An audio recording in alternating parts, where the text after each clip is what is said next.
What's up, people? Welcome to another stream. I'm pretty happy because sometimes you don't realize how powerful your voice can be, that it affects other people. Sometimes other people who've insulted you or affect you in your life. It's pretty amazing. And so, what I'm going to do is for 19 straight streams, if you have something to say, my chat is going to be open. You can come right in. You can say whatever you want. You can talk about Depp. You can talk about Heard.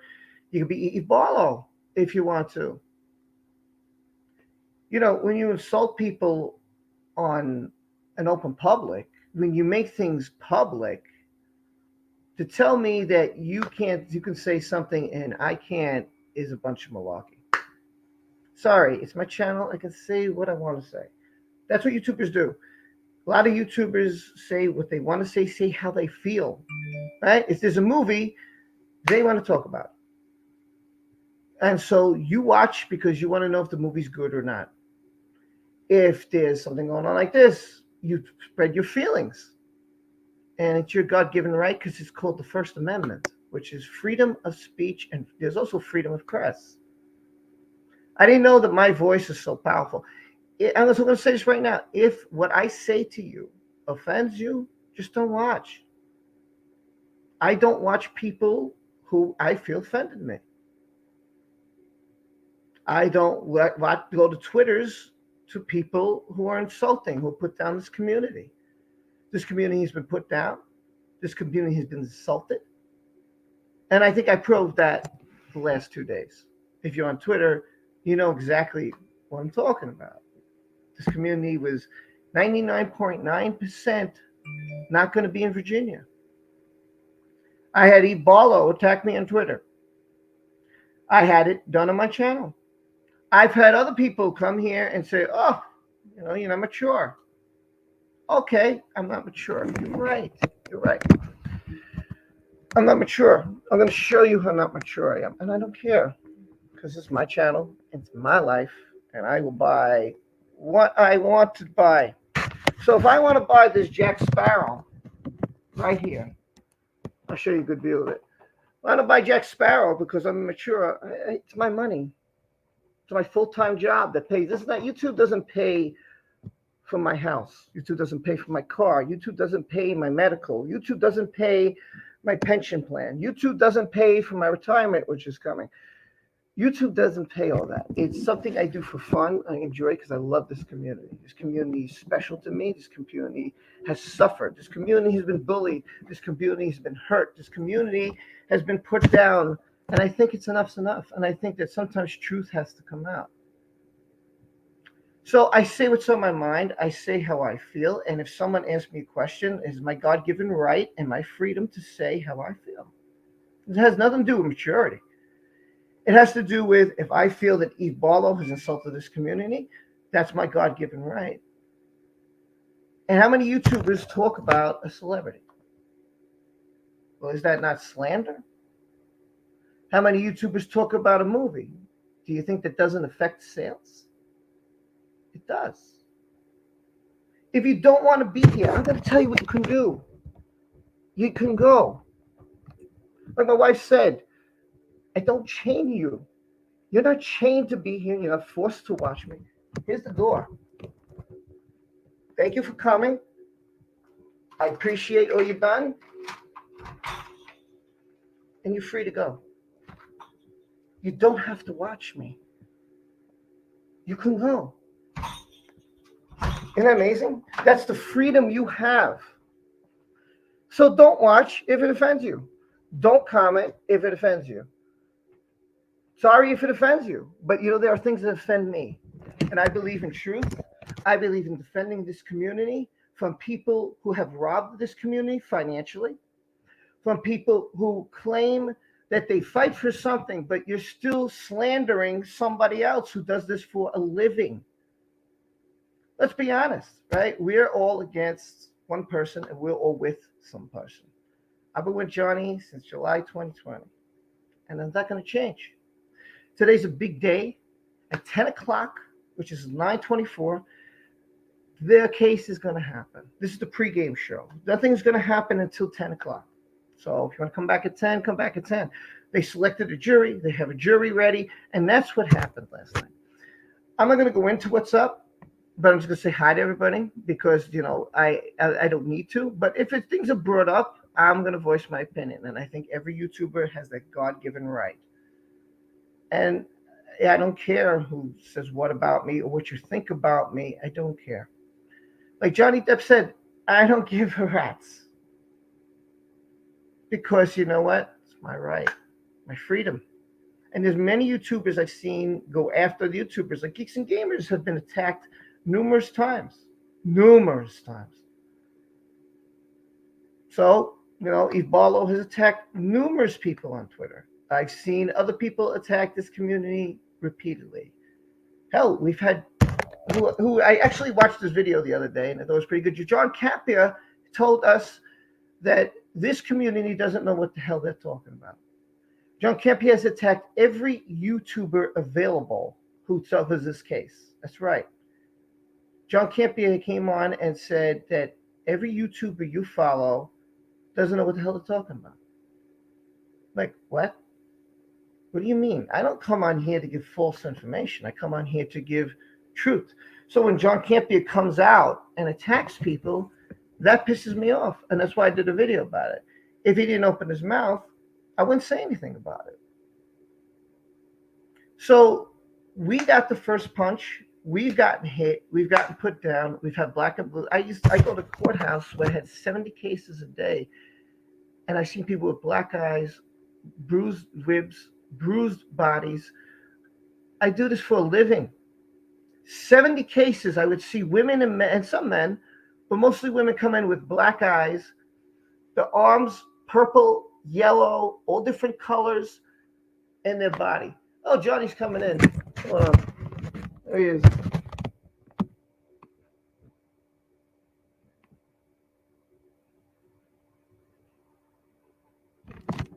Let's see what they say. Oh, man.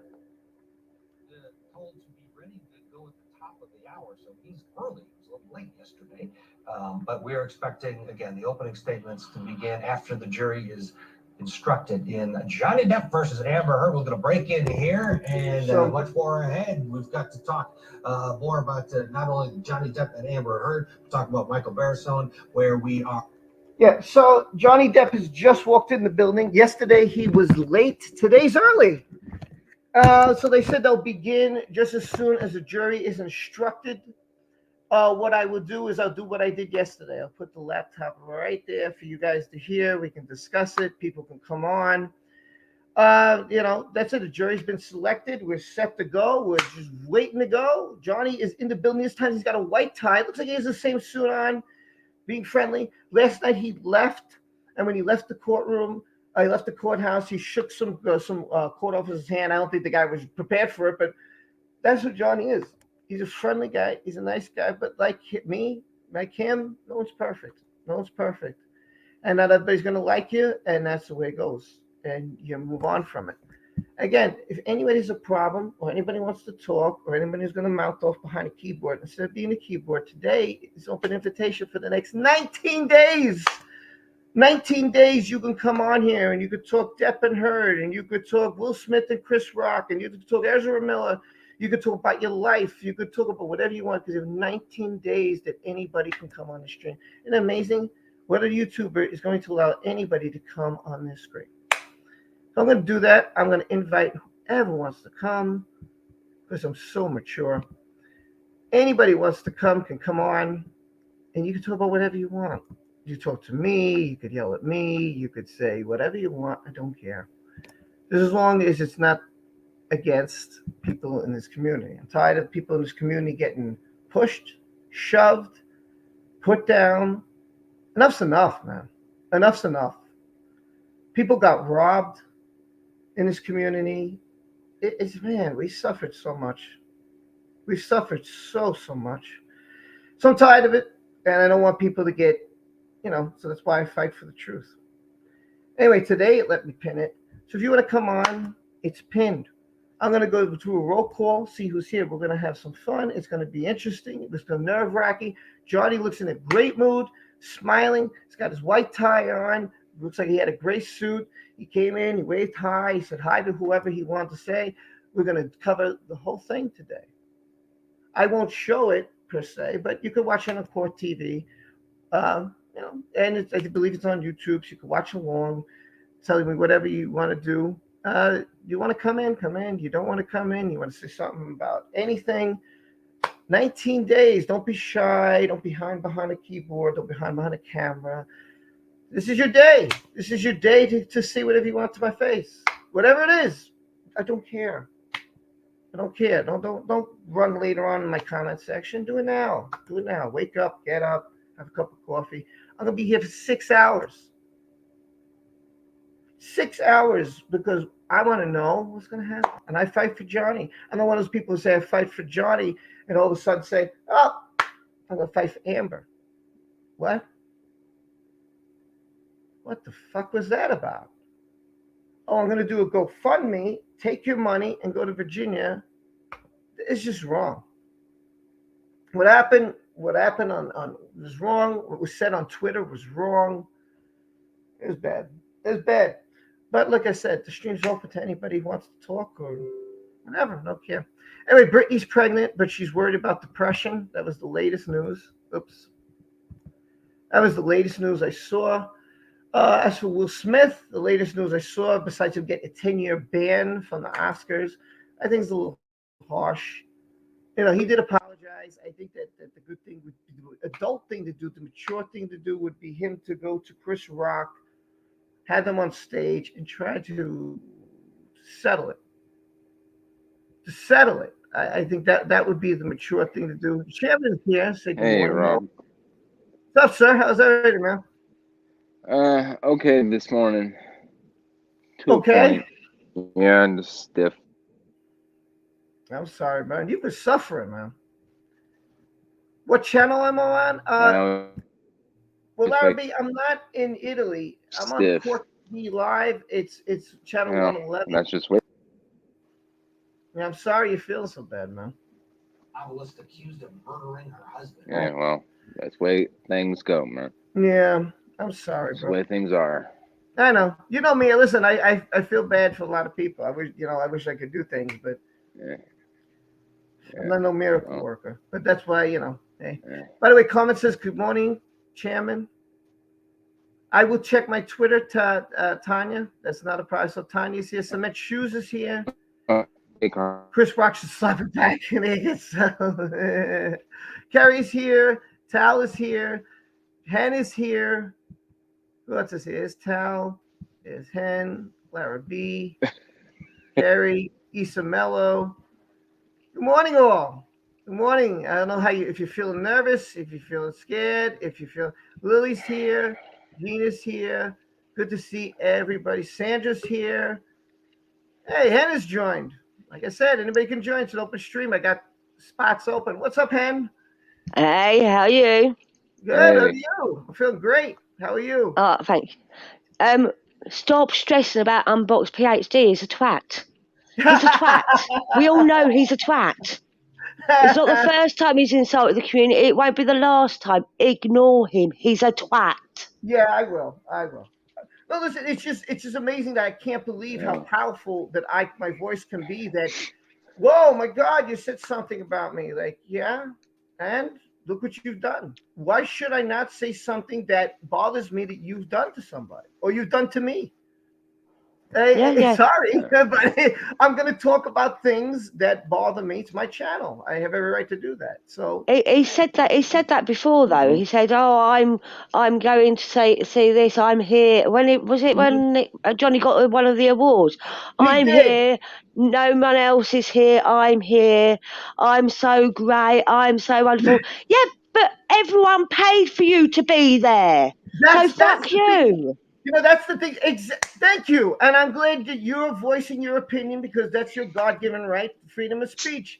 And you're mature about this. And you know what? It bothers you. And it bothers the community that somebody would go out there, take funds, ask for funds, beg for funds, and makes a living off of people because that's what YouTubers do. Or they make part-time money or whatever it is. But then they come on and he does something like this. And then he sits there and insults the entire community. Hey, guess what? I'm here. I'm happy. and 99.9 of the Depp supporters, you're not here. Like, wow. Who gives a shit? Like, Do you know what? One, Yeah, I I know. work. One, I work.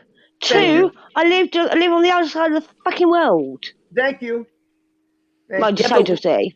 So does we he, to might be not fair. be there physically, but we're there in spirit, aren't we? We're watching it. Yeah. Well, I that's was what I'm actually telling you. surprised I'm how trying to few cover it people were there, though. because right now, when I was working, I know that sometimes I would watch YouTube and I'd say, hey, this person's covering it. I don't need to see it as long as I could hear it or listen to it or Yeah. somebody give me an update of what's going on.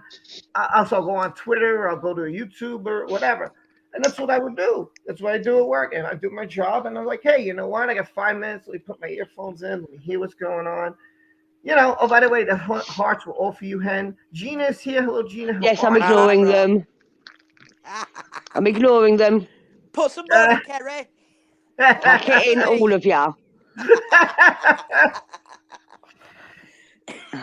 Listen, the thing is that when people hurt you or people hurt other people or people come out and open their mouth and think that it's okay and then play the victim card. God in heaven, man. How many people do that? Oh, who was the one that got punched in the face? Oh, Remember he got God. punched in the face outside Warner Brothers Studios? It was him? That was him. Can you imagine why he may have got punched in the face? Yeah, they were all somewhat off about him. I couldn't. Well, Tanya says, Dot News said that apparently Unboxed PhD is a spokesperson for Justice for Depp. And is in conversations with Donnie Depp. Unboxed PhD probably made that rumor up himself. Yeah, most likely. Yes. Yeah, come on. Yeah. Yeah. Unboxed lives on the other side of the world. He made it out there because he's a real supporter, unlike you Russian bots. Johnny, you're funny. Good to see you. What's up, Lara B from Italy? Some love to Hen. Pack it in. I know that's the Hen. Hen Pack logo. it in. Hen, you secretly didn't know Hen secretly loved. Yeah, look at this. Cement shoes. So some love to Hen. Here's Stop Kerry. it, all of ya. They did wind me up. I love it. I love it. I love it. Now, listen, I found it funny because someone sent me a tweet. Yeah, someone sent me a tweet about this person. And it was fine. Like, man, I said, is my voice that powerful that Eve Barlow is watching what I say? John Campion watches what I say. I guess other people. Maybe Eve Barlow's at home looking after the I baby. didn't know that my little voice of like 5,500 people here really bothered. Oh, cement shoes. This is funny. Oh my God, cement shoes. Oh, look who else is here. Hello, Fanta. So I've got a before we bucket begin- next to me. It's fine. It's fine. Johnny The sick is in bucket the is there building. next to me. What happened? My sick bucket's there next to me. For all that love. Hey, Nova, how are you? Hi, everyone. I feel Johnny having to be in the same room as that thing. Listen.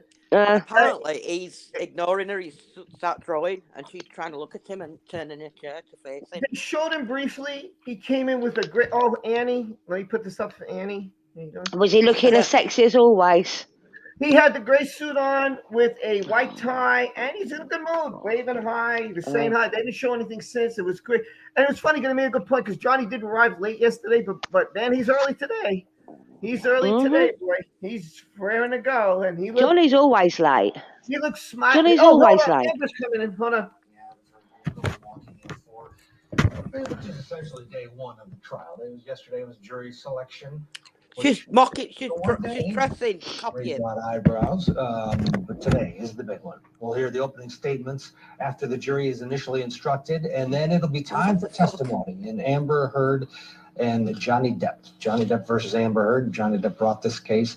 He is the plaintiff. She's the defendant. She has a counterclaim against him, but again, we'll have live coverage as soon as the judge takes the bench for you there. Let's talk. Let's bring back our guest. Oh, wait. Well, defense attorney Sue Ann Robinson, she's in Fort Lauderdale, Florida, and Jesse Law is in Atlanta, Georgia.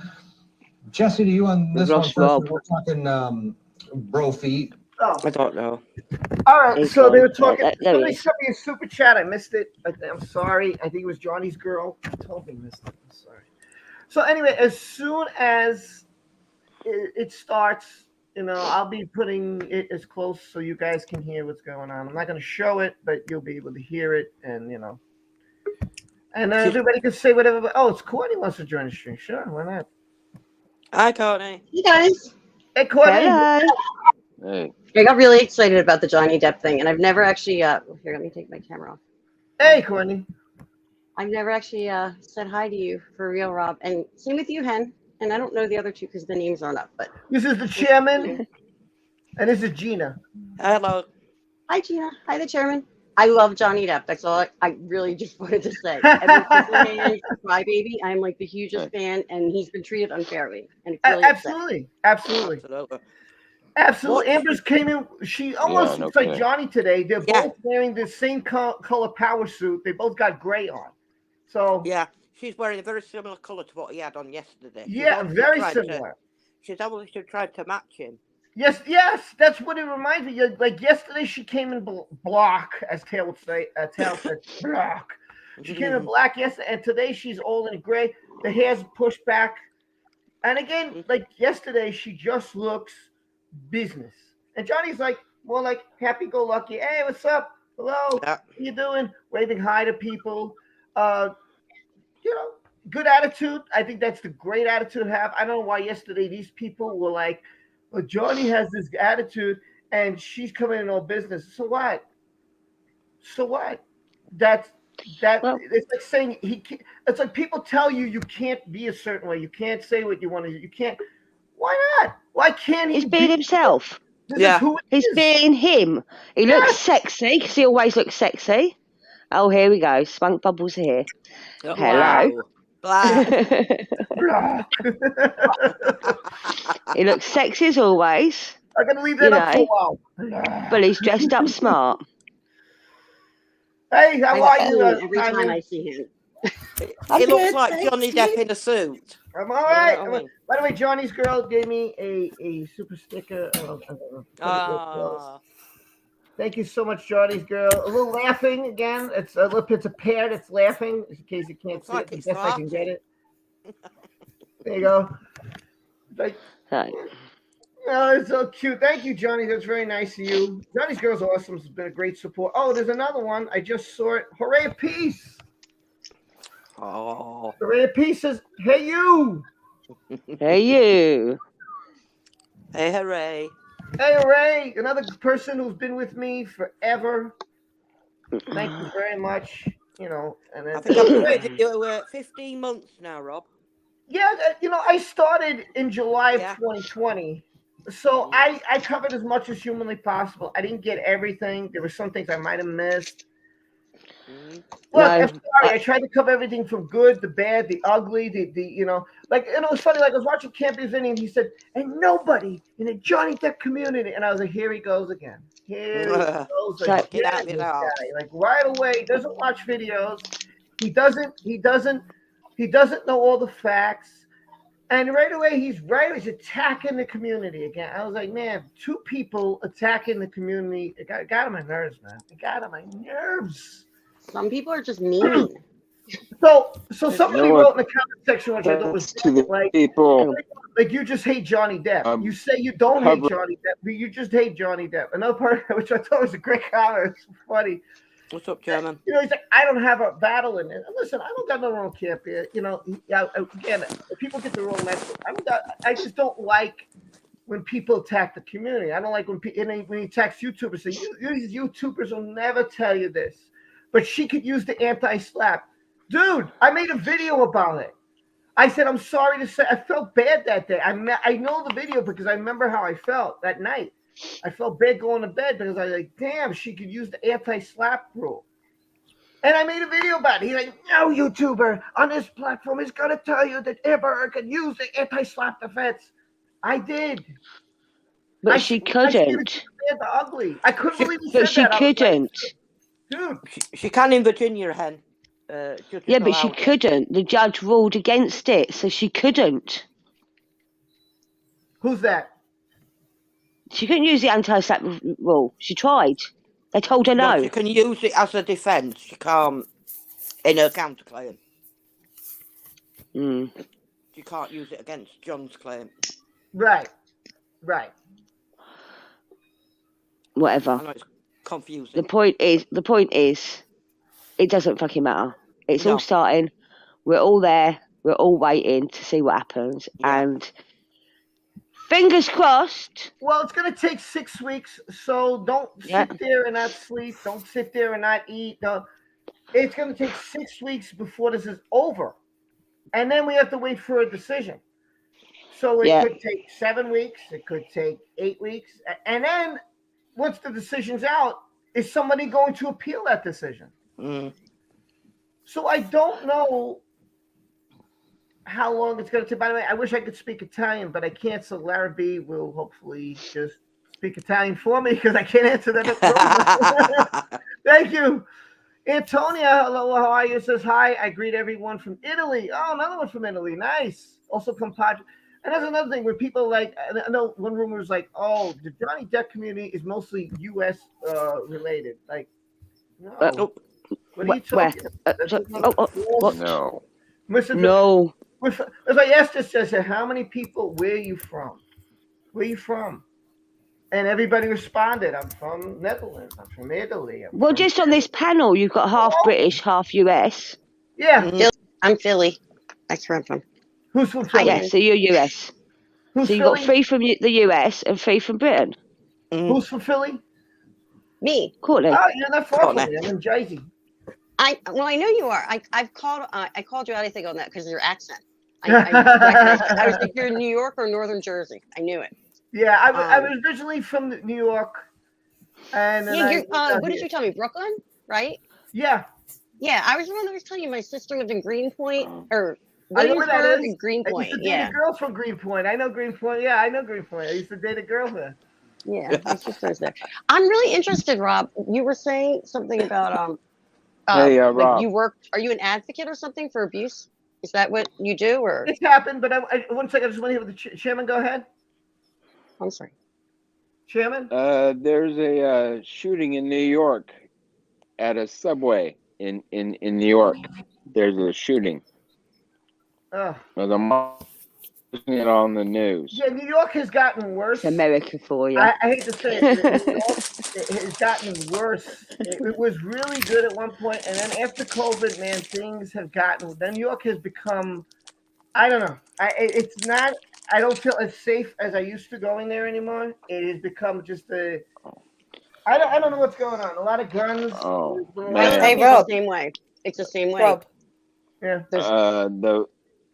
The fire department just found an unexploded device in the subway. Oh. Rob.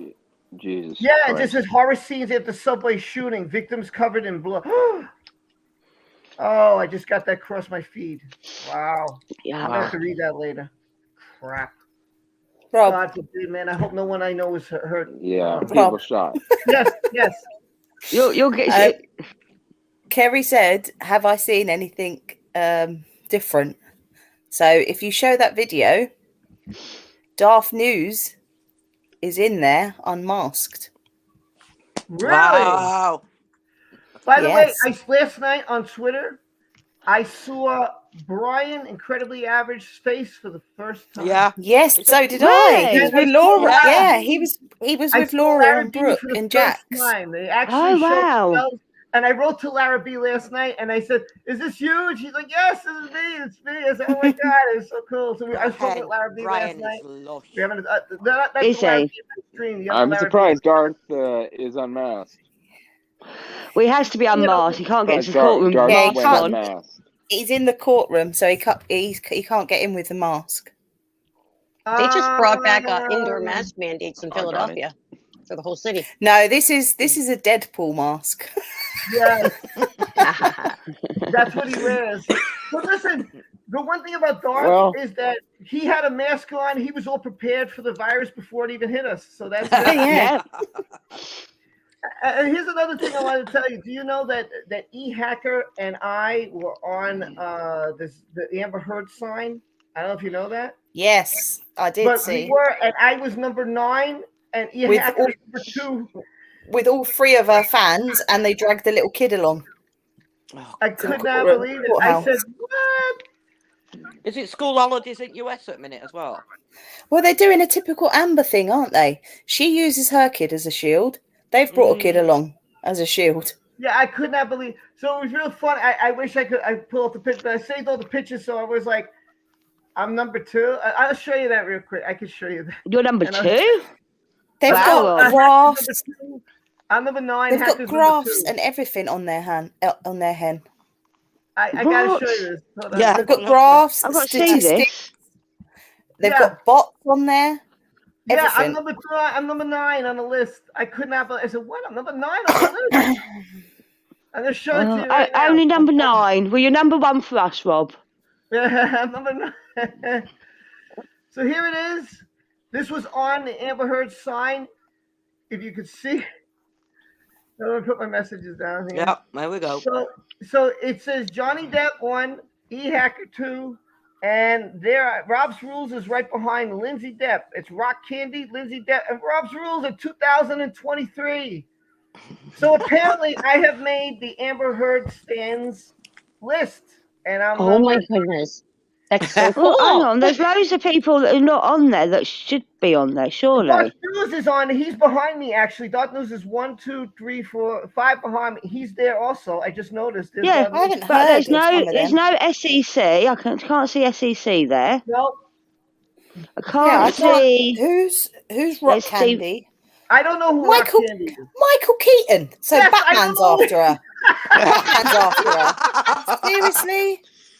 What This the was hell? on the, I swear to God, this was on their sign yesterday. I swear. There's no Johnny Depp, There's- E-Hacker, Johnny Depp, Stevie, Laura Croft, Michael Keaton.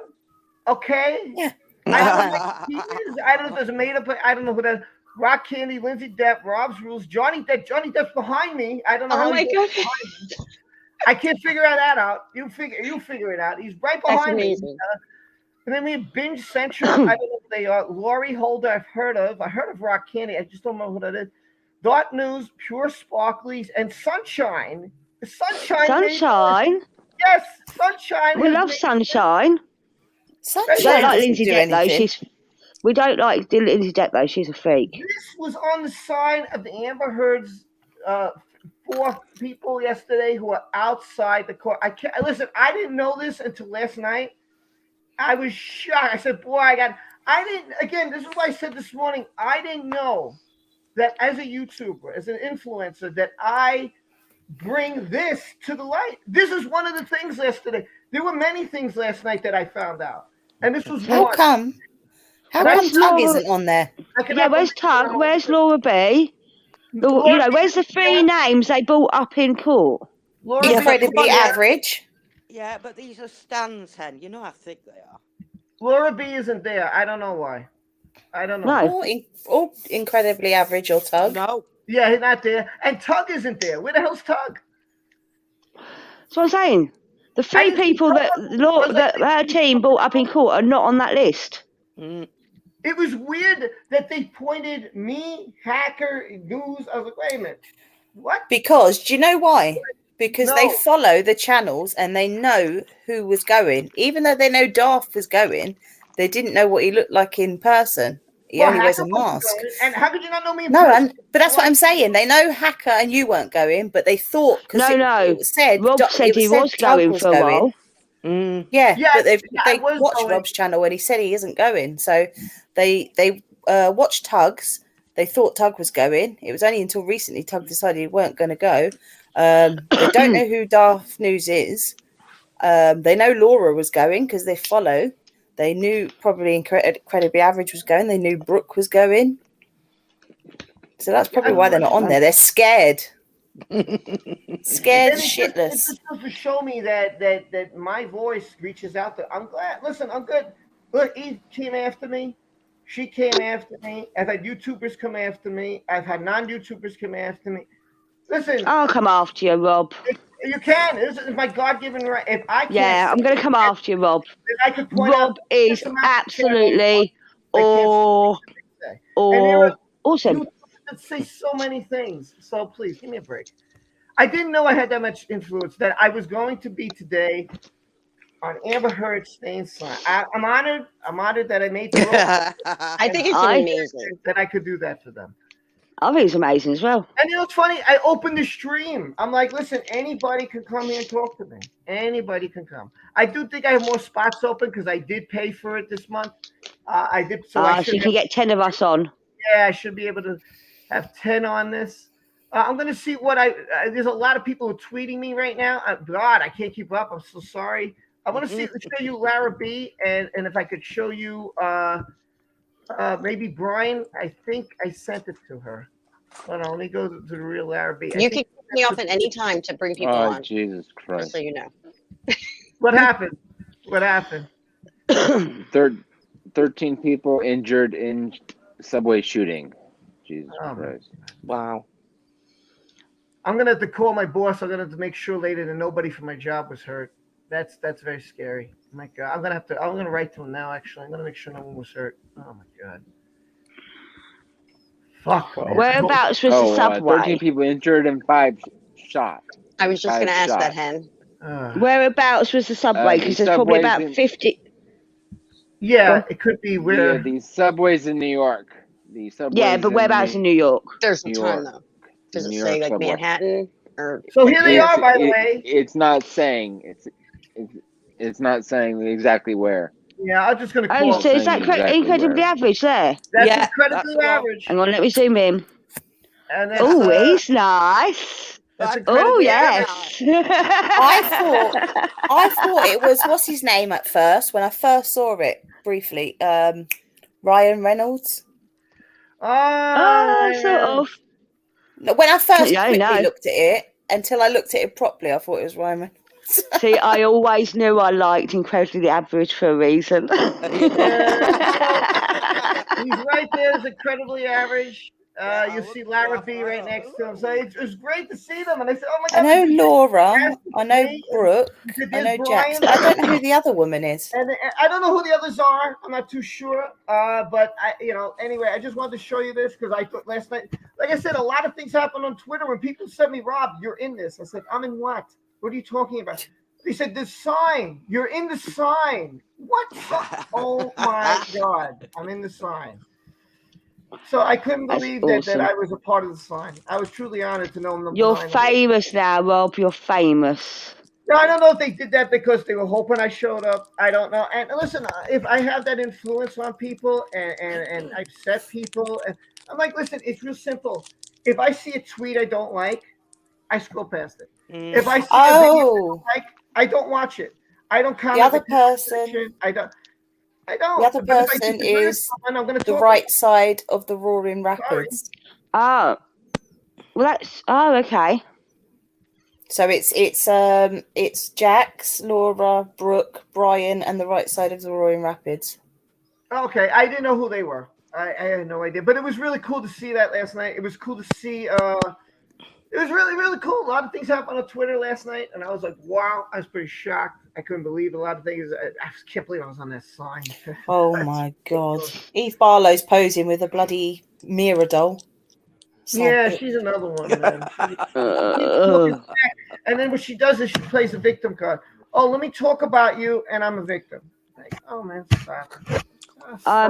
You're only answering me back because I'm Jewish. Yeah. Oh, yeah. Yes. That's it. By the way, I wrote to again. I don't know if you heard yesterday. I literally sent her a direct message via Instagram and Twitter, and she responded by just blocking me. This is what people do. Yeah. I left an open invitation. I said, you know what? If you have a problem, anybody has a problem, don't write on the keyboard. Don't write in my comment section. Don't write on Twitter. Come. You have 19 days. There is no excuse for you not to come. And don't hand me you're busy or this or that, because that I could prove that wrong. I tell people, Rob, I have a problem with you. Come on the stream. Talk about Amber. You want to talk about Amber? Great. You want to talk about Johnny? Great. You want to put me down? Great. You want to say I'm a horrible human being? Great. You want to say I'm immature? Wonderful. Come on the stream. Come and say what you want to say. He says, if you want to come on and tell you have a problem with him, he's here to listen, and then I say I have a problem with him. He talks over me. How fucking Yeah. rude is that? Who's that? How rude! I have a Sorry. problem with you, Rob. Go ahead. Go ahead. I have a problem with you. Go ahead. You're off work. Yeah. You get to enjoy this. I've got to go work every day. It's not fair. Someone has just shared a bunch of old tweets from Eve Barlow of her being a hardcore Johnny Depp fan, watching Rango, The Libertine from 2011, and now suddenly, what? She became a lesbian and fancies Amber? That's because she's not licking Johnny's arse. No, she's licking Amber's. Because he wouldn't let her. JJ. Well, No, let me it's tell the you, arse. Amber is definitely preparing her acting face. So if you have an Xbox, just Hello, by the way, Tal. Carrie, Hello. Hi, Tal. Hi, Tal. Hi. Sorry, darling. Hey, Tal. No, don't worry. I'm just like keep you also updated. Like they just showed like Johnny, and Johnny's like really in good spirits. And Yep. you saw Turd, preparing her acting face, of course, like to be dramatic and everything. My God, I can't. Yeah, so Johnny's in the building. Hold on, I might get an update. Hold on, let me see what this says. We need a link, Rob. Treatments are set to begin in the dueling defamation civil lawsuits between actor Johnny Depp and his wife actress Amber Heard. Court TV cameras are in place in Fairfax, Virginia, and you won't miss any of this. Johnny Depp arriving a few minutes ago, about a half hour ago. Depp is suing his ex-wife for $50 million in damages for career setbacks he says were caused by an op-ed that Amber Heard wrote back in 2018. Career setbacks. $100 million defamation countersuit against Johnny Depp. We'll take you into court as we watch. This is video of Amber Heard arriving at the courthouse this morning. Great. We are also on verdict watch in the trial for the former Olympian accused of two. So I just wanted to, as anything comes up, I'm going to show, I'll show you Depp and Heard walking in. I'm not going to show the courtroom. I'm not going to show that. Oh, we're starting, y'all. We're starting. Yeah, so we're getting close to it. So, if anyone needs a link to watch inside, I will share it right now on the chat. Yeah, so you'll be able to hear it like yesterday. So if you're at work, if you're wherever, and you want to listen in, listen, I'll put it in. There you go. I'll hear they're talking about it. So I'll go quiet. Oh, there we go. Johnny's lawyer starts. Eric, good morning to you. They're talking about it, so I'm going to go quiet. Is Maybelline part of L'Oreal? Proceeding in Fairfax, Virginia. Okay. Yes, I think so. The judge is on the bench. If you need on YouTube, Because she thinks she's worth it, right remember? All right. There's no objection to that. People change places here. I just want to make sure I look in the right place. Ah, Judge Penny. Go, Johnny, go. Benjamin Chu is talking, by the way. Just to let you know, he's going to be first up. Benjamin Chu. Yeah, opening. I can't. It is published, but it's just a blank screen, I guess. Okay. We're going to hope that's it then. The judge is talking. Anything other? God, look at her face. Oh, jeez. All right. We're ready for the jury. She's watching him and he can't even look at her. All right, so they're bringing in the jury now. Can't see anything. I can't show anything. So if you want to watch it, No. The link is here. Johnny's to the right of the camera. Amber is to the left. Amber is wearing gray, and I'm gonna get a play-by-play. Amber's wearing Ken in the private chat. She's gray with a black shirt on. Johnny is he's more black today with a. Johnny's wearing navy. Yeah, Yes. the navy. Benjamin Chu is sitting on his left side as right now. They're calling in the jurors. The courtroom's pretty full. There's maybe one empty seat. Maybe someone's in the bathroom. I don't know. They're not showing the jury. The jury's going to be off camera from the view. They're all standing up now. As they start talking, I'll put it on. But they're just standing up. Johnny again. He looks good. He looks in good spirits. Amber looks pissed. Just how she my looks. God, she's trying to cry. Did you see that? She No, was like, already? Oh, come on. Jesus. I I saw don't her think going so. I to her think she eye, you know, just. like Alleged here is that pitching a I think away she her just rubbed tear. her eye. allegations of domestic abuse, domestic violence, or someone Oh, has she's committed disgusting. Seriously, domestic I abuse or can't. domestic violence. So one of them He looks something really boss. He horrible looks and good. inexcusable. So it'll be very interesting to see how this plays out and how Johnny Depp tries to Oh, Judge prove Penny, his don't case be. and how Amber Heard tries to Oh prove my God, her I can't side have of a it so that face. Do you what see she her face? said was true. It should be very interesting. Yeah. Everyone in the chat on their YouTube channel is for Johnny, and there's Hell yeah. nearly 5,000 people watching. All Oh my right. God, she might. Oh, All right, the judge is go, going to Ben. talk again. All right. Go ahead, sir.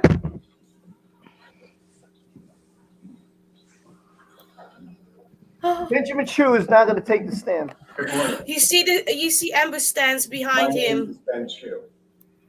My colleagues and I from Brown Rudnick are truly honored to represent the plaintiff in this case, Johnny Depp. Some of you may recognize Mr. Depp from seeing him portray characters such as Edward Scissorhands or Captain Jack Sparrow from the Pirates of the Caribbean movies. For nearly 30 years, Mr. Depp built a reputation as one of the most talented actors in Hollywood, a respected artist whose name was associated with success at the box office. Oh, face on it. His name She is sucks. associated with a lie, Absolutely. a false statement uttered by his former wife, the I can hear you defendant trying to Amber cry. Heard, that falsely cast Mr. Depp, falsely and unfairly cast Mr. Depp as a villain. I think she looks man embarrassed. who would violently abuse a woman. Maybe she just needs a crap. She's not This is a interested. Look at her. defamation case. It's a case about how devastating words can be Huh. when they are false and uttered publicly. Under the law, a person who makes a false statement about someone else can be held responsible for the harm that results from that falsehood. She's just staring. That's because words matter. Amber's just They standing. paint a Just picture staring. in our mind based on what we have experienced and what we know, or what we think we know. And because of that, words can evoke strong emotions in the listener and cause irreparable harm to a person's reputation. She doesn't know where to look. Like Mr. Depp, your She looks career like a narcissist. upon Like your no image emotion. and your reputation, or whether movie producers want their films associated with you, that harm can be particularly devastating. This is a case about the impact of Amber Heard's words on Johnny Depp. Specifically, the words that she used in an op-ed published in the Washington Post in December 2018, which is shown on the screens. And the op-ed was published, and this is no accident, the evidence will show, on the eve of her first major acting role in the movie Aquaman. The evidence will show that's no coincidence.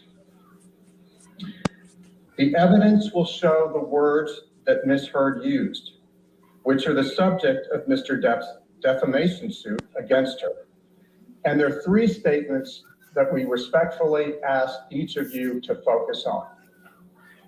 Statement number one, quote, "I spoke up against sexual violence and faced our culture's wrath." Statement number two, Oh, I can see Duff. 2 years ago, You I see, became Dawn? a public figure representing Yeah. domestic abuse. Oh my God, Tanya. And I want to repeat that because you're going to hear that throughout the case because the timing here is critical.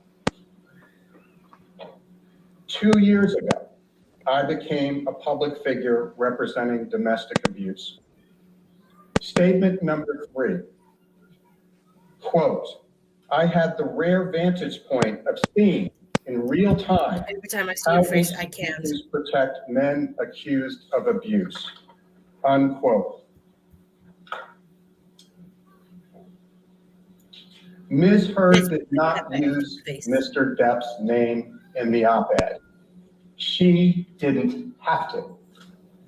She didn't have to, because the evidence will show that everyone in Hollywood, where Mr. Depp and Ms. Heard both have their careers, and many others outside Hollywood, knew exactly what she was talking about when she used the word 2 years ago. I became a public figure representing domestic abuse. Exactly. That's because, as the evidence will show, and you will hear, 2 years earlier, on May 27th, 2016, Ms. Heard had publicly accused Johnny Depp, her husband at the time, of domestic abuse. Mm-hmm. You will learn during the trial that Ms. Heard's actions were prompted by Mr. Depp's request. I can see Eve Barlow behind bench two, which drove her to concoct, to make up a story Where is she? that was, at first, she's just to the right of Ben and Chu. then, when he made it clear that finally, Oh, there. after Oh, all shit. she had endured, she Ew. was done, Look at her trying to was have the same designed face to like recast herself as an abuse survivor, with Mr. Depp as the alleged abuser. Ugh. The evidence will show that 6 days after Look at you Mr. writing. Depp Look at you writing, requested girl. the divorce, and he did so politely, and 3 days after Ms. Heard's lawyer threatened Mr. Depp with claims of abuse. It looks like she's doodling, like in school. To her She's not financial interested. demands, Let's be real. She's Ms. like, Heard look arrived at at the pick me as a courthouse in woman. Los Angeles, California, to file Yes, yes, for a I am. restraining I didn't know order that. alleging abuse. Hair in a bun. Ms. Heard, the evidence will look at show that face. Ms. Heard showed up with a mark on her face that mysteriously appeared 6 days after she last saw Mr. Depp. Mm-hmm. And 6 days before, she publicly filed a request for a domestic violence restraining order alleging abuse.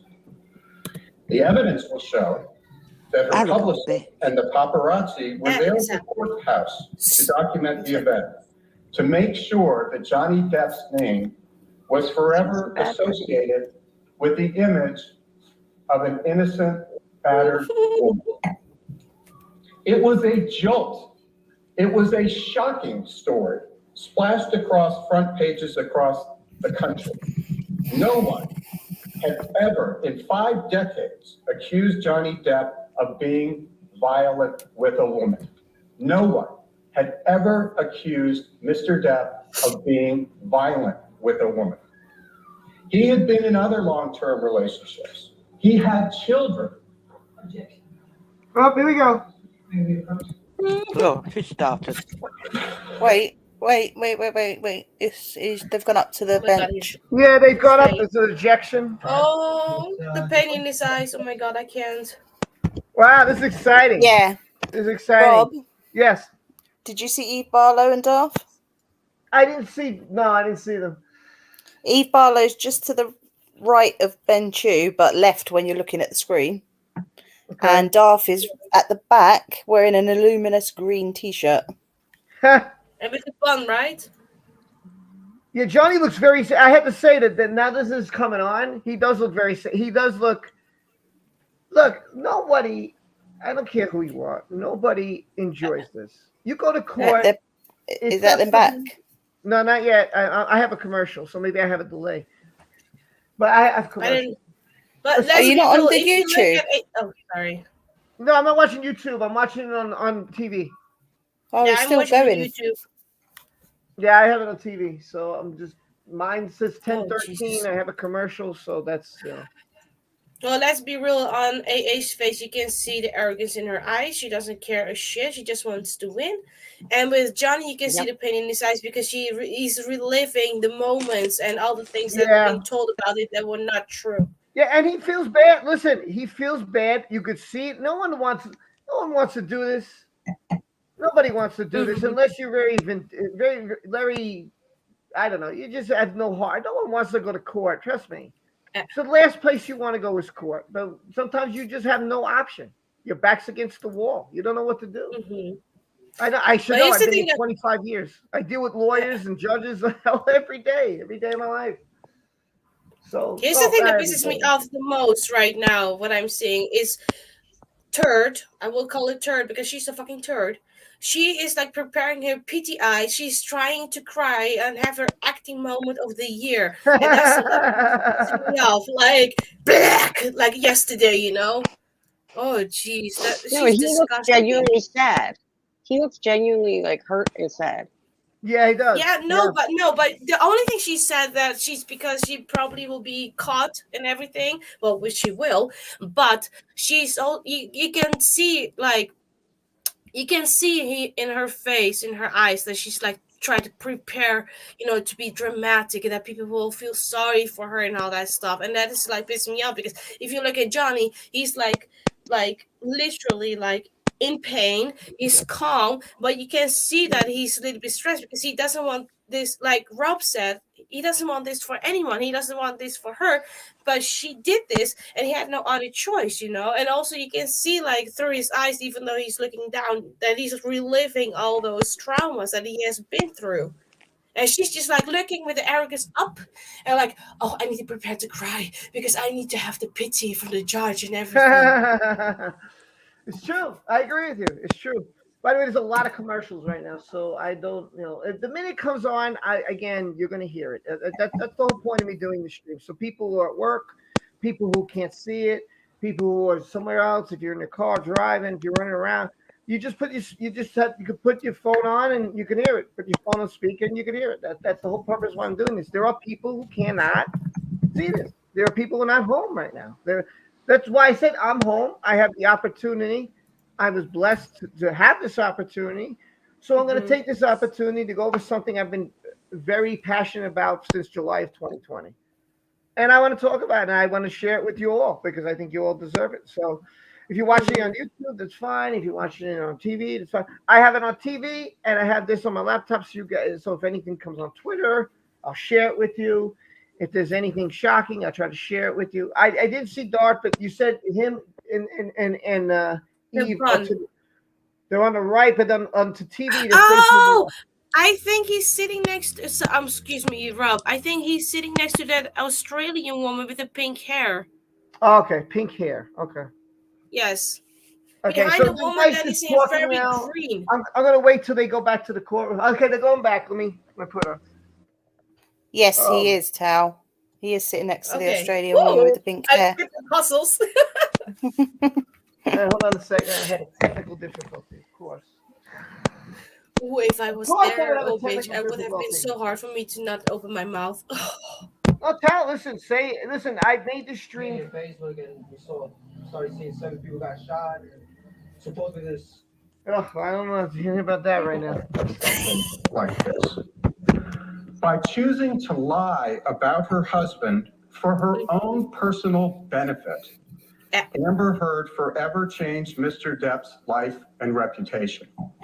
And you will hear him tell you the dreadful impact that it has had on his life. The evidence you will hear at this trial contradicts the story Ms. Heard presented to the world in May 2016 and again in December 2018. The evidence will show that the last time Mr. Depp and Ms. Heard saw each other before Ms. Heard showed up in court on May 27th, 2016 was May 21st. And that's a very important date. And I will ask you please to remember that through the trial. Mr. Depp's mother, Betty Sue, passed away on May 20th after a long illness when Johnny and his sister Christy had been taking care of his mother for a very long period of time. And for reasons that Mr. Depp will personally explain to you throughout the course of this trial, he had resolved to divorce Ms. Heard. So on May 21st, Mr. Depp came by the apartment that he shared with Ms. Heard in the Eastern Columbia building, or the ECB, as some people refer to it, to tell her that, to pick up his things, and to say goodbye.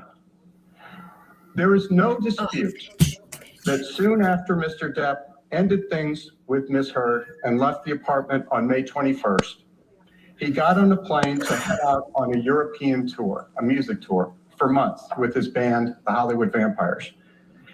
And Ms. Heard knew that he was going off on tour and out of state when she walked into court to get the restraining order, which she obtained ex parte.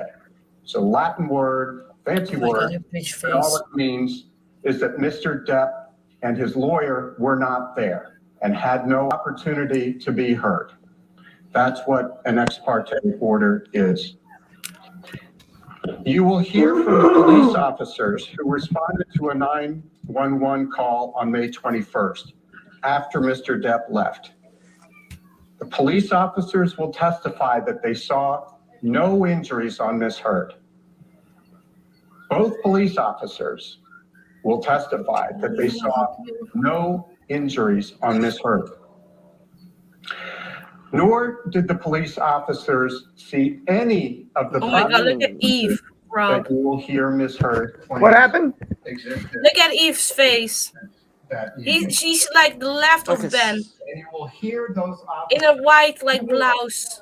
testify Yellowish. that there was no violence and there was no crime. Yeah, there she You is. will also hear from multiple witnesses. Where's who, Hen gone? the police officers I don't know. saw Ms. Heard between May 21 I think she said she had to go and to May chemist. 26. Those are the Actually, right. you see a woman with She could have an internet connection. She walked into court with her lawyer. bright green They got thing, an ex shirt or parte whatever it is. Behind you see a woman in yellow, in pink hair, and next to the pink hair, that's dark. What I And understand. those witnesses will testify that they saw I her understand. without any Is that true, Tanya? any signs Yes, of it is, injury Darth. on her face. And you will hear from multiple witnesses, I can't. including Brandon Patterson, who is the manager of the Eastern Columbia building, where Mr. Depp and Ms. Heard lived together.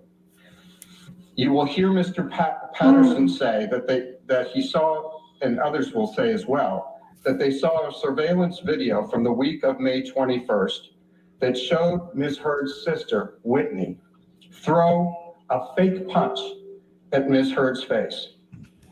But let's just stop there. This is a surveillance video you will hear about where the sister of the alleged victim threw a fake punch at her sister, which allegedly occurred, this incident, only a couple of days earlier.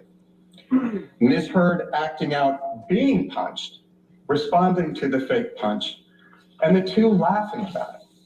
So you have the alleged victim and the sister laughing about a fake punch. And you will have to decide for yourself, or we ask that you please decide for yourself. Would anyone ever joke about that? If there had been actual abuse, much less ask yourself, would a sister ever joke with an alleged victim about being punched by her husband? Of course. Thank you. Of course. How funny. None of this contradicting evidence was publicly available when Ms. Heard walked into court on May 27th and got her restraining order. Instead, as you can imagine, the media storm was instantaneous. You will hear about and see some of that media coverage, which published pictures of Ms. Heard walking into court and other pictures supposedly showing injuries supposedly caused by Mr. Depp, a man who had never been accused of abuse of a woman. Exactly. The evidence will show that Mr. Depp and Ms. Heard eventually settled their divorce out of court. Thereafter, Ms. Heard dismissed her restraining order against Mr. Depp. But Ms. Heard's false claim that Mr. Depp had abused her remained in the public sphere. It didn't go away. The images were permanent.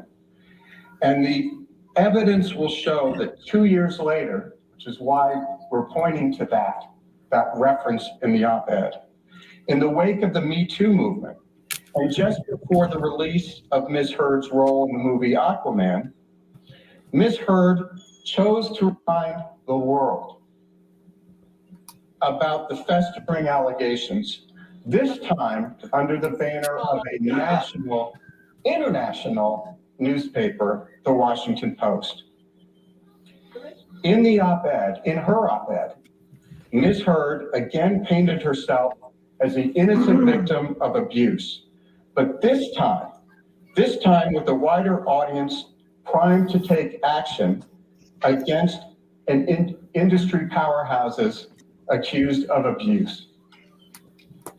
The evidence will show that the clear implication in Ms. Heard's op-ed that you have in front of you was that she was the victim of domestic abuse perpetrated by Mr. Depp. Evidence will show that that was a lie, and it remains a lie when it was repeated and republished 2 years later. Hollywood studios don't want to deal with the public backlash from hiring someone accused of abuse, even someone with the incredible body of work and record that Mr. Depp can be proud of. A false allegation can devastate a career. And it can devastate a family. And the evidence will show that Ms. Heard's false allegations has a significant impact on Mr. Depp's family and his ability to work in the profession he loved and loved to bring joy to everyone. Ultimately, this trial is about clearing Mr. Depp's name of a terrible and false allegation. We ask you in the next several weeks to please carefully consider the evidence, assess the reliability and credibility of that evidence, and to make your own determination about what actually happened between Mr. Depp and Ms. Heard. And to tell you more about that, I am going to turn it over to my colleague, Camille Vasquez, who you had the pleasure of meeting yesterday. Thank you all for your attention. Ms. Vasquez? All right, Benjamin Chu starting off. The defense, the plaintiff's opening statements for Johnny Depp. We'll get the next half of it when we return. Stay with us. You won't be There is, there's another lawyer for Johnny that's going to stand up and talk in a minute, Rob. Yeah. Look, the bottom line is this woman was given money in a settlement. She had the choice right then to give to donations. She didn't. She claimed, oh, well, because of this case, I couldn't give. You had 2017 when you settled and got the money, 2018, 2019. So she had It's not even years to give. It's not even about the money, though. It's about the fact that she signed a non-disclosure thing, and she still wrote about him. Right, but I'm just saying that's just the beginning. That's when it was just the beginning. It was 2017, and the first lie she goes is, "I donated all the money." Well, no, you didn't. No, you didn't. He settled with you, and he even said, "I'm going to pay. Here's $100,000." He put out there, and then she complained about that. Then she makes an op-ed with the ACLU, which we saw the emails. I've covered this already. Back and forth with those emails. Should we put this in? Should we put that in? What about this? Can we leave? We have to leave this out. We have to leave that out. This has to be. To me, that those emails from the ACLU should, without a doubt, shadow of a doubt, prove that they were working together to talk about him. And the lawyer's like, well, we can't put in marriage. We can't put in husband. We can't put, there's certain, we got to leave these out because of the NDA. Well, what other husband did Amber Heard have? What other marriage did Amber Heard have? Joshua Ray. She married 2 people. So common sense tells you, who are you talking about here? You do it right after the marriage to the guy. You're not talking about Tasha Von Ray. Who are you talking about here? This was aimed deliberately at him. And if people don't see this and can't accept it, then I don't know what to tell you. I mean, listen, it's obvious. This is common sense. These are just facts. I don't know where everybody's going, but all right, whatever. But it's common sense. I'm still here. I'm just people can only watch it because they only have a phone, so they got to watch it or choose to be here, and it's fine. And you do what you want. Like I said, I'm going to cover it. It'll be here. It's on volume. If you're working, you can listen to it, so you don't have to sit there. Because if I was working right now, I would hope that someone would be doing this for me. Well, Because there the would be thing no way is, I could watch it if I'm not at work. If I'm at work. Good So, for you for doing it. that's why I'm You're doing doing it. awesome. I can't Yeah. show it. I'm not going to show it. I'll show them coming in and out. That it was okay. It's little clips. No big deal. the But thing I'm not gonna is, with show the whole non-disclosure agreement, this is what's put her in the spot to begin with. Yeah, it's because she signed Mhm. that, so she promised never to disclose any information, right? Right. And then she wrote the op-ed.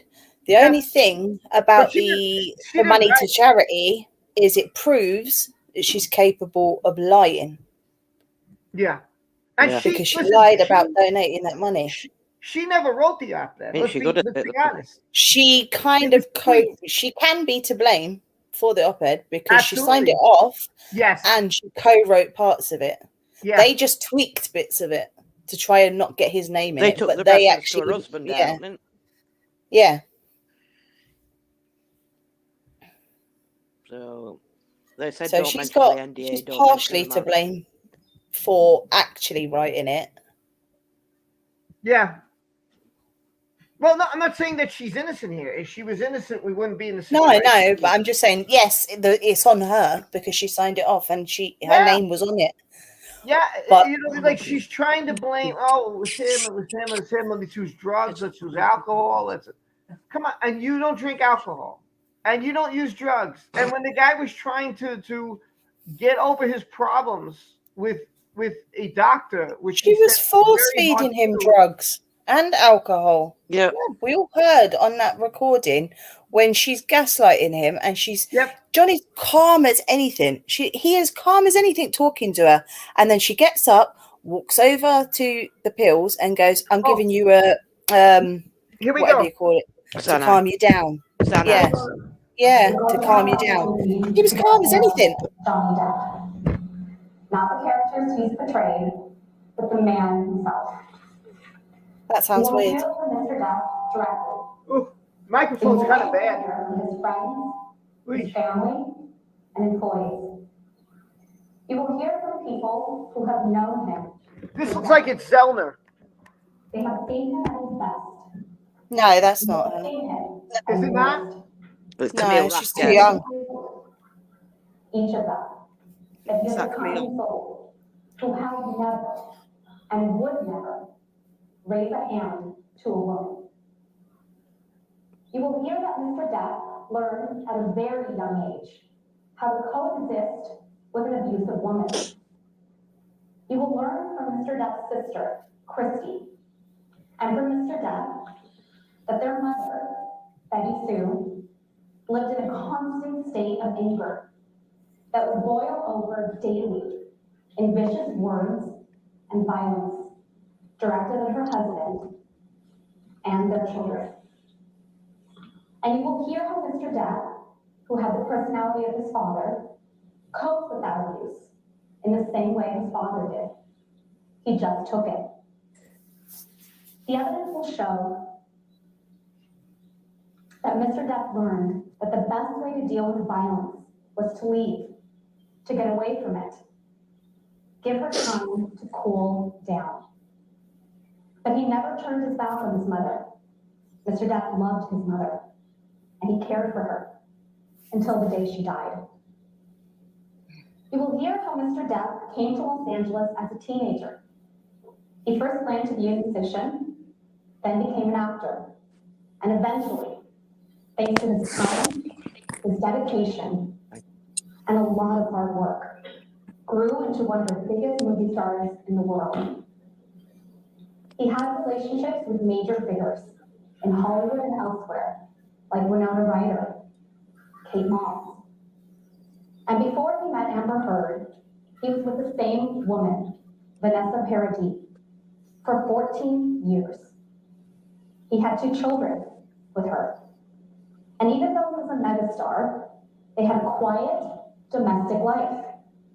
In fact, you'll hear, as Mr. Chu already told you, that in Mr. Depp's 58 years, not a single woman has ever accused him of violence.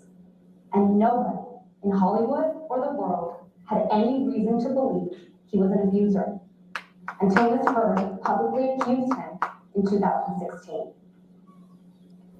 You're also going to hear evidence that was heard. You're going to learn that she's a profoundly troubled person who manipulates the people around her, just as she manipulated Mr. Depp. Understatement. Ms. Heard came to Los Angeles and sought a career in acting after Mr. Depp was well established as a movie star. Mr. Depp and Ms. Heard first met in 2009 on the set of the film The Rum Diaries. There was a significant age difference between them, and at first he avoided her advances, but she pursued him. She wooed him.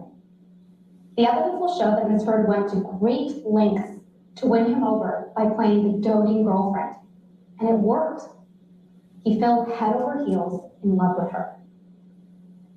Those who watched this relationship Yes, he did, develop Amber. saw Look at the red face flags she has. all over What the a place. biatch. You will hear from them in this trial. Look at the face, man. And over time, the real Miss Heard began to emerge. She would berate him, scream at him. He would try to appease her, and sometimes, just sometimes, things would get better. But it would always look at the private chat. again. The evidence will show that Mr. Depp started coping with Miss Heard in the same way he did as a child. He would try to get away, avoid the conflict. But his trying to leave enraged Miss Heard. She would resort to physical violence, throwing things at him, hitting him. She would tell him he was a coward. She would tell him he wasn't man enough because he wouldn't stay and fight with her. You will see that Miss Heard equated anger and violence with passion. She would apologize with poetic excuses, as if the violence just proved how fierce and overwhelming her love for him was. And you're going to hear that when Miss Heard got violent, Mr. Depp would just retreat, just as he did with his mother. He would try to leave, to get away from her. In her words, Ms. Heard's words, he would split.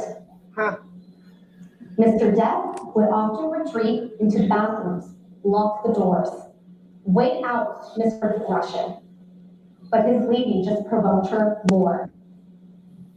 You will hear from Mr. Depp's security people, like Sean Bett, about how they often had to remove Mr. Depp from scenes with Ms. Heard, screaming at him, chasing him, trying to keep him from leaving. You're going to hear evidence that when Mr. Depp and Ms. Heard traveled together, his team routinely had to book an extra room for him so that he had somewhere to go when Ms. Heard became enraged. You'll hear from other witnesses, including Mr. Depp and Ms. Heard's marriage counselor. Her name is Dr. Laurel Anderson, who perceived Ms. Heard as the aggressor in the relationship. Ms. Heard as the aggressor in the relationship, the one who would strike Mr. Depp to try to keep him from leaving. You'll hear from medical professionals who were with Mr. Depp and Ms. Heard, often on a daily basis, for years, including their doctor, David Kipper, and Ms. Heard's personal nurse, her personal assigned nurse, Erin Barem Filoni, who did not see any signs of injuries that Ms. Heard later testified to in graphic detail. Ms. Heard wants you to ignore the testimony of these medical professionals who saw her in real time, just as she wants you to ignore the testimony of the police officers who testified under oath who saw her on May 21st, 2016. Yes. Without any injuries. Yes. But it is up to you, ladies and gentlemen of the jury, to judge the credibility of these witnesses and that of Ms. Heard. In this trial, Ms. Heard will undoubtedly present photos that supposedly show injuries she sustained as a result of the claimed abuse by Mr. Depp. Here's what you should keep in mind when you see these photographs. First, the evidence and expert testimony from a forensic pathologist, a doctor, will show that the injuries reflected in these photographs are not consistent with the brutal allegations of abuse Ms. Heard has alleged. Absolutely. Second, there are multiple witnesses, including medical professionals and police officers, who will testify that they did not observe the injuries supposedly reflected in these photographs. And you may be wondering, how can that be? Well, you will hear expert testimony that none of these photographs are the originals, not one. Yeah, and you're right. many are stored in an editing program. Set up. So they could have been manipulated. Look at that look. And cannot be confirmed. Look at the look. Liar. Importantly, you will not see a single photograph of the vast majority of the abuse alleged by Ms. Bird. Not one. And there is not a single photograph or video showing Mr. Depp becoming physically violent towards Ms. Bird. Absolutely. The only medical report of an injury during their relationship was a severe one, and it was sustained by Mr. Depp. After an argument shortly after their marriage, while the couple was in Australia, you will hear evidence that the people who cared about Mr. Depp were encouraging him to have a prenuptial agreement with Ms. Heard, but she rushed the wedding date, and he agreed to get married without one.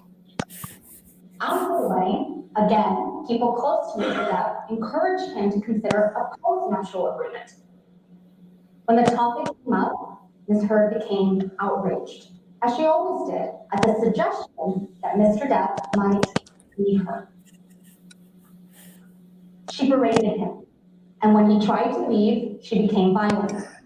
She became so violent, in fact, she threw a vodka bottle at him. Yeah. That hit his hand. Yep. And exploded. Yes. It severed the end of one of his fingers. You'll see Unbelievable. pictures of Mr. Depp's severed finger. Yeah, he Can't feels even look bad. at that one. About his emergency medical treatment for that injury. And then you'll learn. Look at his look. He feels so bad. Years later, after the false claims of abuse that caused Mr. Depp to file this very lawsuit, Ms. Heard came up with an elaborate story about what actually happened, according to her, in Australia. And what she said happened was that it was a 3-day hostage affair, an episode, where she was violently attacked and then sexually assaulted by Mr. Depp. You will see for yourself that the evidence does not support the story she told after she was sued. You will learn that there came a time when Mr. Depp was done. And you'll learn from him, and he will tell you why. The evidence will show that on May 20th, 2016, Mr. Depp's mother, Betty Sue, passed away. You will hear from Mr. Depp that his mother's passing was a wake-up call that helped confirm what he already knew, that the relationship with Ms. Heard wasn't working, and that Ms. Heard was not going to change. If you've ever lost a parent, you understand how much this experience can change your perspective on what is important for your own well-being. So Mr. Depp resolved to finally divorce Ms. Heard and told her that very day that he would do it respectfully and, most importantly, discreetly. Oh my God. The evidence will show that on May 21st, 2016, when Mr. Depp went over to the Eastern Columbia building to gather his things, Ms. Heard caused the final dramatic scene. In the wreckage of their relationship, Ms. Heard spun the final encounter between them into a tale of domestic abuse. Now, I understand that many of you may be asking yourselves, why? Why did Ms. Heard say that Mr. Depp abused her during their relationship if it didn't actually happen? Why would she make up the detailed, dramatic tales of abuse that you will surely hear in this courtroom over the coming weeks? By the end of this trial, you will have the answer to that question. The evidence will show exactly who Ms. Heard is.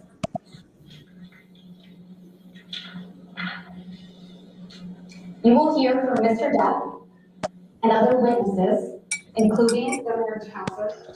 Paul Anderson, that Ms. Heard would go to great lengths and even resort to physical violence to stop Mr. Depp from leaving her. But once Mr. Depp did leave, Ms. Heard tried to avoid public humiliation and positioned herself as a noble survivor and representative of the Me Too movement. We will hear evidence, including the testimony of Ms. Heard's former personal assistant, Kate James, that Ms. Heard is obsessed with her public image. Her number one priority. And you will see evidence that after she received a $7 million divorce settlement from Mr. Depp, Ms. Heard released a public statement claiming she wanted nothing from him and would donate the entire settlement to two charities: the Children's Hospital of Los Angeles in California, and the American Civil Liberties Union, also known as the ACLU. But then she did make the donations. Yeah. I can't hear it. What's that noise? Had publicly cast herself in the role of a domestic abuse survivor. There was no going back. When Mr. Depp finally stood up and fought for his good. Can you hear it now? Yeah. Okay. Ms. Heard, because she couldn't back down, went all. No, it's cutting in and out. Say what? It's cutting in and out. Oh, I don't know why. I have the laptop like right on a television set. It's right on it. I can put my phone. I can try to put my phone if that's better. No. Sometimes I can hear it, and sometimes I can hear a bang, like something's banging off the. I've been hearing that little bang noise too, but it isn't me. I don't know who it is. All right. Of her allegations of abuse. So what changed? What changed between 2016 and 2018? We submit to you, and the evidence will show, when she realized the seriousness of what she had alleged, she panicked, and she alleged sexual assault. Ms. Heard and her lawyers are going to tell you some truly horrific tales of abuse before this trial is over. But the horrific details are designed. They're designed to shock you and to overwhelm you. They are designed to be explosive. And they are designed to distract you from the evidence and, most importantly, from common sense. That tells you, the common sense and the evidence will tell you that it is all a lie. That none of this, not one single alleged incident of abuse, could have happened as Ms. Heard claims. Ms. Heard's pattern is consistent. She tells a lie and covers up that lie with still more lies in a constantly changing, evolving, ever more dramatic story. We're going to hear a lot about Mr. Depp during this trial. Ms. Heard is going to tell you a lot of things about him. That he abused drugs and alcohol, that he used bad and offensive language. And it's true that Mr. Depp has had real struggles with substance abuse in his life. He's not denying that. You may know people close to you who have struggled too. But struggling with drugs and alcohol doesn't make you an abuser. He has also used some very colorful language. He uses words that I don't use, and you probably don't use. And he uses them frequently. Mr. Depp, like all of us, is not perfect, but he did not abuse Ms. Heard. All of this is just meant to distract you from what this case is about. This case is about what Ms. Heard said in her op-ed. The evidence will show that Ms. Heard painted a picture of herself as a heroic, innocent survivor of abuse by Mr. Depp, a beaten woman who finally stood up to her tormentor. The evidence will show that Ms. Heard used her allegations against Mr. Depp to raise her own profile and to advance her own career. The very same day that the op-ed was published, under the title, quote, "I spoke up against sexual violence," end quote, she posted that article that's now displayed on your screens and the title on her Twitter page, right along with an announcement that she was becoming an ACLU ambassador on women's rights to make sure that, quote, women and girls can live free from violence, end quote. She presented herself as the face of the Me Too movement, the virtuous representative of innocent women across the country and the world who have truly suffered abuse. The evidence will show that was a lie. And the evidence will show that Ms. Heard portrayed Mr. Depp as the representative of abusers everywhere, the agent of her suffering, the villain in her heroic journey. That was a lie too. And more than just a lie, it was an act of cruelty. Mr. Depp will go to his grave knowing that whatever he does, there are people out there in this world who will always believe that he abused a woman. Huh, yeah. He doesn't look happy at all. And This she is a looks case so, about wow, what she Heard looks said. so evil. It's also What a a case look, it about looks what a good man kill. named Wow. Adam Waldman said.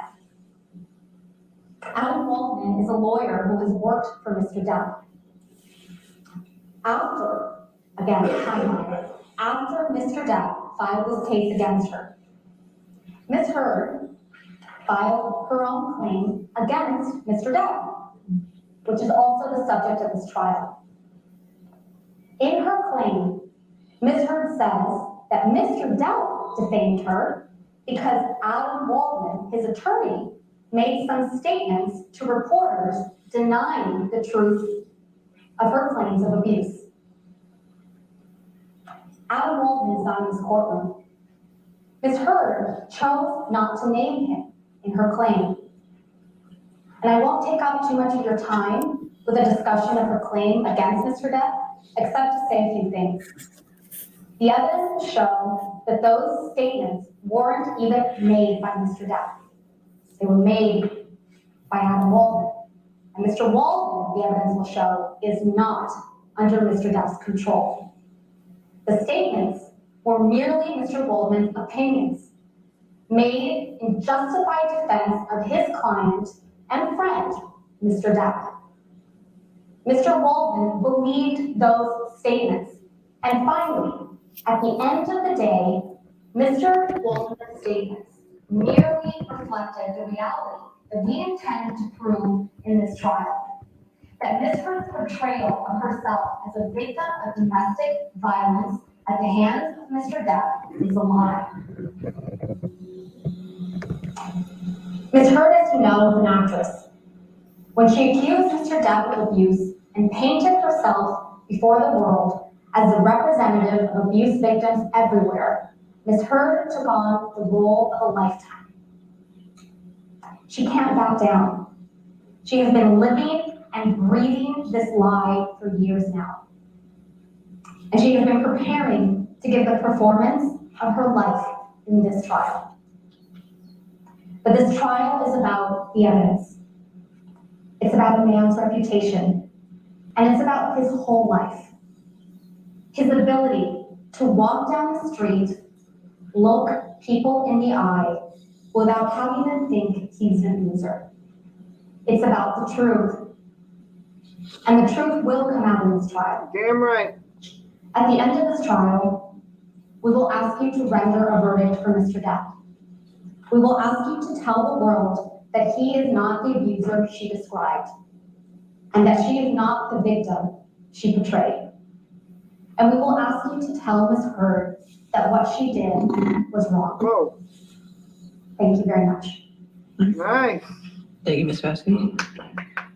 All right. Ladies, it's a little early, but maybe we should go ahead and take our morning break, just as a natural point to have a break before we have the second opening statement, okay? So while we go ahead and take a 15-minute All right, recess. break. Wow. Yeah, listen. You're I know- about 10 minutes behind. Yeah, listen. Yeah, we are. Cable's always behind, but you know, if I go to another source, then how am I going to stream? So everybody's Right, like, so when I just went out, I only I just have my went out and laptop watched and it. phone, and my phone's not going to last forever. So if I No. use my phone, it's going to die out, and then you might not be able to hear anything because I have to charge it. That's, so I have to take those factors into consideration. So I said, you know what? I'm just going to watch on the court TV. They're showing everything. They're going to give some coverage. They're talking about it now, actually. Let me see. Really terrible here.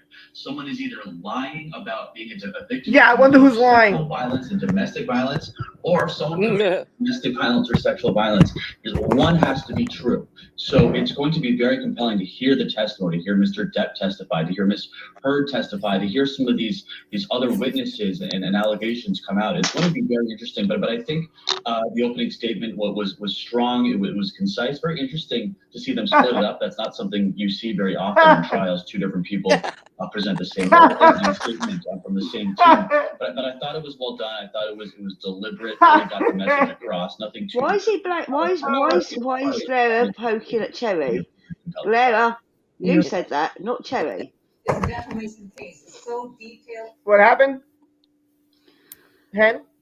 Clara said Cherry says that Court TV won't strike you. Won't stroke you. Oh, hang on. I will strike you.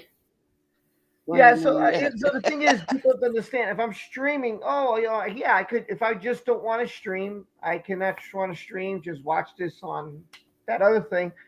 But in order to do that, I don't know if I have permission. I've seen people's channels get taken down, the stream stop, and I don't want to stop the stream. I don't want to stop. I want to be able so people can listen to this if you're at work, can listen to this if you're on replay. All you're going to see anyway is them in the courtroom, and I've seen this a million times. Johnny's just looking down, looking sad. Amber's there looking like a nasty bitch and looking angry and like so confident, like I'm the best thing in the world. And the lawyers just I didn't see. I didn't see that. Did you see the state of her hair? I didn't see what. Rat's nest. What did you see? I didn't see that in her face. I didn't see that in her face. In her face, all I saw was the same face the whole time. Like this. She looks worried. She looks worried. She also didn't actually look upset when they were talking about things. Right. And as a victim, someone brings up the things that have happened to you.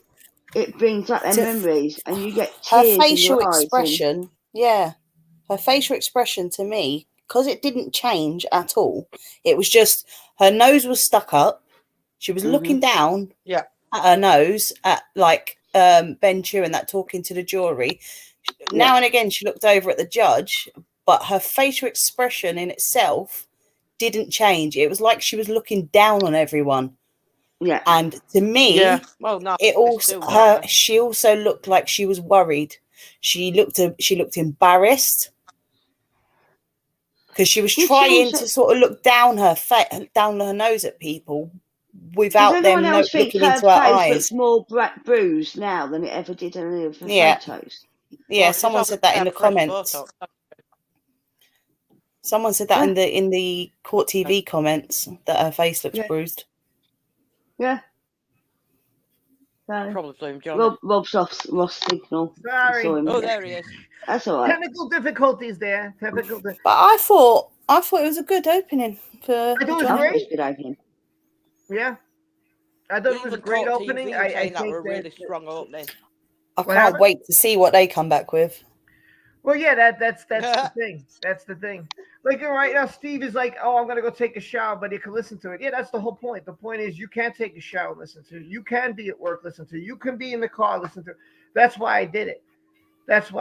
And people say, "Oh, you could just show it. Oh, you could do a little different website." Well, it's day 2. Let me see how this goes. Let me see how this stream goes. Let me see if people like the way it's going. And I know a lot of people are watching it now. They only have phones or whatever. And I get it. I totally get it. Yesterday was really nothing much for the jury, so it wasn't much to do. There's a lot to talk about. But everybody wants to be fair. Right now, here's what I couldn't listen to you while watching that. I couldn't listen to you while watching that. It kicked me out. Hello, Trouble. So I was gonna say, because I got stricken by Law and Crime, so I understand you not wanting to do that. Like, they struck Ricada Law too.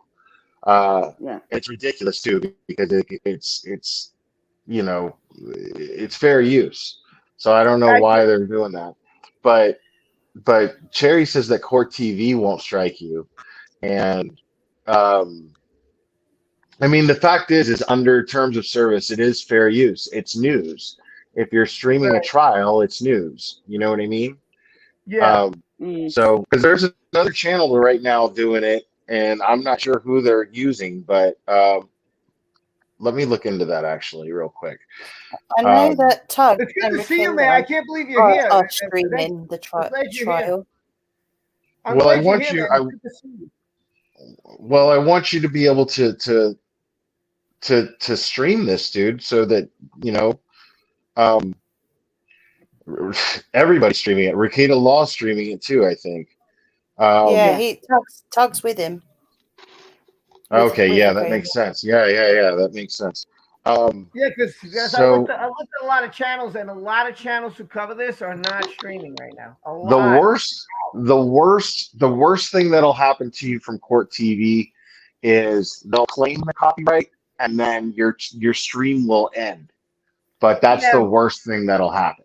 Like you won't get a strike. I didn't Law and want it to crime, end, law and crime are petty. They'll strike you because they're petty ass people. But yeah, but nobody else will. You know what I mean? Okay. So I'm just saying, there's options. Better than putting yourself through the trouble of holding your laptop close to the TV. And well, actually, I'm not holding it. I just put it on the cable box, and I'm just watching it from sitting down. So I just put it on the cable box, let you guys hear it, and I just sit right down and watch it. So that's you say here's the thing too, and if they do strike, then I can't live stream for the next 19 days. That's another thing I have to think about. Like I don't care That's if not I do it the last day. Yeah, I mean that happened to me with the law and crime thing, and I appealed I it saw it too. happen to you, and the hell you had to go through to get back your live stream, and you were really, really, really hurt, man. Well, these weren't even celebrities. This was a trial of a child who was, unalived.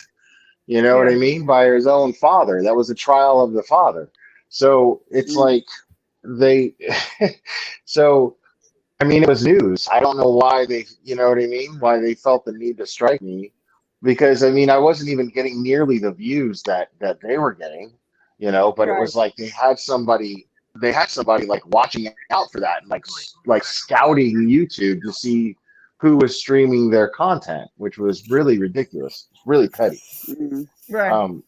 I mean, and like I said, it's not because of some weird indulgence. It was a case that I was covering for a long time, and then it finally went to trial, and so I was just covering the trial. You know what I mean? Yeah. Rob. Yeah. Come Geek Some is streaming it live. And he's showing it? Yeah. Okay. All right. If he can Because do it, it's on. them four are doing it between them, isn't they? Another thing to consider, because I don't want to like tell you to do something that you know what I mean. He's sharing it from the YouTube channel. One thing you can consider is look at all of the people that are probably streaming from Law and Crime. You know what I mean? So like, what are they going to do? Strike everybody? Yeah. So, I'm just saying there's probably options, where you can actually show the visual on your channel, where you can share the screen and show it. Okay. Let me I'll go to the channel and I'll see if I can do it. And if I can do it, I will do it. I'll do it from the laptop. Just let it go. And I mean, because you don't want to miss out, Rob. You don't want to miss out on how beautiful Amber looks sitting there. She is absolutely with a ratty unbrushed hair that looks like and she's so like you can see the innocence on her. Like you could just see it. Oh my God. You know what I mean? Like, and I don't want you to miss out on this, because you're just going to hear what you consider to be facts, like that matters, and you're going to miss out on the beauty that is the gorgeous Amber Heard. And I don't want to see that happen. I don't want you guys to miss out on that. You know why she's right looking now down her nose, don't you? I don't know. They're showing this other. Make sure it ain't falling off. She's actually looking down, smelling her shit. Oh my God! Oh you no, guys are I think she's awful. watching to see if it's falling off. How dare you guys? You guys are terrible. It's You just know. started. It's just come back. They're back in the courtroom. All right, I'm gonna go ahead and jump off. I'll let you guys do it. All right, man. Be well. Cheers. Bye-bye. Thanks, Rob. Bye. Bye, guys. I'm gonna have to go as well because I have to go back down to the kids, but All I'll right, still so be I'll listening. stream it. I'm going to show it live, and I'll put us in the corner. That's all. And Oh, what okay. happens Okay, now? Rob. Yeah, I'm going to show it now. All right, you got to go? I'll still be listening, but I can't. I have to go back down and look after the kids because Do he's what got you to go got to work, do. Thanks so for I can't coming. make noise. Again, anybody wants to come on, you got it open. Bye. Still be Take there. care. See you, Tanya. Let me do a share screen. I'll just share it. What the hell? If everybody else is doing it, then why can't I? Screw it. Exactly. Screw it. Is a tapestry of lies, and that she is a stalwart victim It's of not going to be loud, sexual though. and domestic abuse by Johnny I Depp's can hear hand. it. That she's here to preserve her That's rights as loud and as I make can sure make that it. her voice is heard. You can hear it. Let's go You can back hear it. to the courtroom. I don't know why I got this stream now live stuff. Can I approach? Yes, sir. Why is it like this? I don't morning, understand. Why is it like this? Maybe you I'm should gonna do it try from to the get it. YouTube channel. The Try it YouTube from channel? the YouTube channel. Yeah. Yeah, let me go to YouTube channel. Okay. The link is in the private chat. Okay, hold on. We're Yeah, missing it it's all now. horrible on Court TV on the web on Court TV. Like, man, this is baloney. This is not, you know. I will say, while I was watching it on the YouTube channel, I was watching the chat as well, and I'd say 80% of the people in the chat were on Johnny Depp's side, at least. Okay. Attempts to distract you. All right, this should work. We're gonna focus Let's on try this.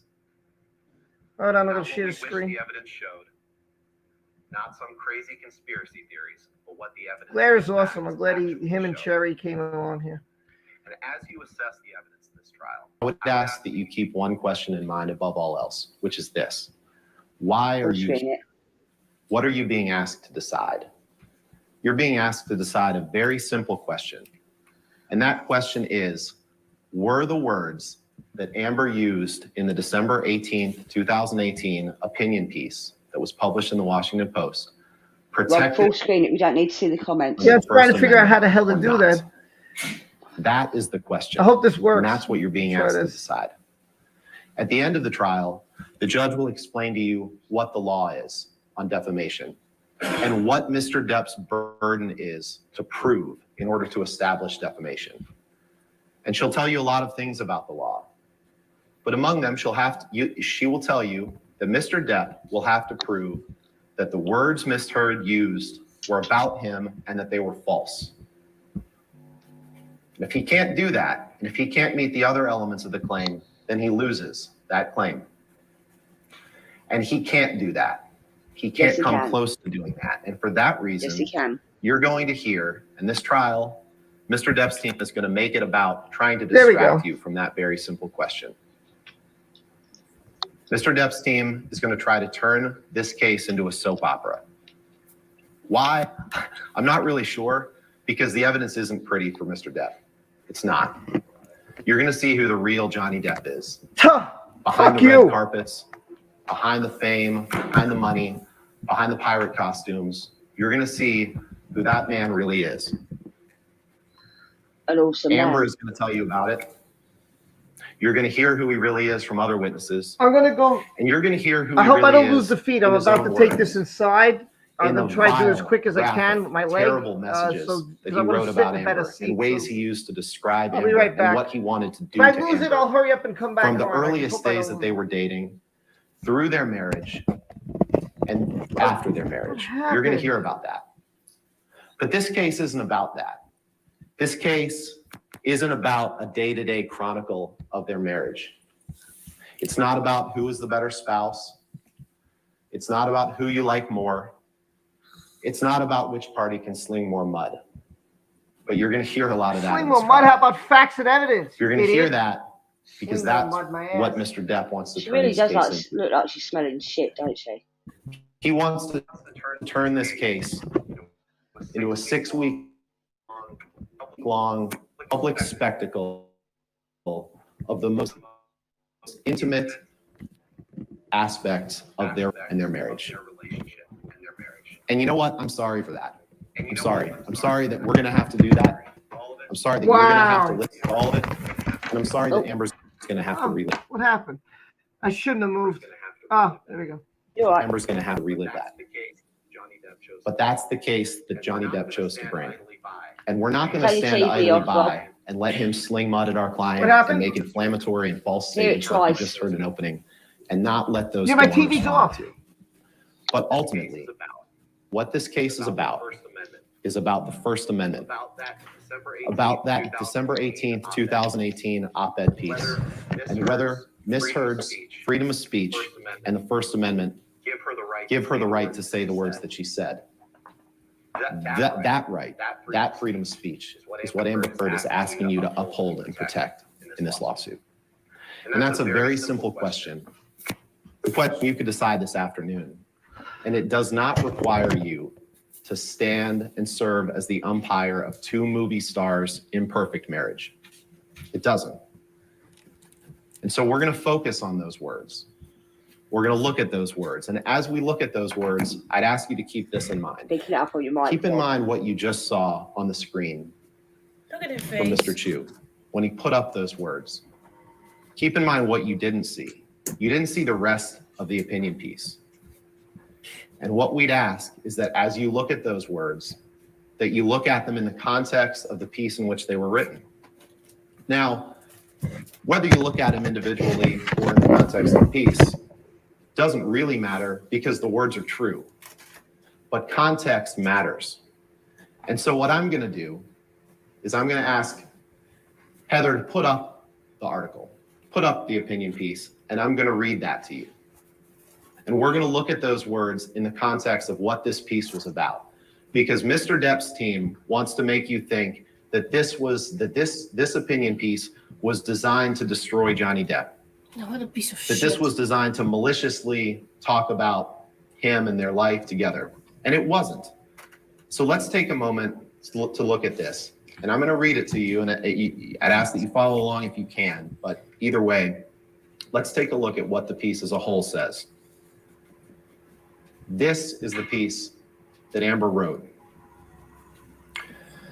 I was exposed to abuse at a very young age. I knew certain things early on without ever having to be told. I knew that men have the power, physically, socially, and financially. Oh, please. And that a lot of institutions support that arrangement. Oh, please. I knew this long before I had the And words judges to who articulate boss me it. around and I they're bet you learned it female. young, Please too. don't give me that they have the power. Like many women, I I had don't been have the power. harassed and sexually assaulted by the time I was of college age. But I kept quiet. I did not expect filing complaints to bring justice, and I didn't see myself as a victim. Then, 2 years ago, I became a public figure representing domestic abuse, and I felt the full force of our culture's wrath for women who speak out. Friends and advisors told me I would never again work as an actress, that I would be blacklisted. A movie I was attached to recast my role. I had just shot a 2-year campaign as the face of a global fashion brand, and the company dropped me. Questions arose as to whether I would be able to keep my role of Mira in the movies Justice League and Aquaman. I had the rare vantage point of seeing, real time, how institutions protect men accused of abuse. Imagine a powerful man as a ship, like the Titanic. That ship is a huge enterprise. When it strikes an iceberg, there are a lot of people on board desperate to patch up holes. Not because they believe in or even care about the ship, but because their own fates depend on the enterprise. In recent years, the Me Too movement has taught us about how power like this works, not just in Hollywood, but in all kinds of institutions, workplaces, places of worship, or simply in particular communities. In every walk of life, women are confronting these men who are buoyed by social, economic, and cultural power. And these institutions are beginning to change. We are in a transformative political moment. The president of our country has been accused by more than a dozen women of sexual misconduct, including assault and harassment. Outrage over his statements and behavior has energized a female-led opposition. Me Too started a conversation about just how profoundly sexual violence affects women in every area of our lives. And last month, more women were elected to Congress than ever in our history, with a mandate to take women's issues seriously. Women's rage and determination to end sexual violence are turning into a political force. We have an opening now to bolster and build institutions protective of women. For starters, Congress can reauthorize and strengthen the Violence Against Women Act. First passed in 1994, the act is one of the most effective pieces of legislation enacted to fight domestic violence and sexual assault. It creates support systems for people who report abuse and provides funding for rape crisis centers, legal assistance programs, and other critical services. It improves responses by law enforcement, and it prohibits discrimination against LGBTQ survivors. Funding for the act expired in September and has only been temporarily extended. We should continue to fight sexual assault on college campuses while simultaneously insisting on fair processes for adjudicating complaints. Last month, Education Secretary Betsy DeVos proposed changes to Title IX rules governing the treatment of sexual harassment and assault in schools. While some changes would make the process for handling complaints more fair, others would weaken protections for sexual assault survivors. For example, the new rules would require schools to investigate only the most extreme complaints, and then only when they are made to designated officials. Women on campuses already have trouble coming forward about sexual violence. Why would we allow institutions to scale back supports? I write this as a woman who had to change my phone number weekly because I was getting death threats. For months, I rarely left my apartment. And when I did, I was pursued by camera drones and photographers on foot. Because you're an actress. On motorcycles and in cars. It's part of life. Tabloid outlets that posted pictures of me spun them in a negative light. I felt as though I was on trial in the court of public opinion, and my life and livelihood depended on myriad judgments far beyond my control. I want to ensure that women who come forward to talk about violence receive more support. We are electing representatives who know how deeply we care about these issues. We can work together to demand changes to laws, rules, and social norms, and to right the imbalances that have shaped our lives.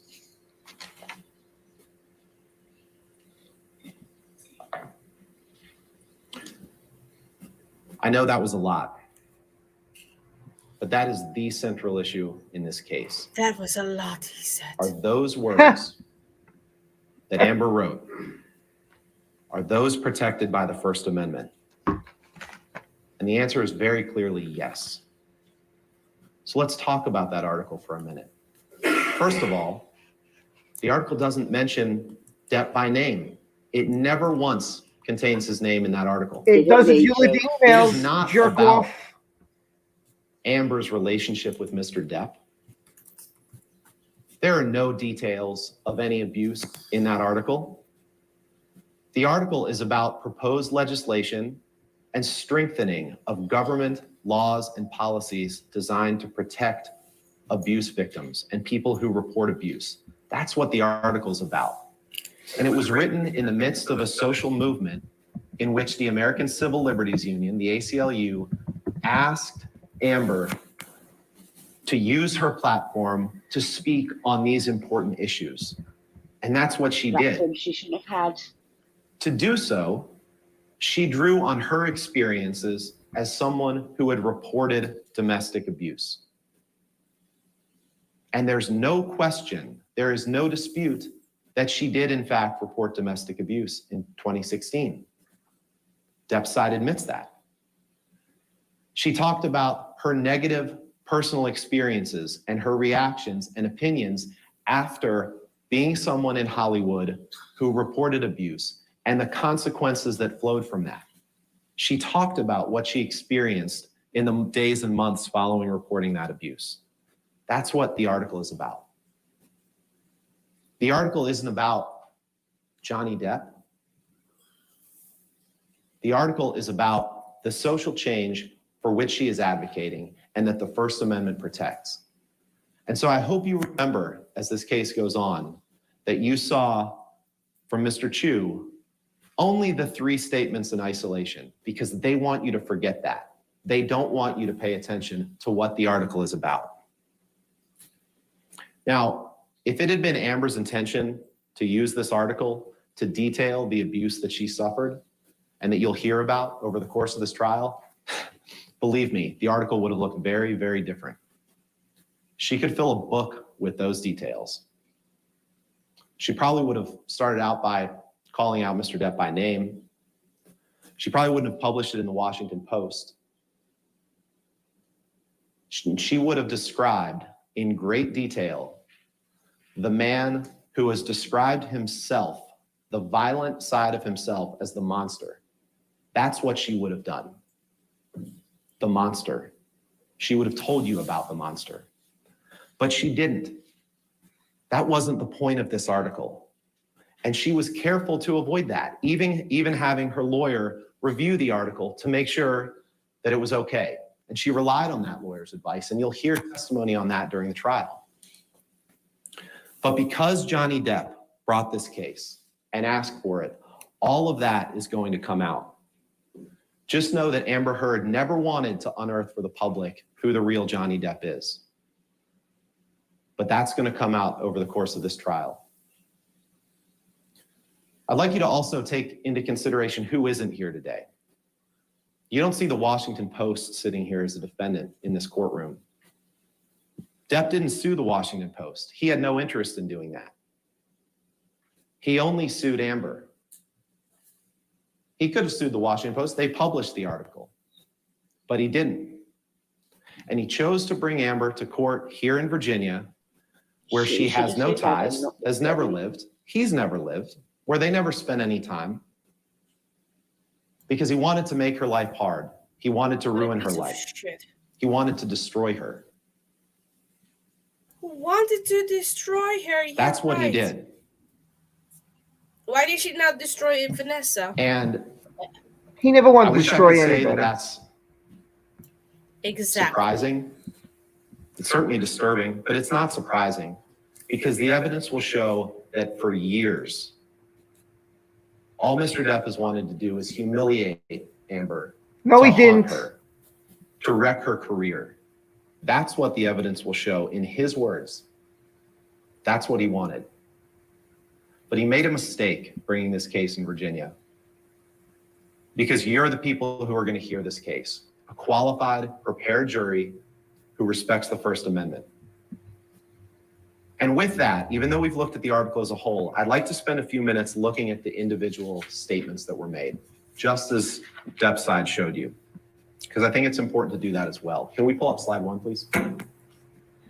Remember, he's just doing this job. This is what lawyers do. As angry as you want to get, just remember, he's getting paid to do this. He's a defense attorney. So it's not him. It's his job. You know, it's what he Then gets 2 paid years to do. ago, I became a public figure representing domestic abuse. Oh, give me a break. And I felt the full force of our culture's wrath for women who speak out. God help me. There's absolutely nothing false about that statement.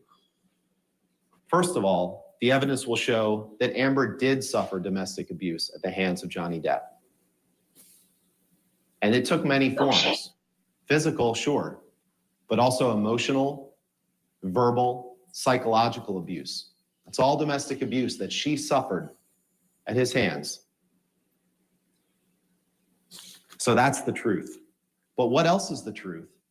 Is that on May 27th, 2016, 2 years before this opinion piece was published, Amber walked into a courtroom in California with bruises on her face that were given to her by Johnny Depp on that incident in May 21st, 2016, that Elaine's going to tell you more about. That absolutely were given to her. And she took out a domestic violence restraining order that she obtained from the court in California to protect herself. And she was, of course, a public figure. She was a movie star. She didn't want the paparazzi, the press photos. She got those, of course. She get those no matter what. She's a star. Who wants to be photographed Come with on, a bruised idiot. face walking Part out of her court? job. She didn't want that, and the evidence will show that. Who told the But she was a press that public she could be figure. there? And 2 years before she wrote this article, she was a public figure representing domestic abuse. That is 100% true. And try as he might to take it away, Amber's freedom of speech gives her the right to say that. Can we pull up slide 2, please? Exactly, Larry. This is the second statement. Exactly. I had the rare vantage point of seeing in real time how institutions protect men accused of abuse. Love you too. Once again, that statement is 100% true. Amber did accuse Johnny of abuse. And she saw how he was protected at the same time that her career took a downturn and that he did everything that he could to try to wreck her career, as the evidence will see. But she accused him of abuse. That statement is true. You don't need to relive every intimate detail of their marriage. You don't need to decide what happened on any individual day of their marriage to determine that the First Amendment protects that statement because it is true. He wants you to forget that. Don't take the bait. Let's pull up the third statement, please. Now, this statement was in the headline of the online edition of the article. I spoke up against sexual violence and faced our culture's wrath. That has to change. The undisputed evidence in this case will be that Amber did not write these words, did not review these words, did not approve these words. That's how op-eds work. She wrote the article. She didn't write this headline. And for that reason alone, it's not defamatory. But here's the thing. Like the first two statements, tragically, it's true. Amber did suffer sexual violence at the hands of Depp. And Ms. Vasquez tried to minimize that and tried to make you think that it's all made up. But it's not. You will hear in the most graphic and horrifying terms about the violence that she suffered. You'll hear that straight from her. She will get on the stand and she will tell you that. It happened. And by taking out that domestic violence restraining order, by obtaining that from the court, she did speak out against it and all the other abuse that she suffered. And she said, enough is enough. I need to protect myself. She didn't want to do that. She didn't want to be forced to get that restraining order, but she did. She spoke out against the abuse by doing that.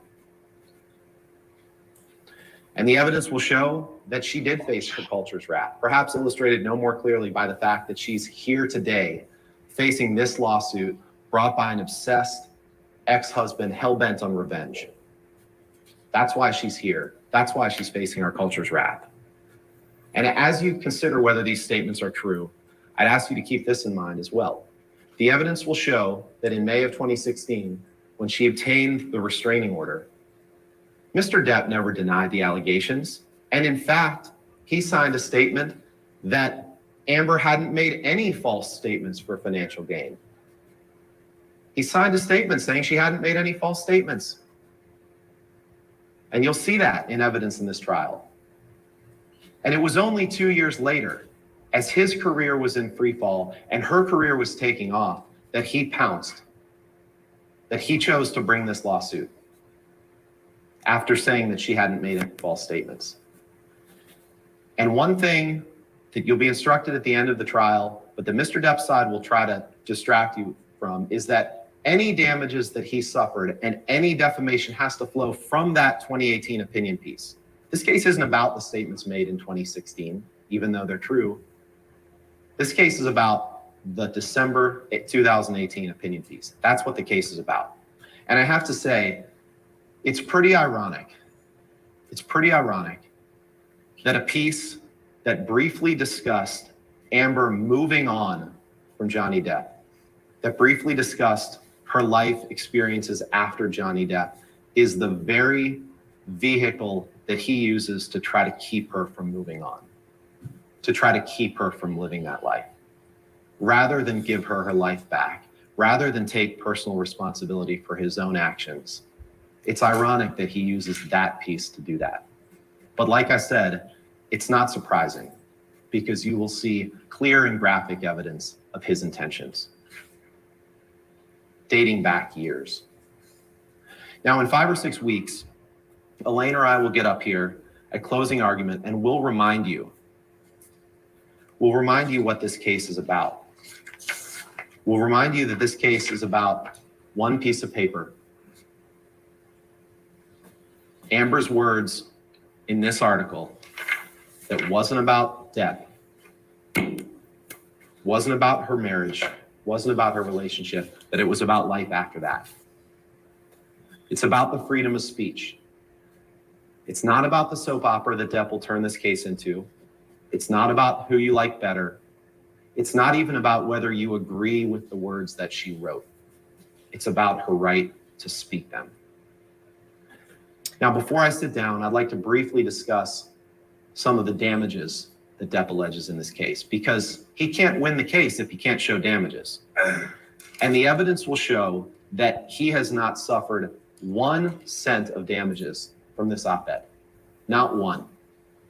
Now, make no mistake, Johnny Depp's reputation is in tatters. His career is in free fall. But it's because of problems that he created, problems that he is responsible for. And he's here in court asking you to blame Amber for them. But it's not Amber's fault. They're from the choices that he made. You'll hear a lot of evidence in this trial about those choices. You'll hear evidence of crushing drug and alcohol abuse. You'll hear evidence of Depp taking more drugs than you can count. You'll hear evidence that before one of the instances of abuse, a cross-country plane flight in May 2014 from Boston to Los Angeles, when he kicked Amber in the back on a private jet. You'll hear evidence that he had had no food for days, that he had used cocaine, that he had had half a bottle of whiskey, that he had had countless Red Bulls and vodkas, that he had taken pills, and on the plane decided to top all that off with 2 bottles of champagne. You'll hear evidence of that. And he blacked out on the plane, and he abused Amber and didn't remember anything about it when he woke up. You'll hear evidence of drug binges with his good friend Marilyn Manson. You'll hear evidence of that 3-day blackout in Australia that Ms. Vasquez tried to minimize and tell you was false. A 3-day blackout in which he abused and sexually assaulted Amber. All right, we need to slip a quick break in. Back with more right after this. We won't miss a bit. We're going to push pause and pick it up right where we left off. So push pause. Like I say. Well, Hen, you there? Anybody there? Hen? I'm here. Yeah. All right. What'd you think, Hen? Go ahead. I know a lot of people are angry, and I could see that. I can see a lot of people are angry. So, listen, I just want to make everybody realize this guy gets paid to do this for a living. This is what he chose to do. And if it wasn't him, it'd be someone else. He's getting paid a lot of money. So he's got to make her look good. And the other guy and Chu's got to make Johnny look good. And despite what we believe and despite how we feel, and I know how I feel, it's just, listen. I hate to say this. Go ahead. But his opening statement actually made sense. Don't shout at me, okay, people? Okay. Because he's right. She did accuse him, and then she did have to face I don't know. I didn't witness her getting abuse because she accused him, personally. Yeah, I didn't get that either. I didn't get. Listen, first off, when he says things like, "Oh, she had to go outside and have paparazzi," I want to make something clear. When you're an actor, a hot rock singer, this is part of what comes with the territory. Which is why most of us wouldn't want to be famous. Right. So here's an idea. Don't become an actress. Don't become an actor. Don't. So that to me is the most stupidest thing. It's like right now they're walking to a courtroom. There's cameras there. What makes you so important is that you're a celebrity and you're well known and you're in movies and it comes with the territory. That was the most stupidest thing I heard. I was looking like, Yeah, well, Johnny gets paparazzi in the street.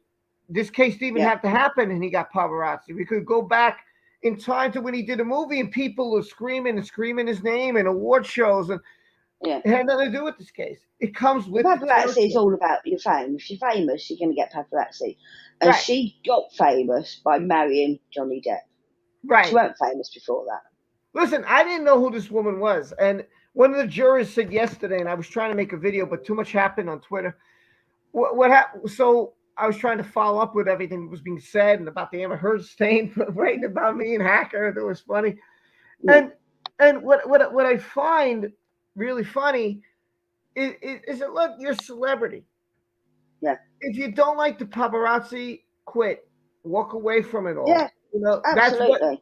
That's what that Bat girl did on the WB11. She said, I couldn't handle it. I couldn't handle the workload. I didn't want all these cameras. I didn't want. Okay, and she walked away. Ruby Rose. But that's why Johnny broke up with his last girlfriend, wasn't it? Yes, and I did a video about that. It was that Russian lady, and she couldn't handle all of it. So he understood. He didn't say, okay, it's part of the territory, and if you don't like it, you want to stay out of the spotlight, and then you do that. Yeah. And there's nothing wrong with that, but to use that as a defense is ridiculous. To me, I don't understand is she said she had to change her phone number weekly because she kept getting death threats. Why was she giving her phone number out to people that could ring her and give her death threats? You know what I mean? You keep your phone number private. So someone in her neat little circle was giving that phone number out. Otherwise, she wouldn't have to change it weekly, would she? It doesn't make sense. Like, who were you sleeping with? Were you sleeping with so many people that you're giving out your number to everybody? I mean, I don't. Do you have my number, Rob? In Fairfax, Virginia. There is probably about 5 people in this whole YouTube world that we're in that have my phone number, and these are people that I trust 100%. 100%. Delivering the opening statement. And I'm not going to give my Half phone of number his out to client, everyone. Amber Heard. Let's get you back right where we left off. Okay. All because she had the courage to confront him about his drinking. Imagine that. A concerned spouse confronts her husband about his drinking and gets rewarded with that. That is what the evidence will show. That is what happened to my client. That 3-day blackout that led her to be so in fear for her life that she barricaded herself in her room. That same 3-day blackout crying. That kept him from being able to do what he was in Australia to do, which was to film Pirates of the Caribbean 5. His behavior on that trip, both before the blackout and during it, kept him from being a reliable actor. He showed up late to the set. And after that blackout, he was gone from the set for a long time. Now, he did cut off his finger, but the evidence will show my client did not do it. Oh, bullshit. And just imagine this, what Ms. Vasquez is trying to get you to buy, that Amber Heard somehow developed a major league level fastball and cut off his finger with a bottle. You'll see the evidence. You'll see that that doesn't make any sense. And you'll hear from Ms. Heard's experts who testify, including orthopedic hand specialists who testified there was no way that happened. No, so it just happened. It was just on the floor. You'll also it was just on the floor. See pictures of what Mr. Depp did after he cut off his finger. Exactly, when he dipped it in blood and paint and wrote graffiti all around the house. That's what you're going to see he did. And you're going to ask yourself, how can someone that is blacked out, how can they deny that they abused someone? How can they deny what they were told that they did? He has no credibility when he gets up here now in this court and tells you he didn't do this or do that when he was blacked out. So just remember that. So if he's blacked out, how can he do anything? That he created. If I'm blacked out, how can I do anything? You'll hear evidence that the same addictions that led him to abuse Amber, but a mental blackout, also led to the demise of his career as an actor. Like I said, as you saw with Disney, the evidence will show with Disney, he was unreliable as an actor, and those same self-destructive because he chopped his finger led to off. financial distress. Quite simply, he was running out of money, And that distress fueled his abusive tendencies toward Amber. Running out of money. What? And it led the public to think less and less of him. What? And you will see a parade of witnesses who testify in Johnny's case that all have one thing in common. They all rely on him. They're all on his payroll for the most part, or they rely on him for some sort of luxury in their life. And you'll see that of these witnesses. So in a lot of ways, Amber previewed the parade of witnesses when she said in her op-ed, and I'm going to read from it and quote it here. She said, you remember when I said this, imagine a powerful man as a ship, like the Titanic. That ship is a huge enterprise. When it strikes an iceberg, there are a lot of people on board desperate to patch up holes, not because they believe in or even care about the ship, but because their own fates depend on the enterprise. Remember that as Depp's witnesses take the stand, none of whom know what happened behind closed doors between him and Amber, none of whom can testify to that. But remember that these are people who care about their own financial well-being, just as Amber previewed in that article. And they know what happens to people who stand up to Depp. I agree. They know what happens because they've seen it. They've seen it with Amber, and they've seen it with other people in his life who had the courage to ask him to change and who he lashed out against. These are people who helped enable the man who describes himself as the monster. Make no mistake, this man's poor choices have brought him to this courtroom. His own bad behavior, his own refusal to commit to sobriety, his own violence, his poor choices. And the people who have spoken up against it, they're the ones that have suffered the consequences. You'll hear evidence that he fired his longtime agent, that he got rid of his business managers and his law firms that had represented him for years. And no one has suffered from his refusal to take accountability more than Amber Heard. You'll hear evidence that 2 years before the op-ed, 2 years before that, Mr. Depp brought someone else into his life who helped convince him to blame other people. That man, Adam Waldman, who Ms. Vasquez introduced you to, had never met Mr. Depp while he was in a relationship with Ms. Heard, or while he was represented by his agents or his former business managers. But he convinced him that all these bad things that are happening in his life, he helped convince him of this, were other people's faults. And you'll hear evidence of that. Rather than take responsibility for cleaning himself up, Depp chose to blame other people. That's why we're here. And the evidence will show you crystal clearly that the op-ed had nothing to do with damages that he suffered. He's going to try to make it sound like this caused him to lose Pirates of the Caribbean 6, which is a movie that hasn't been made, but that Disney wasn't going to cast in it because of Amber's article. Yep. But there's no evidence of that. There is. The evidence What are will you actually talking show about? that months before the op-ed, it was reported that Disney was considering dropping him from Pirate 6. That's not true. The evidence will show Not true. that Disney had a dossier on him that had articles from the press, had other information about Mr. Depp, and they didn't have this article at all in their files. It didn't register with them. Just as it didn't register with the public. The public had known since 2016 what Amber had to say about Johnny Depp. This didn't change any of that. The evidence will also show that he said he would not make Pirate 6 even if Disney paid him far more money than he'd ever made on a film. That's what the evidence will show. So any damages that he suffered in his career are not because of this op-ed. And it's time to make Johnny take responsibility, to tell him, Mr. Depp, stop blaming other people for your self-created problems, to take responsibility for your own life. And it's up to you, ladies and gentlemen, to make him do that.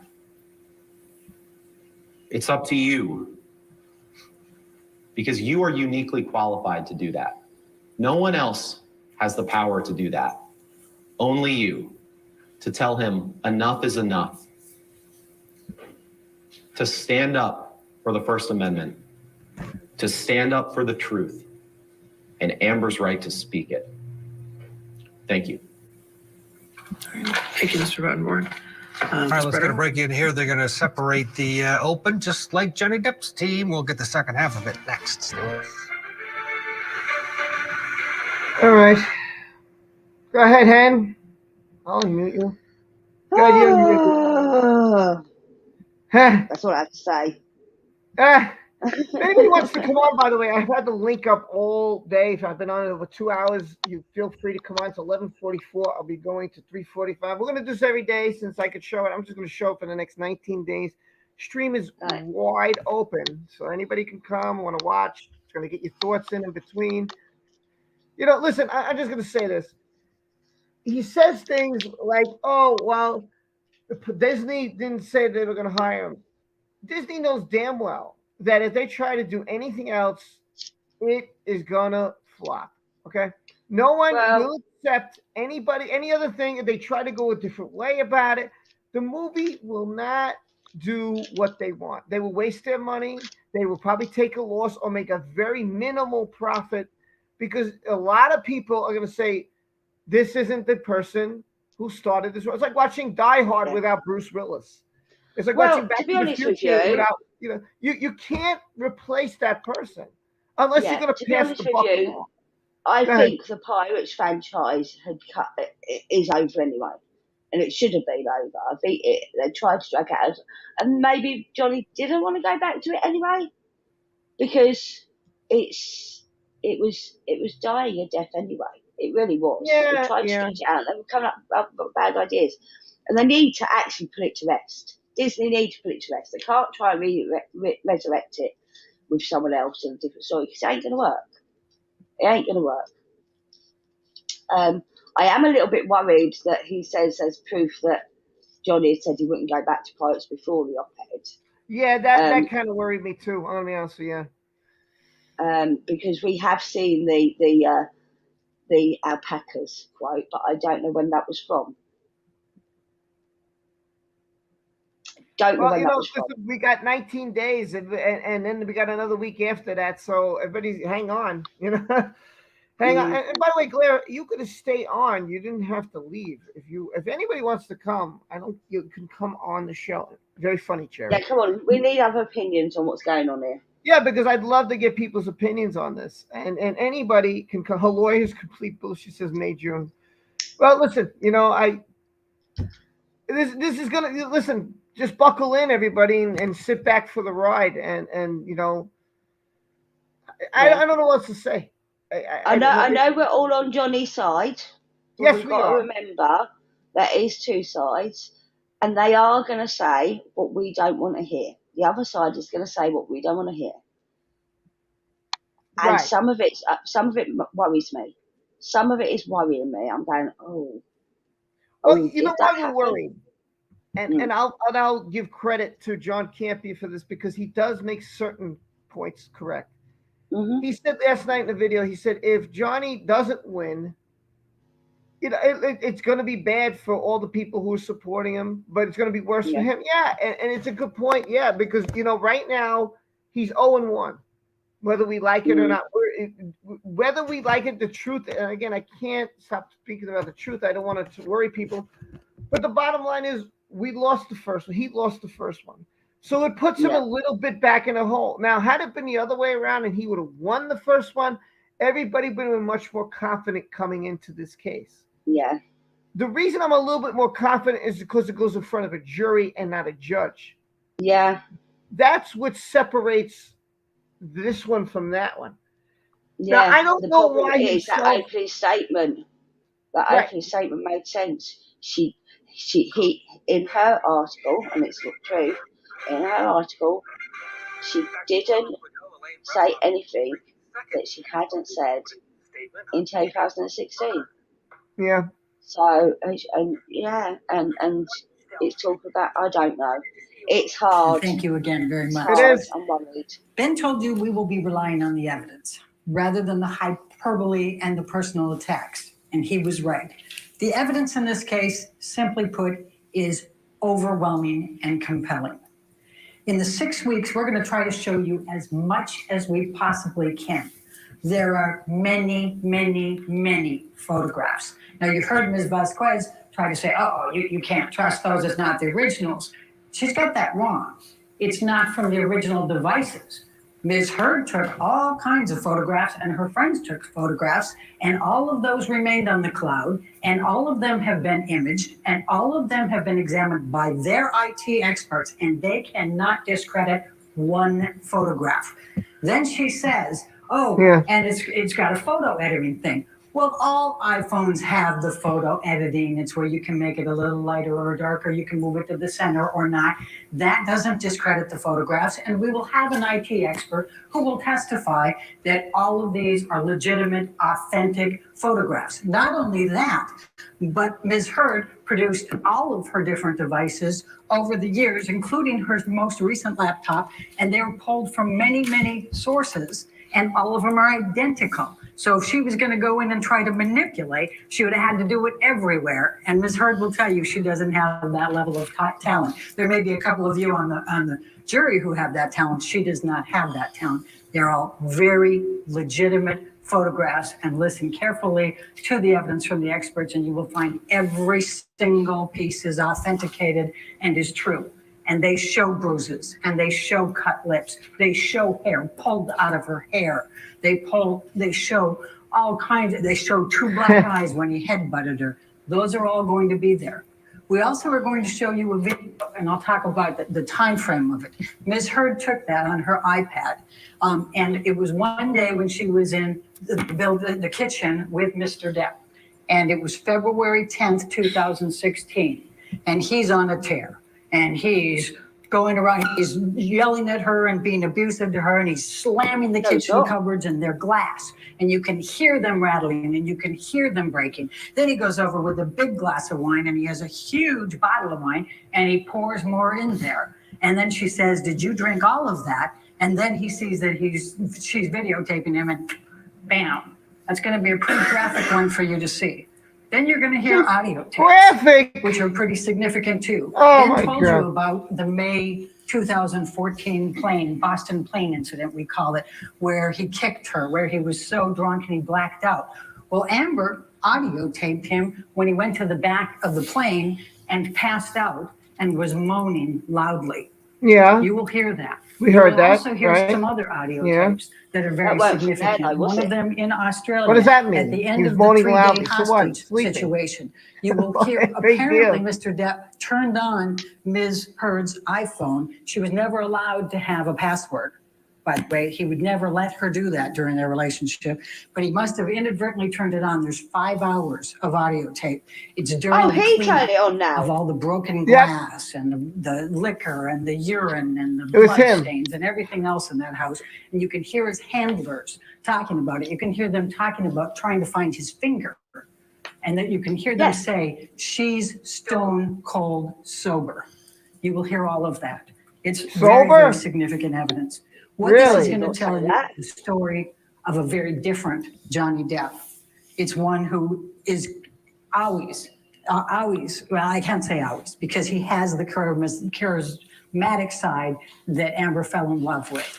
But he has an enormous amount of rage. You will see the medical records and hear from the psychiatrist that talked to him for a while in 2014, where he admits that he has rage, that he's like a demon, that he visits his wife, Amber, like his mother and his sister that he hates.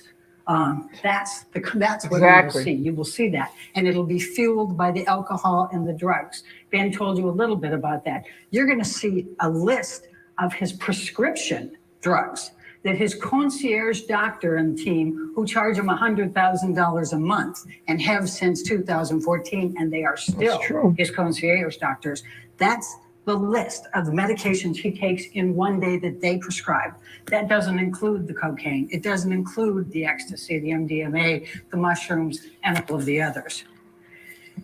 Now, It's during these rages that Mr. Depp engaged in verbal, emotional, physical, and sexual abuse of Amber. Let me introduce you to Amber, the lesser known person here. And I know when we were doing the voir dire, none of you had even watched as much as 3 of her movies. So I'm going to tell you a little bit about Amber. She's 35 years old. She's from Austin, Texas. She grew up outside of Austin, Texas. She has a daughter, Una, who turned 1 last week. Amber grew up in an area. Her father was a construction worker, primarily a painter, but he would break horses as part-time. They lived out on a ranch area. Because her mother, Paige, who died 2 years ago at age 63, dropped out of medical school to marry Amber's father. She worked for the state of Texas in internet communications. They grew up very poor. Amber has a sister, Whitney, who's 16 months younger than her. And you will see and hear from Whitney later because unfortunately she also witnessed some of the abuse. Amber rode horses with her father. She tried to work with him to help him break the horses. She remembers having a broken arm at least 4 times, being in casts during that time. But there were some things she learned from breaking those horses that was very significant. Yeah, breaking. Her father taught her she couldn't show fear. She couldn't show pain. She didn't. And she couldn't showed emotion. vengeance and abuse. That's how she could break those horses. It's significant for you to know that so you can understand how Amber could have remained in this relationship with Mr. Depp for as long as she could and the dynamics of some of the abuse you're going to hear about, because that's what would be her instinct, is to stand up and not let him show that he's caused the pain, that he's caused the fear, that he's caused the humiliation. You'll hear about a long line of jobs that Amber started from back, age 12 as soon as she could, working in the soup kitchen. Well, that was volunteer, but then she took all kinds of miscellaneous jobs, lifeguards, everything else, trying to improve herself. She's not somebody who had a great break. What happened was she got recognized by a Hollywood agent who expressed some interest in her. She took her $180 that she'd saved up and she went to LA. That's all she had to her name. The testimony will be she worked all kinds of different jobs when she was in LA, anything that she could get. And she would go on, but she didn't have a vehicle. So she would go on buses and she'd go up to six different auditions in one day. She'd have a map and she'd have in the bus and then she would just go around. She had a big sweater so she could change underneath it to whatever the role was so that she could get things. And she wasn't going for famous actor roles. She was taking one-liners. She was taking extras. She was doing anything she could to make money to survive. And then you know what she did with it? She gave a bunch of it back to her parents. She started helping support them. Then when Whitney graduated from high school, she brought her out to LA and put a roof over her house and put her through community college. She took care of her family with what she made. When she met Johnny Depp in 2009, when he hired her for Rum Diaries to star across from him, she felt like she was pretty successful. She'd starred in some roles. She had an apartment. We need to get a break in as we approach the top of the hour. Julie Grant will be here when we return.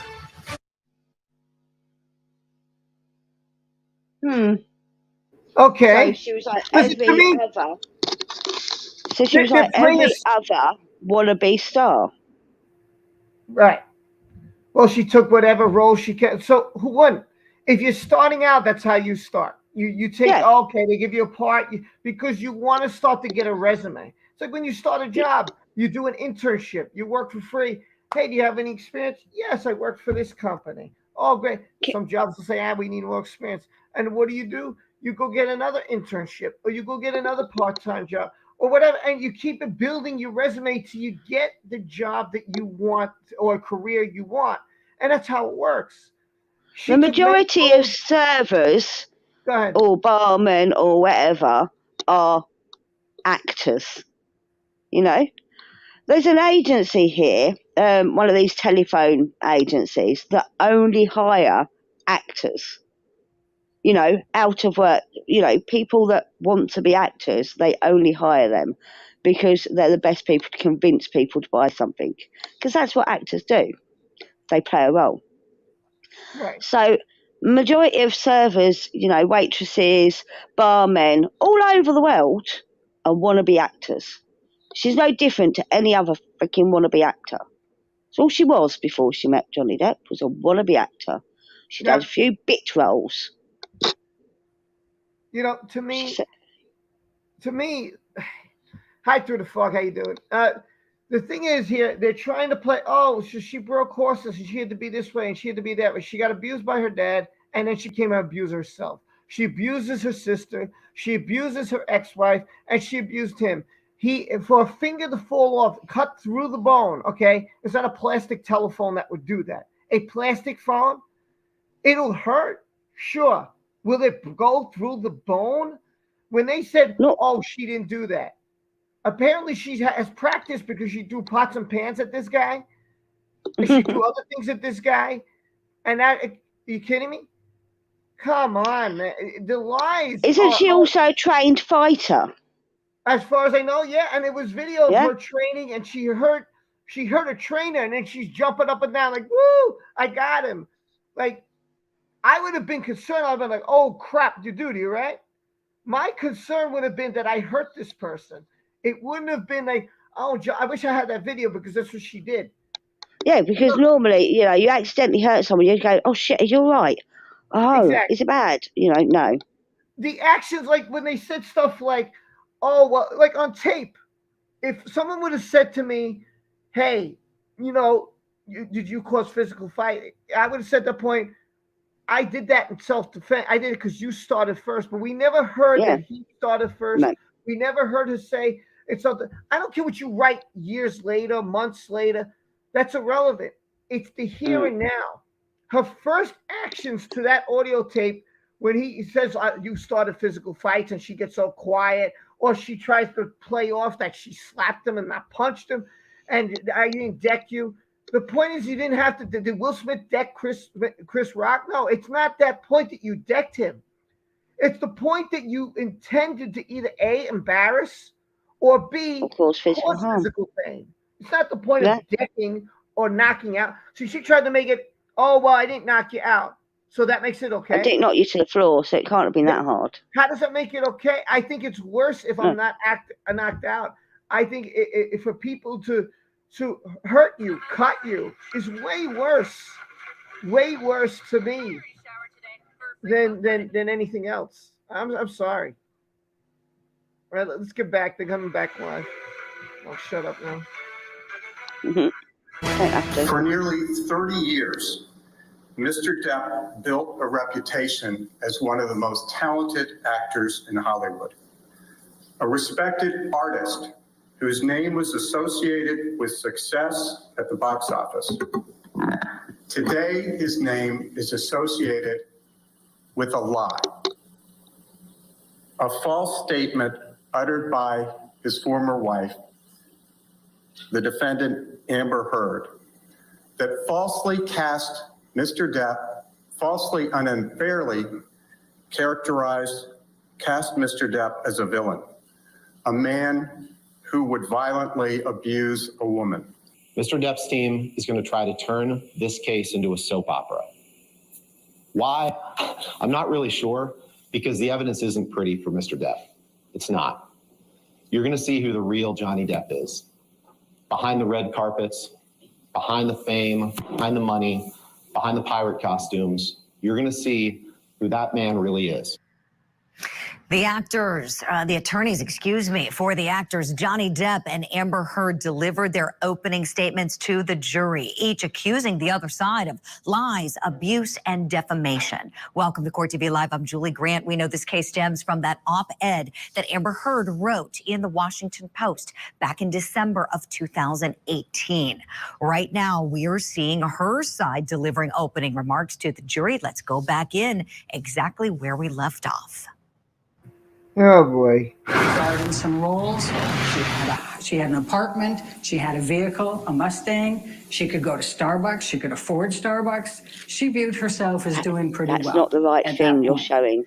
Now, during the Rum Diaries, well, how that happened to why she got to know Mr. Depp. Not true that she was pursuing him or anything else. She was in a long-term relationship with Tasha Van Ray, and he was in a long-term relationship with Vanessa Paradis. Neither of them had any kind of romantic relationship at that time. When she departed Now I know what I did. from Sorry. the Rum Diaries in 2009, Johnny started pursuing her. In fact, he sent her a number of gifts. One of them was a guitar, and she returned it. Now, 2 years later, fast forward, that's when the press junket started. And that's when she had to come back and meet with him, and they ran on the press tours. At that point, she had ended the relationship with Tasha Van Reed, and he said he had ended his relationship with Vanessa Paradis. So during the press trips, that's when they started dating, and by both accounts, fell madly in love. She loved the side of Johnny that we see in the movies, the charismatic one, the charming one, the generous one. That's the man she fell in love with. But sadly, the monster came in the way. And that monster would come out when he was drinking and when he would take the drugs. Amber will never forget the first event of abuse. She was sitting in his house in Sweetser on the sofa, and he was across from her. And they were talking about a tattoo that he had that had Winona Ryder forever. He had altered that to Wine Forever after he broke up with Winona Ryder. Just on the side, he had Slim, which was his nickname for Amber. When they broke up, he turned it to Scum. But in any event, he had that on there. And Amber thought he was making a joke when he was talking about it. And she laughed. And he up and slapped her. Now you see the rings that Mr. Depp has on him. It hurts when he slaps. And she was stunned. She had no idea what to think. And she kind of laughed, thinking, well, maybe that was a joke. What just happened? And he slapped her again. And then she just froze and just looked.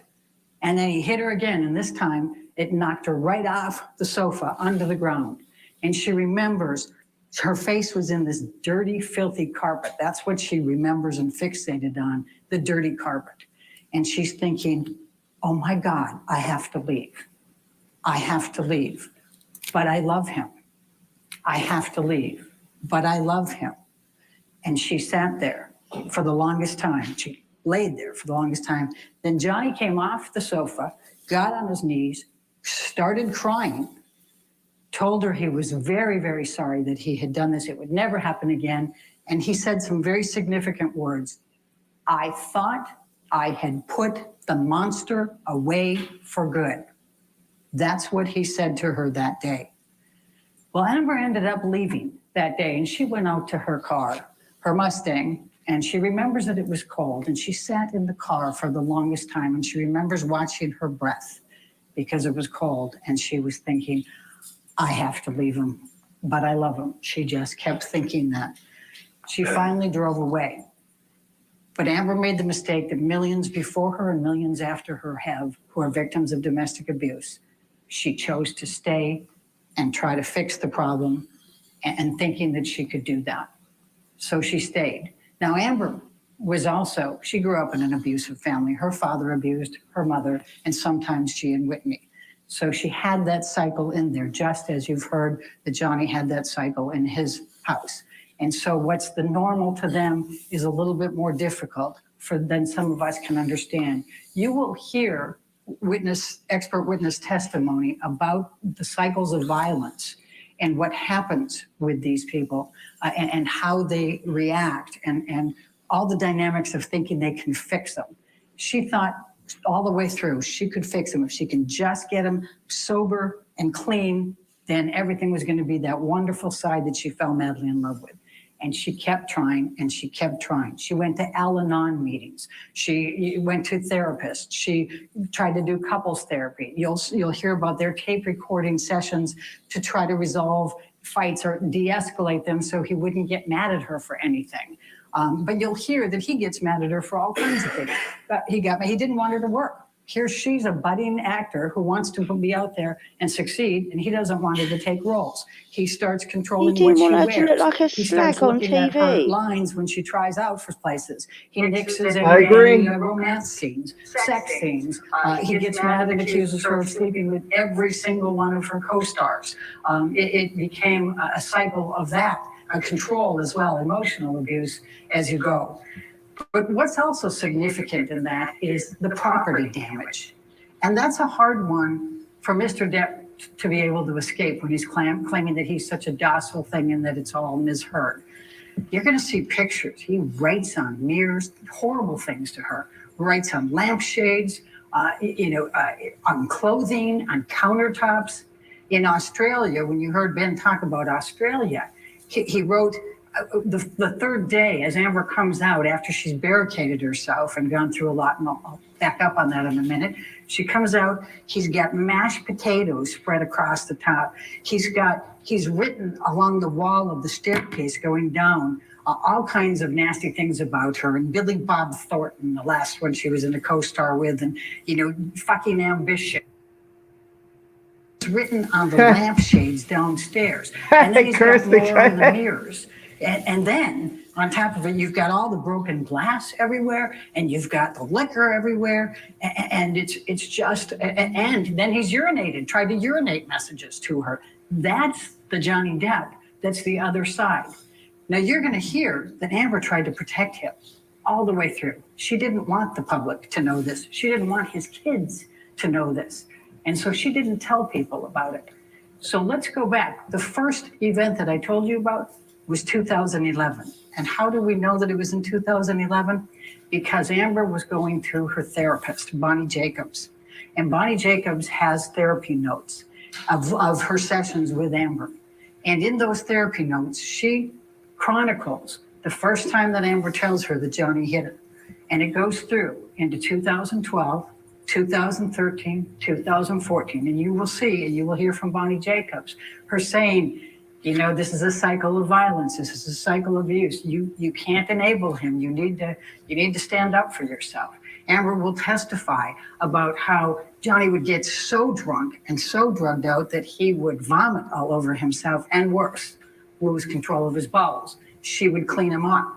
And you'll see Bonnie Jacobs in these notes saying, don't do that. You're enabling him. Don't do it. Leave him there. But what would happen was his handlers would then take care of him if she left him. So that's the story you're going to hear on that. Let me just tell you about a few of the events. And I'm going to start in Australia. That's the 3-day hostage. She gets there. Now, you will hear Mr. Depp testify under oath that for 15 to 18 months before the March 2015 Australia event, when he's there filming, that he's been sober, clean and sober. Then you'll see all the text messages for the last 18 months in which he's scoring drugs, in which you'll hear testimony from people in which he's gotten drunk and taken all kinds of different drugs. The whole time. He doesn't get clean and sober. But he claims that he was clean and sober, that she came there.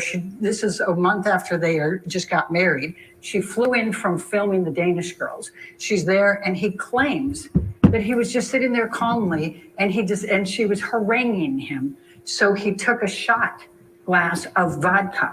And when he did that, she got mad, took the bottle of vodka, was 8 to 10 feet, about where I am from you, and hurled it at him, and it happened to just take off the bottom part of his finger. And then he says she came and burned a hole in his cheek. So Elaine is saying she did it. The other guy's saying he did. Whoa, wait a minute. Himself in the cheek and also cut himself. But Amber never did that. And you're going to hear from the experts testifying about this finger injury and how fantastic this version is.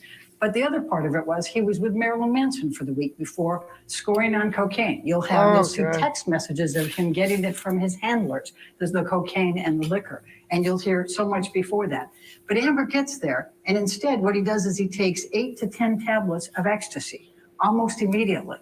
And the next 3 days are just a cycle of very, very, very violent activity by him. Amber keeps trying to calm him down. She tries to get him to eat. She tries to get him to sleep. She tries to do these things. And he would just, he was, at times delusional, paranoid. He would be, mad at somebody else. Then he'd be mad at her. And by the way, we'll talk about the prenup, but he called her lawyer, who she had because she wanted to give him a prenup, and then they got married too quickly, so she was going to give him a postnup.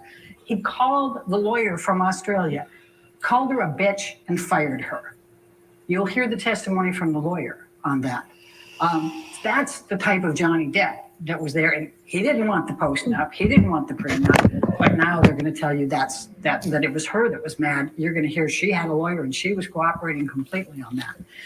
So as you go through those 3 days of Australia, some pretty horrendous things happen to her. He rips off her nightgown. He has her jammed up against a bar. He has hurled bottles and bottles at her. He has dragged her across the floor on the broken bottles and the liquor. He has punched her. He has kicked her. He tells her he's going to. What happened? She can't. They cut that to mute what she was saying because it was too offensive. Ah. This is one of those points as you're listening to the opening statements where you just don't even have words at these allegations. Just horrific. Both sides making these horrendous allegations at the other. We're hitting pause. You're not going to miss a moment of this. We'll be right back into the courtroom for more of Depp versus her. All right. After this.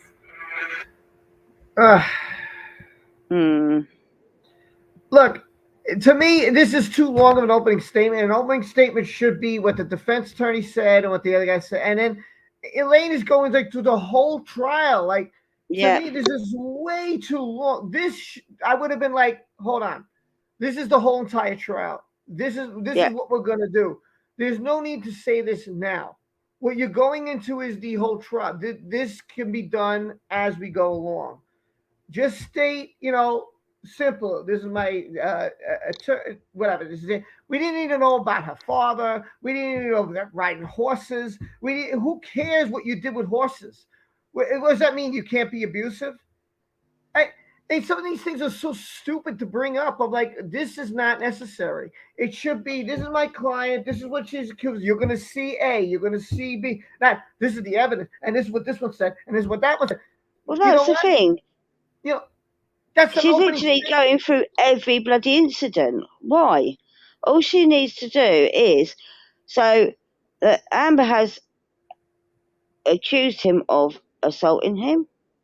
We have evidence to prove that, and you will see that evidence. That's what she needs to say. I don't know, Debbie. I don't know. And MMA King, there are other YouTubers showing this just straight like this, and I wouldn't have done it, but apparently it's okay, because if they can do it, then I'm able to do it. So, yeah, apparently if one is good, then it's called fair use, and court TV is not going to be like that. So, and we're pausing and discussing it anyway. Huh? We're pausing and discussing it anyway. We're talking over it. No. But I don't know.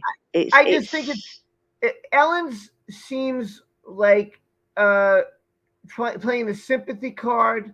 Poor my client. Oh, my client. She was abused. Poor baby. Poor baby. And again, they're using the same defense, drugs and alcohol. And again, I would be Johnny's team. I'd be like, so you're telling me that their client didn't use drugs and alcohol? In fact, their client, when my client was trying to sober up and improve his life, tried to do the exact opposite. Yeah.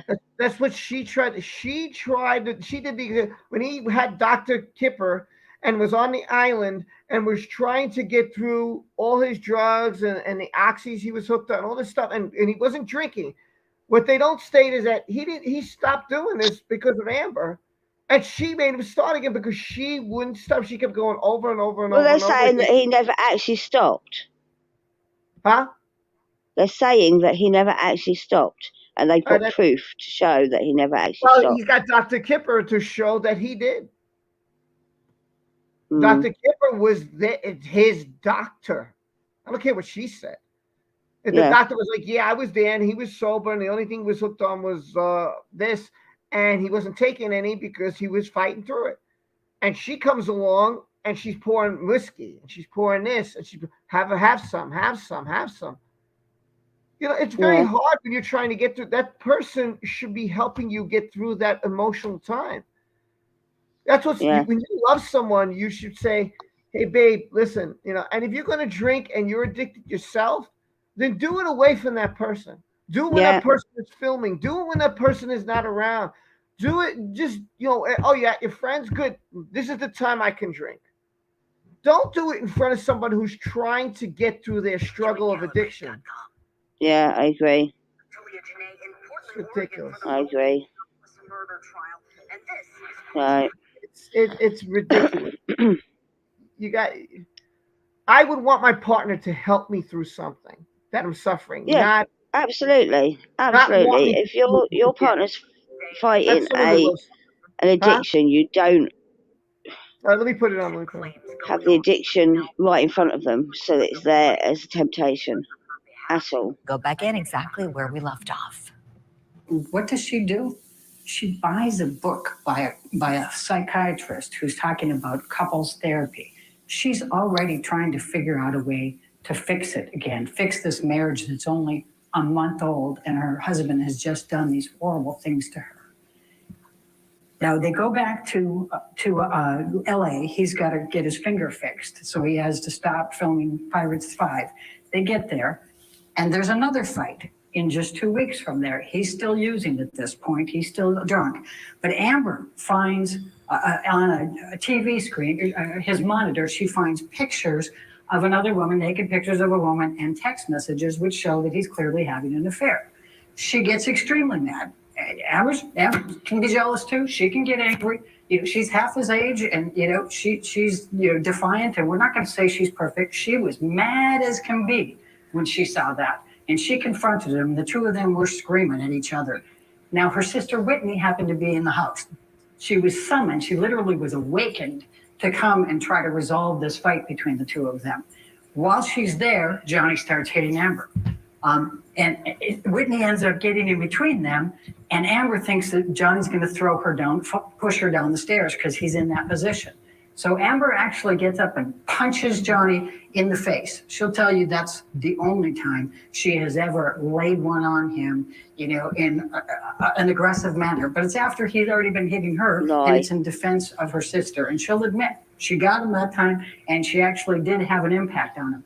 She'll testify about how many times they were in their fights, and she said, she's almost half his size. So she said, if I pushed him, he doesn't move. He pushes me, I go flying across the room. There isn't any, ability on her part to be the abuser. What she'll also tell you is it took her a while to ever fight back. That many times before that, she would do what she did when she was breaking the horses. She wouldn't show fear. She wouldn't show pain. She would look at him. She would just be defiant. And all it would do was piss him off more. She'll tell you that she tried everything. She tried everything, from trying to be nice, trying to get away from him. She would throw things in his way to get him from running after her. She would try to, flail back. She would use her hands and legs, and she would go and try to fight him. She'd run into a room and try to barricade and push his hands and everything out of there. She'd try all those things, but she couldn't figure out what could get him to calm down. I'm going to fast forward now to the next one, and that is I'm going to jump you up to. She's literally going through every instant, isn't she? Johnny had to get surgery on his finger. That's the longest. Yeah, this is what I don't like. This is not what this should be about. The opening, the judge should stop. The opening statement should be about what we're going to show, what we're going to do. Not every single event. That's what the trial's about. Instead, there's twice. I don't know. I don't agree some with New this. York I hospital would and call did the a rub cleansing. stop. One time it was for 3 days, and one time it was for 5 days, and that's it. He's never made any effort whatsoever to get sober or stop the drugs. But this particular time he did for almost 3 months. And you'll see the text messages. We're going to take you through this whole story and all the text messages and all the emails and all the testimony that you're going to get. So we fast forward to December 2015. That was one of the worst. Australia was pretty bad, but this one was even worse. In this particular occasion, he gets angry for some reason, and he starts dragging her by her hair through the apartment, kicking her, punching her, tearing her hair out. At one point, she gets up and looks at him, and he headbutts her, and she gets 2 black eyes from it.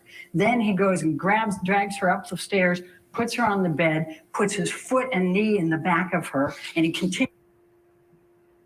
Oh, God. Yeah. And this was supposed to be just before she went to the James Corden show. Causes the bed frame to splinter. That's how much force. She is suffocating in the pillow, and she believes truly she's going to die on this one. She wakes up to her friend being there. She doesn't know how long that she was unconscious or subconscious. She doesn't know. But Johnny was gone at that point, and her friend saying, "Are Because you she was okay? drunk, Are you that's okay?" why. You'll see the pictures of all of this. You'll see the pictures of the hair. Imagine how much that must hurt. The hair that's out on the ground. And you'll see the pictures of Amber. Now, here's the ironic thing. Oh The my next God. day, she's got to be on the James Corden show. And you can see the text messages. She's not sure if she can go. She's worried. She's got 2 black eyes. She's got a split lip. She's got bruising. She's got her hair missing. But her friends rally with her. She's got a makeup artist. You're going to hear from Melanie Iglesias, who does the best job of makeup you could imagine to get her through the James Corden show. And she does it. But you'll see the pictures, the before, and you'll see them then. And that's the resilient Amber who says, I'm going to go do this anyway. Now, her The friends, pictures she that tells show Io, you're going to hear about Io nothing. Tell It Right. He was in New York. She texted him and said, Johnny beat me up really good this time. Can you help? And he says, I was filming something. I stopped. I got the first flight out of there. I'm flying from New York back to LA. I see her on the James Corden show. I can see the swelling because I know her well. I can see the swelling. And then he said somebody touched her and she flinched on the show. He said, She that's not like flinched. Amber. Oh my He God. got there. They hadn't cleaned up all the mess. He sees the hair. He sees the splintered. He sees all of the other things.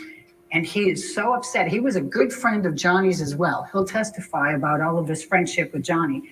But he put his foot down on that one and said, you need to have consequences. You cannot do this to Amber anymore. I am not your friend anymore. Now, there were several people that were supposed to go to Johnny's Island, Bahamas Island, in December for Christmas. He was going to bring his 2 kids. He'd invited Amber's parents, who loved Johnny, and unfortunately her father used to drink and do drugs with Johnny a lot. And he was also going to take Rocky, her friend who lived next door in a penthouse, and her fiance, and Rocky's parents. Imagine being able to go to a Bahamas island for Christmas. What a cool thing to do. But they all were so upset what he did to Amber on December 15. They said, no, we're not going. We're not gonna condone this. We're not going. But he talked Amber into going. He guilted her into going. I'm going to be with my kids. Please come. I'll be better. I'm going to get better. Amber went. And then he ends up assaulting her even there and sexually assaults her even there.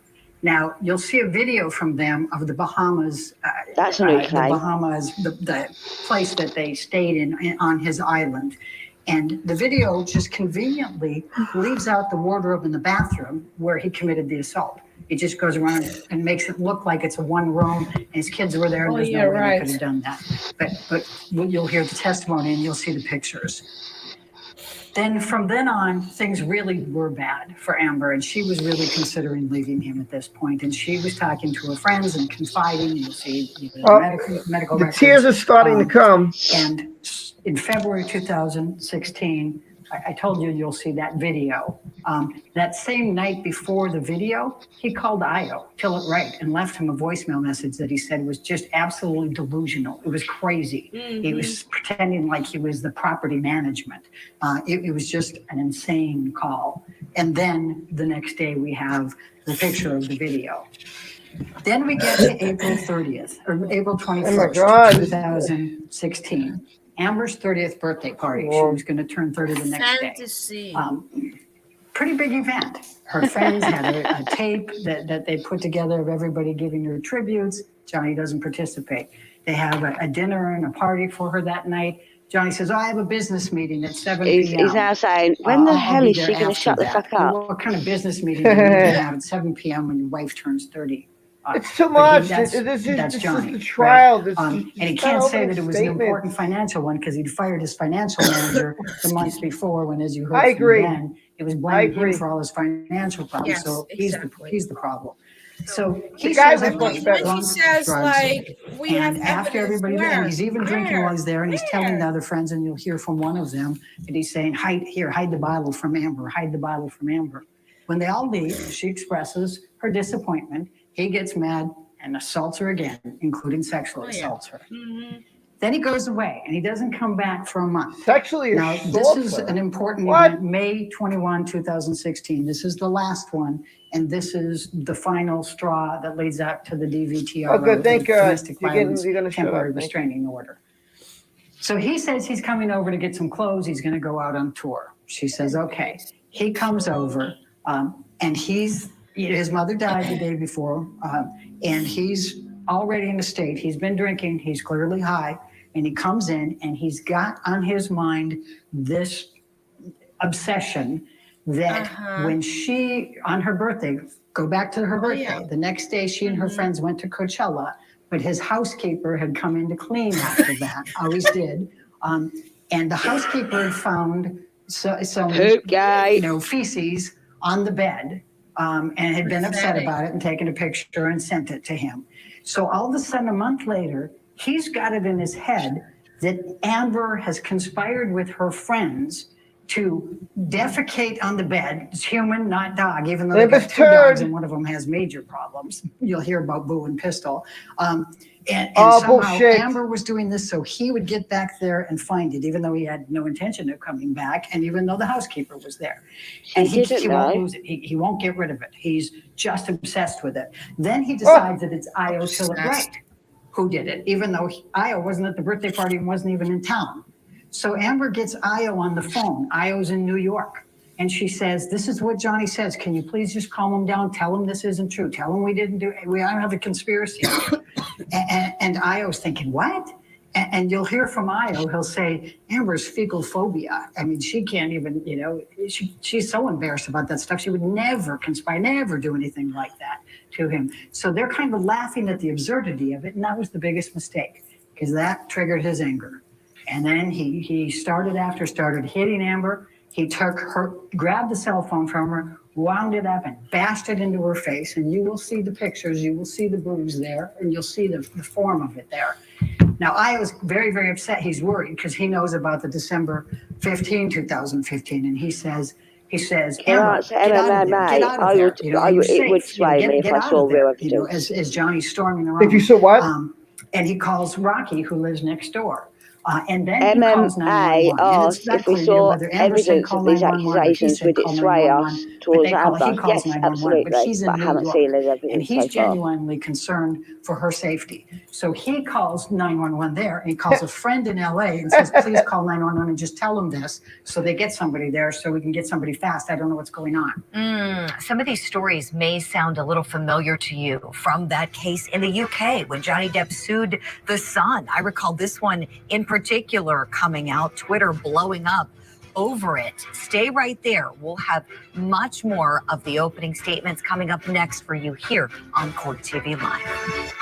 Surely there can't be much more of the opening statement. Surely there can't be much more. Listen, that is way too. To me, what Depp presented was an opening statement. What her defense attorney, the guy, did was. This is like the whole friggin' trial. I was like, this doesn't sound very professional. It sounds like this is something I could present. Like, oh well, this happened. Okay, well that happened. That's the trial. This should be about your client. Like, you're going to see as we go along that we have witnesses. We have this. We have that. That proves that my client doesn't do this. We have this that proves that that's an opening statement. This is like, okay, and this happened. Okay, and that happened. Okay, and we do this. That's part of the 19th trial. It just, all she needed to say is that Amber has many, many cases against him of assault, and we will show you the evidence. She didn't need to go into every fucking thing. Sorry, my language. I'm bored. It's too much, and this is not the way. Listen, you put me as a person. The other three had me awake. She was putting me to sleep. And this is going on and dragging on and like, all right, lady, enough. They gotta come to a point where you gotta say stop. Maybe it's because we know all of this information, Rob, that we're finding it boring. Maybe the jury won't find it boring. I don't see how they won't find it boring, but I don't know. It's just I don't understand why she's literally going through every incident why, as her opening statement, she's going through every incident. It don't make sense to me. No. Tao, what's your opinion? Tao's fallen asleep. Yeah, I'm back. Sorry, I had a phone call I had to take. Look. No, I'm not asleep. I'm sorry. I just was on mute. Go ahead. No, but like the lawyer said, like, yeah, we have evidence of this. Yes, we have evidence of that. Where? Show us directly. Where? How about the dogs? I don't How see about anything. The dogs. Oh, he had an affair. When did he have an Yeah. affair? Listen, I've read all the. He had an affair. I never heard that before. When did he have Didn't an she affair? accuse him of having an affair with Angelina Jolie? Well, I don't think he did, because then that would have been all over the place. Because wasn't she married to Brad Pitt? Exactly. But I think I vaguely That would have remember interfered with that it was everybody. brought up in like Pitt and Jolie's divorce that that they were too close. I don't know. But the fact is, we've got evidence of her having affairs. Yeah, it doesn't make sense to me. Like, I never ever heard Johnny. Yeah. By the way, if I did that, Margot, it's copyright. And the Glare came on before and said that channel got him, and he also said that channel has got other people who have tried to do true crime. So I'm not going to go there. Even if this pauses, even if they take break, listen, I can't take. Then I'm done. Then I can't live stream, and they're not going to let me live stream the rest of the trial, and I want to, so I can't go to that one. And the Glare said that before, so if you missed it, that's the reason I can't go on that one. And that's the I reason think you can live stream watch live of live crime on YouTube though. Yeah, but you can't live stream it. You can watch it, but Rob can't live stream it because they're copyright claiming. And I'd rather you guys be able to see it with me. And so if this is the way I can do it, then this is how I'm going to do it.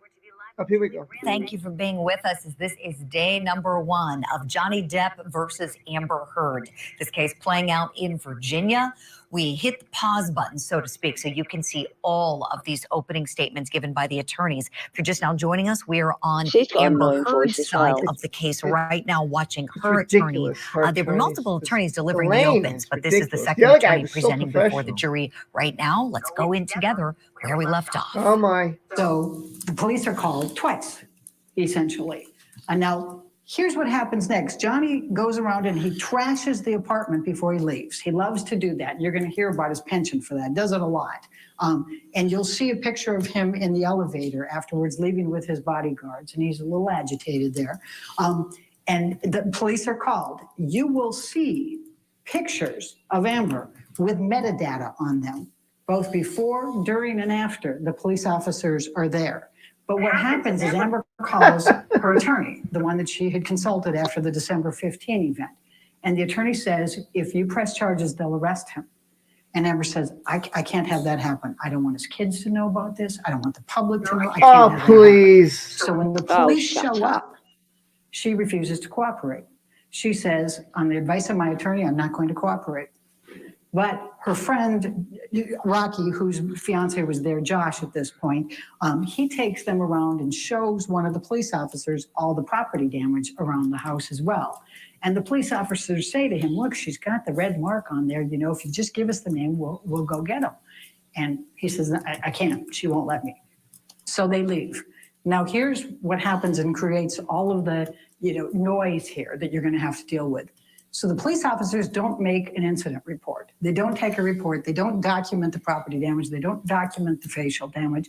Instead, they go out and they write on their CAD, that's their little system in there, they write verbal dispute only, victim uncooperative.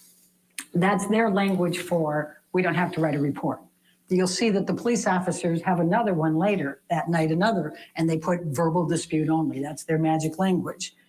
Now, that's notwithstanding that you will see these pictures, but Amber wasn't cooperating with them, and they were quite convinced she wasn't going to. So as many domestic violence, calls that they take, they're not going to, this is one that they figure it's gone. Now, the other police officers come 2 hours later. They've cleaned up the place at this point. They don't know that these police officers are arriving, but when they do arrive there, they try to discourage them even from coming in. Josh answers the door, says, no, the other police officers were already here. And he says, and they say, no, but we just have to see her. And they have body cams, by the way, so you'll see the body cam footage of this. So they go through and they do that. And one of the significant things is you'll see on the CAD that the two police officers sets are communicating with each other. And that first set says, I don't think she's going to change her mind. And they know who the officers were the first time because they say officer signs. You'll hear this and you'll see it in that body cam footage. So they go through, Amber says, no, everything's fine. You can see on there, and they leave. Now, the reason this is so significant is what they have done with this in creating, and that's part of the counterclaim, and what their version of the reality is that Amber calls the cops. Then they don't see any injury, so they mess up the place, splash a little wine, and then call another set of cops. Does that sound like the situation here? No. Yes. No. And it's really important to look at the evidence and think about this. You'll hear from many. I called the cops from New York, idiots. Between 4 and 6 and Rocky LAPD called police officers and before experts that. who will say those police officers. Does this woman have a back decline to straight? cooperate? Man, I should have could blow taken this report. woman out the They door. should have I have documented so it. much That I was could police throw at her. policy. What an idiot. So when faced with this big public, DVRO and all of the publicity later, now they go back to the police officers and say, hey, wait a second, you didn't take a report. You said it was a verbal dispute only. They're stuck. If all of that was true and they admitted it was true, then they violated policy by not doing the report. Because they were supposed They to. didn't do a report because she had nothing on her face. There was chose the nothing other and wrong. said, The "No, body there's cam no footage shows that, you moron. But you're going to watch it. So You're gonna see basically, it they're in saying real the, time, you see it on the metadata. police are lying to have So their own Amber goes to get asses. the No longer that Johnny violence Biden. TRO. You're going to see the letter that her lawyer wrote Everybody's to Johnny lying Depp's but lawyer Amber. that Oh, week, give me a break. telling them that that's what she would have to. She was going to do. But giving them opportunity here to be able to resolve it, to get a mediator, just make sure that she's safe, that she can stay in the residence until they figure things out, that she can drive her vehicle until they figure it out, some attorney's fees, whatever. You're going to see the letter. And so they knew, and it says right in there, she's going to go in on Friday. They chose not to go. They keep saying ex parte, but they chose not to appear, and they knew she was going to appear. Well, Amber didn't call TMZ. But somebody called TMZ to take all those photos that day. He wasn't even in the all kinds of state. people saw Amber that week, and she didn't have any bruises on her face. Yeah, Amber called the cops? What? This is what Amber carried in her purse for the entire relationship with Johnny Depp. She's an actor. Do you honestly think she would have left her apartment ever without makeup? Do you think that she ever would have wanted people to see her bruises and her cuts? Oh, please. This was what she used. Bruises She and her became cuts. very None that adept. she You're had. gonna hear the testimony from Amber about how she had to L'Oreal, mix the different that's what she colors had. for the different days of the bruises as they developed in the different coloring, and how she would use these to touch those up to be able to cover those. She also used concealer, foundation. You'll hear from her makeup person that Amber didn't even leave her bedroom without having foundation on. And one of the people that was at the building testified, he said she had makeup on and it would have covered that bruise. So that's the testimony on that. Makeup doesn't cover Let swelling. me talk about the divorce just for a moment. So they go through, they have the 2 months of trying to resolve the divorce. We need to squeeze in our break. What do you think so far of the opening statements in the case of I Johnny think her Depp opening versus statement's Amber too long Heard? and too boring. Shira, with us, your thoughts on social media right now. We're going to get you right back in the courtroom exactly where we left off. It's ridiculous. Oh my God. She said a lot of things that are stupid. First of all, Amber called the police. No. And I showed that recording. That was not Amber's voice. That was most likely Rocky Pennington. And the second call came from Io Tiller Wright. Where did she get Amber called the police? That never happened. No, it didn't. And then people said she didn't call the police. Yes, Kerry, it is an opening statement. It's the entire case. I think that, listen, I don't like Elaine's. I'm trying to be here. I would not. I don't like her opening statement is, oh, and then she did it, but then at this time, do you think she would go without makeup, showing cuts and bruises? Yes, because if you're doing a TRO, you want to show you've been beat up. Yes, because women come to my courthouse and they have been beat up, but they don't use makeup. You know what they used? Sunglasses. Yes, because They makeup doesn't actually cover it. exactly. They came, and Right. I'm telling you because nobody else has worked in the courthouse but me, and I have seen firsthand woman after woman after woman coming to my courthouse on a hot summer day, wearing long sleeves and pants, jeans. Why? I'm gonna tell you why. Because they are embarrassed that their boyfriend or their husband beat the crap out of them, and I mean beat them. I seen my judge. We saw case after case of a girl coming in. Her eye was horrifying. I saw. She said, "Could you roll up your sleeves, please?" And the woman was so reluctant to do it because she didn't want this to happen, but she couldn't take it anymore. So she rolls up her sleeve, and her arm is purple, yellow, all these colors. Then she had jeans on. So my judge said, "I'm sorry, but if you're going to do this temporary order of protection, you're going to have to show me the bruises.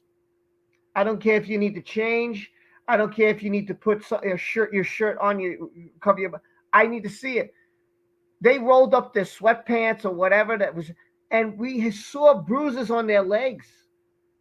And this is women, and there were men too. There were men who were in a relationship who did show up, not as much as women did. And I'm there watching this. This is my job. I did this for years. I came to a point I couldn't take it anymore. I was so mentally, and this is before I did YouTube, okay? I was so mentally sad and depressed. And they're like, "Oh, you're supposed to be tough and you can't take it home with you." How can I not feel bad seeing person after person in the New York courtroom come in, beat up, punched, kicked, bruise after bruise, wearing sunglasses, hats, trying to cover themselves because they're embarrassed to walk in the street. But man, when you saw their eyes, oh my God, their eyes, I don't know if I can describe how brutal it looked. And this is real life. This isn't actor and actress. I saw this really, and I felt horrible. The more I saw, the worse it got. My judge once had to take a break and started crying in the back, which we call the chambers of the judge. She was literally crying in the back. And me and the court officer went back there to console her, but we also started crying because the case was so powerful. I've seen things that you guys don't know exist. Okay, I could write a book. I've seen, and I'm so sad to say this. I seen a woman who said that she took her 1-year-old baby and put it in the oven because she thought it was a turkey. Okay, I've seen things that will make your head spin, and it's all true. It's so sad. Live, I'm Julie Grant. A false allegation can devastate a career. That is what the attorneys for Johnny Depp told the jury earlier today in their opening statements. Right now, the attorneys for Amber Heard are delivering their opening statements. Let's get you back into court. Here's the story. Amber didn't Oh my have God, a here's the prenup. story. She didn't have a postnup. Oh. She was more than willing to do Here's that. the But story. as I told you, Mr. Depp fired her lawyers and said, only till death. That's the only way we're going to part is through death. We don't need a postnup. We don't need a prenup. That's Johnny.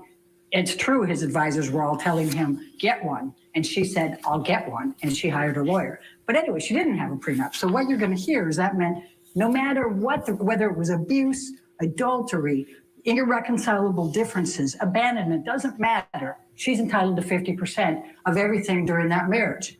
Well, he did Pirates 5, and he did 2 other movies during that time, and you'll see that he made $65 million during those 2 years. Half of that is 32.5. Amber didn't want that.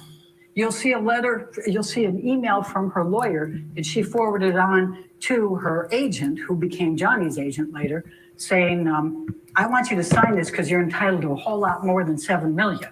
And I don't want you to come, basically, I don't want you to come back and sue me for malpractice.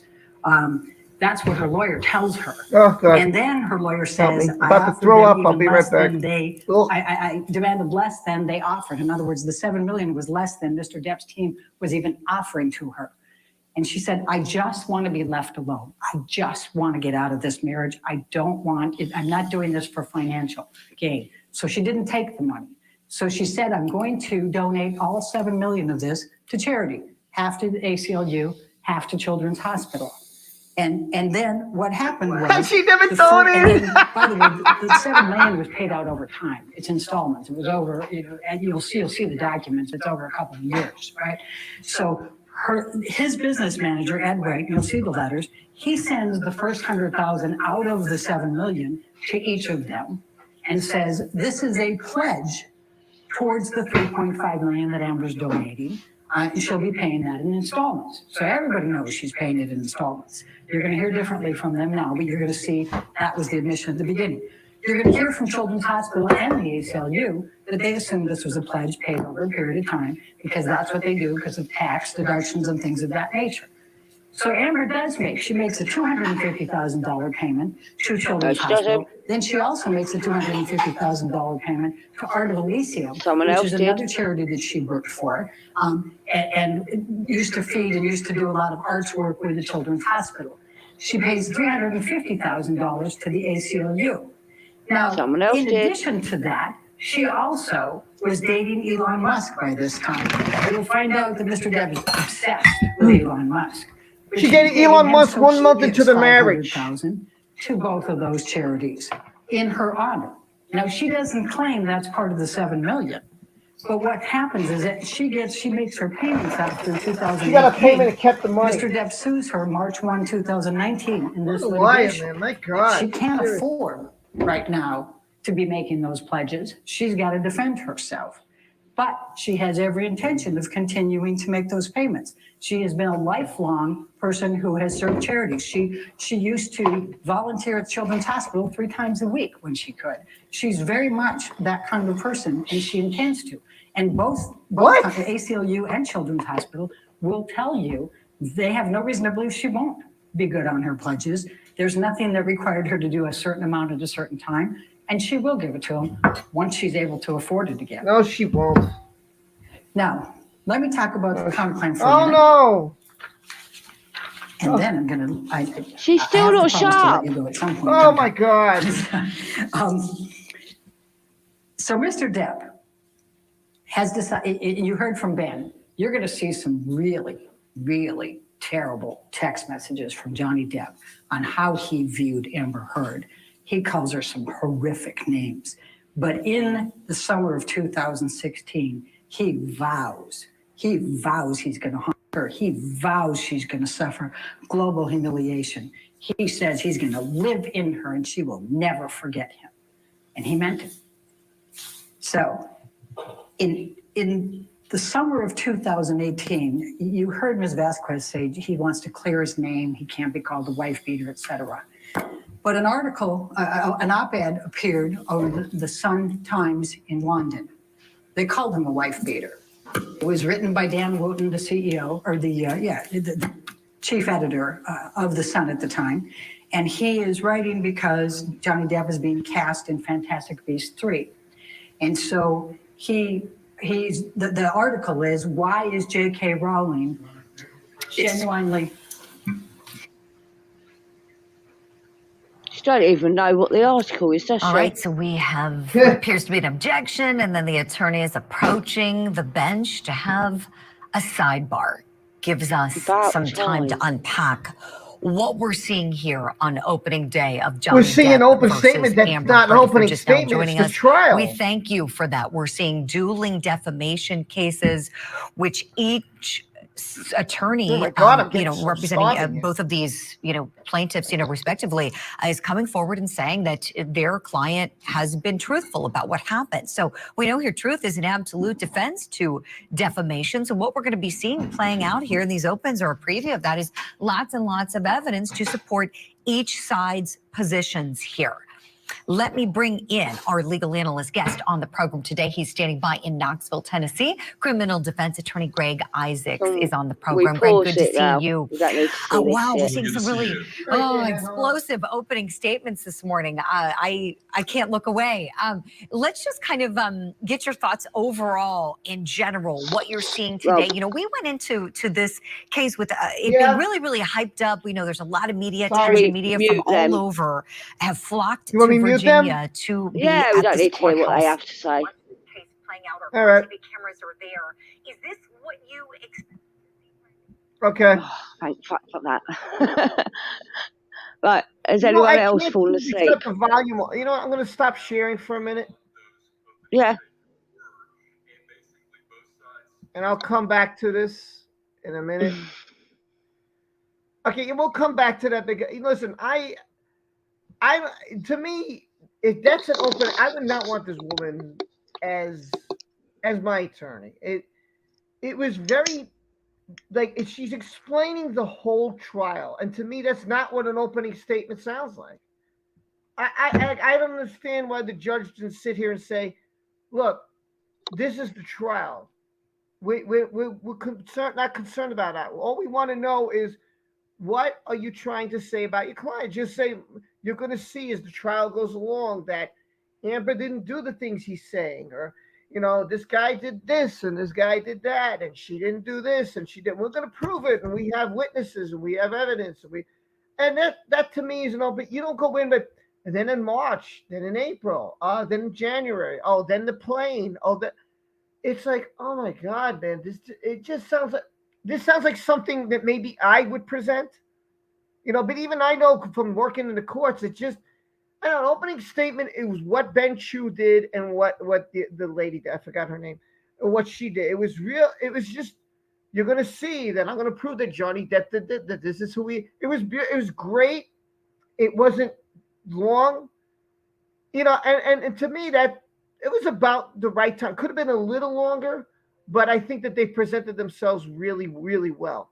And then they stayed professional. Her defense attorney, and he did okay, in my opinion. He did a really good job. They all three of them.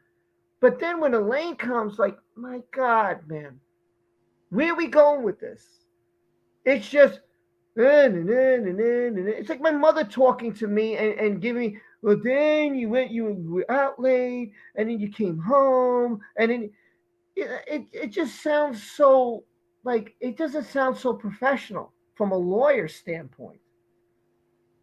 It just sounds way too long, and I don't know why the judge didn't say, wait, come to the bench, approach the bench. And I would have said to Elaine, we're not going to talk about the whole trial here. Just state what you're trying to prove for your client. Yeah. Simply put. This was way too long and too boring, and would have put me to sleep if I was a juror. The other three had me up. I'm saying this from down the middle. The other three, when they presented themselves, Benjamin Chu, Johnny's other attorney, and her first attorney, had me awake, had me okay. Wow. Well, that's it. Even with her first attorney, I'm going, oh shit, this doesn't look good. Oh shit, he's making actual sense. Right. But she's just bored me to death. I'm going to have to jump off, Rob, because I need to eat. I need to eat and too. I also need to speak to someone that needs a bit of my kick up the arse. So I'm going to have to jump off. Please, anyone jump on. Don't leave Rob on his own, please. That's all right if I'm by myself. But everybody's invited. They've been invited. I keep it open. I don't know if you whatever. Anybody can come on. It's up to you. No, I'll say if you're still on when I'm finished, I'll pop back on. Well, I'll Bye be back. everyone. I'm going to stay on to 3:45 approximately. If the trial's still going, then I'll just step out. From what the comments have said, after this statement, they go for lunch. So it shouldn't be much longer before they go for lunch anyway.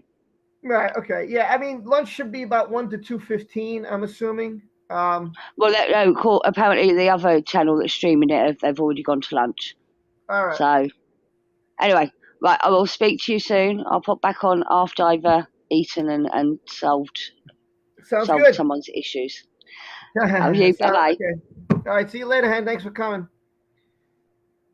Yeah, so if anybody wants to come on, again, wide open now. I have 9 spots open. Yeah, I don't know how long lunch is to, but they're saying that lunch is to 1:45. Okay, man, I'm starving myself. I want to eat, but then, like yesterday, I had so many people on the panel. Today, I don't have anybody. So I was like, man, if I go eat, then it's just going to be like a silent stream to 1:45. So, all right, 1:45 is what you guys are saying. Yeah, you know it's hard. Like when you stream this, like I'm trying to hear Hen, but the volume has to stay up. So I'm not. I can mute the volume so you guys don't hear, but I can still hear, which is very distracting because I'm like, I can't hear Hen. So all of you can't hear the volume, but I can, which makes it a little bit ridiculous. Little bit ridiculous. I'm gonna switch to Court TV just to see what they're up to on my phone, and I'll keep up with it. Hold on a second. I just want to see what the heck they're doing. So give me a second. I'm just looking to see if they're still talking. It just says I'll be right. We'll be right back. All right. So I'm just gonna watch that. By the way, they took a poll. I'm curious, guys. They said which side had a more effective opening statement, Johnny Depp or Amber Heard? That's a very good question.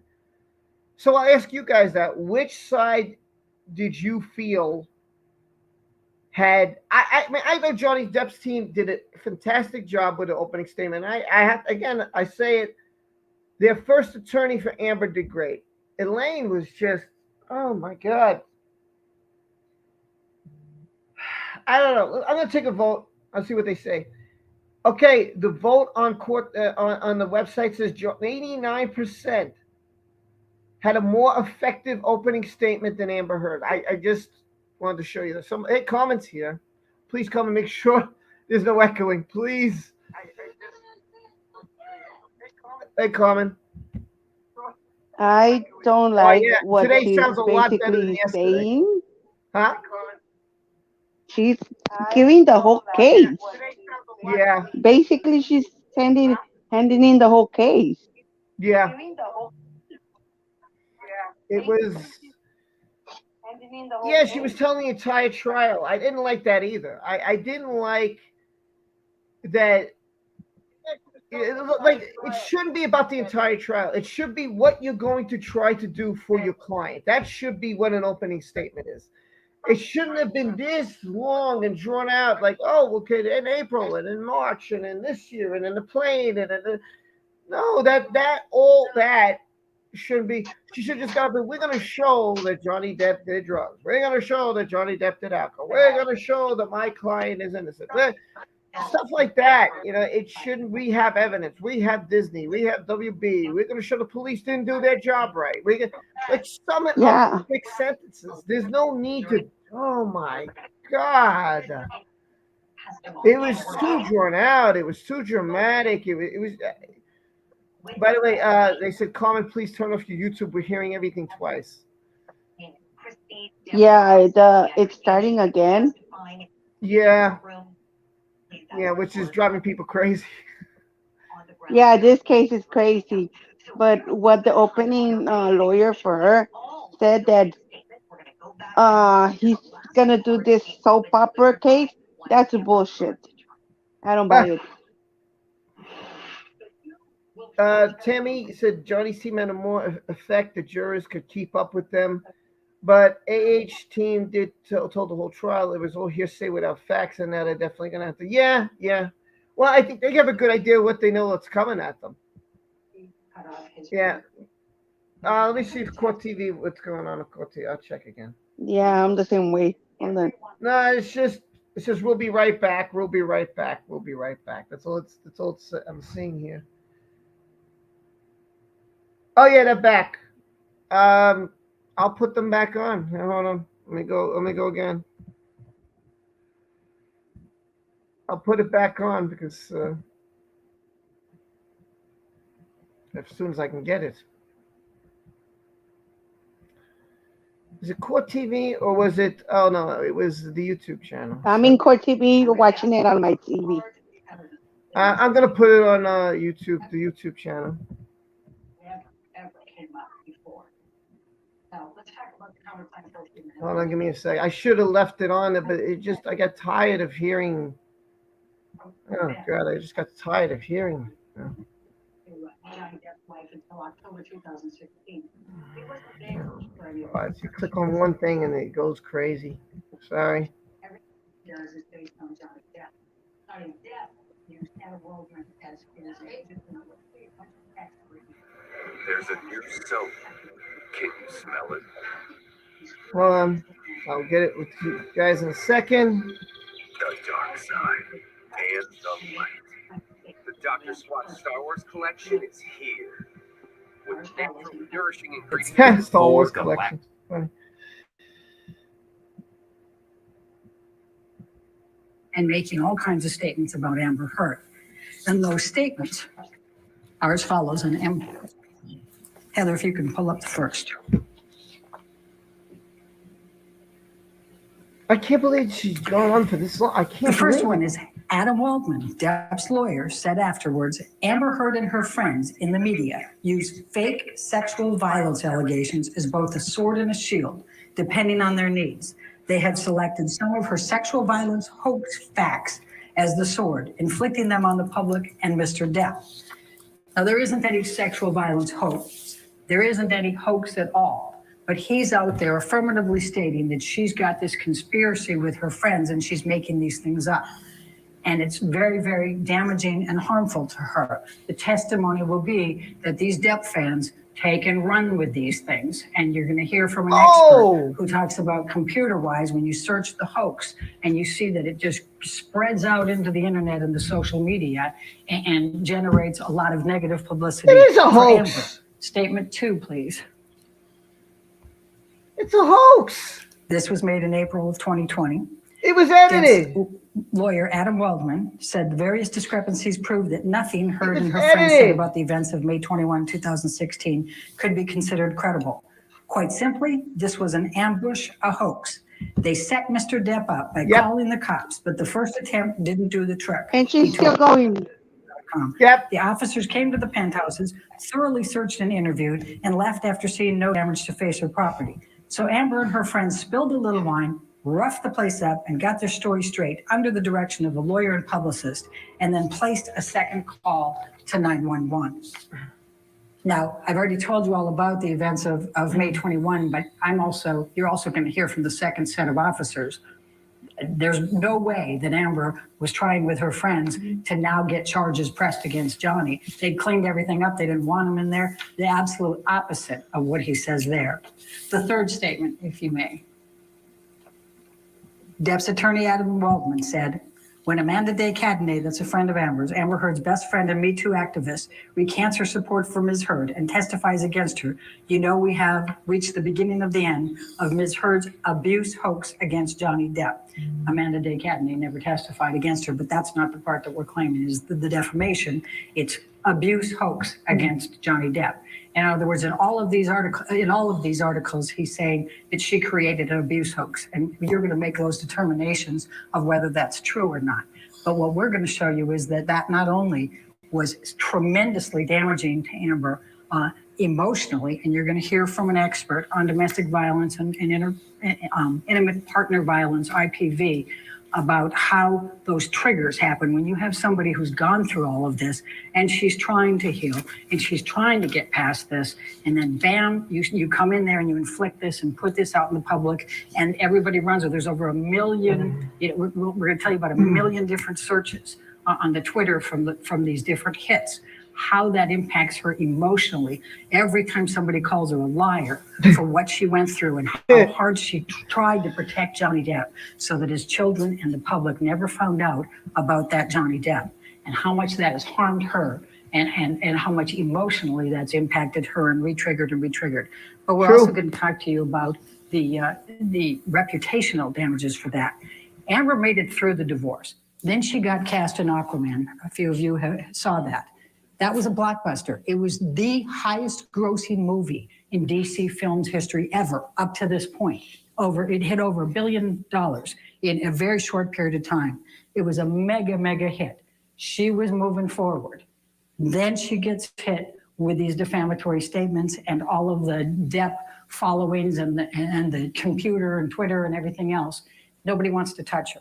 Well, and you're going to hear from an expert who's going to say, look at Jason Momoa, look at Gal Gadot, look at other people who started coming up in those tracks from she was Justice League and then Aquaman.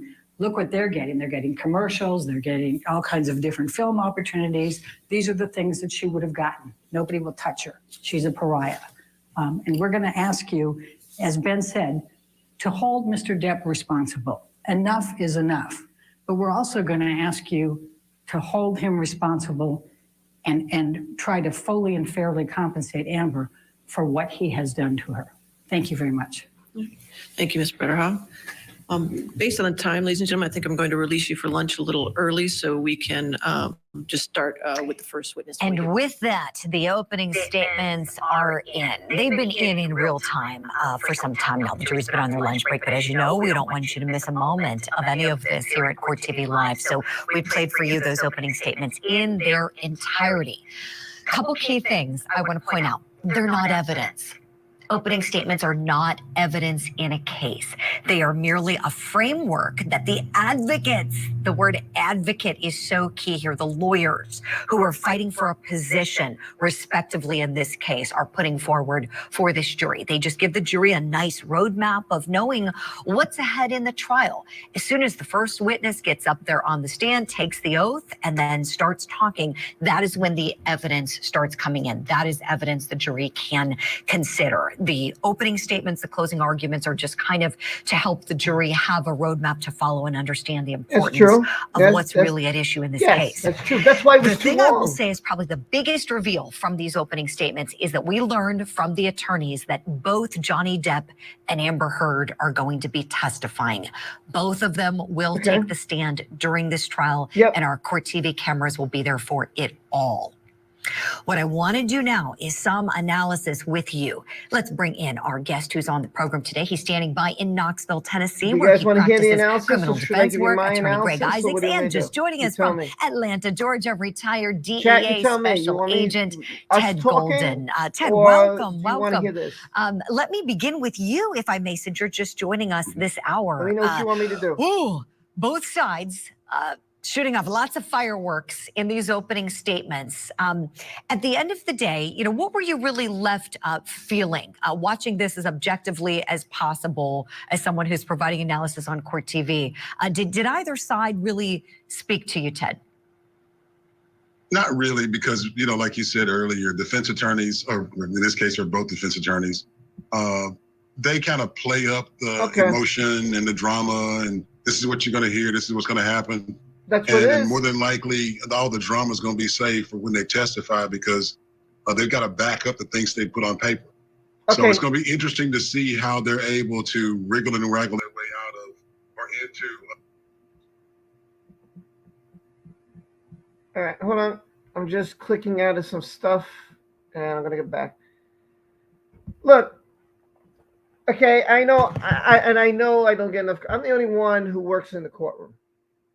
I don't know any other YouTuber that does. I don't know too many YouTubers that have been domestic violence survivor or victim, whichever you want to call me. I've done that. I've been there. I've experienced this. So not only do I know what it's like as a man, and as a man too, let's put it this way, as a man too, okay, I'm going to go this way because the sun is too much. As a man, I know what it's like to fear for my life. And for those who don't know, just because I'm a man and I was big doesn't mean that she was tall, my ex. She was tall. She was a big girl. She wasn't big. I don't know if she was bigger than me, but she wasn't no skinny little rail. And I'm sorry, if you have a knife, if you have a gun, if you can hurt anybody, whether you're male or female. Abuse goes both ways. I've shown it before we started this trial of how a guy had a cell phone thrown at him from his girlfriend and what it did to his nose, his eyes, and what he looked like. You don't cover this up with makeup, which is what Hen said, and it's a very good point. This is not covered with L'Oreal, the magic of L'Oreal. If that was the case, Every woman who came to my courtroom would have said at that moment, don't you? How many women came to my courtroom and used sunglasses, long sleeve shirts, jeans, sweatpants? Listen, this is before I even did this trial. So I saw woman after woman after woman come into my courtroom with a hat on, sunglasses, and we're talking it's 90 degrees outside. I don't know if you guys go by Celsius. I don't know what that is. What the, but I go by Fahrenheit, by degrees. So it was 80. It was a warm summer day where I normally, if I'm just hanging out, I'd be wearing short sleeve shirt. Just a regular short sleeve shirt is what I would be wearing. Today it's going to be 70 degrees out here. It's a nice day. I don't need to wear a sweatshirt. I don't need to wear sunglasses, or maybe sunglasses if I want to. But these women were wearing sunglasses to cover up the abuse they went through. And they were embarrassed to show the judge, my judge, what they looked like. They were embarrassed. They were scared. We had one woman that every time she came to court, she shook so bad. I mean, just not because she has a disease, because of the guy and his threats to her and her life. It was so bad that we had to have 4, not 1, not 2, not 3, but 4 court officers stand right by her side because the judge and I could not calm this woman down. It had absolutely nothing to do with she had a disease or she had MS or anything like that. She didn't. She was scared of what this guy was going to do to her, and I felt horrible.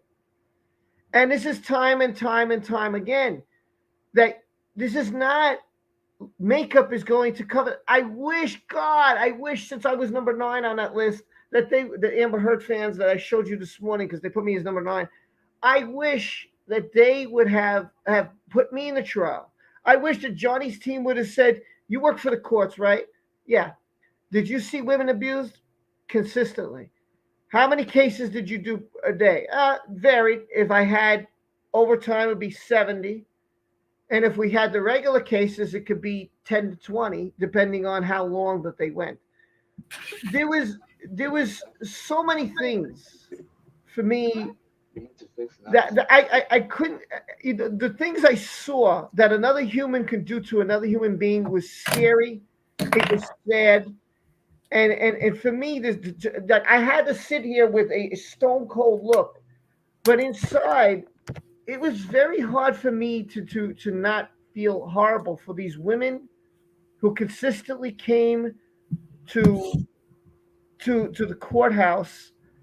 That they didn't want to be there, and it wasn't that they didn't want to be there because they didn't deserve it. They were scared, they were nervous, they were frightened for their life.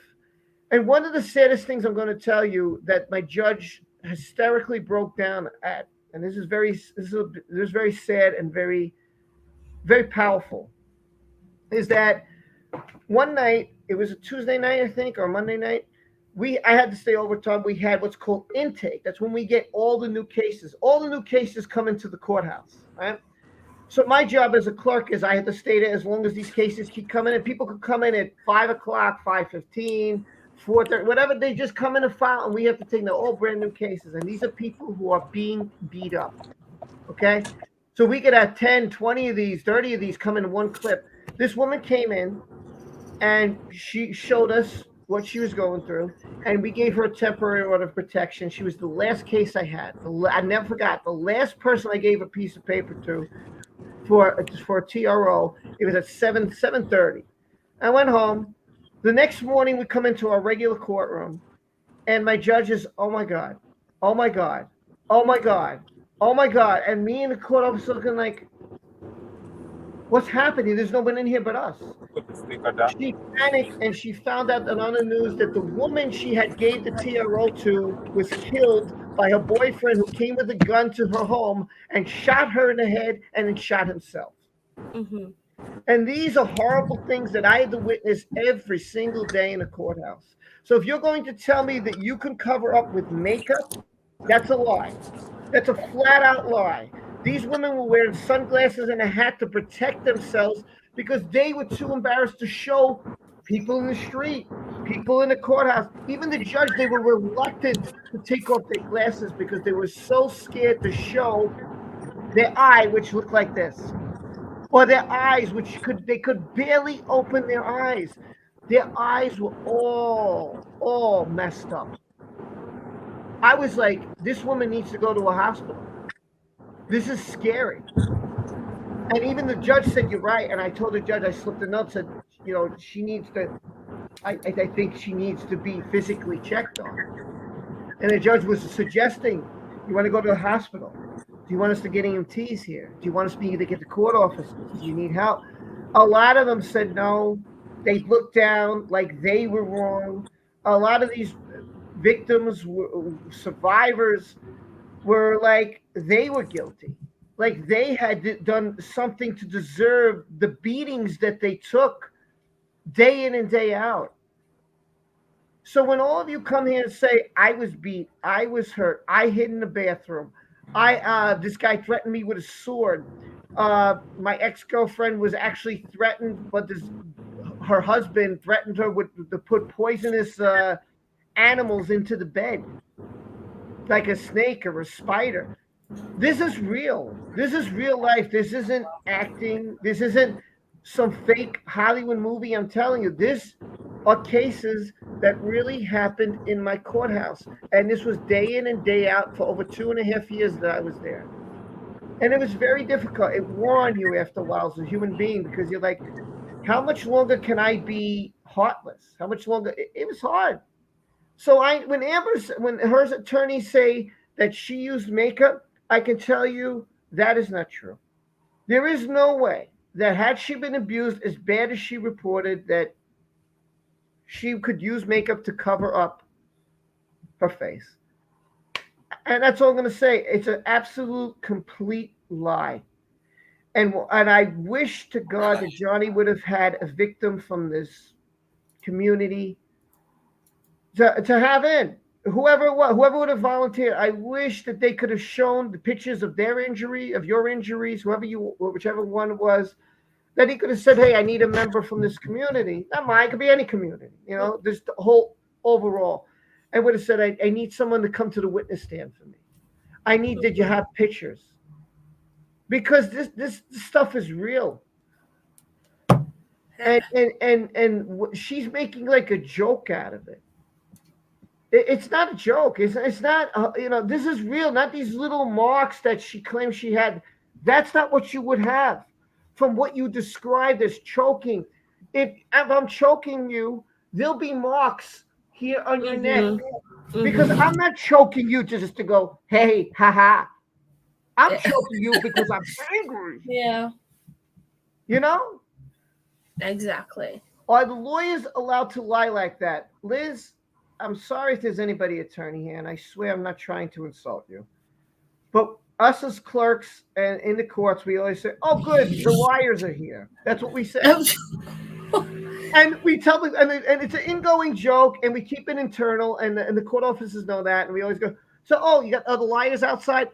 We mean the lawyers, because we know what an act it is. And I told you yesterday, if you missed it, that there were two attorneys who was in front of my judge who were arguing. My God, I thought they were going to punch each other out. It got so to the point that one was standing, the other was standing, and their clients, I swear to God, this was their client's reaction to the whole thing. Like their clients, both of them were looking at both attorneys, and the attorneys turned to each other and were like, yeah, well, my client did that. What do you about that? Really? Well, and they were in each other's face to the point that we thought we were going to have to go to court with them. So the judge was like, stop. I want your clients out now. Please, officers, escort them out. Come back in here. Counsels, to the bench, please. Before they came to the bench, once the clients were out the door and the court officers shut the door and they said, okay, counsels, to the bench, please. They looked at each other and was like, man, you got me real good there, man. And I was like, what? And he's like, oh, man, when you said this, I was so like blown. That was a great statement you said. So I had to fire back with that. Well, that was a good response because I wasn't prepared for myself to defend that. And I was looking at each other, and me and the judge were looking at each other like, you guys know each other? And they're like, oh, yeah, Judge, Judge. We just, we know each other really well. We're going to go to lunch later. And me and the judge were like, oh, my God. We had absolutely no idea that we never saw these attorneys before. They were like best buddies. But yet, when they were in front of us, they put on a show you would not believe. They could have done a movie, and you would have been so convinced that these guys deserved an award. I was totally convinced that they hate each other's guts. Absolutely. And I could not believe when they were almost shaking hands, and I said, okay, what do you want to go for lunch? Me and the judge are like, where do you want to go for lunch? Wow. Because we were blown away. So we knew their clients were convinced. They did a great job. And so do they lie? Yeah. Yeah. Lawyers lie. I mean, I have attorneys who work for me. I have a few of them, like 2 or 3 of them. They don't. I don't need them, but when I need them, it's like they all give me their cards because I've been working with them so long. So they're like, hey, you need anything, you call me. If anything you need, you know who I can go to. And I'm like, so I know I have attorneys on my side all the time. And when I go back, I'm going to see a bunch of them, and we're going to talk, and we're going to hang out, and we might have lunch and whatever. And sometimes I'll ask them about the case and whatever, what they, and they'll give me their insights. And I don't know all the law; they do. And yeah, so attorneys do lie, and I'm not going to lie to you. They do. They lie. They lie to me. They lied to my judge. They said to me, "Oh, I was here the other day." So I had to go on the computer to find out. I said, not according to attendance, you were. You weren't here. That's why the judge pushed it off.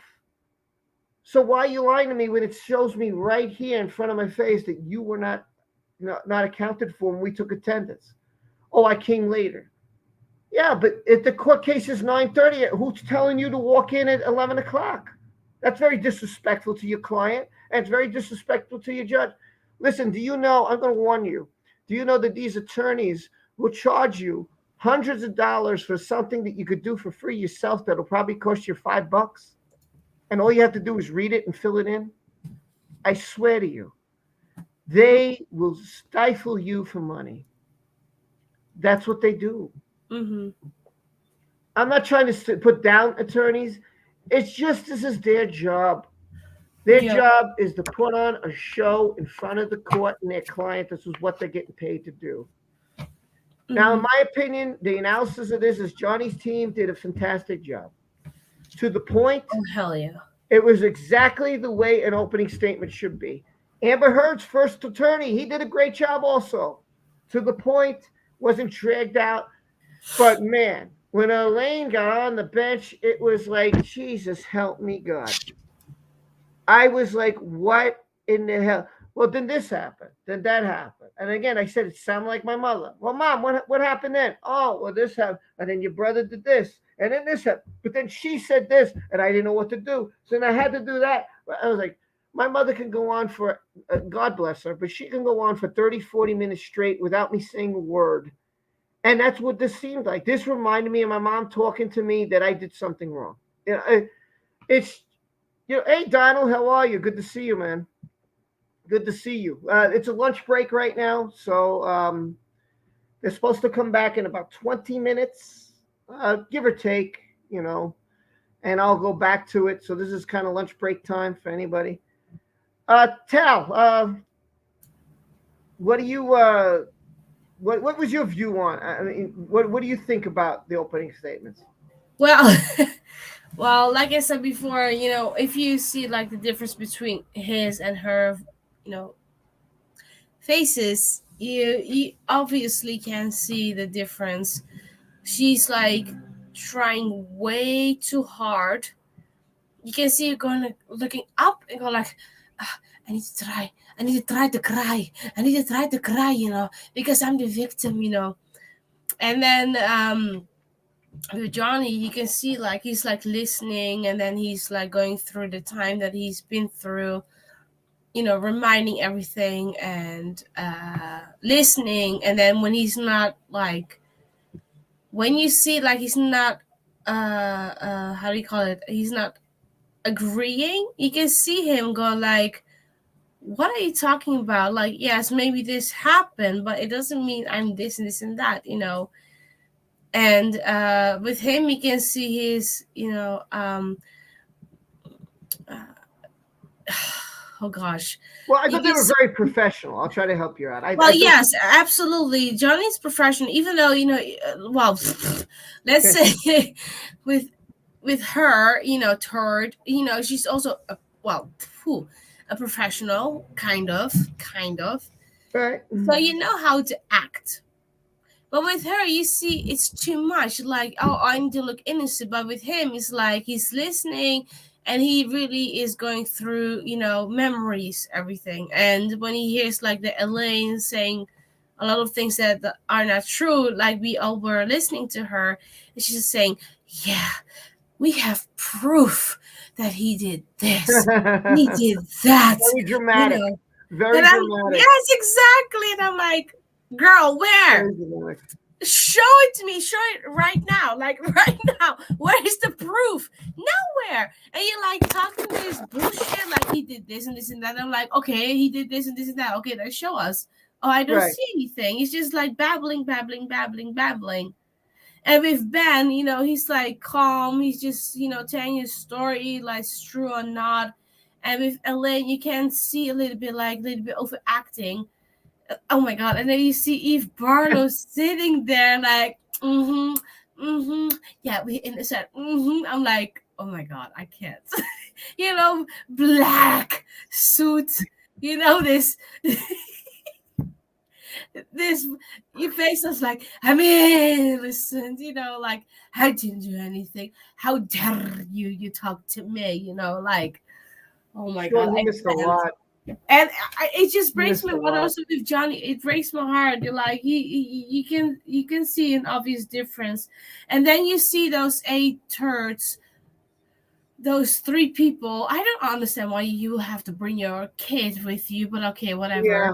But maybe they couldn't get anybody to watch their child. I don't know. So they brought their child with them. I know they took a week off or whatever. I don't know. No, I feel bad for the kid, to be very honest. He's just sitting there like, okay, I should show this. Okay. And then you have the moment they're like, oh, she's innocent. Look at my scientific poster that has no clue what it's about, Oh my god! So, now listen. To go with someone said, "Oh, Lost Beyond Pluto said that lawyers." Listen. Okay, I have an attorney. I'll tell you what happened. First thing in the morning, I'm sitting in the office. I'm not in the courtroom. I was working in the courtroom, and an attorney comes to me and tells me that I told her that she could do something within a certain time period. First off, I never ever saw this attorney in my life, and you know how I know? She had solid gray hair and short, and she was an older woman. She never spoke to me, because had she spoke to me, she would have known what my name was. I always tell my name. She didn't know my name. She said, "Oh, you told me that." I said, "No, I would never tell you that, because the rule is what the rule is. Why would I tell you any different from any other person since I've been here for 25 years? I would tell you, of all the attorneys I speak with, different information." She lied. My boss knew that. And she was totally lying, because what she did was she didn't file her papers on time, and she was wrong. And we catch this all the time. And if she doesn't file her papers timely, I can't take it. That's it. It gets rejected. But she has to do them over. But she doesn't want to do them over, because it's too much work to do. Because then she's got to go out and serve the client, serve this one. She doesn't want to do all that. She doesn't put the court date back. So she's desperately trying to get the case on the calendar. And I'm like, if I make an exception for you, I have to make an exception for every single attorney that steps foot in here. And what makes you different than every other attorney? But attorneys who deal with me think that they're so special. Well, I'm an attorney. I passed the bar. What does that mean? I passed the test is harder than the bar. And I can tell you that because attorneys have told me that. When I showed them my test, they said, yeah, this is way harder than what we did. We didn't have to know A, B, and C. But you did. Yeah, I did. It was like taking a bar exam. I had to study. I studied for over a year. So when they come there like, I'm an attorney, and I've never done this before. Have you ever worked? And they always try to throw, well, this is not the way it's done in this county. Yeah, every county's different, bro. Just like every state is different. Just like every Virginia is different than New York, than New Jersey, than California, than Florida, than Wisconsin, and Ohio. It's all different. But they try to play on. They try to scare you. They try to intimidate you. And they try to do it to me. And then I'm not even. They have nothing to do with me. But because they want to get what they want to get done, they try to intimidate me, and I fight back. I'm not the person you're going to push over. That was old me back in elementary school and high school. People don't get this. I'm not a pushover anymore. Those days are done. Like Johnny said, I don't really give a rat's ass anymore. I don't. I don't, because I'm paying my bills. My full-time job pays the bills, not this attorney. He doesn't write me a check. So I say, you don't pay my bills, bro. And I'm not going to make an exception for you or anybody, because once you make an exception for one, the word gets out, and now you have to make an exception for every single person. Yeah. And that's not going to happen ever. I told them that's never going to happen. The law is the law. What the judge tells me to put is what they tell me to put, and that's not changing for you. So, they do lie. And, they try to intimidate. And, yes, this is what they do. They'll never tell you that. But, listen, honestly, they do that. They do. That's their job. That's what they get paid for. Now, yes, they take their client's story and they defend their client. And whether they believe their client or not, they have to put on a show. That's their job. That's Amber's attorney's jobs. And it's job. Put on a show for my client. This is what my client believes in. I'm getting paid. This is what I got to prove. Whether we like it or not. They're hired by Amber. He's hired by Johnny. That's their job. Their job is, hey, I work for Johnny Depp. My thing is to make my client look good. Hey, I work for Amber Heard. My thing is to make my client look good. Whether they believe the story or not is irrelevant. They are going with whatever they can use to make their client look good. Yeah. And the other side has to prove the other one wrong. And that's what this is all about. Yeah, I was just sometimes a little bit grinchy, like with a guy, like attorney of Amber, like, we have, all the evidence like this. But the Washington thing was not about him. And I'm like, well, he's the only man she was married to. So what the hell do you expect? Yeah, like to me, so if it wasn't about him, who is it referring to? Yeah. And why would you write it right after you got divorced to him? Exactly, but here's also the thing. When she was posting, sorry. Yeah. Should I write about something now by someone I first dated, and why did I do it now? I should have done it then. So it's not about Tasha Von Ray. Exactly. It doesn't make any sense. So if it's not about Johnny, it's about Elon Musk. Is it about James Franco? Who is it about? Which one are you talking about? Those are the three men I know she was with. So, it's not about Johnny. So it's about Elon. But even with Elon Musk, you can see the bruises on his face, like so clearly. Yeah, you can. So clearly. And it's also like the thing, like with Amber, like, oh my God, also with her latest post, I always had a love for him. Oh yeah, if you loved him, why were you abusing him? Why you were telling lies? Why you were manipulating him? Why were you, going through shit, telling the world what he has done? If you loved him, I don't care what it was, and still smeared him afterwards, saying things like, "I donated $7 million," which you never did, and I was like, "Oh, I'm sorry, but she never donated that money. That's a point. She had a point there. She said that she donated that money, and she never did, and she hasn't. Well, then that's up to Johnny's to prove all these wrong. It's up to Johnny to show the ACLU emails. It's up to Johnny to prove that she never donated the money, and he's got enough evidence. Listen, if I could show this on my YouTube channel, and I'm showing all the evidence to you guys in a year and a half, why can't he? But here's the thing, I honestly do not understand. If I was the CEO of ACLU and a star or whatever, promised to, donate $3.5 million to help, people that were a victim of domestic violence, or I was the CEO of the hospital for children. I'm like, oh, great, we get this money, we can help more, we can save lives, because we all know how much money that costs. We cannot help everyone, but we can help at least a part of it. And then you don't get it.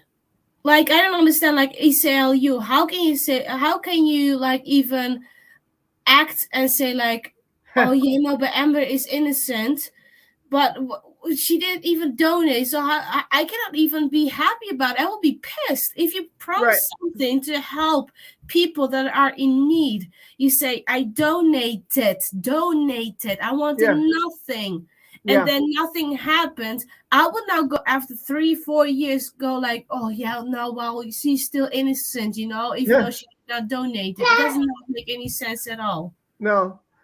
Tanya Rob Lady clearly fucked up. Amber said it wasn't about Johnny. Then Elaine said it was about Johnny. And then her lawyer gave her up. She mentioned that the op-ed was in fact about Johnny. Yes, she did, and there's no doubt in my mind that it was about Johnny. And I don't know if they caught that, but that's a great fact that they were kind of contradicting things. Like, to me, you got your settlement in 2017. Why didn't you give any of them? Why wasn't $1 million given? Or $2 million, or $2.5 million? Oh, she's going to pay in installments. When are these installments beginning? When does the installments start? In 2025? In 2029? Maybe 2040? If you're paying in installments and you made a promise, she made a pledge, but she will. Why hasn't she now? It's 2022. Yeah. These pledges should have been done at that time. I say she's not going to give that money. And she's not. She never will. No. She's not. She doesn't give a rat's ass, sorry for my language, but she doesn't. Yeah. And it's like so irritating when you see her right now in the corner, like, oh, I need to try to cry. I need to cry. I need to look like a real victim. I'm like, girl, you try too very, very too hard. I don't know why I'm doing this accent, this weird accent, but she's trying way too hard, looking like a victim. It's like, girl, oh my gosh. Yeah,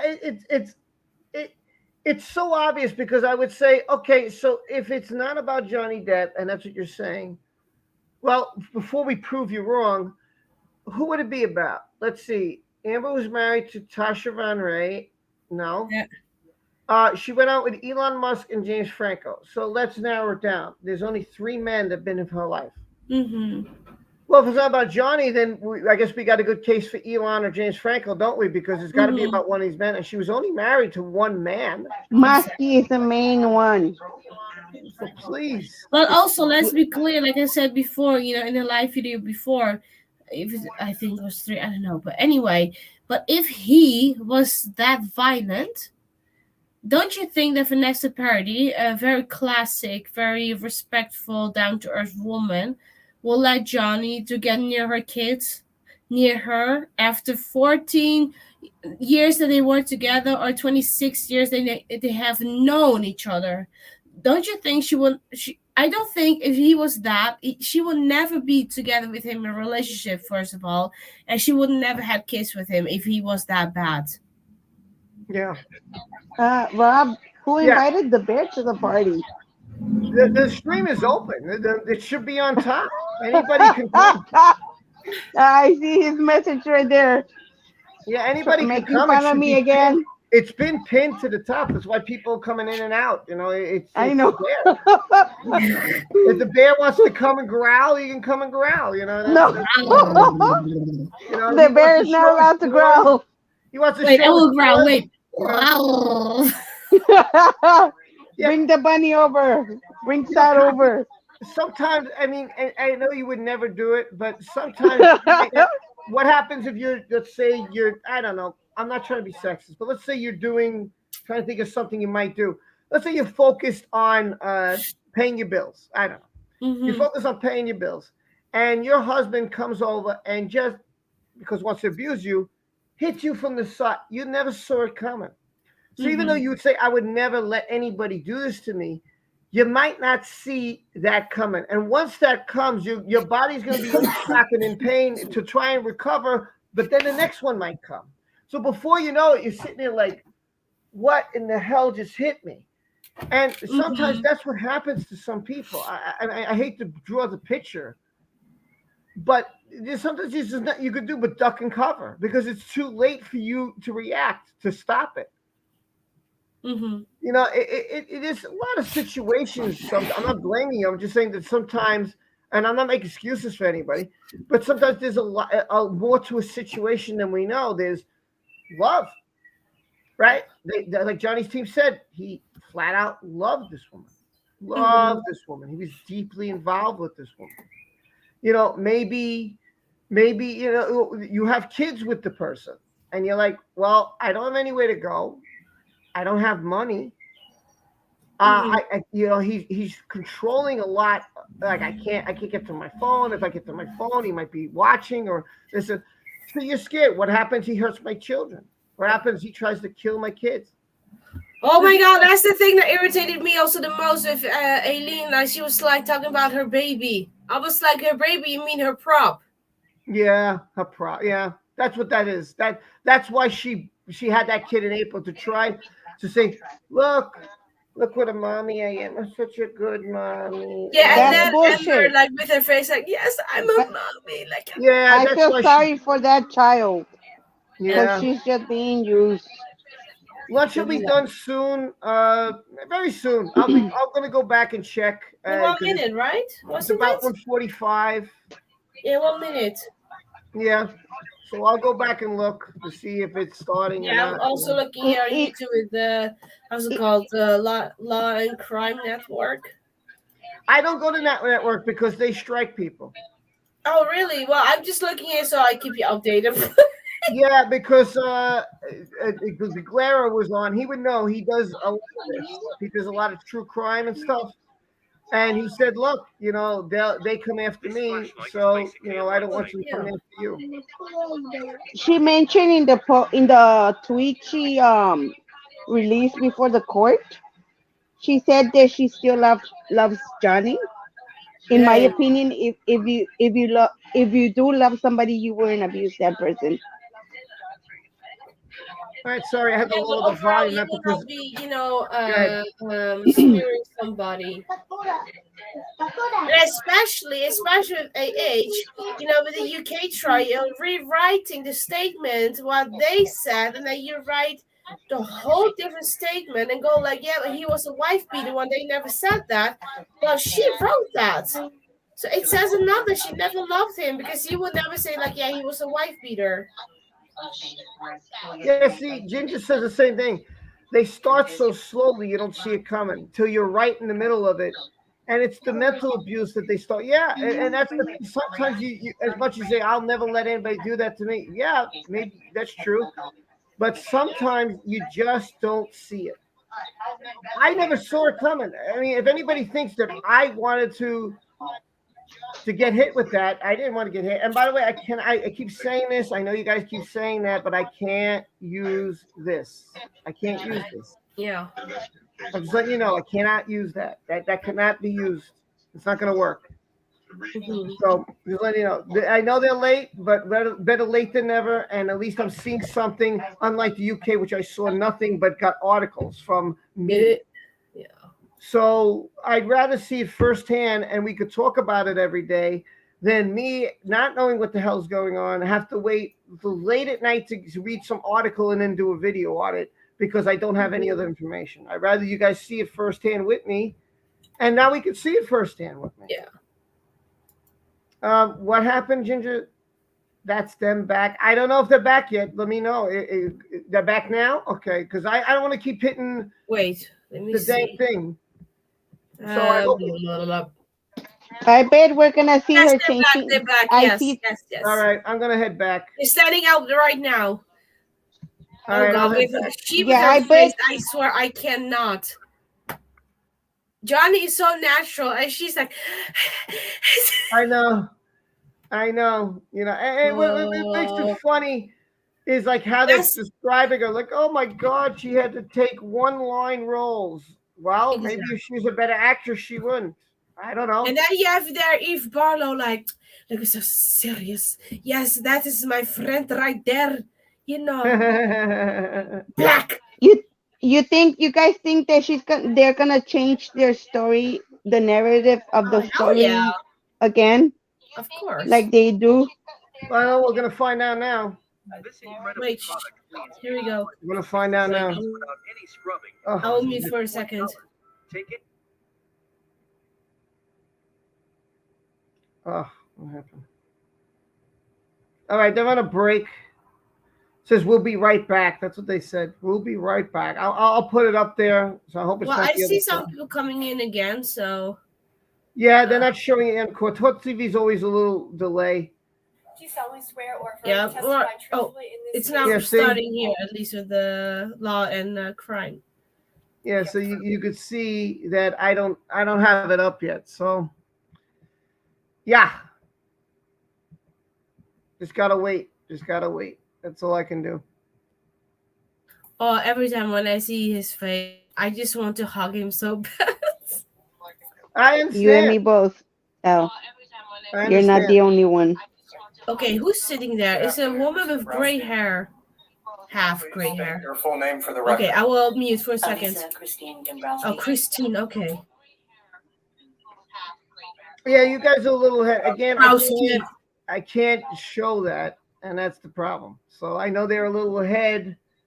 So yeah, it's a rewind. You could say that, yes. But right now, I'm following this because I'm not worried Yeah, I about. will keep you updated. I'm not Browski's worried- now on the chair to tell her story, sitting there.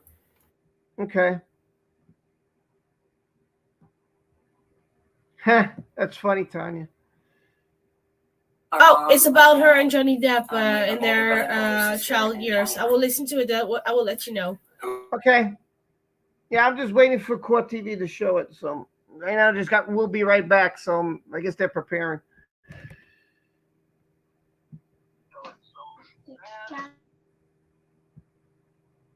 How come they are not? I don't think that the courts do that anymore. I think because there's so many different religions now. It used to be that way, but now they just swear them in. Do you swear or affirm is the new words. That's how we swear our jurors in now. Do you swear or affirm to tell the whole truth, nothing but the truth, so help you God, or something like that? And because of different religions and people were barking like, we had to change the words, and because not everybody believes in the Bible. So to them, okay, I'll swear in the Bible because it means absolutely zero to me. So we just have to say you swear or affirm. That's the language I use in my court. So. Okay, they were best friends, she said. Yeah, wow, Court TV is really behind you. 713. Well, Yes, I barely Here we go. Welcome back to Court TV Live. Let's go back into the Okay, I courtroom will also together listen. now I'll in be right Fairfax back in County, 10 minutes. Virginia, for the dueling defamation case of Johnny Depp and Amber Heard. The first witness called by the plaintiff bye, in Cal. this case, Johnny Depp, is his sister. Her name is Christy Dombrowski.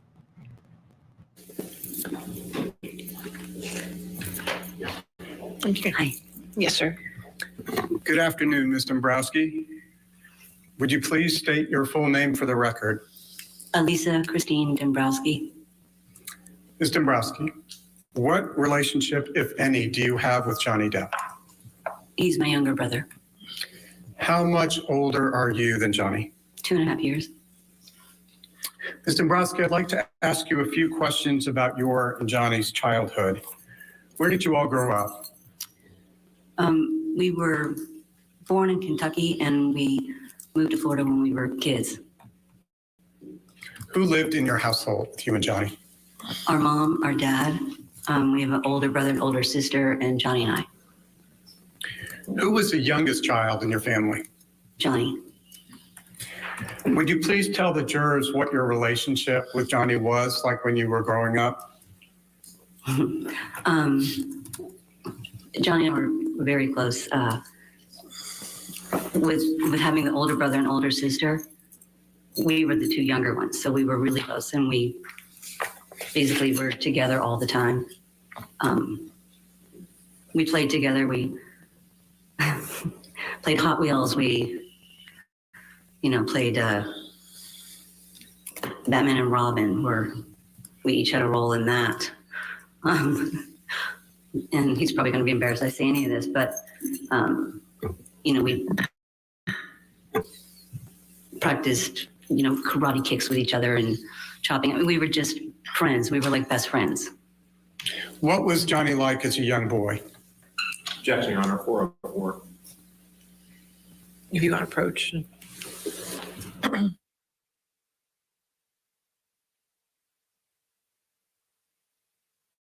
I'm not sure what the objection is about. You just asked a simple question. It didn't seem like anything harmful. What was you like as a little boy? Okay, is there a sidebar? 404's rule of evidence. It talks about character evidence. We have attorney Greg Isaacs standing by here in Knoxville, Tennessee. We're going to have to let him go in just a moment here. Greg, any guesses as to what they're trying to prevent this witness from getting into? Well, Julie, your guess is as good as mine, because 404B typically is a rule that talks about prior bad acts, and the testimony was rather innocuous about their relationship as children. So, obviously it's a mystery. Yeah, it's tough to guess. They're arguing at sidebar so that the jury won't hear it or be influenced by it, which is smart. Mr. Greg, Brusky, thank you. What was Johnny like as a little boy? He was a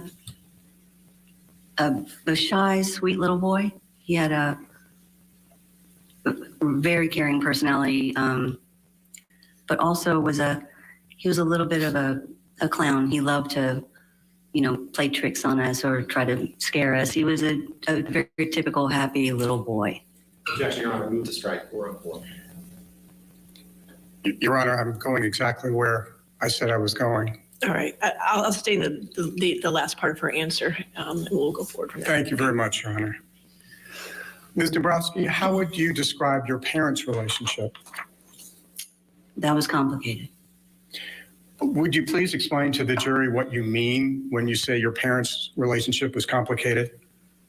Our parents they had two completely different personalities, and where our father was also a very kind, patient, loving, gentle man. And our mom was the opposite. She was very high-strung, very nervous, anxiety, angry. So they were completely opposite people. What was your mother's first name? Betty. Did your mother, Betty, ever get angry with your father? Yes. How would your mother express her anger toward your father? She would scream, she would yell at him, she would hit him, call him names, that kind of thing. Did your father ever hit your mother back? No, Dad never reacted when Mom would hit him or scream at him. If he didn't hit her back, how, if at all, did he react? Basically, he would let her scream and get it out or hit and be done. And the way that you dealt with my mom, the way that he dealt with my mom was he always tried to keep the peace, so he never wanted to. We're going to hit the pause button. You won't miss any of Johnny Depp's sister's testimony. We have to hit a break. All right, hit a Thank break. you He to just Attorney came Greg back. Isaacs What for do you coming hit a on the break show today. for? Thank you kindly, Greg, and thank you for watching. We'll be right back. Whatever. I don't understand why I had to hit a break so soon. I also don't understand why they had to question, oh, what was your relationship?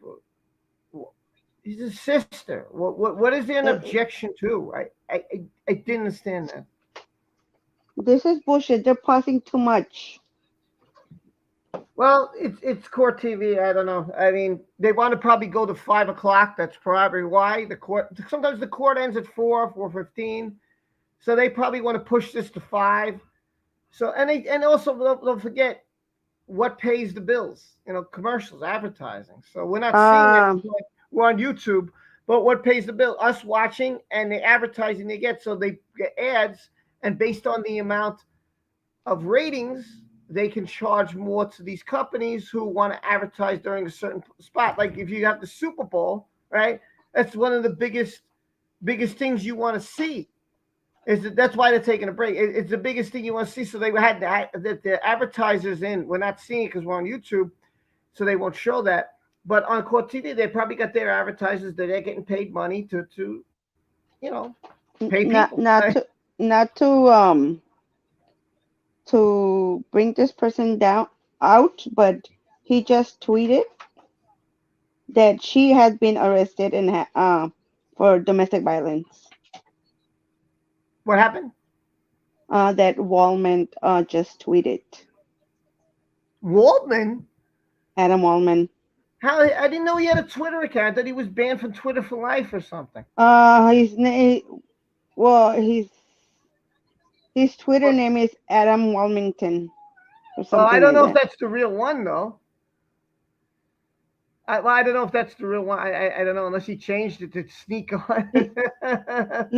The tweet says, "You know who has been arrested for domestic violence, though? Amber Heard." It's funny, yeah, that's true. And it's funny, this other person wrote, the opening statement felt like a 3-day hostage situation. That's funny. That was a good one. Yeah, here's another one. Someone said, did Elaine say that Johnny Depp abused his mother and sister? That's a good one. That's a good one. That's bullshit. Yeah. Yeah, see, just to tell you, Adam Woolman doesn't have Twitter anymore. And so whoever made that account, it's probably not his. It's probably just somebody who's a fan. I don't think that's him. So just to let you know. There were a couple of fake accounts, so. Yeah. Brian, I'm assuming this is Brian Incredibly Average. He said, so that was a bit of a rambling mess, right? I couldn't agree more. That was a bit of a rambling mess. I totally agree with Brian. It was. It is.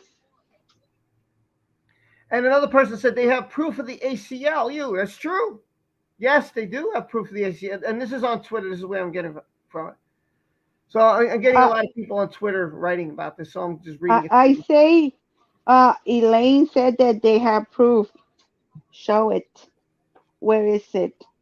Well, you can't do it now. See, the whole thing is she was going through a trial. What they're supposed to do is, this is what she says, and then they can rebut it, and then they'll say something, and then they can oppose it and rebut it. And it's supposed to go back and forth.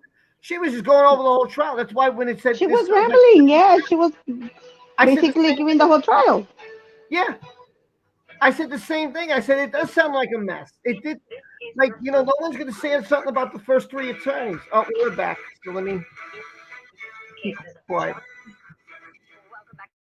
Julie Grant, this is your front row seat to justice. Today is opening day of the dueling defamation cases of Johnny Depp and his ex-wife, Amber Heard. Right now, the plaintiff has called the first witness of their case, Johnny Depp being the plaintiff here, calling his sister.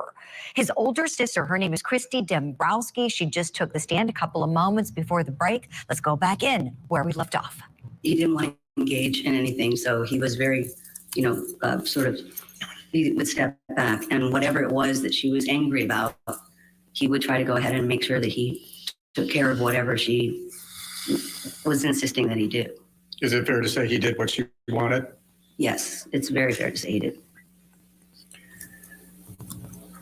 What, if anything, did you and Johnny do while your mother was hitting or attacking your father?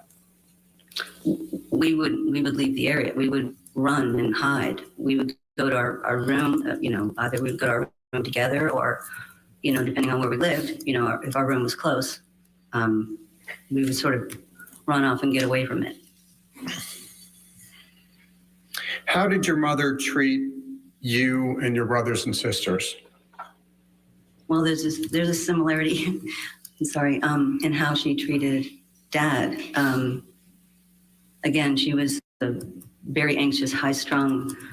She screamed, she yelled, she hit, she threw things. She called us names. You know, we each had our own little special set of names. Some we wouldn't repeat, but so she gave each one of us a name. My name, for example, was Violet, which to some people, it wouldn't seem like it's anything, but Violet was my father's mother, and my mom hated my father's mother. So that was my special name. One of them. Did your mother have any special names for Johnny? Yes, she did. She had a few, again, some to not repeat. Her favorite, I think, was, she called him One Eye.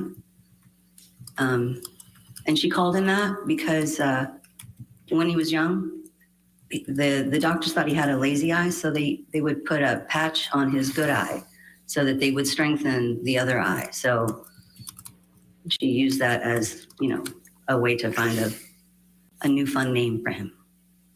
How did Johnny respond when your mother would call him One Eye? He didn't respond in any negative way. Those names were just a way of life. We got used to them. We accepted all of it. Putting aside the names, did your mother ever get angry with you? Yes. Did your mother ever get physical with you? Yes, she did, but I was also very quiet, very shy, and I learned early on to stay back. So I was more in the background because I would constantly sort of stay in the background to stay away from trouble. Ms. Dombrowski, when your mother did get physical with you, what forms did that take? Well, she would hit us. She would throw things. She would have us go pick a switch, you know, off of a tree, you know, so that would be what she could hit us with, and make sure that we got one that was nice and green. So I'm sorry, I don't mean to interrupt. Why did it have to be nice and green? Well, if it wasn't a nice green twig, it would snap. Those didn't break. If you got a dry one, they snap. They don't work the same. Did your mother ever get angry at Johnny? Yes. Did you ever observe your mother hitting Johnny? Yes. How, if at all, did Johnny react when his mother would hit him? He was a typical little boy where if it hurt, he would cry. That was it. I mean, for the most part, he just wanted to get away from it. Did Johnny ever hit his mother back? No. What about when he got to be an older boy? Did he ever resist or hit her back? No. No. When he was older, even if she hit or threw things, he never went to that place. He would get away. He would, you know, leave the area, go to his room. Ms. Dombrowski, did there come a time when you left the family household? Yes. When did you leave the household? I left when I was 17. I was pregnant and got married and moved out into my own place. How did it feel when you left the family to go out and go to your own place? I think there's a bittersweetness to it. I was really young. I had just turned 17. But I was so looking forward to this new life that I could create that was different from what we had at home. And so there was a part of me that was really happy to be able to do this, really excited. And there was another part that was sad because I left behind my little brother and my dad. If you could explain that a bit, how did, if at all, did your experience with your mother affect your ideas about what you intended to do with your own family? No. Really early on, as a young child,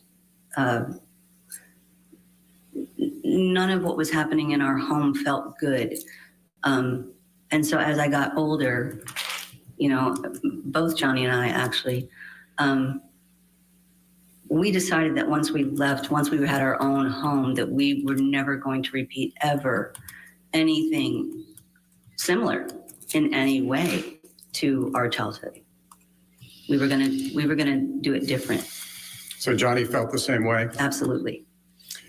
When you left the home to start your own family, who among the original 4 children were left at home with your mother? Johnny. Did there come a time when your parents separated? Yes. Would you please tell the jury what happened? There was our father one morning decided to pack up everything and leave early in the morning. We didn't know it at the time. I don't think, but I didn't live there. I was at work. And then I got a call from my mom in the afternoon, right after she got off work. She called me and it was hard to understand her voice. She sounded faint and kind of groggy, but she kept saying, "He's gone, he's gone, he's gone." And I was trying to get out of her, "Was it Dad?" And she said, "Yes, your daddy." And I said, "Mom, are you okay? What's going on? You know, did you take your pills?" Because she took what she called nerve pills. And she said she had. I asked how many. She couldn't tell me how many she took, but I knew she was getting fainter on the phone, and it was more clear to me that she was not in a good way. So I called our friend, our parents' friend, actually, who was a police officer, and told him that he needed to get to Mom and what was going on. And so he got an ambulance to get over there to her. And this was after your father left? Yes, this is the day. Ms. Dombrowski, do you know why your father left? I know at the time, because I did try to speak to him after, because Mom continued to not do well. At the time, he said that they had the last argument that he felt that they could ever have. He felt he needed to leave home this time. And to be honest, I didn't really understand. It had been so many years that he had been taking all of the, all of her personality. And I didn't really understand exactly fully what that last argument was, why it was so intense. We did learn many years later in our adult life that what he was referring to when he said Move to strike all this, Your Honor, as hearsay. I guess the objection's hearsay. Your Honor, again, I think it's not offered for the proof. It's offered for the abuse and the culture in which. I'll sustain the objection. Thank you, Your Honor. Yes. Did your mother recover after she took the pills? Yes. She continued to not be well, but she recovered. And after that time, did she ever take more pills than she should have? She did, but she didn't do it to the degree that she had at that point. And going back to the incident that you described, do you know where Johnny was at the time your mother took those pills? Johnny was home. Did there come a time? Excuse me. I'm sorry. I think he was sleeping at the time. I think he woke up when Mom came out and the ambulance came. So he saw all of that? Yes. Objection, foundation. Did he see that? She said she testified he was in the home. He was in the home, but was she in the home? I guess, how did she know? So I'll sustain to foundation. Thank you. Did there come a time when Johnny left his mother's house? Yes. And after Johnny, what did Johnny do when he left the house? Objections, foundation. All right, I'll sustain his foundation if you want to lay a foundation. Were you in communication with your brother at the time? Yes. Oh, we're just hearing all sorts of objections, I can't speak, lodged there, aren't we? We're going to squeeze in a quick break. We'll get you back into the courtroom exactly where we're leaving off next. Okay, so I'll come back again. And this is what happened. This is what Amber's team did during Amber's deposition. They kept object. Listen, he was brought up in an abusive home. And and she was too. I'm not gonna discredit her. I'm not gonna try to lie or say something like that. They were both brought up with parents that abused them. So he just wants to show that basically Johnny Depp knows what abuse is about. He's been through it. He's been through the mill. His mother abused him, and it was a female, showing that he's a male and this is a female, and this can play a factor with you mentally. This is something that stays with you. But what do you try to do? Because you have so much love, you try to protect that person. And to me, that's what's going on here. Hey, Tal. Hey. Sorry, I've been like listening and taking some notes. Go ahead. Don't be sorry. I know people don't go off to different streams. Again, I can't show certain things. I know it's frustrating with the commercials, but again, advertisements pay the bills, and that's what pays the cable, and your money pays the cable, and people need salaries. These people, no one wants to go to work for free. Seriously, if I went to work for free, I wouldn't have any home. I wouldn't have anything. That's why I tell people, hey, even with a YouTuber, you see ads, you're trying to support somebody, you can't donate. Okay, let the ad play on your phone. Walk away. Let the ad play. If it's a long ad, no, don't play the whole thing, but walk away 30 seconds or go make a sandwich or whatever, or get a drink, and then hit the. So that's how you support people. Ads do pay the bills for some. Yeah, exactly. Yeah. Oh gosh, his face right now is just heartbreaking. Oh my God. Well, he's reliving his life. Yeah, exactly. But you can see how protective he is naturally. Like even if with his mom, like, his sister's talking about, let me see, like when he was a little kid, he was like shy and a little boy, a clown that loves to have tricks, a happy boy, and his parents were totally different people.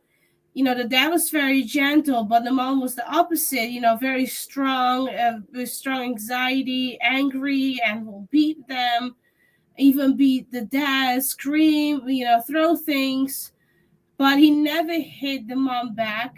He just laughed or, because he wanted to keep peace and not engage with anything, or just hide from the situation with his sister, like she said.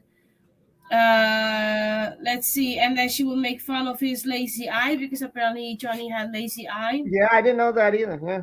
No, I didn't know that either. And he would just one eye. I can't believe one eye. I was like, one eye? That's funny. I never heard that before. As the first time I ever heard someone call him one eye. I was like, okay. Yeah, no, exactly. I remember I had a classmate. She also had the lazy eye, and she also had to put like a patch on the good eye, and then the other one could be trained, so to speak. Right. So mom would be hitting Johnny all the time, cry, and taking certain pills, and then she will take too many, but they already left and everything like that. But they still, will take care for her. I mean, it makes sense. I mean, it's still your mom. You love her no matter what she did. And then she will come back to her and then bring her to California so she could be with the kids and the grandkids and everything. So it already says enough, what a caring man Johnny is himself, even though, the things that his mom did, he still forgave her. Yeah, feuding legally I over went the through a subject similar of thing defamation, each side when saying I was growing that up the as other Johnny. defamed them. Similar Right now, story we're to seeing the Johnny. plaintiff's case because John. My So he mom is considered used the to plaintiff, abuse even me though when there I is a was growing countersuit up. by I never Heard had a in child. which he is the named defendant there. Let's go back in now where we left off. We're seeing Depp's sister testifying. She is his older sister by about 2.5 years. Her name is Christy Dembrowski. She's talking about how their mother was very abusive to them as children, but that Johnny Depp never hit back, not as a young boy and certainly not as an adult. He came with me part of the time. So I think that. So what did your brother do after he left your mother's house? He lived in different places. He lived with me and he lived with another family. Did you and Johnny continue to communicate with your mother, Betty, after you both left the home? Yes. Yes, we did. And after what you have described, why did you and Johnny continue to communicate with your mother? Objection, foundation is to Johnny. I think she's already laid the foundation. They're very close. She was in communication. I'll sustain the objection if you want for this particular question. Why did you continue to communicate with your mother? Because she was our mom and we loved her. I mean, we knew, even when we were younger that things weren't, they didn't feel right, but what we understood was that, mom had her own upbringing, so she had her own past and the way she was raised would affect the way she lived. And so she, in our mind, she was doing the best she could do. We sort of treated it like she did the best that she could do with the tools that she was given, from her life in the past. And what we decided to do was we just decided to get new tools. We chose different tools from that. And when you say we, to whom are you referring? I'm referring to Johnny. Objection, foundation, that's the. I'll overrule that objection. All right, next question. Thank you, Ron. Did you ever live with your mother again after you and Johnny had left the house? I did live with her briefly.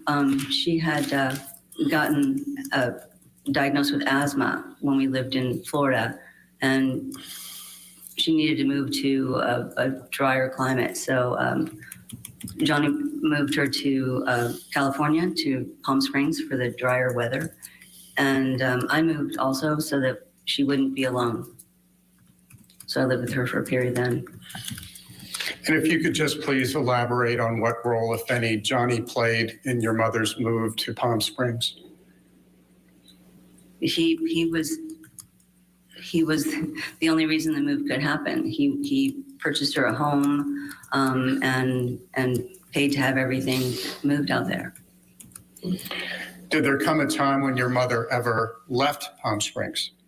She moved from Palm Springs to be a bit closer to where Johnny and I lived in the LA area. She lived there for a bit, and then ultimately she went back to Kentucky.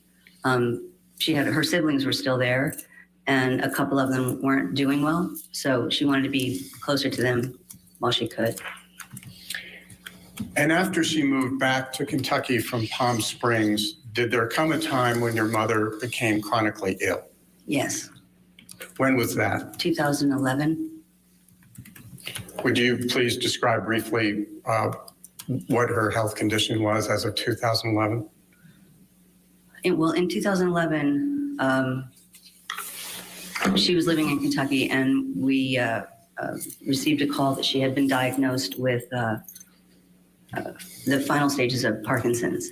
But then when another doctor looked at her scans, they felt it was something different. So we had the scans brought to a doctor in California, and they suggested that she come out and see a neurologist right away. So Johnny got a plane, a private plane, and he and we flew to go pick her up and bring her back to California to start seeing the doctors. And when she moved back in 2011 to California, was that a permanent move? It became basically a permanent move. She still had her house in Kentucky in the hopes of, her being able to go back and forth. But her health basically kept her in California. So she lived here or there. And by that time, 2011, when she's moved out to Los Angeles, had her treatment of you and Johnny changed in any way? Yes, mom softened as she aged. She totally softened. And once your mother moved to Los Angeles permanently in 2011, what role, if any, did your brother Johnny play in her caretaking? Objection, foundation. All right, I'll sustain as a foundation. To what extent, if any, did your brother play any role in her caretaking? I think that's still a foundation objection. Do you have knowledge of whether your brother had any role in her caretaking? Yes. Would you please explain to the jury, because I think Her Honor needs to hear whether there's a foundation. Okay, I'm sorry. Yes, when we brought mom out, over time, she had multiple other illnesses that came up, and Johnny he dealt directly with the doctors like we did. Hired private nurses so that we could make sure that, mom was taken care of. He basically, Johnny was he took all financial responsibility for anything and everything that mom could need or want during this time. All medical care, doctors, hospitals, nurses. How do you know that? I was directly involved.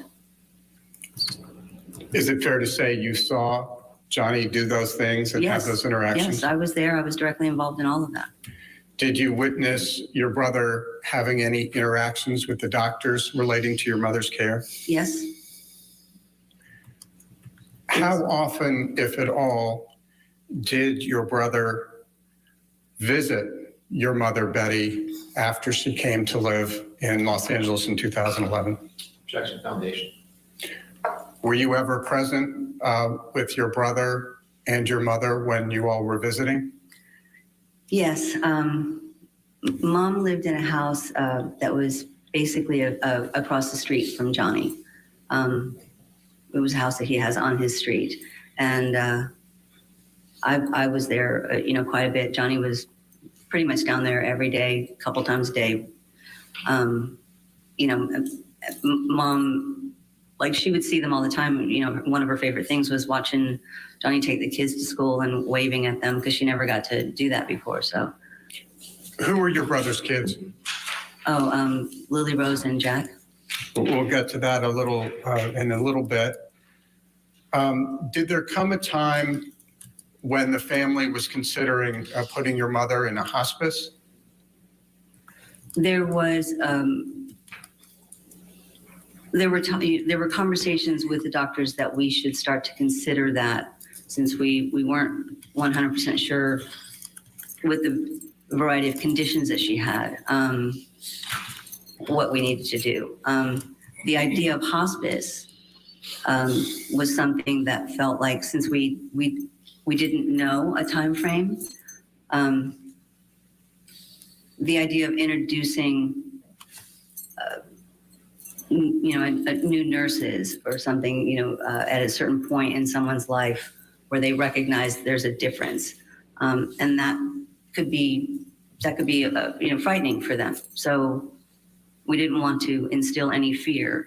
Johnny's big on mom not having fear.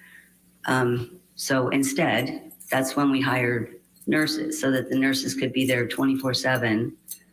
And, and she would have people continuously throughout her life that she knew that they were friendly and, cared for.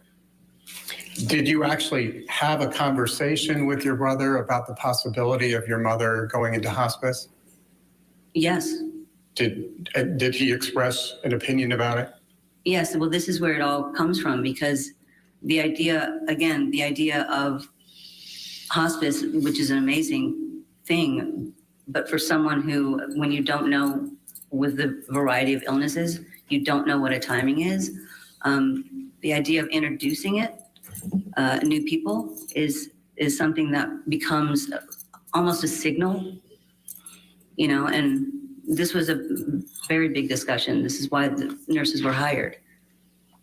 Was this just one discussion, or was it a series of discussions? Objection calls for hearsay. I'm not asking for hearsay. I'm just asking about whether it was discussed once or a number of. I'll overrule the objection. Go ahead. Was this just one discussion, or were there more discussions among you and your brother about how to best care for your mother? We had continuous discussions. As a matter of fact, I mean, there were daily updates. He knew every day everything that was happening with Mom. Whether he was in town, out of town because he was working or traveling, he had. I made sure, because it's hard when you know that someone wants to be there and they can't. So I made sure to fill him in on everything. It's not offered for the truth of it. I'll overrule the objection. Go ahead. Did you ever see Johnny's children, Jack and Lily Rose, over at your mother's house across the street from Mr. Depp? Yes. Ms. Dabrowski, I'd like to change subjects right now, if that's all right, and ask you to please tell us a little bit about your work life. Did there come a time when you worked in the entertainment industry? Yes. I started working when we moved from Florida to Palm Springs. This is why I lived for a short period with my mom. I got a job at one of the studios in Los Angeles.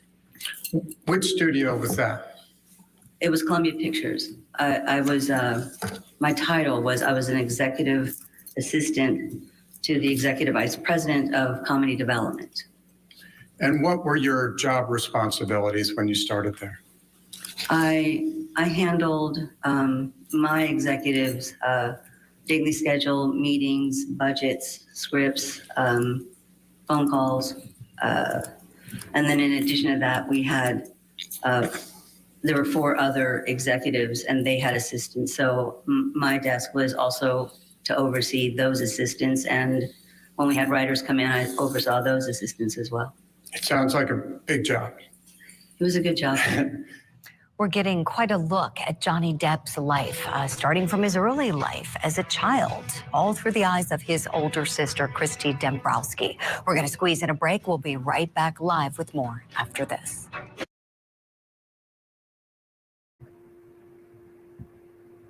So yeah, maybe I can go to a different stream, but then I can't talk about it, and then I can't discuss it in between breaks. And I think that I like the break because it gives me the opportunity to discuss what's going on and how I feel or how you feel. And you know, there's going to be times that Amber's are going to be you guys are going to be annoyed, and you want to get your thoughts in, and you guys are important. So I think that with the breaks sometimes, and hopefully more people join the panel. You know, it'll be interesting. It'll be interesting. And you know, I think this way I'm able to express how I feel. I think, this is ridiculous, or this can be disproven, or whatever. You know, because there's going to be times we're going to have that. And with the break, I'm able to do that. But, you know, this is sad. You know, and what they're trying to show, John, is when they ask questions that you think like, oh my God, why would he ask a question like that? What they're trying to show is that this is not BS, that how would you know that? Because I was there, because this is my mother, because, you know, I cared about her. So you're trying to show that, hey, look, you know, this woman did all she can. She was there. She wasn't in another state. You know, she's trying to help her mom out. And since Johnny couldn't be there, that he did what he could on his part, you know, and sorry, I'm trying to fix my shoe. And she tried to tell him, hey, look, what do you think about mom? And he participated. He tried to do all he could on his end. And that's exactly what they tried to show here. And this is sad. They're also trying to show that, look, This guy was abused. And look how he was after. He still cared about his mom. He didn't tell his mom that, I appreciate that, John. Thanks, man. Listen, again, I'm trying to get the truth out there. You want to follow somebody else and whatever, you do whatever you want. It's your life. You know how you feel. I try to do the best I can. I'm not going to try to lie. I don't see the point in lying. And if I lie to you, and this is if I'm a YouTuber, if I lie to you, you'll never trust me again. If I told you, oh, my leg is broke and it isn't, what's going to happen? I'm going to lose your trust. I would lose your faith. So my goal starting this was not to lie. How I feel is how I feel, and what I think is what I think. And you know what? I have every right to voice my opinion and my thoughts and my feelings. And if people can't handle that, well, I'm sorry. But I'm here to tell the truth. I'm here not to lie. I'm here to share my court experience with you, my domestic violence that happened to me with you, my life experience with you.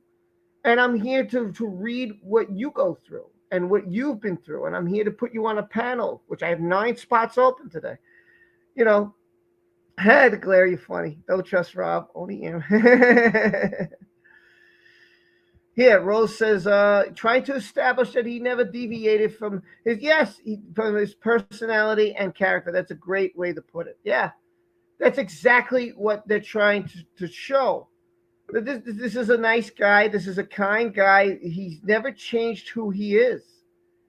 And Amber's side is trying to show that he's some kind of monster because he took drugs and alcohol and he beat her. Of all the people, of all the women he's been with, I mean, this is his mother. And if he treats his mother this way, he would treat every woman this way. And that's what they're trying to show here. That's the whole goal. And that's what they're trying to do. And Hen has returned. Hello. I know I've missed quite a bit, so you'll have to catch me up because I was dealing with other people's problems. We'll be right back. Here they go again. Live, let's go back to the courtroom together in Fairfax County, Virginia, and hear more of the dueling defamation cases of Johnny Depp and Amber Heard. If you're just now joining us, this is the first witness called by plaintiff Johnny Depp's team. Her name is Christy Dombrowski, and she is Johnny Depp's older sister. How long did you work at Columbia Pictures Television in that role? I think it was about 1.5 years. Why did you leave after 1.5 years? Columbia itself started folding different departments, and our comedy development being one of them. And so some of the employees that worked there went to work for Sony or TriStar, other sort of arms of the corporation. And I was the last one there, sort of wrapping up the department to go on to my next job. So after you wrapped up the transition, the closing up of the department, what did you do in terms of your work life? I went to work with my brother. In what capacity? When you say your brother, to whom are you referring? I'm sorry? I'm sorry. When you say your brother, to whom are you specifically referring? I went to work with my brother, Johnny. What type of things did you do for your brother, Johnny? Similar things to what I was doing with the other boss that I worked for before, but with Johnny, he was, I was helping him anyway as a sister, bits and pieces before I started working with him. So there were things like travel and, meetings, setting meetings, making sure he had his, the scripts that were coming in and he knew, all the information about them. And, any kind of publicity stuff that he had to do. Because I really started to do this job with him because there was one time that I had gone to his house and I was helping him get ready to go on a trip, and his ticket, I read it out loud and it said standby. And I said, why are you on standby? He had no one looking out for that kind of stuff, so I did all of that. How, if at all, did your work for your brother change over time? Well, over time, it sort of grew. Well, not sort of, it did grow.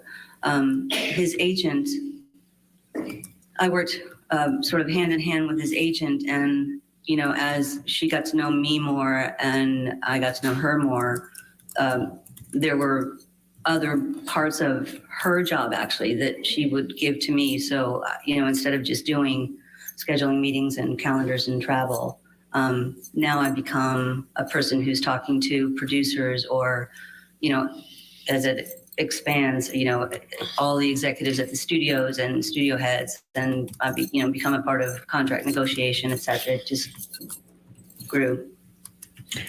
What role, if any, did you play in dealing with Johnny's movie contracts? Movie contracts,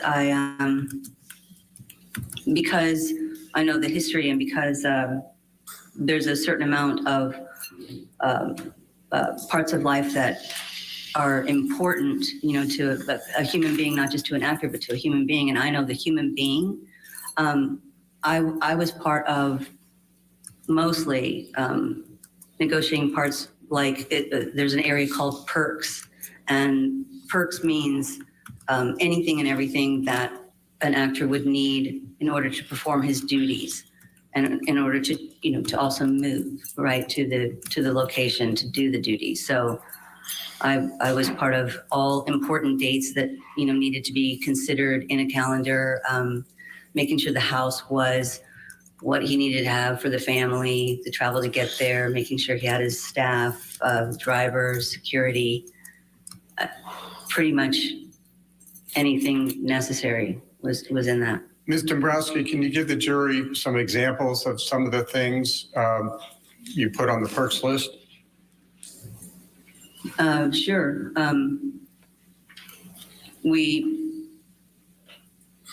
It was really important, you know, as Johnny had a family, it was really important to be able to make sure that we were given the opportunity to find the right accommodations and the accommodations for the children, you know, a house that, you know, could, you know, give them a home away from home with a garden, all the travel to make sure that they all get there.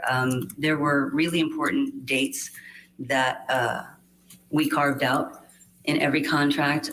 For Johnny's kids, for their birthday, he never wanted to miss their birthday. So if he wasn't able to be with them because of filming, it was built into the contract that he had their birthday off, and he would have the day before and the day after so that he'd be able to travel to get to them and then get back to working. So in addition to that, I mean, there's quite a bit. We also had it built in that if he was to be away from his kids filming, if the kids couldn't travel and the family couldn't travel to be there, we had in his contract that he would be able to fly back to them from wherever he is every 2 weeks. So he didn't go beyond every 2 weeks not seeing his children. You know, it's that kind of stuff that, you know, was important. Sounds like an awesome Ms. dad. Dombrowski, do you know what a personal manager is in the context of the entertainment world? I do. What is it, if you could explain it to the jury, because I just learned it myself. Well, I believe it's basically what a lot of what I was doing. They work with their client on maintaining different items in their personal life, as well as you know, projects coming in, production, all of the representatives. It's sort of a big scope of duties. Has anyone ever referred to you as Johnny's personal manager? I have been called that before, yes. Do you perform the responsibilities of being Johnny's personal manager? I did. Do you still work with Johnny? Yes. Do you also work with any of Johnny's companies? Or strike that. Does your brother have any companies associated with him? He has a production company called Infinitum Nile.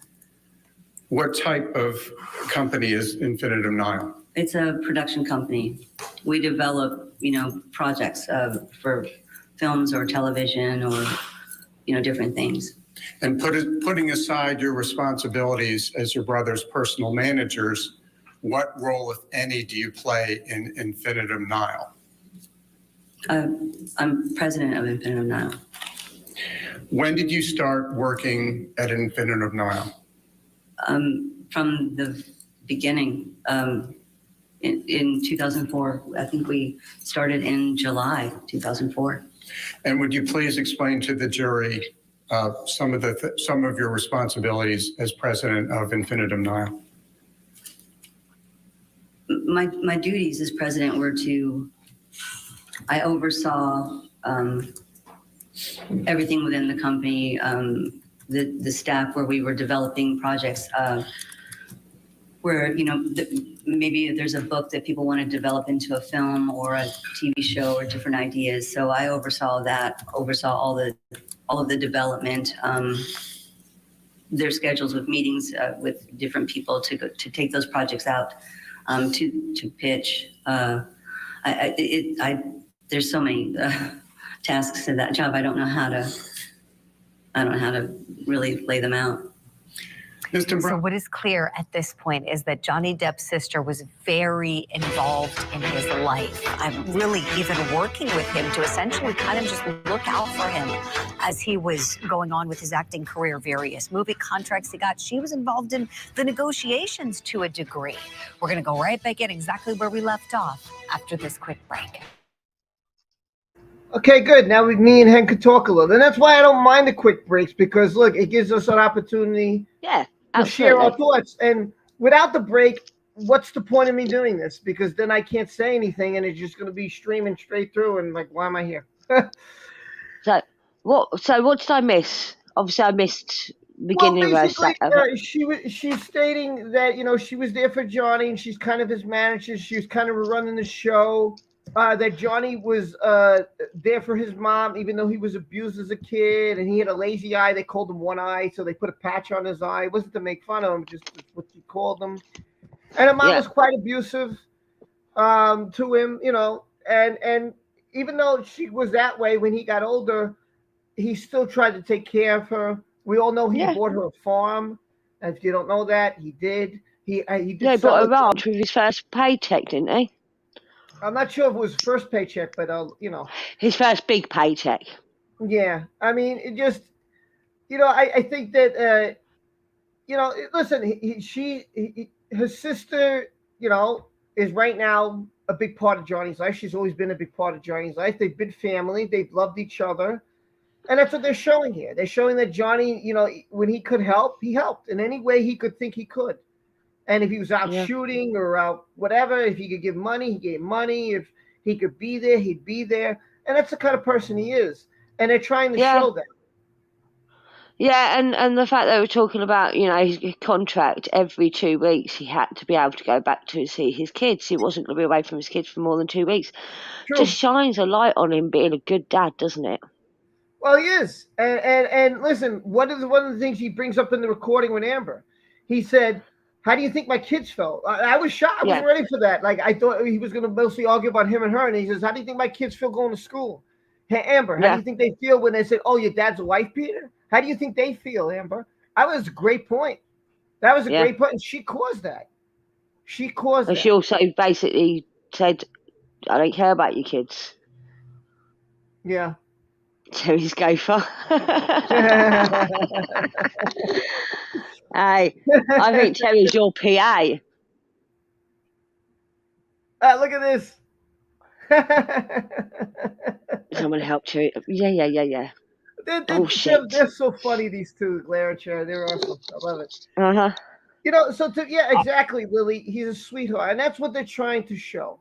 Johnny's team is trying to show that, look at how this guy treats his mom, even though he's been abused. And what's a great point about that is he treated Amber the same way.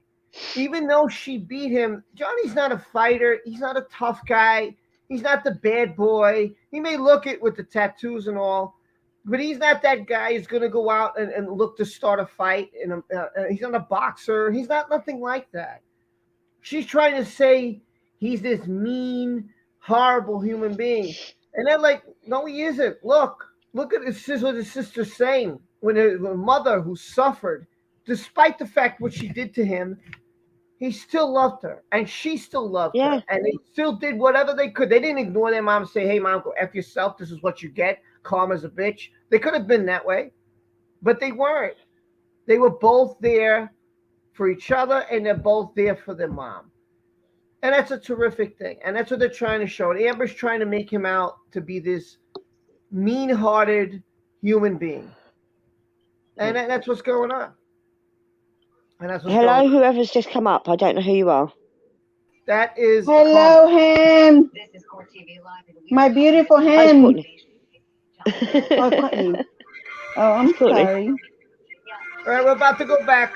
So, you know, here we go. Covering the dueling defamation cases of Johnny Depp and Amber Heard. We're going to go back into the courtroom in Virginia. You haven't missed a moment of Johnny Depp's sister's testimony. She was a loving older sister to him at a very young age. She talked about their life growing up, how their mother was abusive.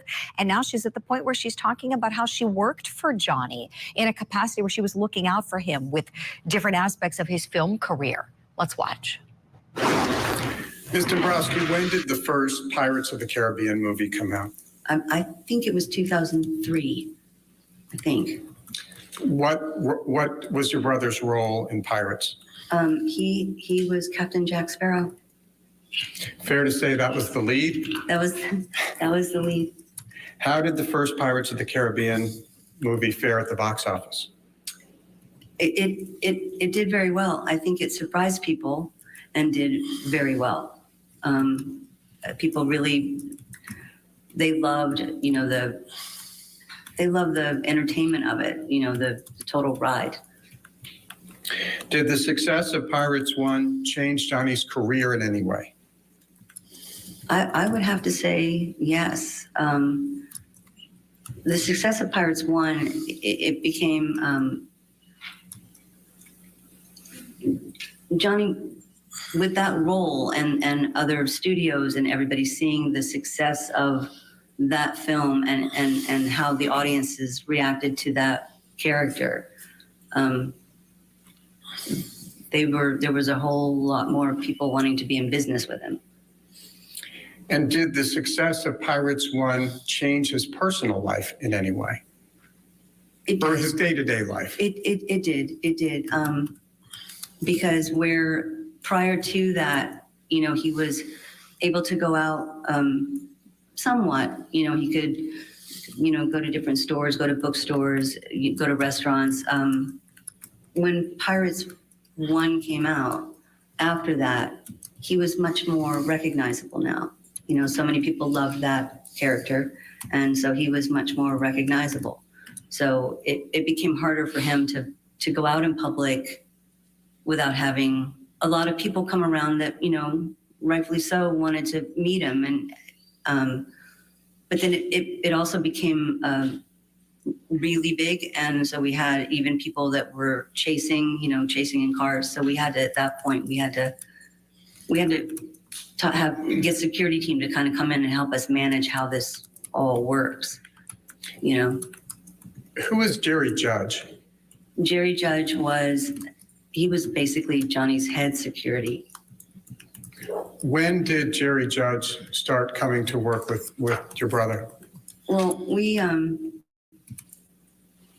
started working with Jerry Judge back in the 90s. Because Jerry had his own security company in London. And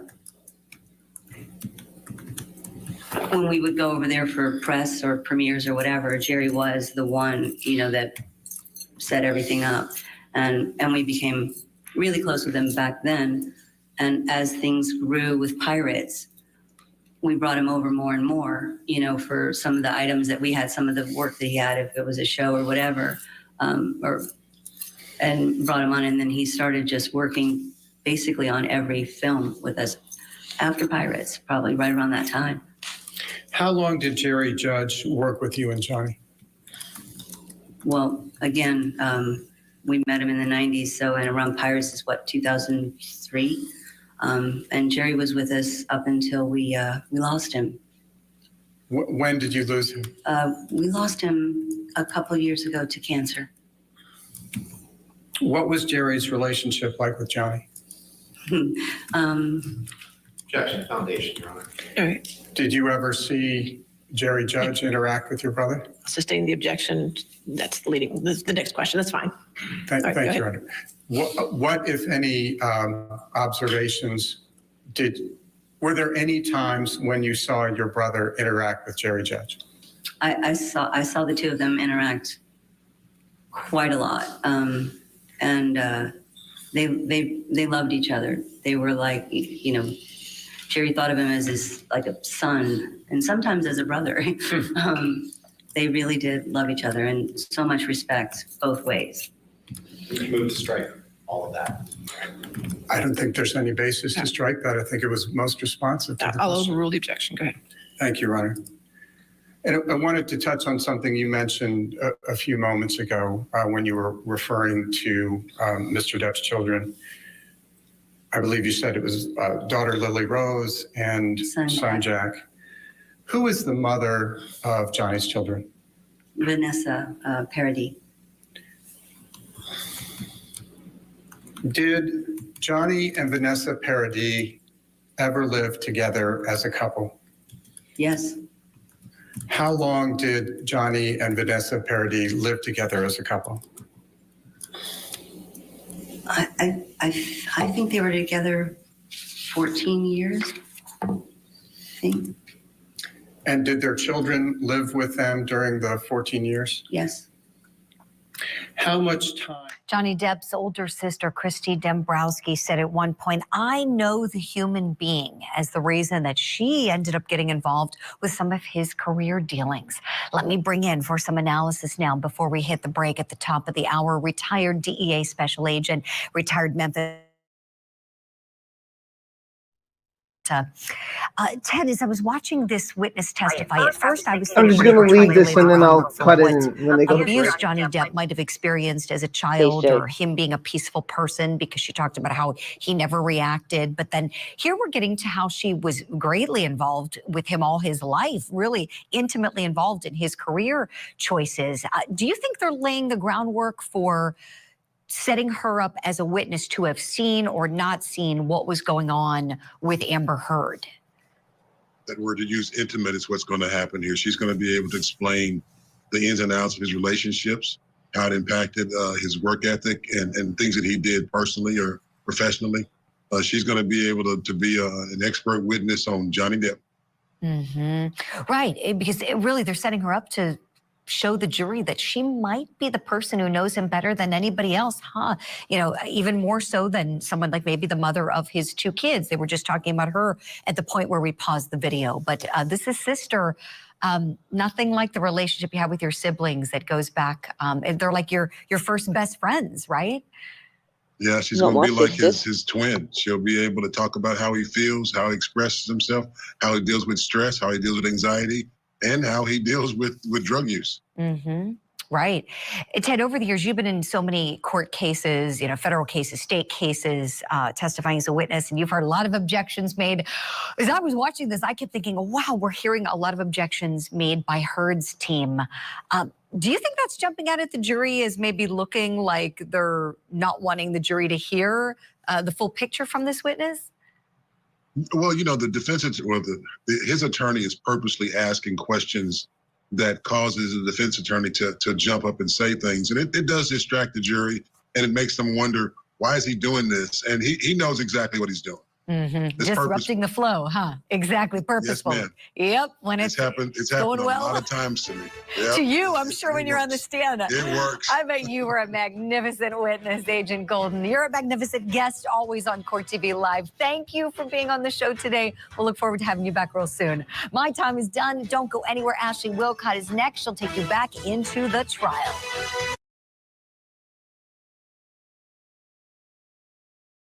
Okay, sorry, I was eating.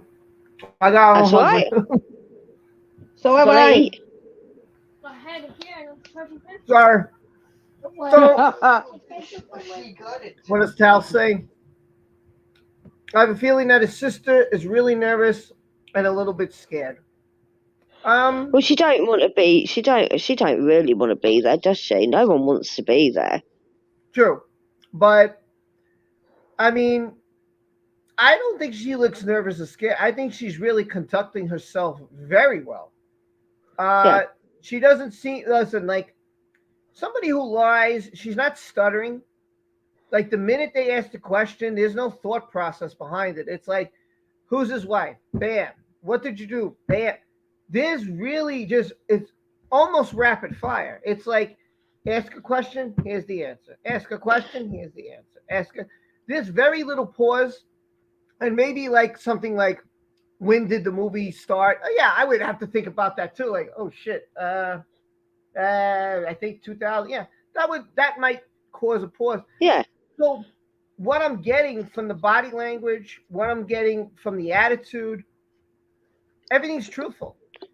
There is nothing here that is showing me that she's lying about any of this. And it's showing his character and just the type of man that he is. He's a good dad.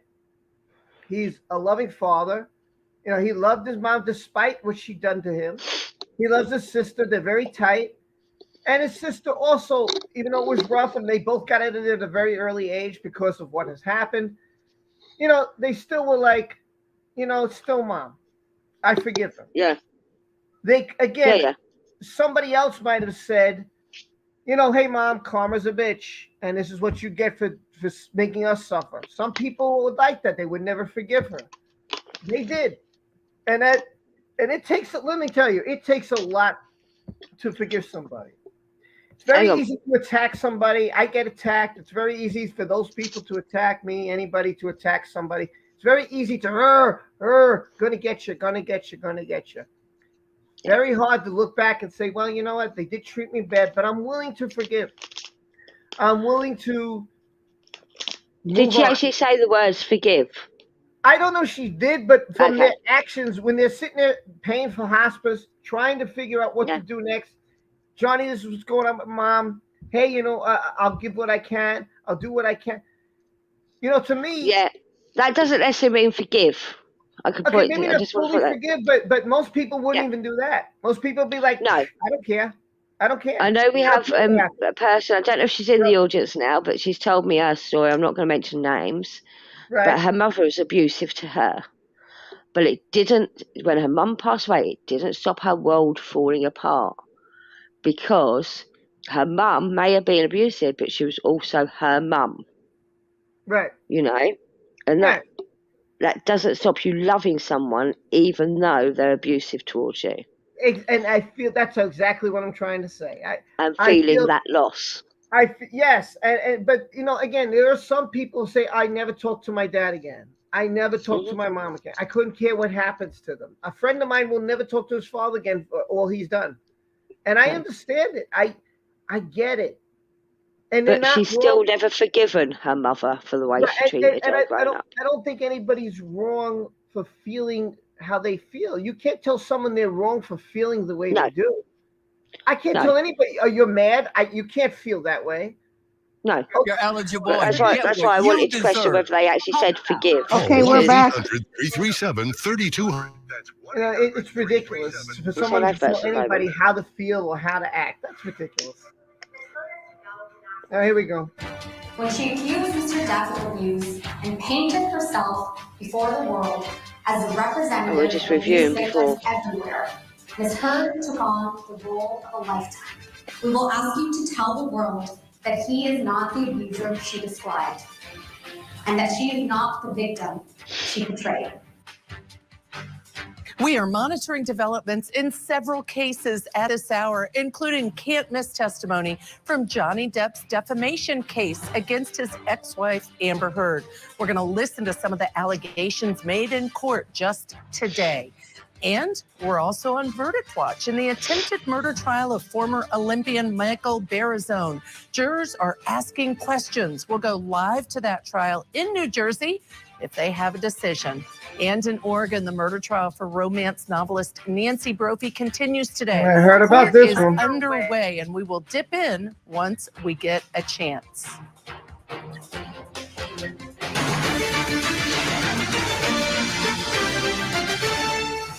Welcome back to Court TV Live. I'm Judge Ashley Wilcott. Good afternoon. Thank you so much for joining us. Of course, all the big news, Johnny Depp versus Amber Heard. Today is day one. The jury was selected yesterday.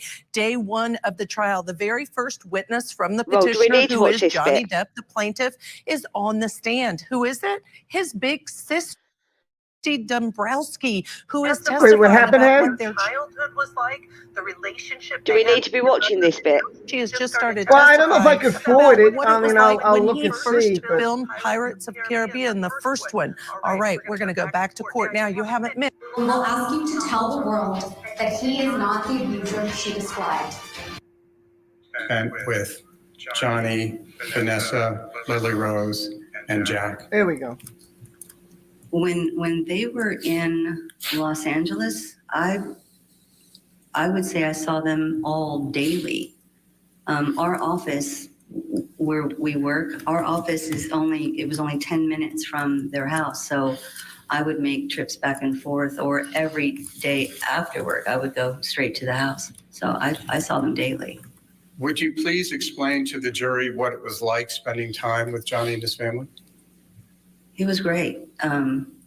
It was great. It was a normal, happy family. You go there and the kids are playing, and you making dinner, everybody having dinner, cleaning up together, sitting around, laughing. It was great.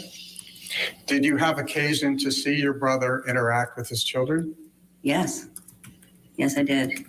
What did you observe? What can you tell the jury about what you observed? I'm proud to say, he's one of the most devoted fathers I think that I've ever seen. Like everything in life was about the children, but when he was with the kids, like the attention that he would give them, it was just constant, playing with them, listening to them, laughing with them, reading to them, Barbies. I mean, you name it, and he was there. Did you ever observe Johnny treating his children the way you saw his mother treat him when he was young? No. Have you ever seen Johnny hit either of his children? No. Have you ever heard your brother raise his voice at his children? No. And you may have touched on it earlier, and if so, I apologize. But how, if at all, did Johnny communicate with his children when he was shooting a film? Objection, foundation. Were you? I'll sustain the objection if you want to lay a foundation. Fair, understood. Did you have occasion to observe? Were you ever with your brother when he was shooting a film? Yes. Did you have occasion to observe your brother communicating with his children while you both were there on set? Yes. Yes. So with that, please go ahead. When Johnny was filming, most of the time, the family was with him. The family would travel and go, it was like I said earlier, we would get a house and garden and all of that to make sure that there was a home. So his family was with him most of the time. What about when the children got older and they started going to school? Did that change in any way? It changed in that they didn't want to disrupt the children's lives when they were going to school. So if dad had to go off and go work and the children stayed home, this is where we get into, we still maintained a home for the family wherever he was filming, because they would, if they had the opportunity to come back and forth. But at the same time, Johnny would travel back every 2 weeks, to see his kids. And when you say he would travel back, who was it who made those travel arrangements? I made the travel arrangements. Did you have occasion to observe Johnny interact with the mother of his children, Vanessa Paradis, over the 14 years they were together? Yes, I did. would you please tell the jury what you observed about the interactions between Mr. Depp and Vanessa? What's your objection? 404, Your Honor. This is directly. I'll allow observations. I'll overrule the objection. Thank you very much, Your Honor. What did you observe about Mr. Depp's interactions with the mother of his children? They were a great couple. I mean, first you could see that they were friends.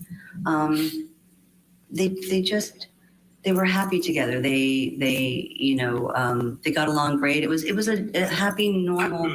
I'll sustain the objection at this point then. Thank you. All right. Did you ever hear your brother yell at Vanessa? No. Yes, sir. It's not leading. To what extent, if any, have Well, that wasn't the question, Mr. Chair. 404 is the main objection. Okay, I'll sustain on that objection. Next question.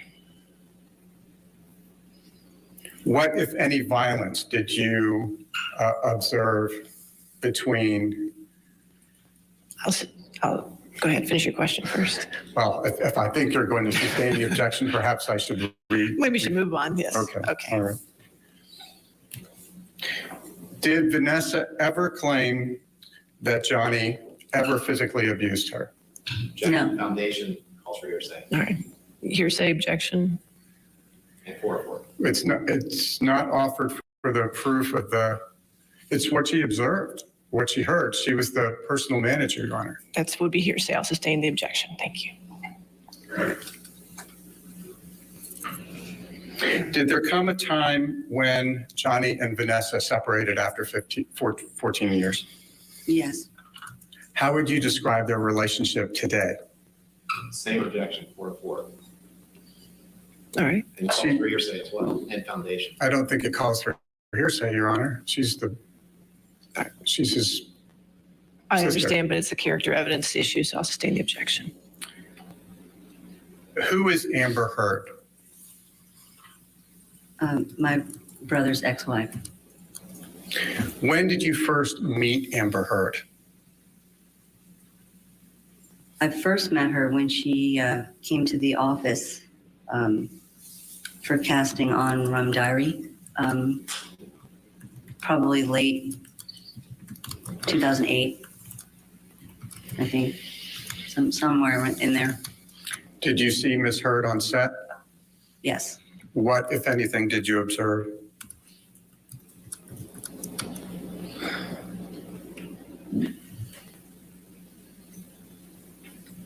When she was working on set, I mostly observed, some of the, I was there for some of the scenes, and in between, she was a bit sort of like, standoffish, had all, people, coming around her, but I don't really have that much time with her on set. When was Rum Diary actually released?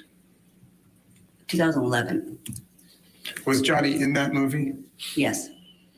What role, if any, did you have with respect to Rum Diary? I was one of the producers. And after seeing Ms. Heard on the set in 2009, 2010, when was the next time you saw Ms. Heard? I think the next time I saw her was we were promoting Rum Diary towards the end of 2011, I think. I was not able to go on the full promotional tour where we do screenings for people around the country. But I was able, because my mom was sick, but I was able to attend the one in Los Angeles. So I saw her at that event. What did you observe? So you attended the premiere? I attended the premiere and the dinner afterward, yes. Would you please describe for us what you observed at the premiere? At the dinner. At the dinner. Because I sat outside at the premiere. I didn't actually watch the movie. I'd already seen it.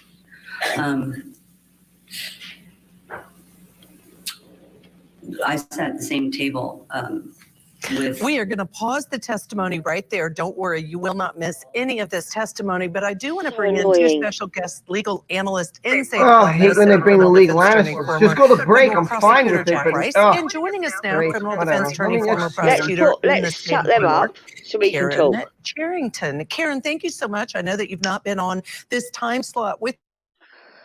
That's better. Our voices are so much nicer. I have to shut it down completely because otherwise I hear us and then the volume, I can't shut the volume off. So that's a problem. But I'll shut it down for a little bit and we'll come back.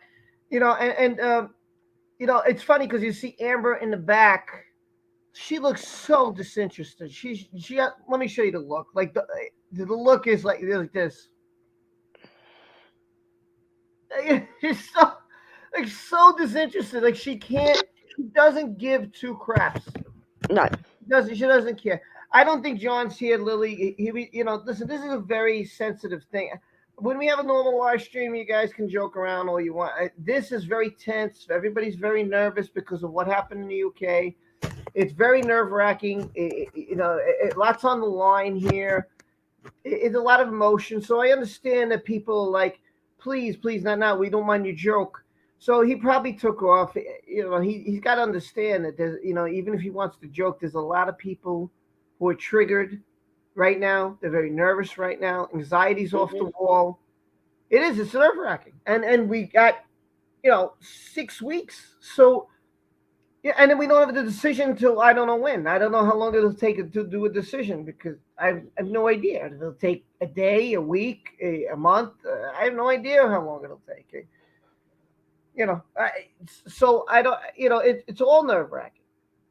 So not that John's a bad guy. I like John a lot. He just sometimes there's a time to joke and then there's sometimes a time to understand how everybody else feels and have a little empathy. That's all. He's not a bad guy. I like John a lot. Well, if he's here. I don't know, but he said, okay, I'll see you. So I don't know if he's here or not. If he's still here, great. Good guy. You just got to understand that some people are very, very sensitive. On edge. Yeah. On edge. It's a rough time for a lot of people. And here's the reason. If you don't get it, well, people who have been abused have to think about, well, if she gets away with this after all the evidence that's been shown, what does this say for a normal person? How can you ever prove that someone's abused you? Is it not enough, all this evidence? It's not even about that she abused him, because that's one thing. It's that she, as far as we're concerned, she's falsely accused him of something. Yeah. And if she gets away with that, what does it say to other people? You had someone come out that their wife was trying to Amber Heard him. I can't remember who it was now. It was a few weeks ago. And he had evidence that his wife was making up lies about him. The guy that played messages or something. The guy that played Mr. Fantastic. Yeah, I read that. I saw that. And they're basically saying that the second Amber Heard. Yeah. Right. I mean, so it's funny. It slowed down. Before it was so much crap, and we were going crazy. Like, okay, in April, it came March, it came this one. It's like, Jesus, this woman is torturing me. It felt like torture. Like, I'm sorry. When Elaine talked, they were fine, and like Ken said, it made her worry. And then when Elaine came, it was like, oh my God! I would have done a Zod moment. I was almost passing out here, but Elaine, oh my God. It's torturous. Now this is interesting, I don't care if it was one of Amber's people or Johnny's people, but okay, we're back in the trial mode now. I just think that when you do an opening statement, it's not supposed to be the entire trial. It's supposed to be what you're trying to prove, what you're trying to say. Well, they said this, but we're not going to show that. What we're going to show is this. We're going to show my client did this. We're going to show, and that's it. You're basically giving a quick introduction to what you're going to present. You're not going, and we could look at the evidence. And look, do you think she carried makeup? She carried makeup. Woman. On the note of the makeup, I wanted to say earlier on. So, as I've said before, I have a skin condition, and when I was a teenager, I was prescribed makeup that would cover severe scars, you know, and it does not hide everything. She's talking about bloody cosmetics that you can buy over the counter. They don't hide anything. They don't hide anything. Concealer doesn't hide anything. All it can take the redness away, it can take the bruising away, but it can't take the swelling away. Right. Yeah, I just think it's a little ridiculous. It's like the makeup. We don't need to see your evidence now. You want to prove it later. Just say we're going to prove that everything that they said is a lie, and the other side could say the same thing. And they're going to say this and they're going to say that, but we're going to disprove them. We have the evidence. We have. Okay. Well, we want to see the evidence. I like them to prove that makeup covers over stuff by getting someone in with a broken nose and black eyes and doing their makeup to prove that it hides it. That'd be good evidence, wouldn't it? Yeah. I mean, there's some things it wasn't necessary. It still bothered me what she did, and that's not because she's Amber Heard's attorney. If that was Johnny Depp's attorney, I would have been upset. I'd have been like, really? This is what you're showing me? But the other thing is, Amber's sworn before that she's quite often makeup free, yet her lawyer said, do you think she leaves her bedroom without makeup on? Well, make up your mind. Does she leave her bedroom without makeup on, or is she makeup free? Because Amber said it herself, she's been makeup free on several occasions. Which one is it? Well, I guess we're gonna. I don't know. Hopefully, we find out because it's just weird. Okay, here we go.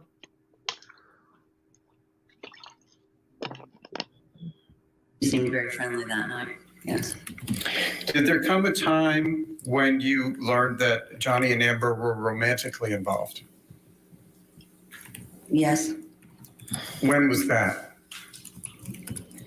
I don't recall exactly. I know it was sometime after the Rum Diary premiere. To what extent did you have occasion to observe Johnny and Miss Heard together early in their relationship?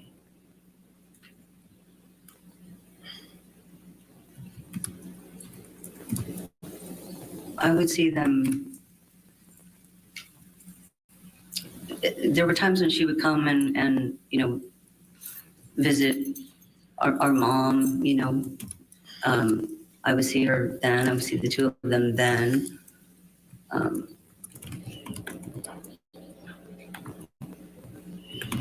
I didn't really spend a tremendous amount of time with her. Had you formed any impression of Miss Heard at that time based on your observations?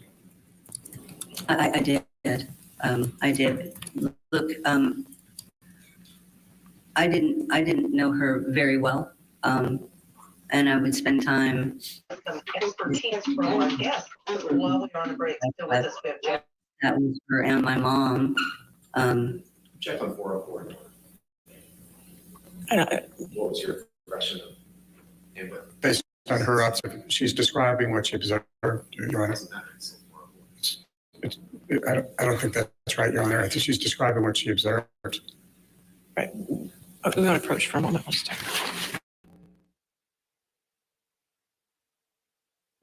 A lot of objections. All right, we want to take in some expertise from our guests. A lot of objections here, and to me, that I don't know. If I saw so many objections as a juror, I'm wondering, like, why are you objecting so much? Are you trying to hide something? I don't know. I say they're trying to hide something because their objections too much. Yeah. Yeah, they're just trying to. They're just trying to ascertain what she felt their relationship was like from observing them together. What's wrong with that?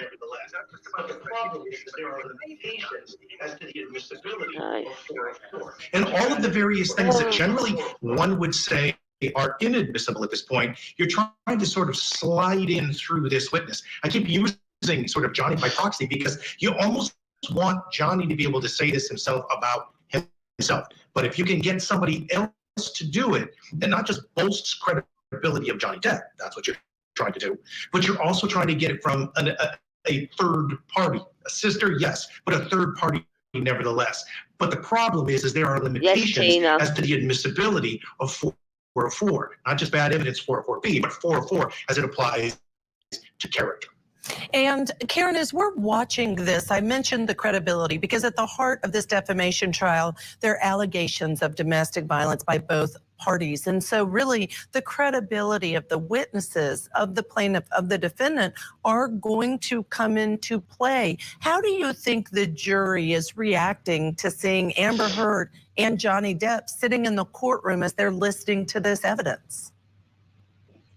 I mean, well, you know, in any jury trial where you have a witness who is related to one of the parties, you have to take into account that the jury may not see this witness as 100% credible. They may believe that this witness will testify and say anything he or she needs to say to assist their relative. So yes, they're going to use this witness to bolster Johnny Depp's credibility and character. But at the same time, you know, I'm always cautious about putting a relative on the stand in terms of how much will a jury believe and take 100% as credible what this witness is saying on the stand. So oftentimes, you know, you have to be careful with putting on a relative. Of course, you're putting this witness on to try to, you know, show the jury what type of person Johnny Depp is, but whether or not the jury will take her at face value because of the relationship is something we'll see at the end of this trial. You're right, because they may say it's his sister. Of course she's going to say all of those things because, again, it's his sister. We're going to take you back into the courtroom. We got through the sidebar. You haven't missed any of her testimony. All the time frame, I believe they had moved downtown to the Eastern Columbia building, but I don't remember exactly when that was. What type of structure was the Eastern Columbia building? Was that a freestanding house or was it apartments? It's apartments, and he had the penthouses on the top floor. How many penthouses did your brother own on the top floor of the Eastern Columbia building? I think it was 5 apartments. Do you know who lived in those 5 apartments when your brother and Ms. Heard went to live there? I know. I know who lived down there. I know Isaac, a friend of Johnny's named Isaac, lived down there. I know Amber's friend Rocky and her boyfriend lived in one of the penthouses. Amber's sister Whitney lived in one of the penthouses. When you say Rocky, are you referring to Rocky Pennington? Yes. And was her boyfriend Josh Drew? Josh Drew. Did Rocky Pennington and Josh Drew pay any rent to your brother? No. What about Ms. Heard's sister Whitney? Did she pay any rent to your brother? No. Do you know why your brother allowed them to live rent-free in his at the ECB? Because they were. Hold on. I'm sorry, ma'am. I'm sorry. Foundation. We asked you know why, so if she knows, she can answer. Allow it all over. She was his personal manager. That's fine. Go ahead. Did you arrange for handling a lot of your brother's bills? I would give them to the business manager. Yeah. But I believe they were Amber's family and friends. That's why he let them live there.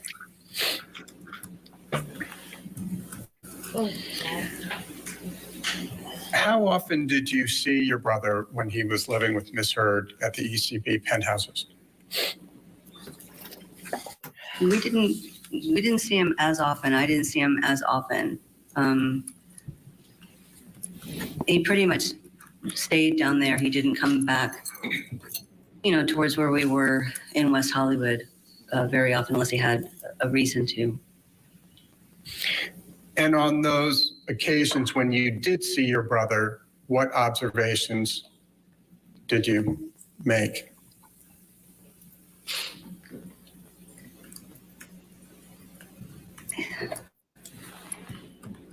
He was always in a hurry when he was able to come back. He could never sit and spend the time. It felt like he was always trying to, get back downtown. He just seemed so much sadder. He did not seem himself. He was always his person was much just sadder.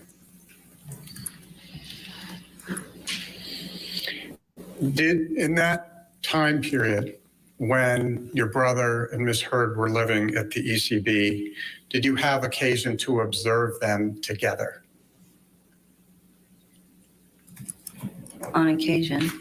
Would you please describe for the jury what you observed on those occasions when you saw your brother and Miss Heard together?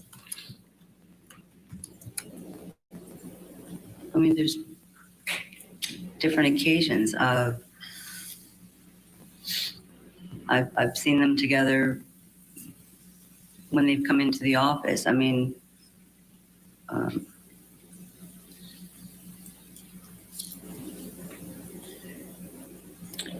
when you saw them together, did they appear to get along? Objection, Your Honor. Vague and leading. All right, I'll state as to leading. All right, next question.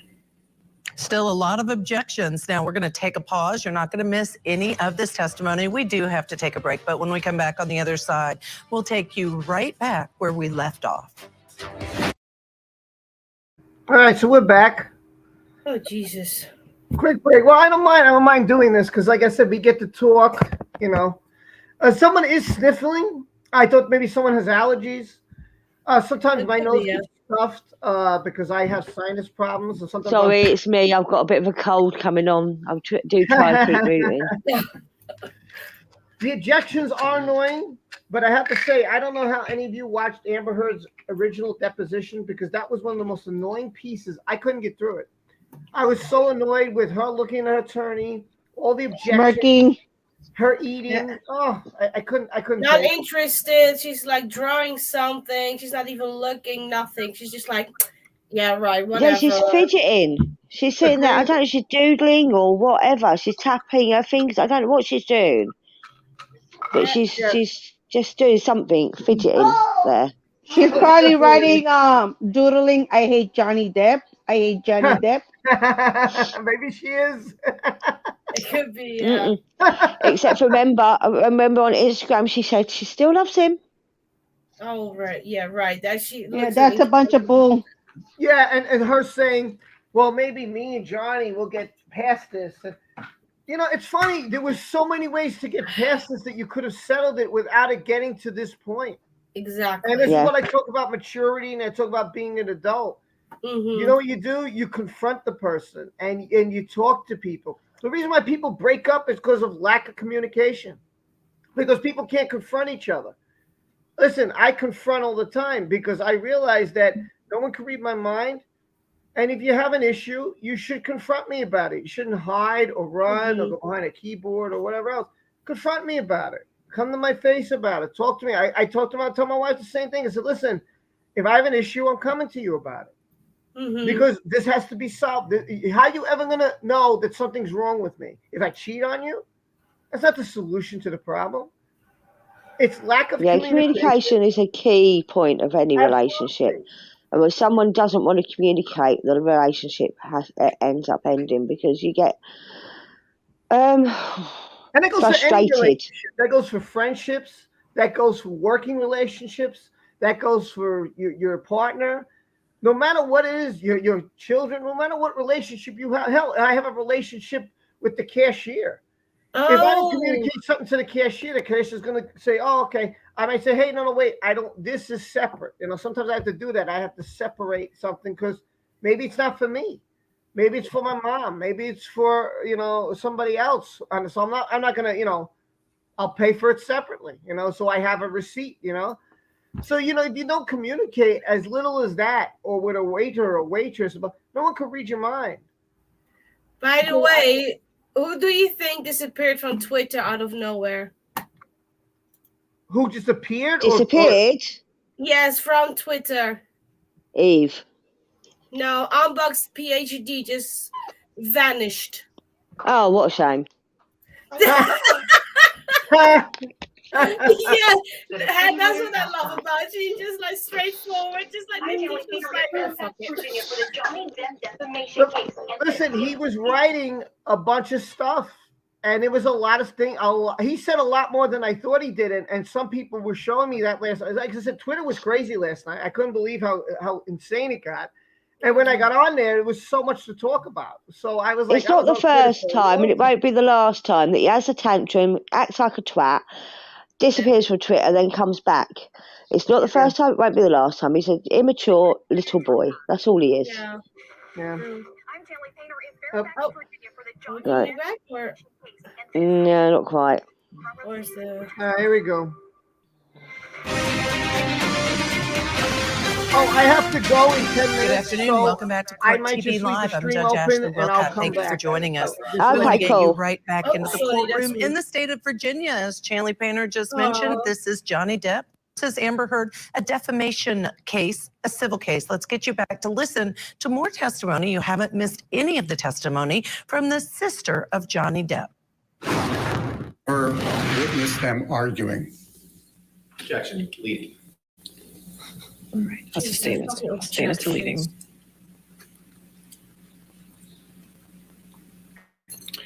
Did, in your capacity as Johnny's personal manager, do you know whether your brother and Amber ever traveled together? Yes, they did travel together. There were, there were times when, when Johnny had to go do press or film, they traveled together. What type of travel arrangements did you make for the two of them when they traveled together? We would get a private plane that took them to whatever the destination was, and make sure that we had, the hotel accommodations taken care of.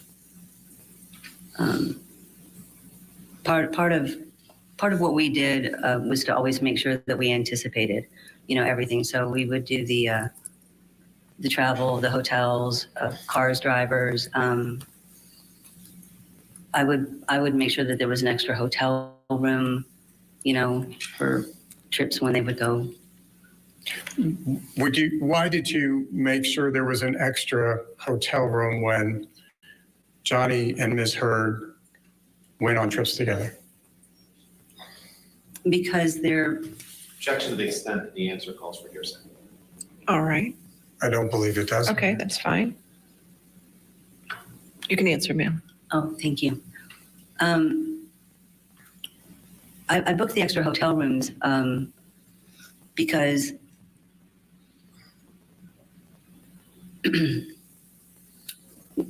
if Johnny was at home or anywhere like that, he was able to, if they argued, he was able to leave the room, leave the argument, and go like he's always done and hide in a different room to get away from it. When they were traveling for, the different reasons for press or whatever, and we booked the hotel rooms, I wanted to make sure that there was an extra room,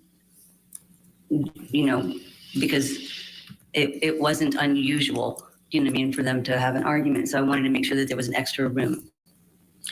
Did your brother ever have occasion to use that extra room that you booked for him?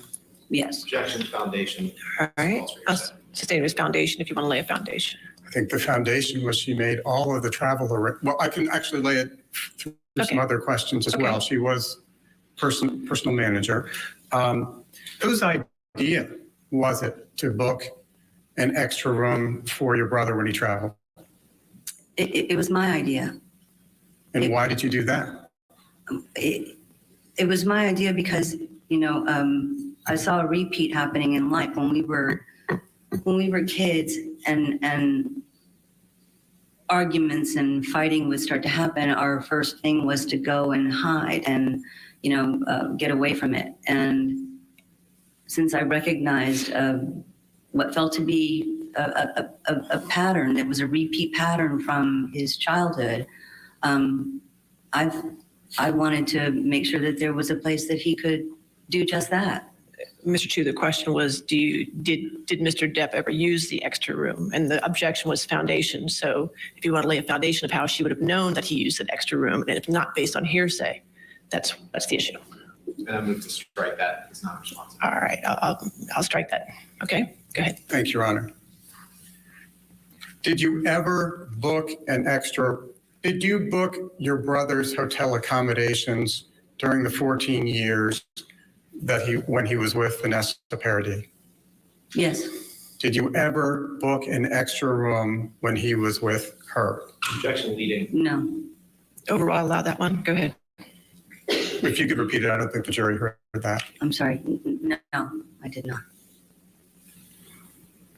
Did you ever hear your brother and Ms. Heard argue? Objection calls for hearsay. Also, I'll overrule that. I'm good. So you may answer that. No. Did you ever see or hear any physical altercation between your brother and Ms. Heard? No. What can you tell us about what you did observe of your brother and Ms. Heard together?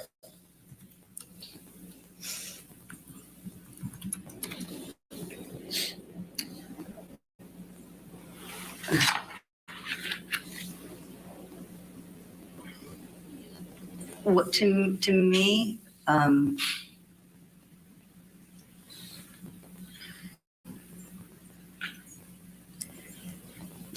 when I saw them, to me, he was always trying to make her happy.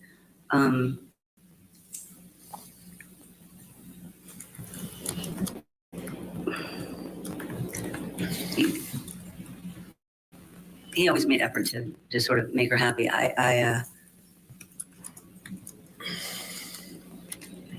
think she has a very strong personality, and my brother's personality came off much more soft at that point to me.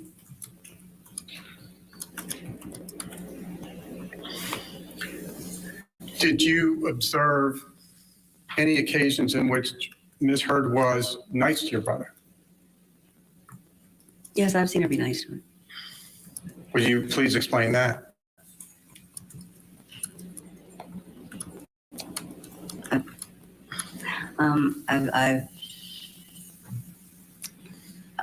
I've seen her be nice in offering to bring him a drink or get him whatever. I mean, just a typical nice. I've seen that. Have you witnessed any occasions on which Ms. Heard wasn't nice to your brother? I have, actually. Would you please describe those to the jury? Yeah.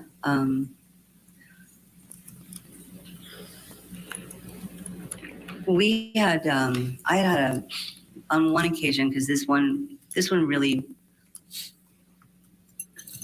stayed with me. On one occasion, I was at the office and I'd had a meeting with Dior, who had wanted to sit with Johnny and talk about working together. And Amber had come in and asked if she was interrupting us, and we said no, and we weren't supposed to really talk about the meeting with anyone. But Johnny told Amber that I had just had a meeting with Dior, and that they were interested in him. Her reaction to that was she was in disbelief and sort of disgust, because she said, Dior, why would Dior want to do business with you? They're about class and they're about style, and you don't have style. So it was the insulting kind of taking away that one moment. That insult is there. I've seen the insults multiple times, actually. What, if anything, did you hear Ms. Heard say about Mr. Depp's physical appearance? She called him an old fat man. Ow. How did he respond? Look at her smirking.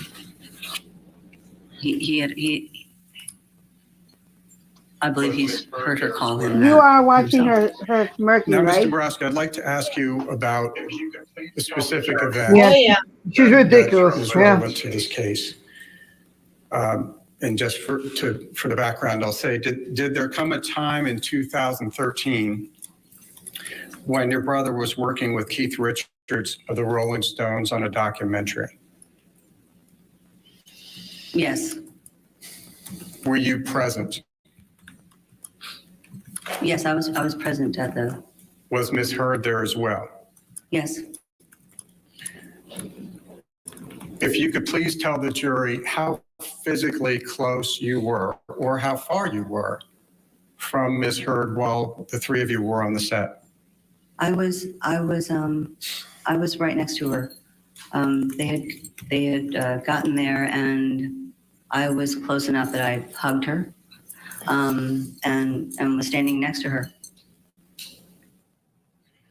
This is Christy Dombrowski, the older sister of Johnny Depp, still testifying. You're not going to miss any of her testimony. We do have to take our breaks, but when you come back, we're going to resume right where we've paused.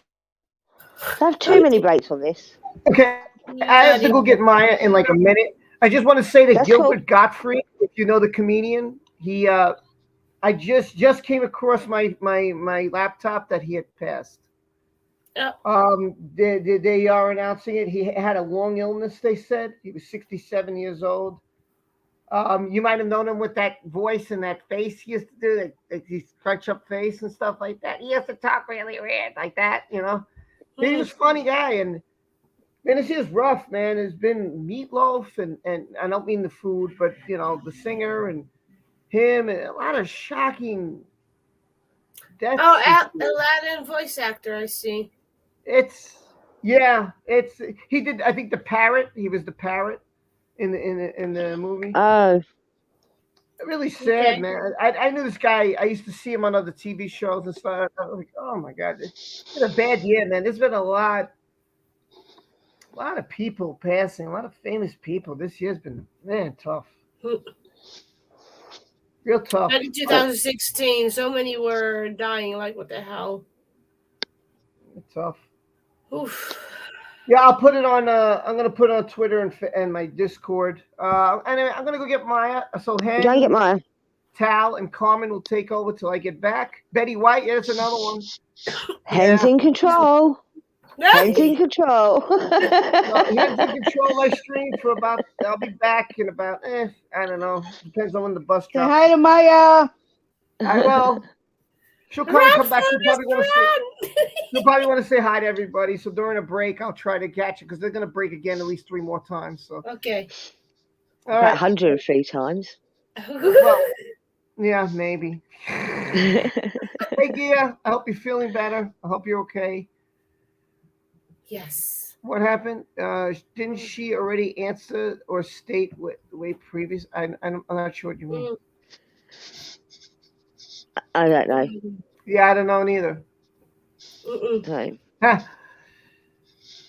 If I was at court, I would smack her regardless of going to jail.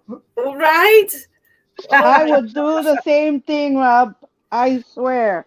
It's like That- a Will Smith moment, you know. Can I just point out, Rob, earlier on, you said someone said it's mostly Americans supporting this case. America. Where's everyone from? No, everybody's from. Well, I'm from the Netherlands. Yeah, I'm from the UK. I'm from the I'm US. representing California. Oh, okay. So we got everybody half and else- half. Yeah, half and half, I would say. I think that's a fair, Yeah, exactly. fair estimation. I think half and The half. 99.9% that cannot go.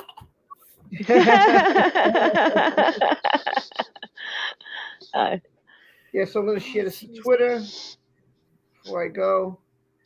I'll share it to my. Go get your daughter. Yeah, I Yes, got a minute. we I got got a couple minutes. I don't want to get to too early because then yesterday she came really late.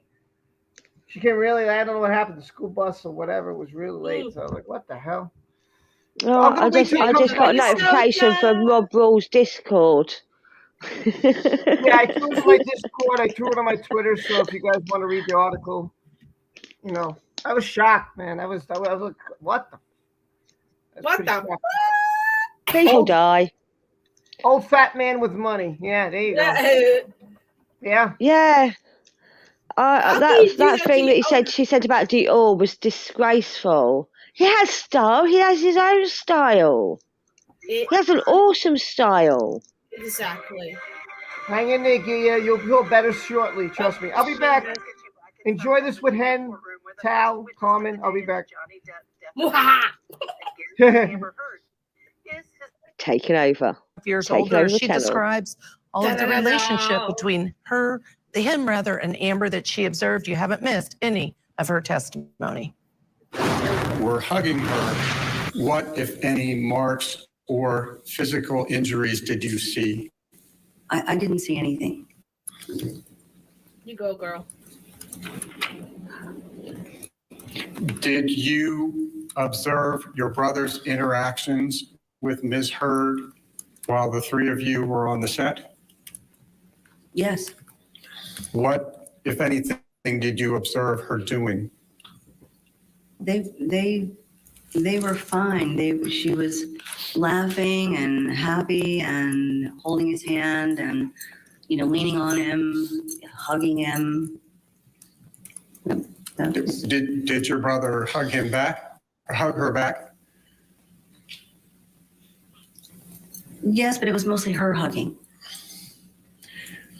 And switching subjects from that time on the set, did there come a time when you learned that Johnny was going to marry Miss Heard? Yes. And this is a little complicated, so I'm just going to ask you in a narrative form. I understand there was a wedding, and that there were a couple of ceremonies. If you could just please describe that to the jury. There was a wedding celebration that was put together on the island. So they had a wedding ceremony on the island. But prior to going to the island to do that, they actually got married in Los Angeles because they had to get married in Los Angeles because they couldn't get married, paperwork, etc. on the island. So they got married in LA. How did you learn that they were going to get married?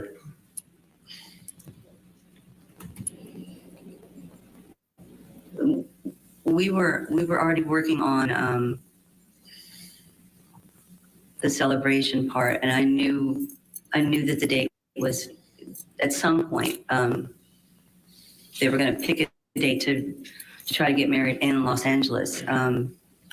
But I didn't know the actual date that had been decided until he called me, which was pretty much right before the date.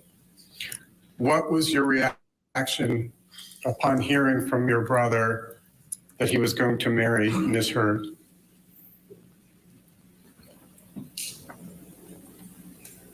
I was I was scared. I was devastated, actually, that it was going to happen as quickly as it was being pushed for. I actually tried to talk him into just waiting a little bit longer, just a little bit, and not rushing. Why did you want him to wait a little bit longer? There had been conversations about a prenuptial agreement that had been going on for a while. And as the date was approaching, for the island ceremony, there was no success in the prenuptial conversations. And I knew it was important. His representatives had explained the importance, and I knew it was important to him for his children. And we were rushing to do something without his children being protected. Specifically, if you could explain to the jury what involvement you had in those discussions about a prenuptial agreement. Jackson's foundation discussion with him. She's testified about her. Thank you, Your Honor. I think, what was your involvement in the discussions involving a prenuptial agreement? Mostly it was, I spoke with the attorneys and the representatives so that they explained the importance of it and they explained the reasons behind it. Move to strike hearsay. I'll allow it. Oh my God, I swear. That means you can keep going. Okay, so I'm sorry. Yes, sir. So that we could have further conversation and with Johnny and there was an attorney that they coordinated with for Amber. So that was where I was involved in the coordinating that part. Which side wanted a prenup? Johnny's side wanted a prenup.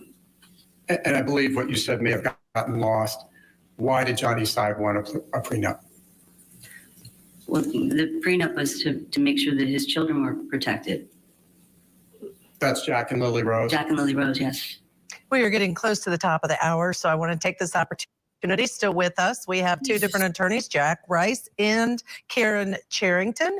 Jack, let me start with you. What, if anything, has stood out to you as you've watched this testimony of witness number one? Well, I got to be honest, I love it from the perspective of the Depp camp, because what you get here is a very broad-based testimony, right? What you're getting is a lot of this sort of very day-to-day contact from a business perspective, but also the relationships between Johnny and various people. And at the same time, you're starting to see that relationship between Johnny and Ms. Heard. So you see that piece. But what you also get is the backstory, right? When she started talking about the abuse from her mother and from their mother and what that did and his reaction to that, how he behaved. That was really interesting that came in. This starts to go to character, but it started to work. And so the broader that perspective, the more you get in, the more I think that the Depp camp likes it. And Karen, same question to you. What, if anything, has stood out to you?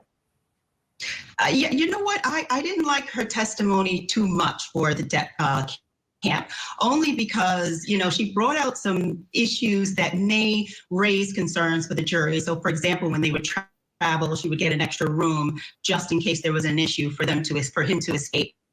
Will the jury accept that, or will they think that maybe there was a volatile relationship there? When she testified about her concern when they were going to get married, you could see that could have been some bias there.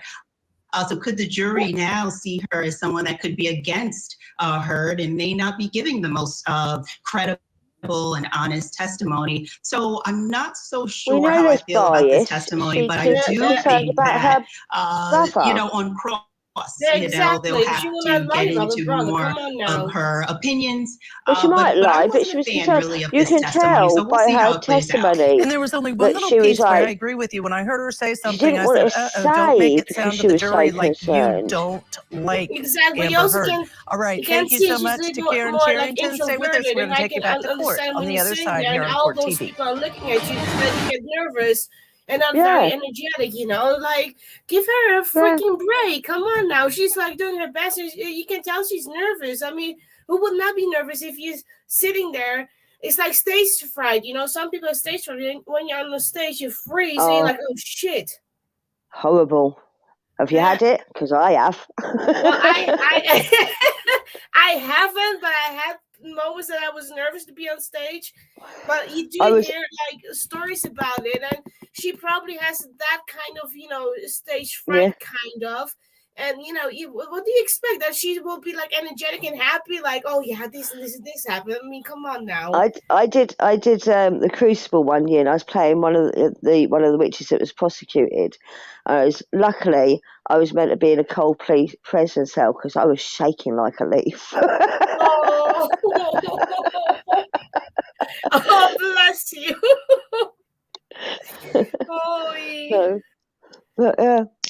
Yeah, but I think, you know, she's also, you know, she might be kind of a little bit scared for age. I mean, learning how, you know, how she was, that she's like, oh, she's like right there, like looking, and you know, it can be everything with her. You know, I feel for her. It's maybe like a little bit low energy, and she doesn't talk very fast, but you can see she's doing her best because she does care about the brother, and she already told everybody, like, they had a past with their mom, how she treated them, so they know and understand the pain and the fear when somebody has been abusive. Yeah. Like she said, she was seeing the cycle repeat itself, and she didn't want to see that. So she needed somewhere for him to escape to. She was witnessing it without witnessing it. Exactly. She's not stupid, even without witnessing it, because she's been there before. She can sense it. And I know that sounds mad, but anyone that's been in a rough relationship can sense when someone else is in a rough relationship. Exactly. Oh, without them bless her telling heart. you. Yeah, I've seen sometimes a little bit comments, like I'm also a little bit watching. I can see she's still like, oh my god, oh no. The attorney of Turd is now talking to the sister, I think, like asking questions. And Okay. oh dear. Well, I guess we will Is see that what's later. coming up next, is it? So Yeah, I I know guess so, full well yeah. people that I know well, and you'll have the same. You know when something's not right. Even when they say I'm fine, nothing's a problem, you can tell when something's not right. And if you're close enough to someone, you know straight away without them saying anything. And his sister knew something wasn't right, and that's why she booked them extra hotel rooms. Exactly. Exactly. I mean, you know, when you know somebody for so many years, you don't even have to do much. Just see and go like, okay, that's the thing I have to do. And that's what she did exactly for Johnny. Yep. So, well, and the I can't see. objections are so freaking like irritating. Like, let her talk, like, you know, the experience of what she has seen, and they're like, no objection. I'm like, are you serious? Well, objections are all part of the proceedings. Oh. No one is composed and calm during legal proceedings. I was nervous in my own depot. It was nerve-wracking. Yeah, and I've had to stand up in court as a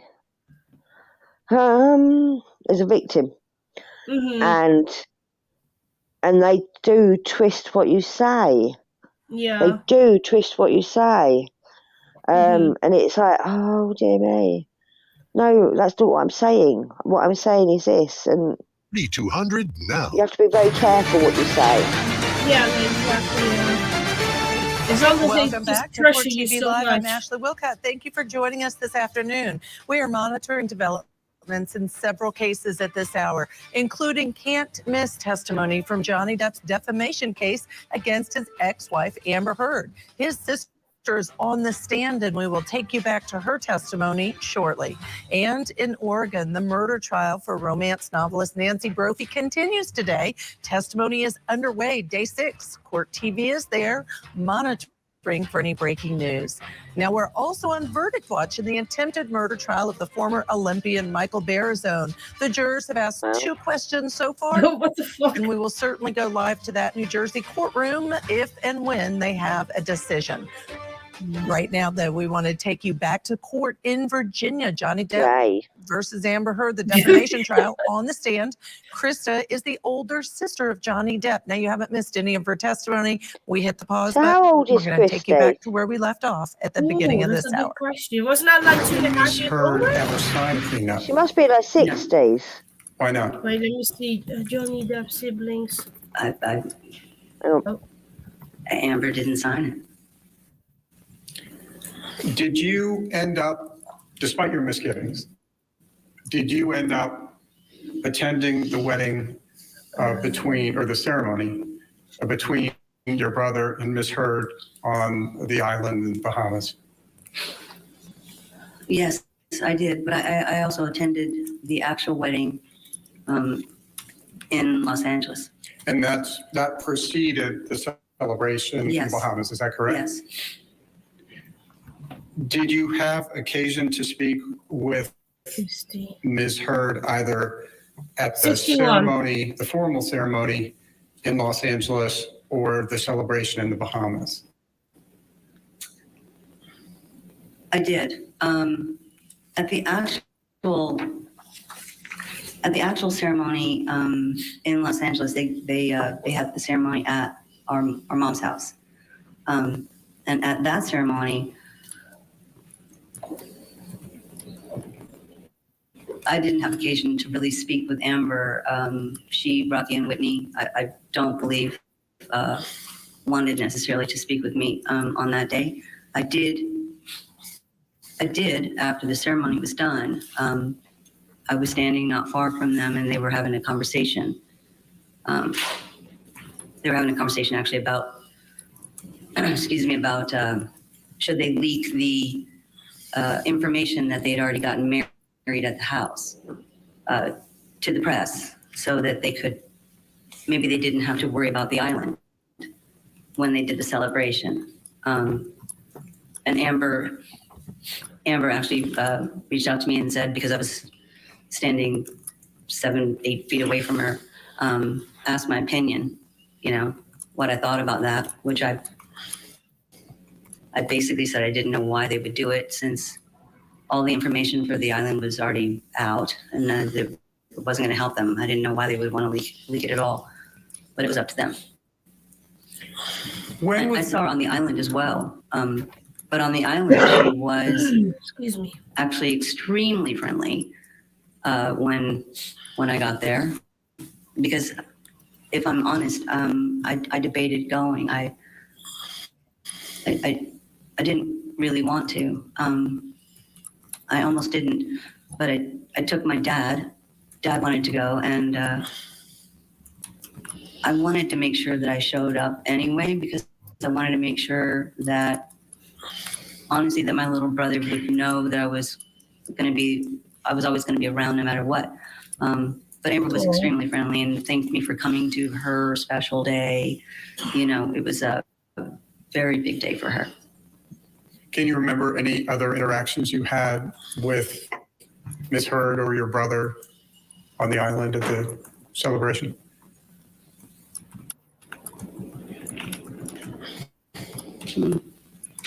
Interactions on the island? Wow, she's so interested. Not really. And when was the next time you saw Amber Heard after the celebration on the island?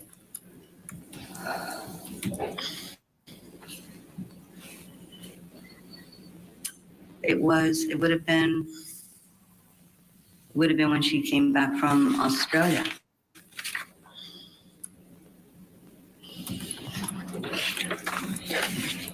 And I will get to that, Your Honor.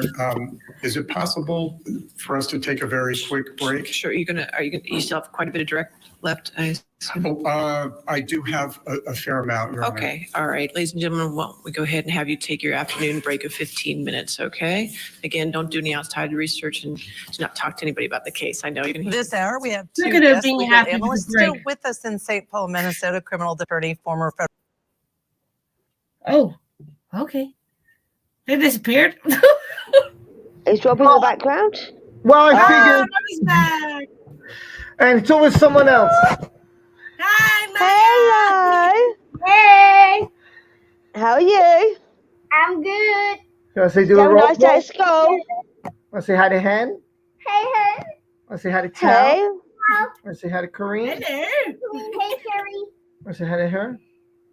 That's Ginger. Hey, Ginger. Hey, Lily. Hey, TJ. Hey, John. Oh no, mosquito. Did I get it? No. That's about everybody. Yeah, El Gia. Hey, Gia. I tried to catch Hey, it. Kareen. I think you got everybody. Yeah, you got everybody. You're good. No. I got it. Dina sent her love hearts. Come in and out. Keep in and out. Come in and out. All right, go. Hey, Rudy. Go. Oh my God. Maya, and then she sent like hearts. Everybody like cried. Yeah, Maya can have the hearts. Give them to Maya. I don't want them. Give them all to Maya.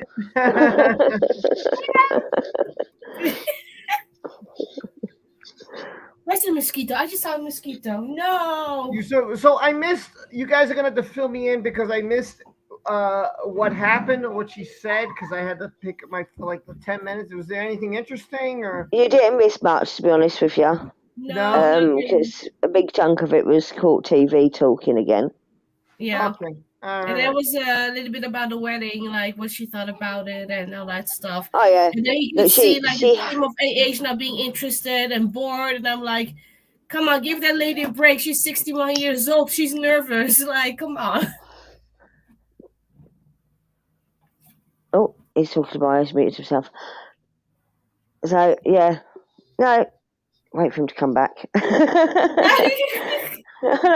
He answers the question and then disappears. I have to say, he looks so exhausted a little bit like Johnny. I don't know. He looks sad now. Oh my God, what the hell? He looks a little bit sad right now when I see on the Law and Crime Network. Yeah. Yeah. Well, it's way ahead, isn't it, on Law and Crime? Yeah, it is quite much, yeah. Yeah. And now the freaking fucking shukalaka lawyer is talking. Pukalaka shakas. Okay, so what you did miss was she said that she'd attended both weddings because there was 2 weddings, the legal wedding and the ceremony. But that she had thought about not going to the ceremony because she was she didn't want it. She didn't want it to happen. She didn't want it to happen. Okay, all right. So that's And when they legally got married, Amber had said, "Should we leak it to the press?" Oh, that I heard. Yeah. that was funny. Said him instead of her. Yeah, I did hear that. But that's it. Yeah, I mean, I don't know how much more we're gonna get from his sister. I mean, I think now you're just trying to milk it at this point. Like, I don't know how much more you want to get from. I think you got everything you need. Like, okay, the kind of guy he is, the type of guy he is, that you were against the wedding, and that. I don't know how much more you're gonna milk it. So, I don't know. I mean, if they're taking a 15-minute break and court closes at 5. There's not going to be much. Yeah, but don't forget we're about an hour behind what's going on in court because of all the breaks. Because she's indeed now talking to the lawyer of Third. Yeah, so Turd's lawyers question her afterwards. Yeah, that's what I'm seeing right now. So. Yeah. Oh dear. She doesn't look very happy to you. Oh, if the eyes could kill, like seriously, the sister has some dangerous eyes. Okay. What's the chat saying? Well, wait, let me mute for a moment. Wait. Let me see. What are they talking about? I do, yeah. Oh, shit. During the time that Amber and Johnny were dating. Stop it. Mute it. Sorry. You're getting ahead of us. We're not up to that bit yet. We're not up to that bit yet.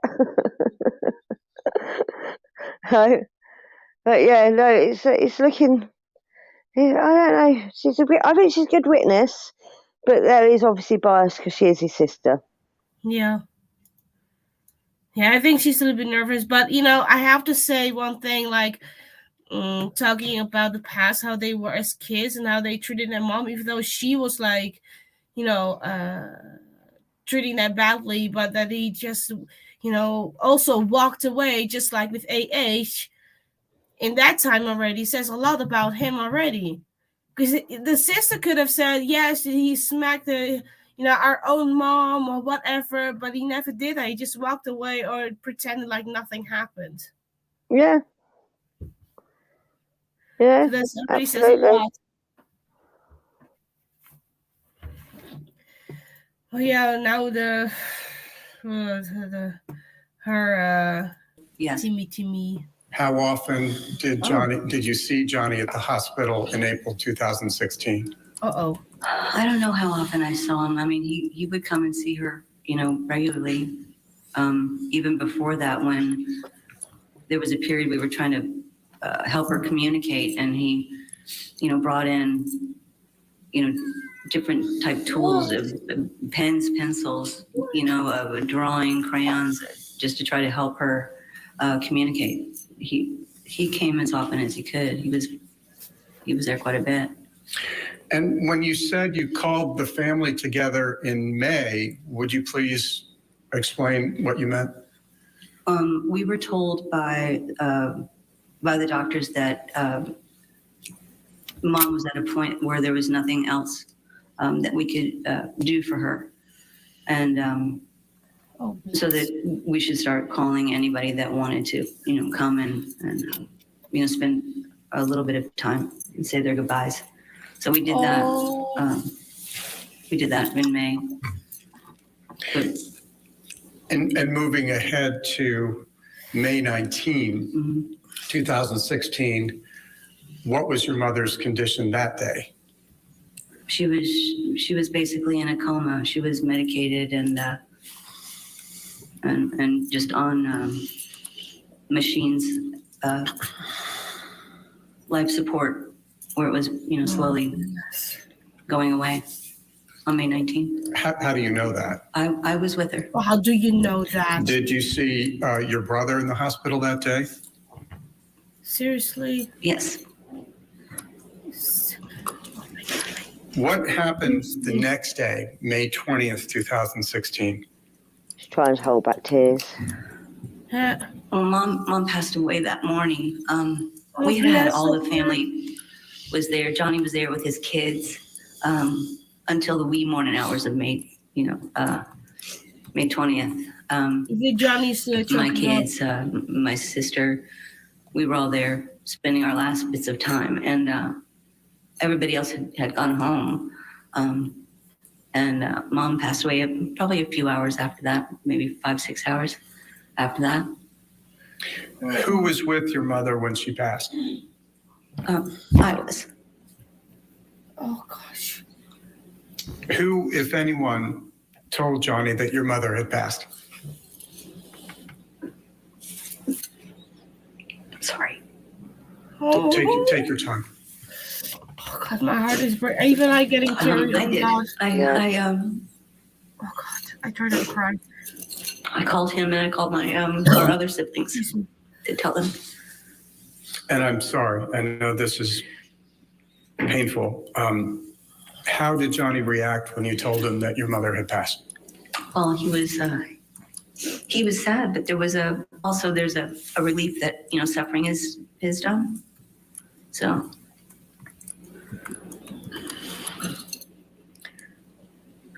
he was mostly trying to make sure that I was okay and I was going to leave and not stay there and sort of take on everything by myself. So we asked about how you were doing. We're going to take a break right here. You're not going to miss any of the testimony. We just have to take a quick No! break. When we come back, we'll take you back in Only the just courtroom. come back. Hit the pause button on the testimony exactly. from What the Johnny hell? Depp's older sister. Oh, God.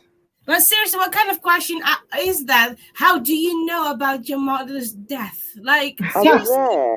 What the fuck is wrong with you? Excuse me for my language, but come on now. You don't ask that question. How do you know? There's some ridiculous questions. Like, I don't understand. Like, I don't know if they think people are just dumb. Like, do they think a jury is stupid? This is his sister. This is him. They've already gone over the fact that her and Johnny have done all they could when she was in hospice, this and that. So, I mean, I don't know. There's some questions that make me so like, what the fudge are you asking, man? Why are you asking these questions? I don't. But that question was seriously disgusting. Like, seriously, that's just disrespectful. Well, but to say, like, how do you know your mom was sick or in coma? Like, yeah, I have no words for that. Wow, Tyler's so angry. She's yes, it's just, I find that disrespectful. Your own mom is dying, and then this stupid, excuse me, MF is saying, yeah, but how do you know? It's like, are you kidding me? You have an emotional moment at that time. You're losing your mom, and then you say, like, how do you know? Oh my God, I can't. I'm getting a glass of water. I'll be right back. Yeah, I understand. So I felt her pain reliving that, because it's not good, and it's hard passing on that message as well. And I had to do it when my mum passed. It's a horrible message to pass. I've been trying to say this for a long time. I don't understand how in the world people can believe Amber, but I've been trying to say this so long. So I'll be right back. All right. And then there's just me, because no one else is talking. Welcome to the Hen Show. I'm here. Don't worry. Oh, you're still there. You're still there. I'm not lovely. I don't think it was disrespectful. I think, and everyone's saying it was disrespectful, it was rude. It wasn't. It was trying to ascertain where she was at that moment that his mum passed. And she was the only witness to the actual passing, from what she said. So I say that she was waiting for her to pass so she could do this. Because his mom didn't like her. No. We're on about. Oh, you mean? Oh, you're on about Miss Johnny's Turd. mom. Yeah, but you're on about Johnny. Yeah, but you're on about. No, I think she did it at the moment. She did it because she knew he was at his weakest. She knew. His mom knew. And his mum didn't like her. Yeah. So, but she did. The time she chose to do it was when he was at his weakest. She knew he was at his weakest. Exactly. He didn't have the energy to fight her. She didn't even let him. Gave him time to mourn his mom's death. Has anyone has anyone else apart from me lost their parent? Not yet. Okay. I completely crumbled when my mum died. I couldn't think straight when my mum died.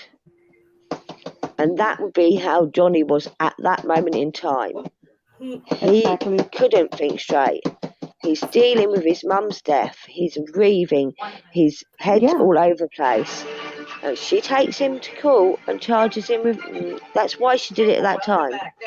He was weak. They were talking about that video that she leaked.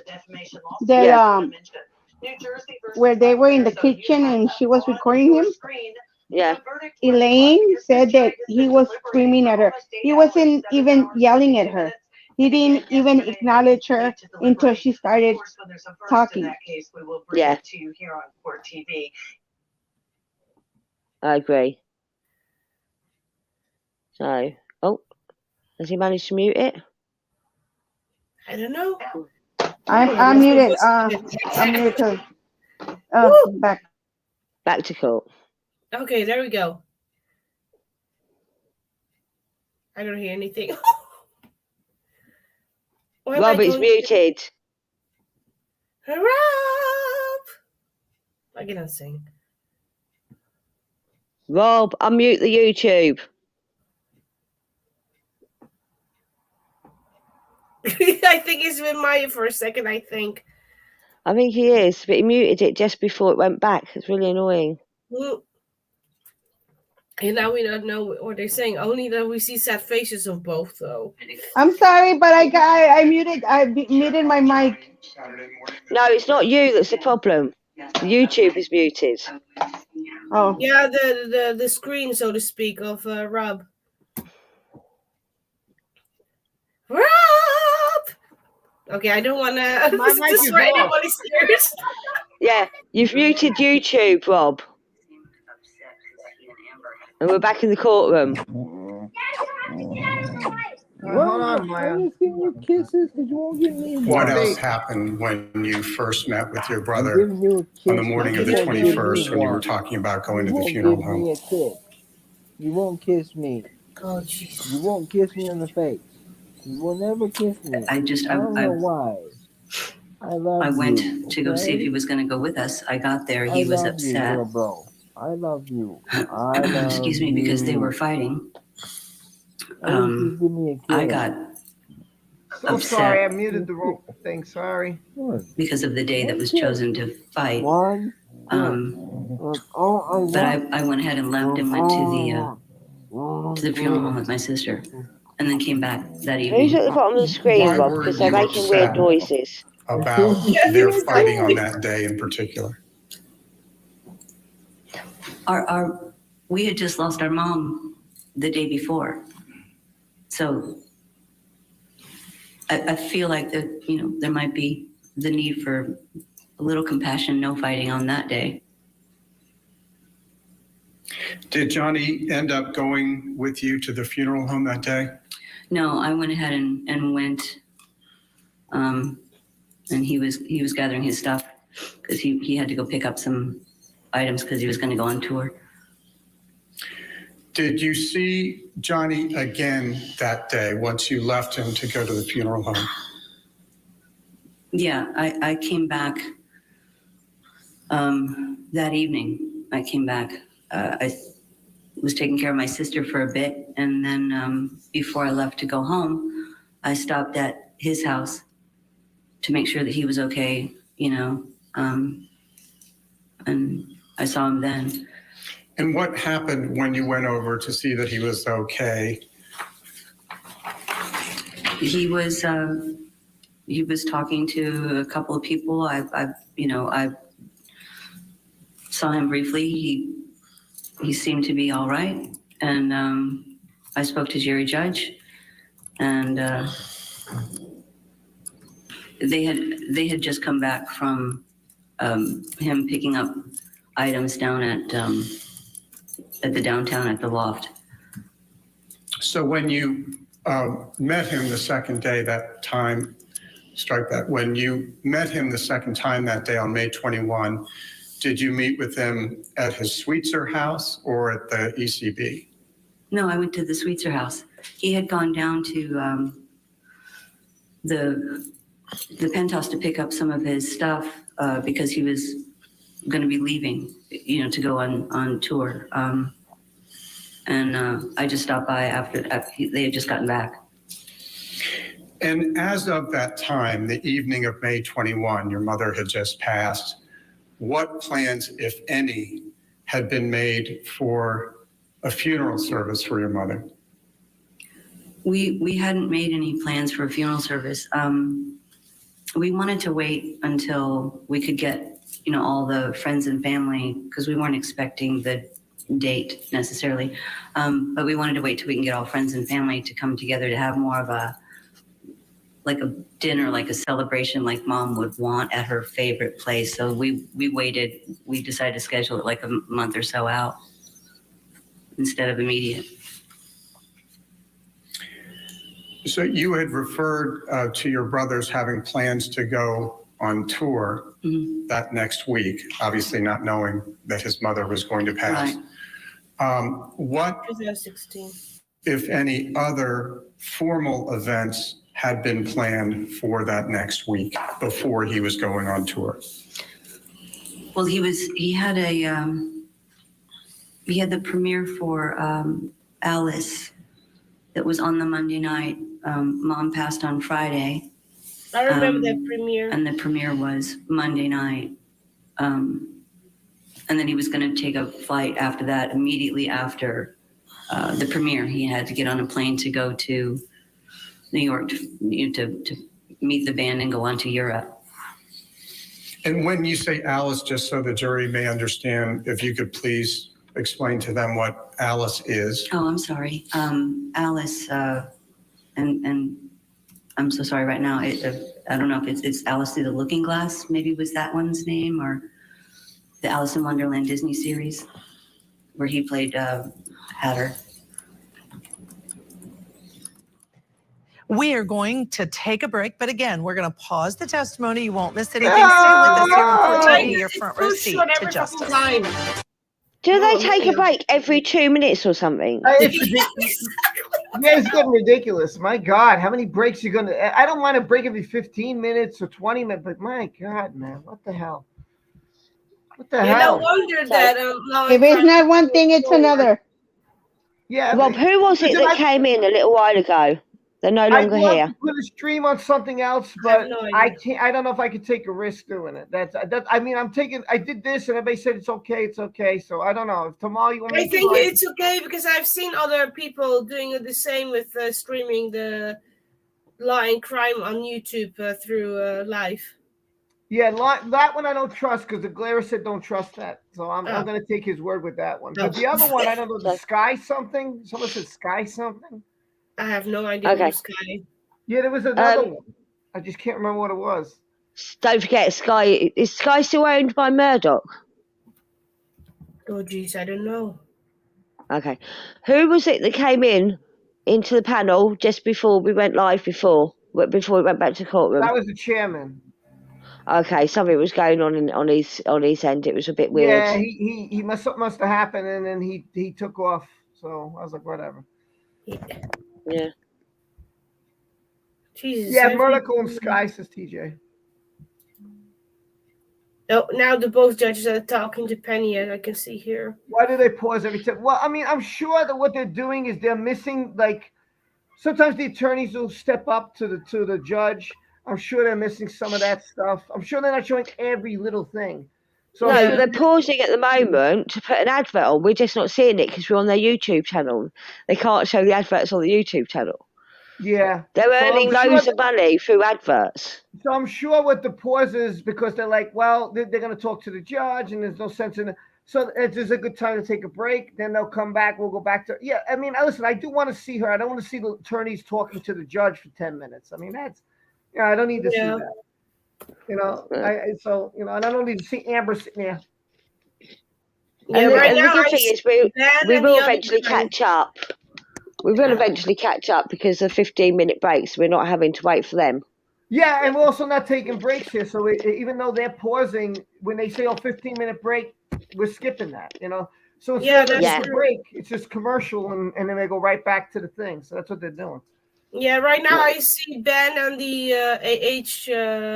attorney talking to Penny. But I have to say, Penny does look like a very nice woman, though. Again, look, I think the whole thing here is just trying to prove. What surprised me when they asked the question, did you see any marks? She actually said no. I was like, oh. Yeah. She didn't see anything. So I don't know if that is going to play a factor in later on. Yeah. No, but she also said that she didn't spend that much time with him. That's true, too. Yeah, that's true, too. I do remember also with the premiere of Johnny Depp with Alice in Wonderland looking through glass. Through the looking glass. I was there at this premiere in LA, and I remember how sad he looked. He was like not being himself at all. I remember that so well. I was like, why is Johnny so sad? Like, why is he so low energy? And then when I found out, I was like, oh shit. I remember that evening very well. And there were people next to me. They were like, yeah, normally Johnny will come and, take a picture with you, sign autographs, has a little chat, but he did not do that evening. And they had like presents for him, I remember. But this time, at that evening, he did not came to the, to greet the fans, basically. But I can understand why. Well, here we go again. So Credit I'm card. hoping this is it. I'm That's hoping the this card. is it. But we'll Put see your if we can card take in. another break. I have no idea. We're going to get back to our trial coverage in just a moment. But first, we want to get you caught up on several legal stories. Okay, they're going to be talking about other cases right now, so I'm not going to put it on until we got to talk about several other legal cases and like whatever. Okay. You know, whatever. Yeah, I think they're talking because I still see, I think they have a kind of a break or something. Because if I look at the other, they're still talking to Penny about something. Yeah, but the other stream's like way ahead of us. Yeah. So maybe that's why they think like a break in between, so they can get the kind of the most important things or something from the trial. And attempting to shoot the other. Or also inverting watch in the case of So they're covering lots of different cases as well. They've got to go on to them bits. Yeah. 14 counts of murder related to fentanyl overdoses. On Monday, defense attorney Jose Baez motioned for a Well, Corinne, if ever, Darth will be able to join, he will let Rob know, I'm for sure. Defense claims Husel was simply trying to... Lily, this is supposed to go on for 6 weeks. It's 4 straight weeks and then a break and then one last week. That's what's supposed to happen. To the end of May, right? Yeah, I think so. Yeah. Well, let's hope I will have a good birthday present then. Because my birthday will be on May 22nd. Here we go. Happy birthday for May 22nd.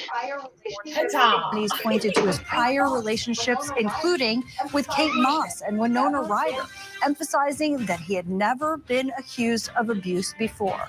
They told the jury Heard fabricated the false accusations when Depp asked for a divorce, and that Heard actually abused him.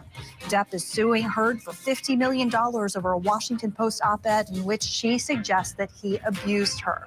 Heard is countersuing for $100 million. And of course, that's a look at your legal news briefs from around the nation. Judge Ashley, back to you. All right. Thank you so much, Doylin Akron, for joining us with those legal briefs. Perfect segue into the case that we want to go back into in Virginia. And you may have noticed if you saw the pictures, those were live pictures of Johnny Depp as well as Amber Heard taken from the courtroom. And I must just point out, part of this is this jury is going to have to weigh the credibility of all of the witnesses in this case to determine who's telling the truth. And if you watch their eyes and their head movement, Johnny Depp tends to look straight ahead. Amber Heard kind of does an eye roll, head tilt. Is the jury going to notice those things? It's one of the things we'll have to wait and see when they come back with a verdict in this case.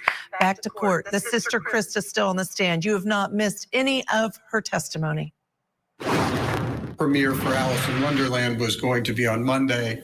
And what day was Mr. Depp planning to go on tour with his music band?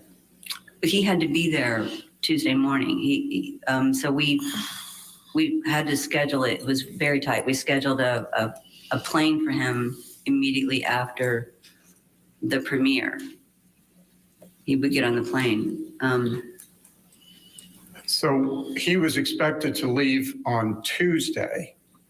So how long was he supposed to be on tour? I believe it was a couple of months, something like that. And going back to the premiere, how, if at all, did your mother's passing affect the premiere of Alice in Wonderland? We didn't let anybody know that Mom had passed away. We kept that really close to just our, just family and friends.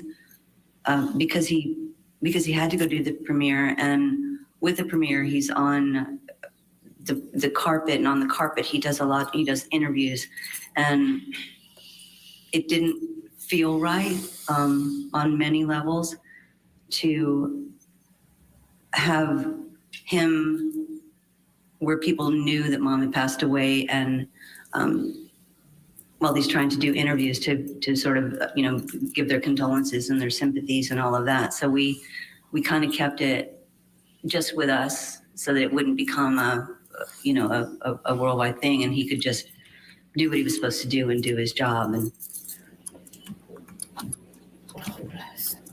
did you think he could handle hearing all that sympathy at the premiere?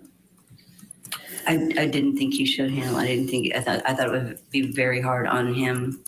It would be very hard, question after question, and condolences. And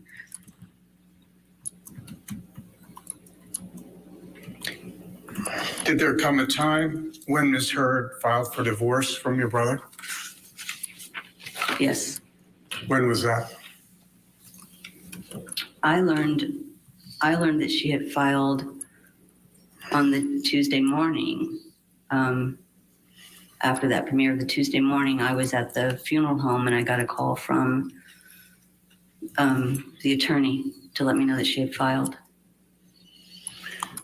Where was Johnny when you learned that Ms. Heard had filed for divorce? He was already in New York and getting ready to travel to Europe for the tour. How did you react initially when you heard from Mr. Depp's attorney that Ms. Heard had filed for divorce?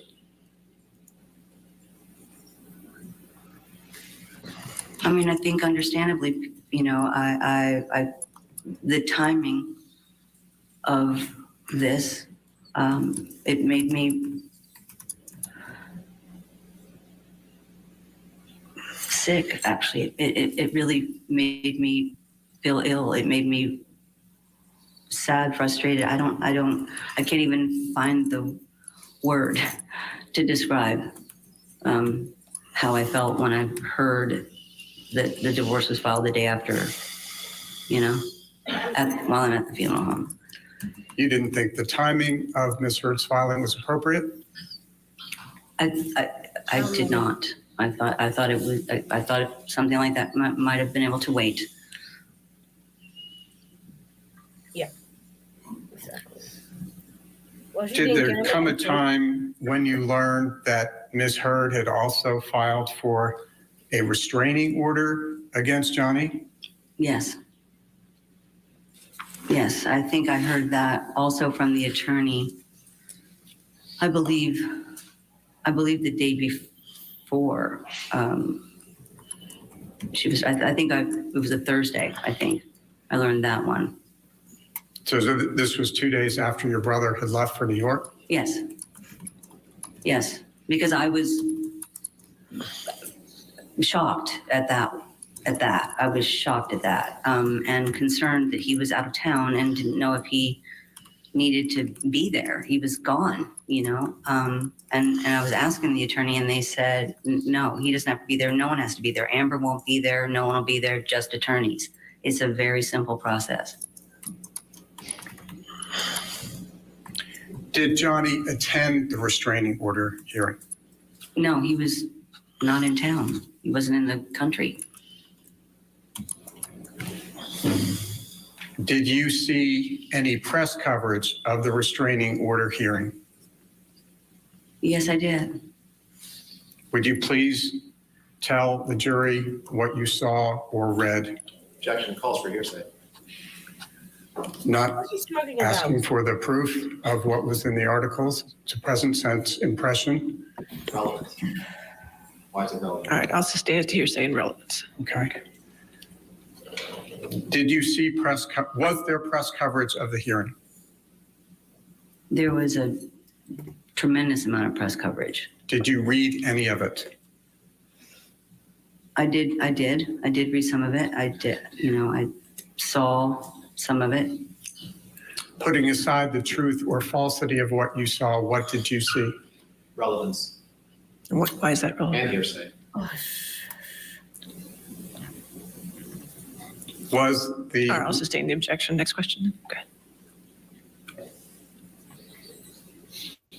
How did you feel when you read the press? Relevance. How the witness felt is irrelevant. What's the relevance? I think it's relevant to her testimony, Your Honor, but I can move on. Okay, I'll sustain the objection. Next question. Moving ahead 2 years, in time.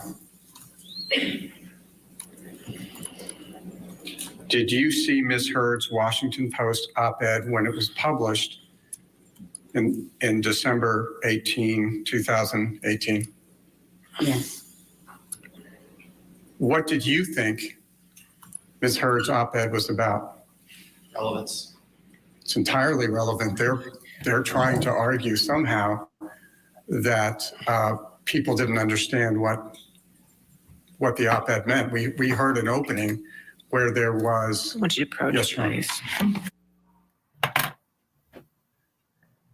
We're going to take a quick break. You won't miss any of the testimony, and you are not going to want to miss our legal experts. And Yeah, they had to take a break. They're going to step up again, and they're going to discuss whatever because they keep objecting. So It's ridiculous. So many objections.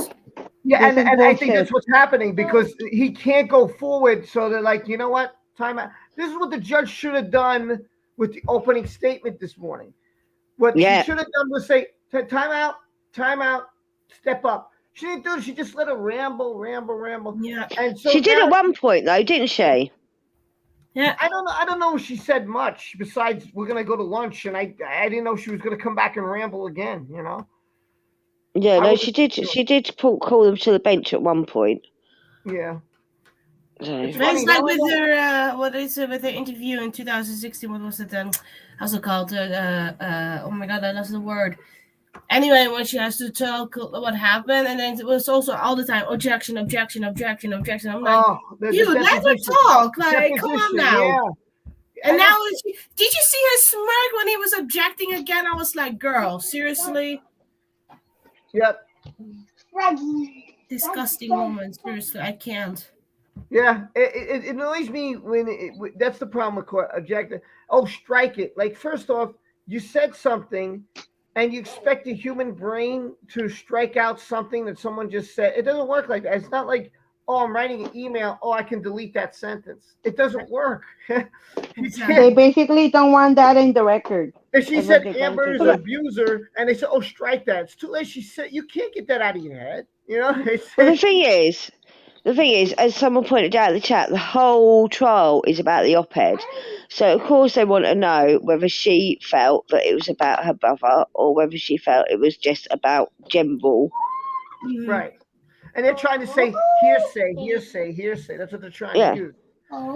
They keep trying to use hearsay, saying, "Oh, it's just her opinion. It's not fact. It's just her opinion." Well, they're saying relevance, actually. What's the relevance? Well, the relevance is the whole trial is about the op-ed. That's the relevance. It's ridiculous. Well, I mean, it's 4:44. I'm assuming that this is going to be the last break because usually court only goes to 5. And if they did skip all the breaks and they skipped all the coming to the benches and stuff like that, then this should be the last part they're going to show until tomorrow. So I don't think you'll see anything until tomorrow. No. You're watching it on the other channel, aren't you? Who, me? Yeah, you've been watching it on the other channel, and they're way ahead. There's still loads to go. Yeah, the sister's still sitting there, and the lawyer of AH is still, asking her questions. What I see. Yeah, the cross-examination happens today, Rob. There's still ages to go yet. Oh my God! That's how far we are behind because of all the breaks. I guess today I'll stream it, but I don't know if I could do this every day because Yeah. I think what you was doing earlier on when we weren't seeing it was absolutely fine because at least then we weren't having all these breaks. We were keeping up.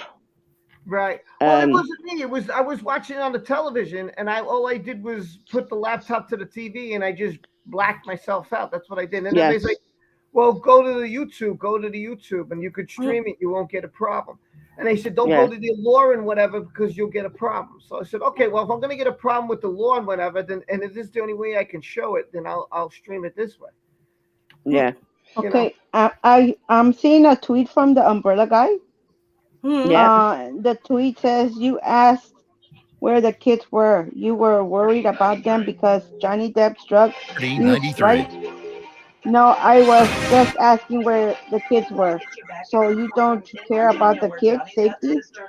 and Depp's lawyer still haven't objected. Oh, That's what okay. the tweet says.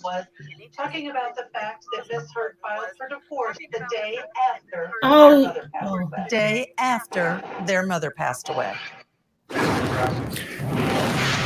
Ms. Dombrowski, have you had any discussions with your brother about the op-ed? Yes. Yes. I'm. Object to anything. Yes. I'm not sure if it is or not. It's a yes or no question. Okay. All right. Next question. Oh, Jesus. Okay, I was in a second. And then you guys wonder how much fun court is and how I almost don't Mr. fall Depp's asleep. brother, and as his personal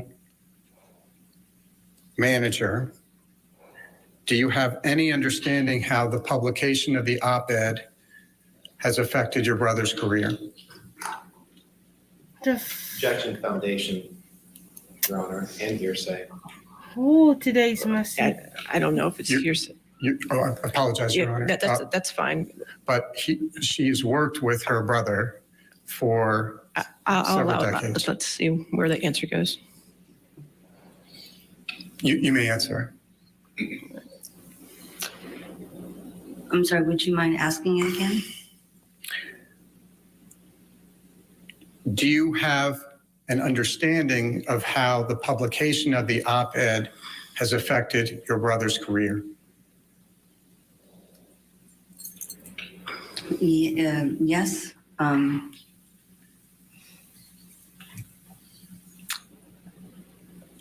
The op-ed, the op-ed is written with the way it was written, the wordings within the op-ed make it very clear of a time frame. Objection, Your Honor. Okay, Director, to answer that question again, maybe you should ask it again. How has the publication of Ms. Heard's op-ed, putting aside for a moment its relationship to your brother, its references to your brother, how has it affected his career? I believe there's a negative effect on anyone's career when there's accusations, as there have been. How has it affected him personally? Objection foundation. She's his sister, Your Honor.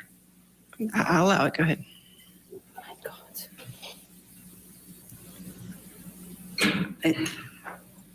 Personally, I know he doesn't want people to feel that that he could ever be that type of person, which he isn't. And to know that actually that is something that is attached to him now, which trickles down to his children, where I think that part, more than anything, is the part that has bothered him, the fact that his children have to, have this in their life. Ms. Dombrowski, do you believe that your brother physically abused Ms. Heard? Objection, Your Honor. Relevance. Oh, come on. I'll sustain the objection. Jesus. Do you believe that Ms. Heard is a public Well, he's figure asking for her representing domestic opinion. violence? He's not really asking factual questions. No, That's I usually the don't. I problem. believe the opposite. Excuse me. I'll sustain the objection. Thank you, Thank Ron. you. You just strike that answer, please. What Thank you. freaking objections. He needs to try and ask something factual other than her opinions. That's the problem. He's trying to get her opinions As about his something. sister and as his personal manager for decades, are you aware of any occasion on which any woman other than Ms. Heard has ever accused your brother of any This is a good type question. of physical abuse? Objection foundation, hearsay. Oh, come on. Oh, come on. No, don't grant it.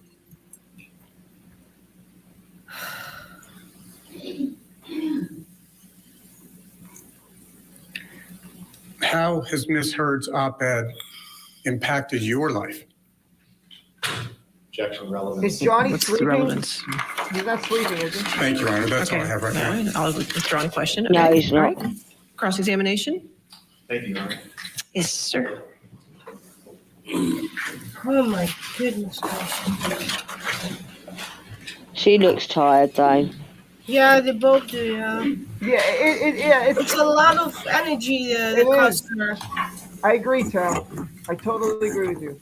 And usually, for surf guy, they don't usually plan too much of this out. Sometimes they'll ask questions they're not ready for. Ooh, this might be interesting because I just saw Tug's. So I believe we covered some of this, but just want to make sure. So you're employed at a company your brother owns, right? Yes. It's called Infinitum Nile. Yes. Is that right? And it's Mr. Depp's production company? Yes. And you're the president of that company, right? Yes. And that is your only source of income, correct? I have other projects that I work on the side. It's your only job, right? It's my full-time job, yes. Right. And job-wise, you don't have any other sources of income other than Infinitum Nile, right? Other projects, I have the opportunity with other projects to make more money. Right. She just said that, you asshole. She just said she hasn't. Oh my God. They're trying to make out that she relies on him to survive, so she's going to lie with for us, him. attorneys, Jack. You know, hold on a second. Hold on a second. What I can't. Hold on. I'm going to get rid of these guys for a second. I'll come back. Hold on. I want to say this because hold on. That was so stupid. That he started off good 3 questions, and she specifically says, I have something on the side. Like me. Yeah. I have a full-time job, which unfortunately right now I can't go to. And I have another thing on the side, which is another business I have, but I can only do it when I'm out. I can't do it when I'm home. So yeah, I have, and then I do this. So it's kind of like I have 3 jobs, you know. I have my full-time. This is my little teeny weeny part-time. And then I have the other job, which is also part-time. So yeah, she has something on the job. She's like, yeah, he pays me, but I do have my own thing. So maybe with her skills and experience, someone says, hey, you know, I know you work for him, but could you do a project? And maybe she's like, you know what? Yeah, I have a few hours at night. I can do these things for you. It'll take me a couple of weeks. And the guy maybe pays her 200, 300, whatever she charges. I couldn't believe he asked the question. And she just answered both those questions. So she's like, I just told you, man. This was stupid. That was so stupid. But what they're trying to ascertain at the moment is that she relies on him to pay her wages to survive. So therefore, she is not a reliable witness. We had this before in the UK court. Yeah, but that's ridiculous. You know, if I work for a family business, what are you saying, that I can't be a witness because what? They got to be. It's so absurd. Yeah. This That's is like so saying, interesting. your husband and wife, but we can't count your income. Yeah. We live together. What the fuck are you talking about? That's so stupid. Yeah. That's really dumb. Well, Umbrella Guy said 17 minutes ago, Johnny Depp's sister just called Amber Heard a liar. She said she will text things that will be sometimes dramatic or explain things that weren't there. And then a couple of seconds ago, he tweeted out, let me see, where was it? Oh, here. Over 30 minutes, which we will see in a second, have been spent asking Johnny Depp's sister about Depp's drug and alcohol use. Over 30 minutes, and Depp's team has not objected. They're allowing Amber Heard's lawyer to impeach the witness without any objection. Huh? Fair enough. Because he doesn't hide his alcohol abuse. Yeah, no, that's true.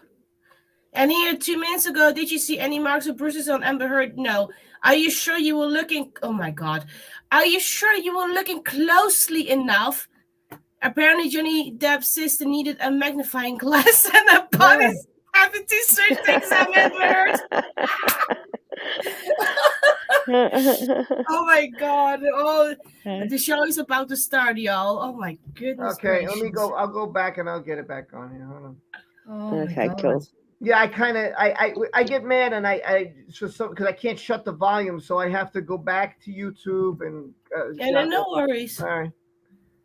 Back and forth, back and forth. Like I said, I'll come up You should be able to. You should be able to mute YouTube. You did earlier on, Rob. You muted it earlier on. Oh yeah, I should have just muted it. You know, but you know what the problem is? If I mute it, then I can't hear you guys. Yeah, you can. I can? You're only muting YouTube. You're muting StreamYard. Okay. But you definitely can see the difference, like the third team, all the time, objection, and then you have Johnny's no objections because they have nothing to hide. Yeah. This will be very interesting in a second, I guess. What I'm seeing on the tweets, and oh my goodness! Wow, I thought this would be at 5 o'clock. They would have. I thought that after they finished, they'd do the cross examination tomorrow, but. Yeah, it's because we're about an hour and a half behind, Rob. Oh, because of all the pauses. Oh, well. This is too much, literally. Their objection too much. I don't. Again, Darth wants to join. It's an open stream. He can. All he has to do is come into the channel, and the link is on top. Anybody can join. I got 5 spots. Come on, Darth. Come on up. Darth's been in the courtroom. Yes. We don't even need to watch court TV anymore. Darth's been in the courtroom. He can tell us all itself. Yeah, exactly. But also, I saw somebody saying like after, but he told on YouTube that he's like really busy with editing his videos and stuff, so he has rarely time to be online for now, like live videos and stuff, and also because he's in the court. But maybe he can join Rob in the weekend when the court is not going. Like, we just have to wait and see like when Darth can join or not. So he will contact Rob with that. So yeah, listen, he can contact me anytime. He knows my email. He knows my Twitter DM. He knows I have a Discord. So whatever he wants to, I've tried. I always try. I go into people's DMs if they don't respond or they don't get back to me. All right, I move. I take it as if they can't do it, and I move on. Yeah, no, Darth is right now just very busy, like being in the courtroom. He's editing videos. You see, like he has brought so many things. He has some dedication, Yeah. So he's very busy. So if he wants to join, the link is right there, like that Rob put up. Yeah, all he has to do is join the stream, and the link is right on top. So he's the bear should join the party if he's in the stream. He should join the party. Again, like the rest of the week and the rest of the time, I don't know if I'm going to be able to stream this long and this many hours. Today I will. I don't know in the future because my wife's coming home, and I don't know if she's going to say, well, we got to do A, B, C, D, E, F, G. So I don't know. But I'll stream as long as I can, and if I can't, you guys could just, I'll come back the next day and we'll do it all over again. So, of course. I mean, we have enough time, so. Yeah, I've been streaming. Unfortunately, I will not be able to join first tomorrow because tomorrow I have to work in the evening because I have guests. This is like a just call me hen stream. I'm on like 7 hours, 40 minutes of stream. I'm doing it. This is the hen show. I've promised myself and I've promised my audience I'm cutting it down and only doing 2.5 hours maximum for the next couple of months. There you go. Oh. But I've been on your stream for longer. I want to cover as much as the court as I can, and I like being with you guys. And since I can stream before I go back to work, this is the most I've ever streamed in my life. So I just want to enjoy it with you guys, enjoy the experience, enjoy the ride, and hope for the best. That's it. Yeah. And if I can't stream the final week, listen, I'll do a video every night. We'll discuss. I did one last night, but I never got to edit it. Stupid me. So I'll try to edit it tonight, and I'll try to get on as much as I can to you guys. That's it. Now, Hen's back and forth. What's going on, Hen? What's happening? Hen, what's happening here? The first time was me being a boomer. The second time was me moving my phone, and I don't know what happened. Go inside. Rob, they're gonna change the show. They're gonna change the name. It's gonna be called the Hen Show. The Hen Show. No. It's not going to be called the Hen Show. The Hen has her own show. No. How about a group of hens? How about that? Sounds good. Bunch of cocks. Everybody, send some hearts to Hen right now. No. Right, let me get my sick bucket. That's what you need to name your channel, the Hen Cocks. No, not Hancock. Not Hancock. 20 red. Then I'm happy 20 with the name of blue. my channel. Thank you very much. And then, especially for age, 30 black. This needs to hurry up though, because I've got to do my own filming Is later. it finished for the day? I don't know. I'm gonna wait till they No, come it's back. not. Say, I don't know. Well, it's Court TV. They could say, "Hey, we're gonna finish for the day, and we'll come back tomorrow." Who knows? Because I don't know what they're gonna do. Oh my God, so funny. Oh, Tanya said, I think there will be about 50 minutes left on Court TV as we are behind. How much? 15 minutes. Oh, we're only 15 minutes behind. Yeah, I don't know. When I see they're still talk. Rob, have you actually paused it or something? No, let me check. Maybe Yes, you did. Yes, you have. Sorry. How dare you? you? Yes, I have. Sorry. Boy, I will meet. I could see the triangle play button, so I knew he had. Yeah, it's actually right on point here. You know what I missed? I missed the attorneys giving their analysis. Whatever. I couldn't care less. Okay, cool. So I skipped over the attorneys giving their analysis, and they went back to another break. So we skipped. The bloody ridiculous. Seriously, it's like every 5 minutes. I know, it's ridiculous. We've got to figure out another way to do this tomorrow, Rob. Another way. What? We'll have to figure out another way to do it tomorrow. Well, the court's going to be long. Remember, this is how it's going to be. Objection.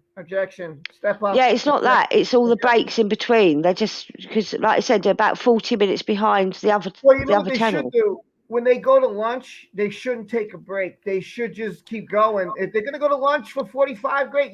Okay, good. Now we can pour and we can make up all that time so nobody has to sit here and, just keep going. Yeah. All right, let me just check, make sure it's up to date. Hold on. And Johnny was hitting me. Oh, there we go. Oh, they're showing this.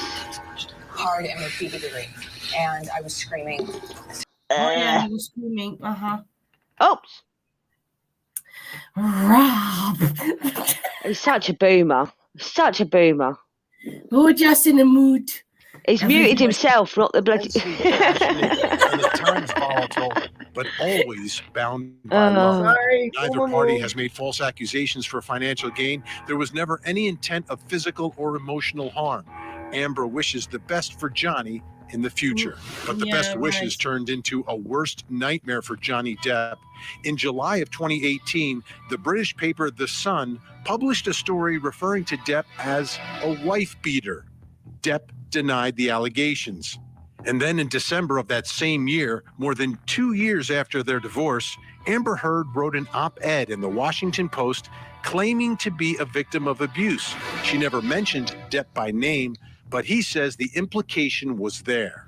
Absolutely. Reputation amongst all the press. You know that? Is that right? Yeah. Depp's reputation was tarnished. In London, he sued The Sun for libel and lost in November of 2020. Days later, he was fired from 2 big movie roles. 2? I saw her ankles. You'd have seen a lot more if you kept your cake hole shut. He got thrown overboard as Jack Sparrow in Disney's Pirates of the Caribbean franchise, which had made him tens of millions of dollars. Those the old ways. That wasn't just after that court And he was case. fired from the Warner Brothers series Harry Potter Fantastic Beasts. Good morning. And that brings us to the reality of where we are today. Johnny Depp facing off with Amber Heard in a Virginia courthouse with $150 million at stake in claims and counterclaims. All right, let's bring in Court TV legal correspondent Chanley Painter. She's live outside the courthouse in Fairfax, Virginia. All right, Chanley, great to see you tonight. This might go on for more hours. I don't know. Today's opening statements. I mean, they were devastating. I could not pull away from what was being said in those opening statements. It's Yeah, like 10 Michael, o'clock some here. revelations on both sides from opening 11 here. statements today, really two competing narratives between Depp and Heard. And these attorneys almost didn't hold anything back, going into intimate Blah, details blah, about what blah, this case is blah. about, but they also focused on the law. First up was Depp's defense team, who really outlined why this jury is here. They had the op-ed on the screen inside the courtroom. They walked the jury through the statements that they say imply that Johnny Depp is a domestic abuser. And even though she doesn't mention his name directly, it's clear that she was talking about Johnny Depp and that he will prove that those allegations are untrue. And then Heard's team got up and took a longer time trying to overcome that evidence and really revealed new details we hadn't heard before. Let's take a listen, though, to both sides as they outlined their case earlier. No one, as I stated before, no one. Please don't had show ever, Ellen, please. In 5 decades, no We one had fast out ever forward, please. accused Johnny Depp of being abusive You want me to fast of any forward? kind with a woman. If you could, That's why but you can't, it was unfortunately. such a jolt. He had been in other long-term relationships, as I said. He had 2 children. And no one had even suggested ever that he was capable it's up to of date. something like this. By choosing to lie about her husband for her own personal benefit, Amber Heard forever changed Mr. Depp's life and reputation. And you will hear him tell you the dreadful impact that it has had on his life. The evidence you will hear at this trial contradicts the story Ms. Heard presented to the world in May 2016 and again in December We've seen this all 2018. before. No, I know. Then 2 I years know, ago, but I'm not in became control a of public this. figure representing Aye. domestic abuse. And I felt But the some people full didn't force see of it, our so culture's let them wrath see it, for you know? women who speak Okay. out. There's absolutely nothing false about that statement. First of all, the evidence will show that Amber did suffer domestic abuse at the hands of Johnny Depp. And it took many forms. Physical, sure, but also emotional, verbal, psychological abuse. It's all domestic abuse that she suffered at his hands. So 2 competing narratives there. Also, Heard's defense said that, told this jury, put those statements up there, Michael, and said, look, she has a defense here. Her speech concerned matters of public interest, and it's protected by the First Amendment. You don't have to get into the details of this turbulent relationship, according to her attorneys. You actually just look at the law, and she has immunity because she had protected speech over those statements, and her defense is that these things were true and therefore also protected by the First Amendment. All right, now, Chanley, both Depp and Heard are in the courtroom, all eyes clearly on them. I'm sure yours as well. What has their demeanor been like throughout the day? You know, Michael, I exited the elevator first thing this morning, arriving early for openings, and there was a line from the elevator down the courthouse hallway to the courtroom entrance of people who arrived early this morning for wristbands to try to have access to this gallery to see Johnny Depp and Amber Heard in person. So they piled into the gallery, probably around 80 different people waited. They were in there, and it was almost like this moment of silence, this hush, when Amber Heard first entered the courtroom, Michael, from a door that is usually reserved for the judge to enter the courtroom. She had a special entrance. She entered tall, with posture. She looked around. She greeted her attorneys and sat down. Several minutes went by before there was almost this audible intake of breath when the door opened and Johnny Depp entered the courtroom, because most of those 80 were here for him, to see him in support of Johnny Depp. And he entered as the movie star that he is and sat down. He glanced at the gallery, gave a nod, and you could almost just feel that inside the courtroom. It's unlike what we really have experienced here on Court TV. And of course, he's been sitting there, and people mostly in the gallery just kind of see the back of his head for the view of that. And of course, we see more of Amber Heard just based on the positioning in the courtroom. But both have been involved. I've seen them speak to their attorneys throughout the day as the opening statements and testimony of his sister unfolded, and writing a lot of notes, especially Amber Heard. I can see see her writing several notes, and sometimes Johnny will actually pass notes to his attorney, as I see in the counsel table there inside the courtroom. So it's been a very interesting day, and still a gal all day, full of fans watching this trial. Yeah, interesting indeed. Just generally from your an informal survey, do you think more are there for Depp or more are there for Amber Heard? More for Johnny Depp, for sure. And I've tried to speak to most of them and just to glean who they're here for, No doubt. why they're here. There's a Yeah, small who's gonna be there for her? Nobody. all the way from California here all week in support of Amber Heard. But I actually sat in the row behind a group of women, and most are women, Michael, for Johnny Depp. They have T-shirts on that say "Crybaby." He was starring in a movie called Crybaby, if you remember. And on the front is a picture of Amber Heard crying. So it's interesting to me. I wanted to investigate that a little more. I know it's not criminal court, but they're able to kind of wear T-shirts and At least items it in ain't your support of- T-shirt, eh, Rob? Interesting. It's amazing how these allegiances run. Yeah, they would love Finally, my quickly, T-shirt. the, All right. Yesterday, it was a bit of a surprise how quickly the jury was chosen. Give us a quick breakdown of what the jury looks like. Right, I had my eyes on them this morning. The jury, of course, 11, 7 with 4 alternates. 8 are men, Wonder why they're and doing 3 this. are This women. should be, I would think, Of at the the end. 11, 5 appear to be white, 5 appear to be Asian, 1 African American. And what I'm also noticing, Michael, it's a younger jury. Maybe 3 or 4 could be over 50. Some of them have masks on, some of them don't, so it's a little bit difficult to tell. But what I can notice is they're younger and they are in tune. They do take notes, and they enter the courtroom, especially this morning, smiling, glad to be there. They're looking at Amber, they're looking at Johnny. They know who these people are, and they are taking it all in. Yeah, and that's going to be their home for the next 6 weeks or so, as it will be yours as well. All right, Chanley Painter, thank you so much for that report. Appreciate it as always. All right, folks, now we want to get you back into that Fairfax, Virginia courtroom. Still on the stand, Christy Dembrowski. She's Johnny Depp's older sister by about 2.5 years, and now she's facing the beginning of cross-examination. So let's get back to the court. All right, if you could just show counsel what you're approaching with.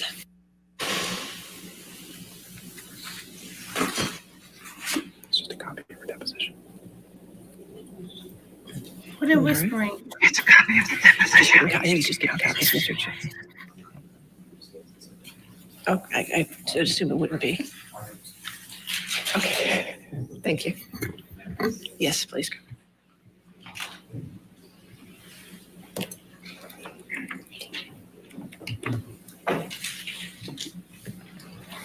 So they could have skipped all this too. They could have fast forward through this. This we didn't have to see either. This is just a waste. You could have went right to the Mr. question. Rowski, do you remember giving a deposition in this case? Yes, And just a couple months ago, right?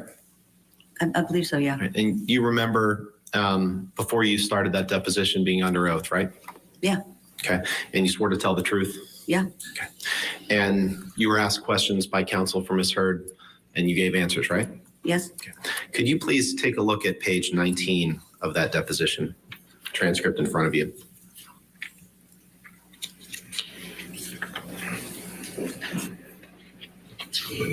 I'm sorry. Okay.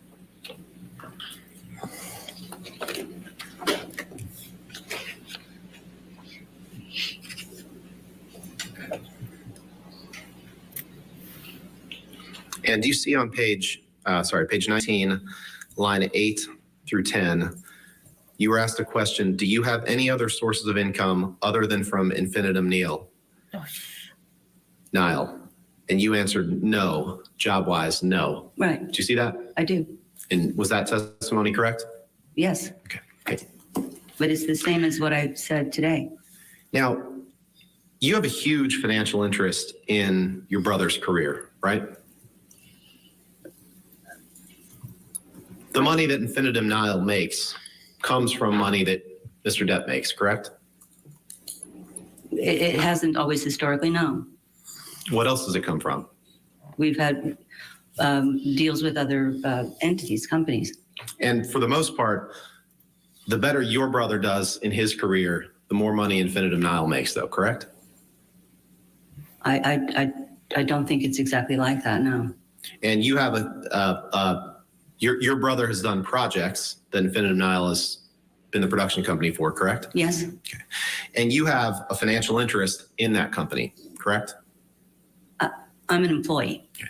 Are you employed by His other companies as well? I'm employed by Infinitum Nile.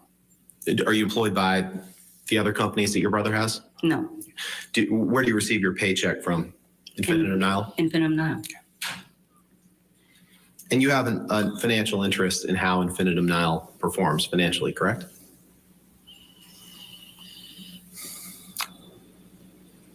I have a salary that I get, so that's not a financial interest. If you're asking if I get a piece of the pie, yeah. No. You wouldn't consider salary financial interest. Is that your testimony? I consider it a salary. Yes, but it sounds like you're asking something different. I'm sorry, maybe I misunderstood. Of your younger brother, always have, right? Yes. And you testified earlier today about Mr. Depp's reactions to some of your mother's anger growing up. Mm-hmm. How old was Mr. Depp during the periods you were talking about? Like when he was a kid? Is that basically what you were talking about? The reactions to Mom's anger began as when we were children, and we've had the same reaction always, was to leave. Right. And when you were testifying earlier about Mr. Depp's reaction being to leave, you were referring to when he was, before you left the house, when he was a kid, right?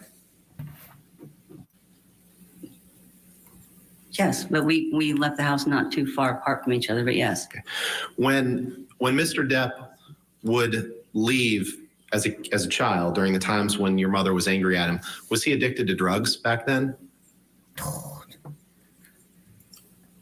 No. Was he addicted to alcohol? No.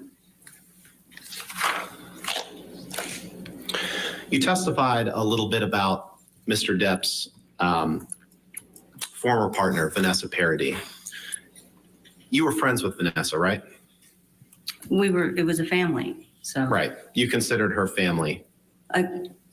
Yeah, right. She was part of the family, yes. Right. And you were friendly with her? Yes. You liked her? Yes. You were happy that your brother was with her? I was happy that my brother was happy. Yeah. And you didn't want to see him split up from Vanessa, did you? You know what? I wanted both of them to be happy. It didn't matter to me if they split up or not. You were devastated when they split up. All right, we're going to step aside for a quick break. When we come back, we're going to get you right back into the courtroom. Keep it right here on Court TV. Okay, then.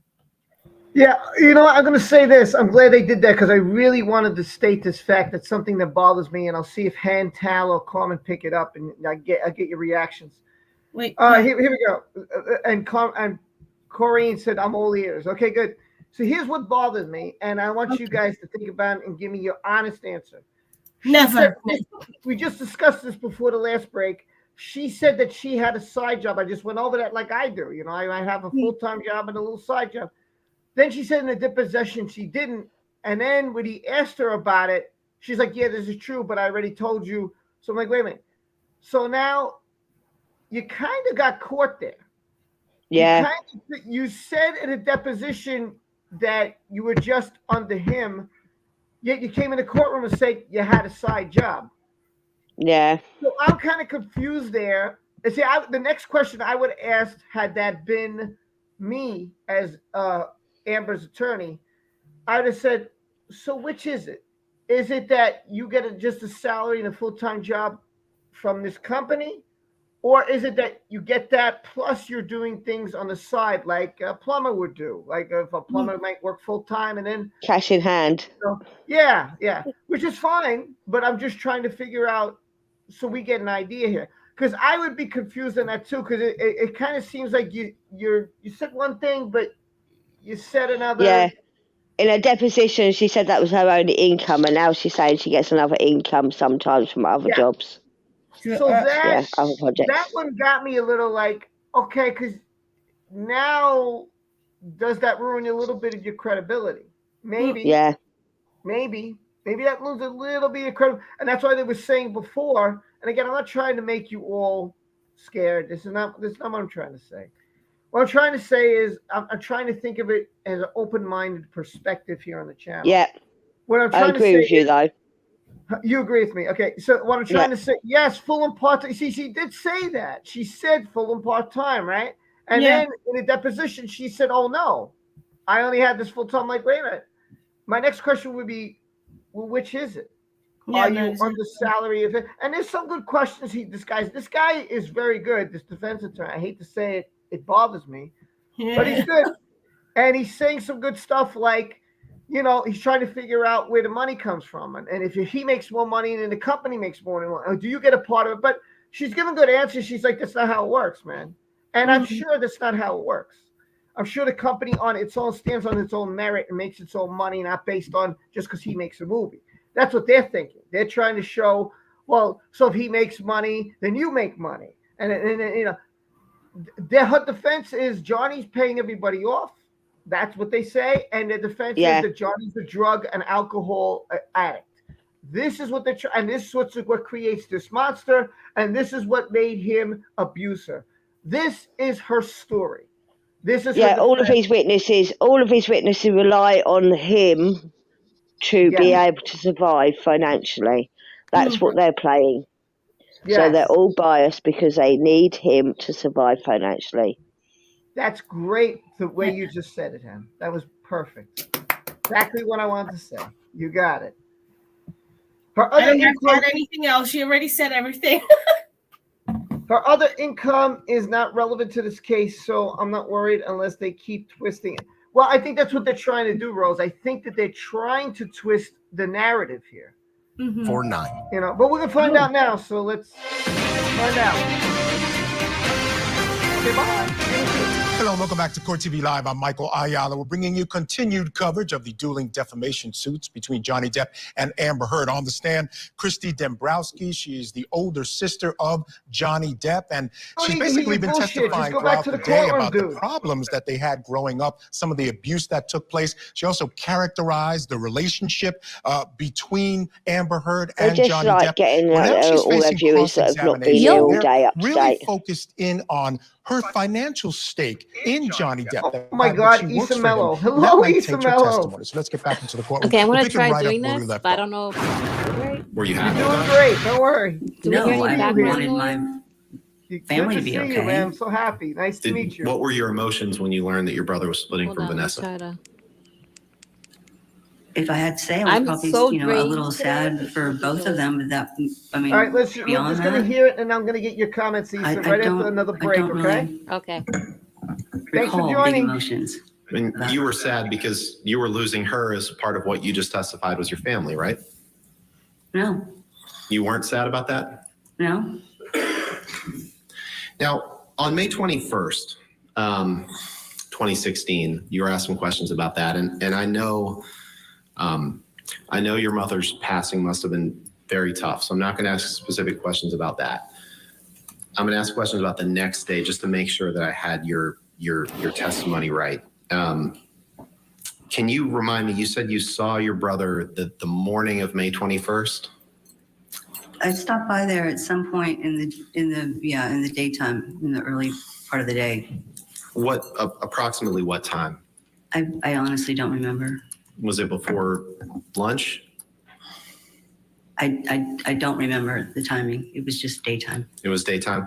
And you testified that when you stopped by there for the first time that day that you were upset because it seemed like he and Amber had been fighting. Is that what you said? I said that they had been arguing.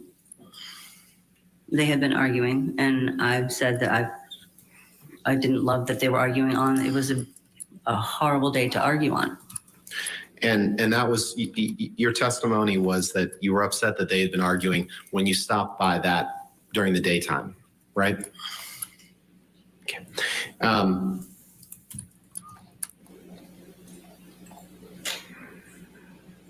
Now you have no understanding of any of Amber or Mr. Depp's communications leading up to May 21st, correct?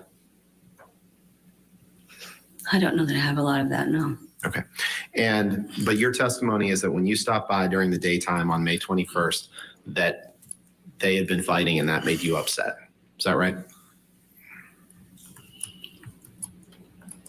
I'm just trying to understand what you testified to.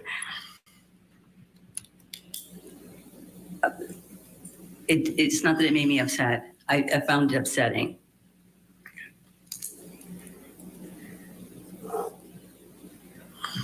I thought she testified that she Did you didn't ever want them become to aware argue on that that they day. hadn't actually seen each other or communicated at all before he came over at 8 p.m. on May 21st?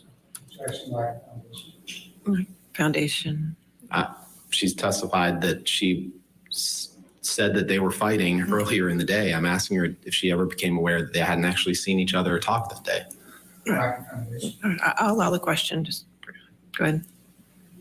I'll ask it again. Did you ever become aware that Amber and Mr. Depp hadn't seen each other or talked that day before he came to the Eastern Columbia building the evening of May 21st? No, I just know that when what I understood was that they had a fight, whether it was over the phone or I don't know. They were arguing. Now, when your mother was in the last days of her life in the hospital, Amber visited her, right? Amber did come one time by herself, if that's what you're referring to. She did come one time shortly before Johnny was also coming. And she visited her actually more than one time, correct? I don't recall her visiting on her own more than one time, no. I remember her coming one time because I didn't know she was coming. And Johnny was actually also coming. Right. So they ended up there together. I guess I'm a little confused because you just testified that she only visited one time. Alone. He's always This confused. is what I'm saying. I only remember the one time alone where she showed up alone. I only remember one time. And Johnny came shortly after she was there. And other times she visited with Johnny or other people, is that right? She visited with Johnny sometimes.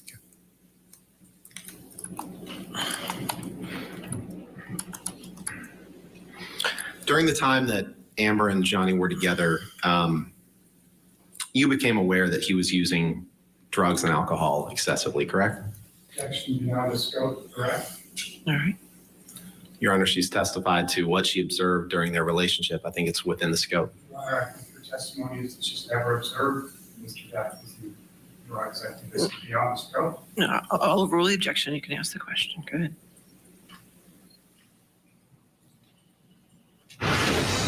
All right, I want to take an opportunity to check in with my guests. Joining me this hour, former prosecutor and civil litigation attorney Cassie Smith and state attorney Dave Arenberg. Great to see you both. Thank you so much for being on the show. Hello, Isa. Hello. Isa. Isa. Okay. I'm going to take a little break. This is my Hey, first Issa, how time, are so you? Bear with me. What's up, Issa? How do you guys feel? I don't know. I'll Drained. start Yes. with Hen. Hen, how do you feel? Drained. Yeah, it is long. It's only it's technically day one. Technically, I know. day Yeah. one. We have a long road ahead. It's ridiculous. It's a long way. What do you think, Yeah. Tal? How you feeling? Oh my God. I tried to have some energy. But yesterday, but today's not working. That Tylenol or how you call it yesterday. Oh, I know. I already forgot the name. I think somebody knows. Or do How you you even feel? have a rub? Tylenol? Tylenol, yeah. It will come back someday. Yeah, Gary said yesterday he was here and he said after this I'm gonna need some Tylenol. So Tylenol, he called it Tylenol. That was great. Issa, what's up? How do you feel what about all this? I'm still like in a daze. Really? Because I don't know. I still feel hopeful for Johnny, but I don't know. We gotta wait and see. But the lawyers this lawyer she has, he's like a badgerer. He like really badgers this woman, his sister. Yeah. Like he's really trying to get her to say, "Yeah, I know he did drugs. Yeah, I know he did this," just so they can like pin a lie on her.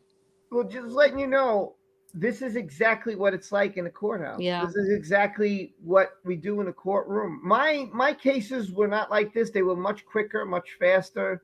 They were very short cases and wasn't as brutal as this is. This is kind of brutal. Oh, it gets worse. Yeah, this is kind of brutal. By the way, I just want to show you my shirt. I'm not wearing the amber shirt today. I'm wearing like my Captain Jack kind of like I pirate love it. shirt. It looks very cool. Where's the bloody rum? And this shirt, by the way, like if I go in the sun, it changes. It gets all colorful, so it goes from black and white to color. Oh, wow. Oh, Yeah, so I got it in Costa Maya, and I got it because it says Maya, and it's my daughter's name. So I thought the whole thing hit me. It's funny. I thought pirate, and it's just before I did Johnny. I was like, wow, Pirates of the Caribbean, and it has my daughter's name on it, and it's really awesome shirt. That's the one I want, and that was the one I Right. bought. And lo and behold, here I am covering the case. So Did it come with rum?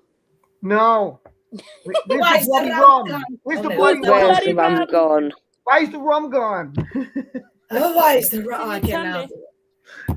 Why is the rum gone? Somebody was saying, like John Doe was saying, and I agree with it. He's like, I understand why you said what you said, Rob, but I don't think that's a major thing. No, I'm hoping it's not a major thing because what side of the defense, you want to try and nitpick. You want to. It's annoying. Believe me, it's annoying. I've been on the stand, and it's like I was so frustrated with an attorney, man. My brain was just like I just wanted to smack the guy. He was annoying me so much because he just wouldn't. He just kept harping on one thing after. I was like, oh, can you stop harping on this one thing? Yeah, the one little exactly. Yeah. And But what this it is was, Dave- I'll let you know. When my father died, my mother sued the hospital for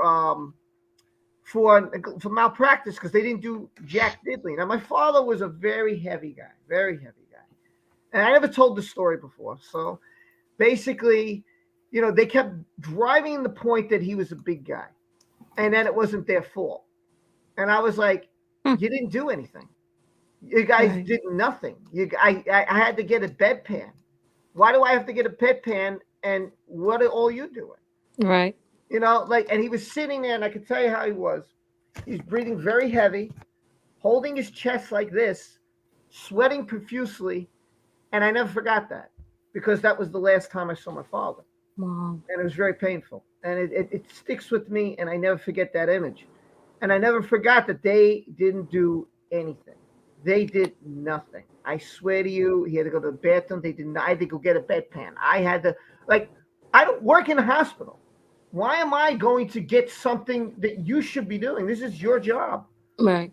And so when I was on the stand, the attorney was just pounding me about it. Would you say he was big? How big would you say he was? Do you think it was was he bigger than you? Like, dude, my God, it was just consistent. That's all he cared about. That's what it was. But that was his job. It was his job, and I had to tolerate it because he's doing his job. And this is what drives me crazy about these attorneys. Listen, this is something I'm used to. Thank God I don't have to do these kind of trials because I don't know if I could last. I know. It's I know someone needs a wrench. Who needs a wrench? They got to come. Okay, here. I'll try to give them a wrench. It won't work. I'll have to do it on my phone. So anyway, I'm gonna go back and I'll see if that they're not talking and analyzing. Oh God, I wish they wouldn't talk and analyze. Drives me crazy when they talk and analyze. But listen, nobody cares what they think. What happened? No one cares what they think. I agree. I just don't know why they can't just let it go and then analyze at the end of the day and say, hey, what did you guys think of the trial? What did you think of opening statements? What did you think of the witness? What did you think of and do it at the end of the day. Just let it go. Like, I don't know. This crazy $99 I don't drone know. is going to be banned from It's very annoying. There's a tiny US drone company. All right, they're on a commercial. Listen, tonight I will go to 7 Eastern. I can't do anymore. I'm getting too exhausted. Yeah, it's a long day. I got to eat, do homework for my daughter. I'll go to 7, which is it's 5:35. So I'll stay on for another hour and a half. I can't say I could do this for the rest of this trial. I cannot. But makes sense. I'm just gonna do it tonight. And That's why we're going to have to find another way of streaming it, Rob, because this is Court TV's adverts that's making it go on for so long. Yeah, it's already Petty done. It's like, Patty it's been- is who you need to rent, and they have put eyeballs in the chat. Okay, I will get to them. Who put eyeballs in the chat? Petty Patty. Patty. Okay, let me go to Patty. I can only do it with my phone. I don't know why. StreamYards is not letting me do it. No, you have to be on YouTube to do it. That's why. Okay, Patty, you're a moderator. And Sue Dunn. I just saw Sue Dunn. I'll make you part of the family too. How about that? So I handed out 2 wrenches. So there you go. Yeah. Here's Sue Dunn. I don't think I've ever seen this person. Yeah, but why is it all the rum gone? We're gonna need some rum. Yeah. Yes. Yeah, we're gonna need some tomorrow. This is what we're gonna need tomorrow. I'm telling you. Oh boy, I thought this would be easy. No, this is gonna be rough. I've got some. Actually, I've got Bacardi next to me. That's rum, isn't it? Oh, I think I might have some of that. There you go, girl. That's where all the rum's gone. It's right next to me. Yes, it's you, woman. This is tiring and this is taxing. I can't imagine how Johnny and Amber feel. I mean, I'm being serious here. Mm-hmm. I can't imagine how they got to shut up from 9 to like 6 or something. I'd be like, oh, the day is done, and we only got 19 more to go. Can I just say, everyone in the gallery is amazing because not one of them is like made any noises. True. Well, You know, there's somebody's been no. sniffing. I don't know, someone's sniffing Shopguilt.com coke or what today. they've been sniffing. I'm Stanley Painter in Fairfax, Virginia for the Johnny Depp defamation. And this is Court TV, your front seat I was to hearing that justice. before, but no, everybody's been pretty good. I would be saying bullshit every 5 minutes. Hello, welcome back to Court TV Live. I'm Michael Ayala. Now, we are bringing you live coverage of the dueling lawsuits brought by Hollywood exes Amber Heard and Johnny Depp. On the stand right now, Christine Dembrowski. Now, she is the older sister of Johnny Depp, and she basically was on direct all afternoon. Now she's facing cross-examination. I'm going to take you right back into the courtroom now. You haven't missed a thing. Pick it right up where we left off. I do, yeah. Okay. During the time that Amber and Johnny were dating, did you become aware that he was using drugs or alcohol excessively?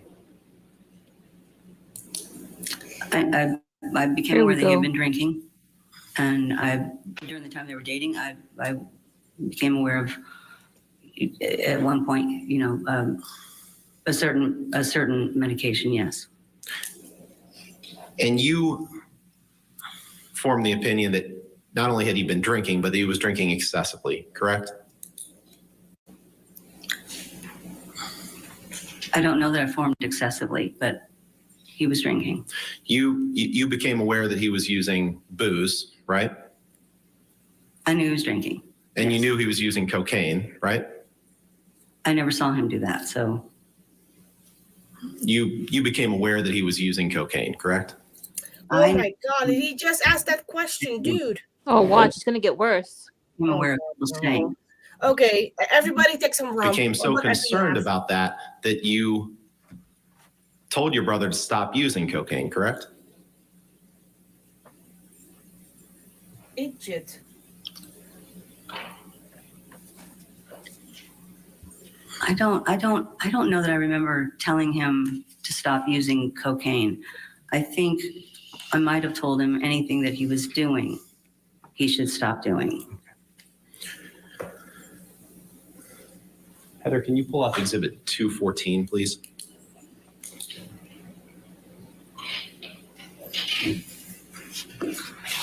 Oh dear. Your Honor, I'll obviously move for admission before it's published to the jury. That's fine. Just wanted to make sure it wasn't going to be on their screen.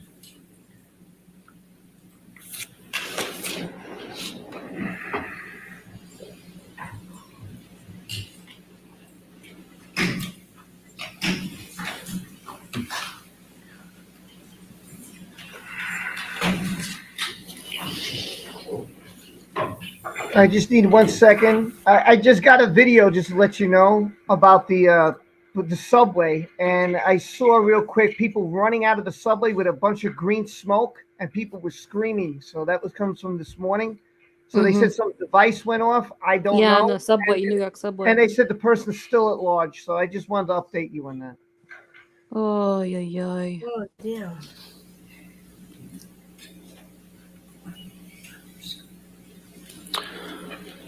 Just trying to figure out how to rotate this, Your Honor. If it's coming from her computer screen, you have to rotate it on there. Again, see, this is All stuff they this is could doing skip. is mirroring whatever They was could on, have skipped on the this. computer screen. There's And nothing. we Yeah, don't they're need showing this us little- something on the screen. I don't know what. Yeah, we don't text need this. messages. Sorry for the delay, Your Honor. They Appreciate could it. have skipped these delays, these little intricacies, the lawyers talking with her.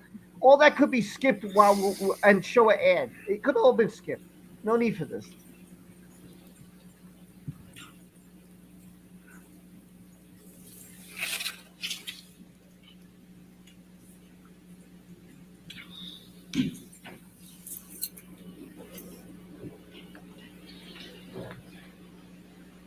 If I may, Your Honor, the issue is what's on the screens, Okay. not on the laptop, so that's the difficulty. Okay. I don't know. Do you want to unplug it and plug it back in just to see?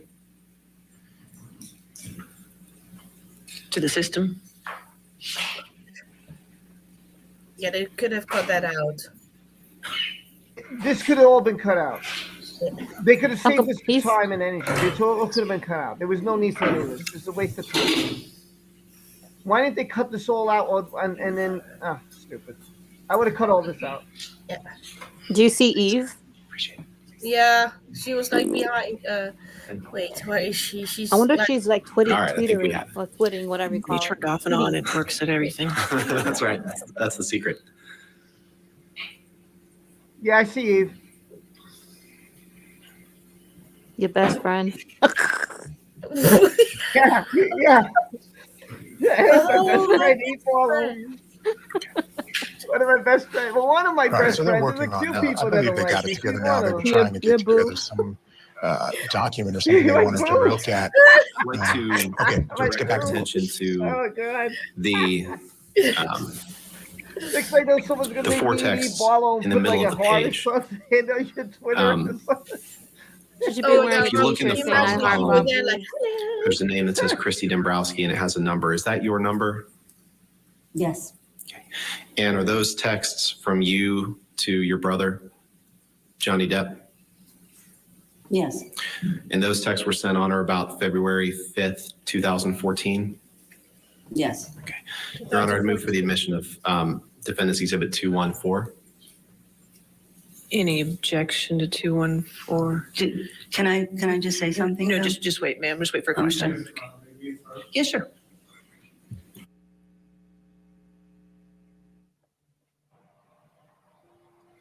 All right, now we're going to take a quick break Yeah, right you now. took a break. We'll Oh, get come on, back are you into the serious? courtroom, so Been waiting keep it right and here I on said Court TV. break. Your Don't these people have dinner?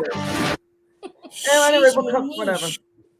How much money a Court TV They're getting editing those adverts? money You know what ads they or should have whatever. done? They should have skipped all that.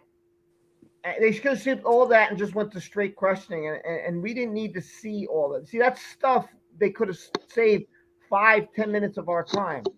You don't need to see. I don't care about the two trains approaching. I don't care about stuff like that. It just gets a The question. bucks are rolling in on the adverts. That's all I'm saying. The bucks are rolling in on the adverts. Money ads.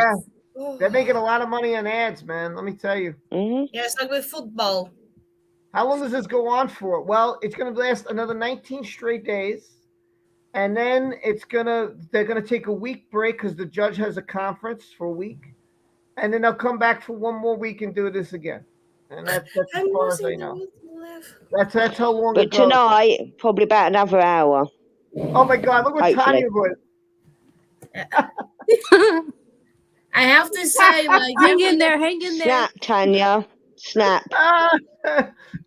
The only reason I haven't poured the rum yet is because the Coke is downstairs. Oh, go for it. You have time. MMA. Oh, I'm gonna. Don't worry. I'm heading there now. Any of you could have came on. Anybody in the chat could have came on and joined us if you wanted to. Anybody here. Gonna take a I shower do and have to rum say tonight. for all of us the dedication we have for this, Mamma Mia. Wait, who has to take a shower? What? Take a shower. Take a shower in rum. I haven't got enough rum to shower in. I'm only going to drink it. Oh my goodness. Oh, I heard someone say I gotta take a shower. Like, what? So we're all gonna take a shower in rum tonight. Well, a nice combination. Shower in rum. High school Oh, okay. Oh, jeez. Vodka and Red Bull is the best. Oh, Well, God. hey, you know. Oh no, that's dangerous. You see what Dangerous this combination. lady's doing to us? I heard 14 We're people were turning into injured alcoholics. in the New I'd York. rather have that straight, John. No Red Bull, just straight like whoop. I'll try to show you the video real quick of what I saw. let me try to get. Hold on. Oh, I can't get this screen. All right, whatever. Well, anyway. Oh my god.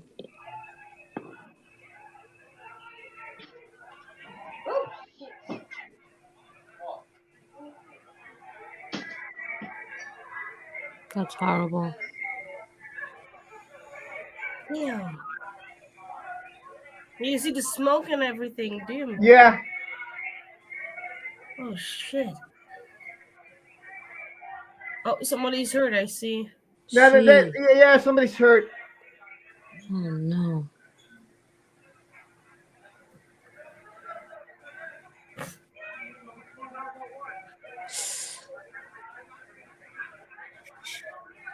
Yeah, baby. If it's YouTube, I can't. I'm on YouTube. All right, show me later, baby. Wow. I'm gonna end at 7. We're gonna do your homework, and we're gonna eat 7 o'clock. So you got another. What? But I'm gonna show you the video. Oh God. Hi, All Maya. right, I'll tell you when you can show me the video. She wants to show me video. I said, no, not now. Now I'm streaming. I'm streaming. I can't. Yeah, I can't talk to them. Donald, I'm streaming, my friend. Oh, sorry. It's a no. We're still going. The trial's still going. Oh, there it goes. Oh, there we go. Yep. All right. We just back out again. I thought it was done. No, it's still on. We're still here. All right, give me a minute. I'll jump back in. Okay. Bye. Donald's gonna come back in. He's gonna say hi to everybody. Awesome.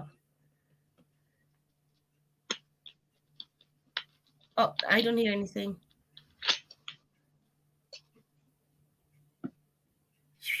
Was fueled, or at least in part was fueled, by the drug addiction and the problems that Johnny Depp was having with addiction to various things, alcohol, drugs, et cetera, et cetera. I know you prosecuted a lot of these cases.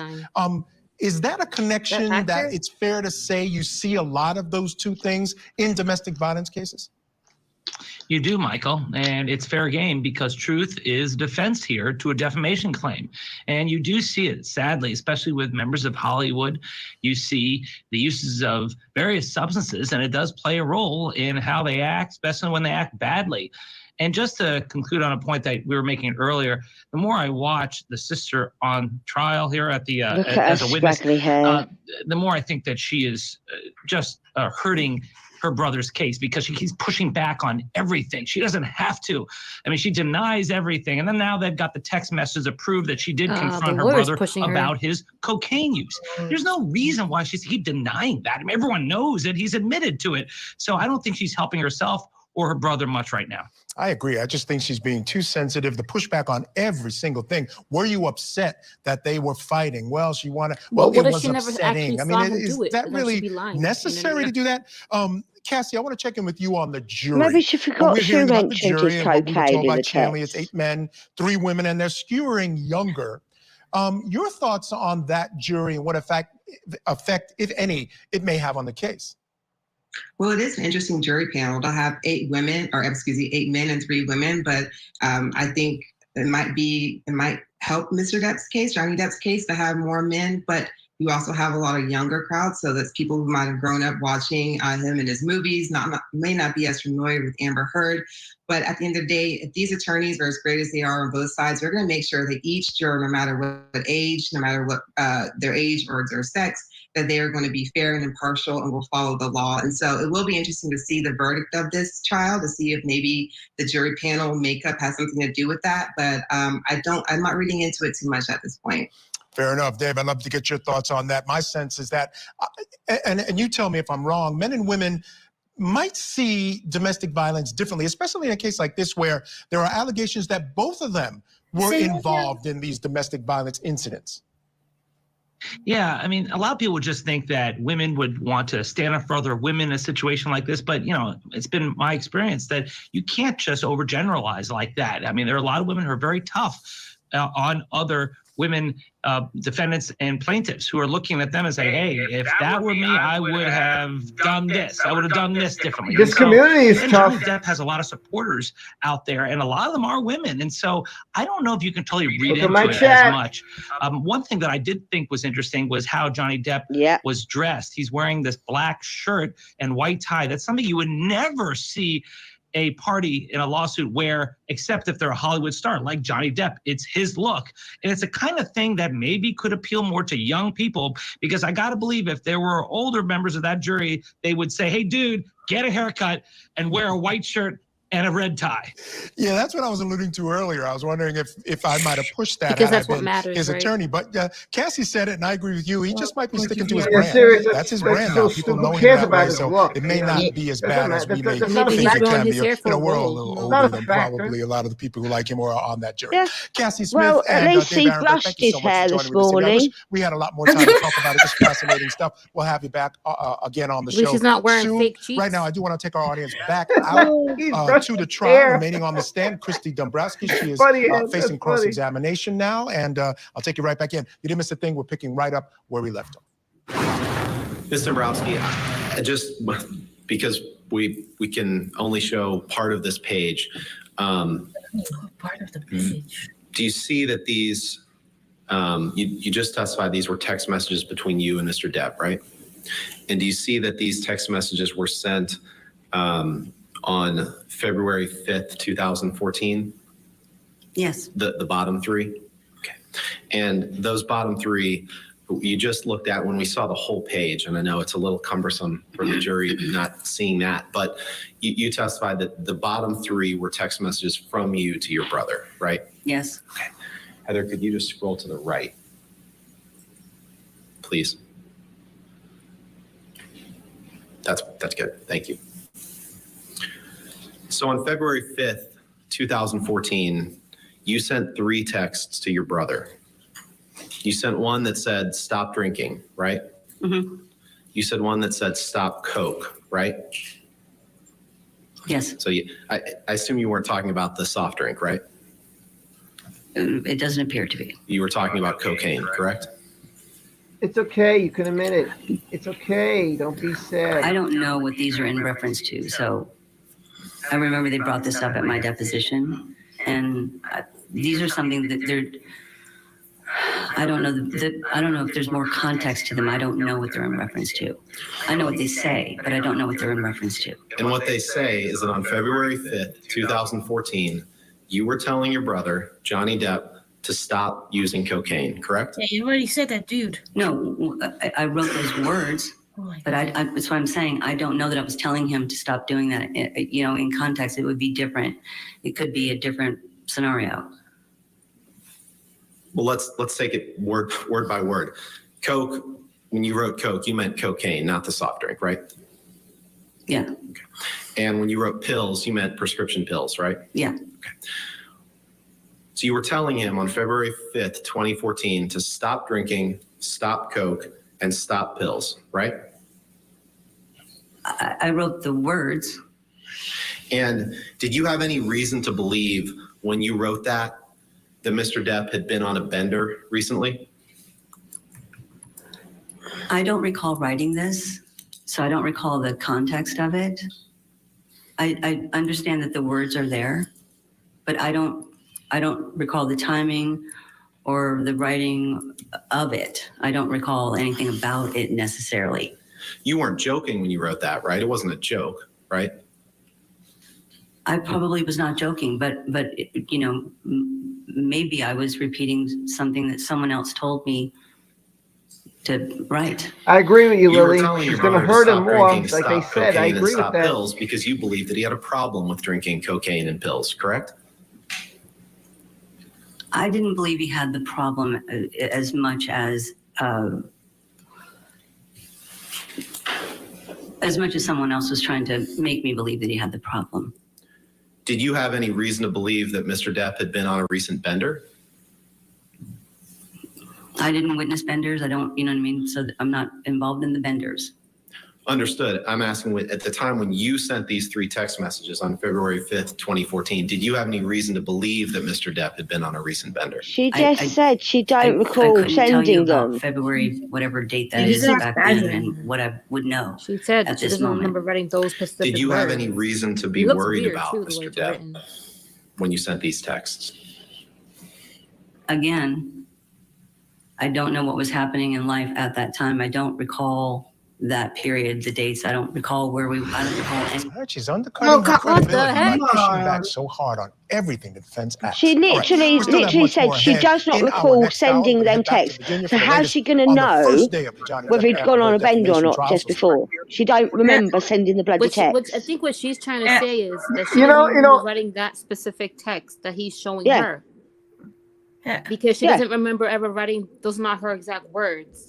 So it's getting like misconstrued somehow. Or maybe someone just made that text up, who knows? But she Yeah, never wrote that exactly. specific one. And he keeps saying, but you did say he does coke, but you did say he does coke. And she's like, again, I don't remember, I don't recall.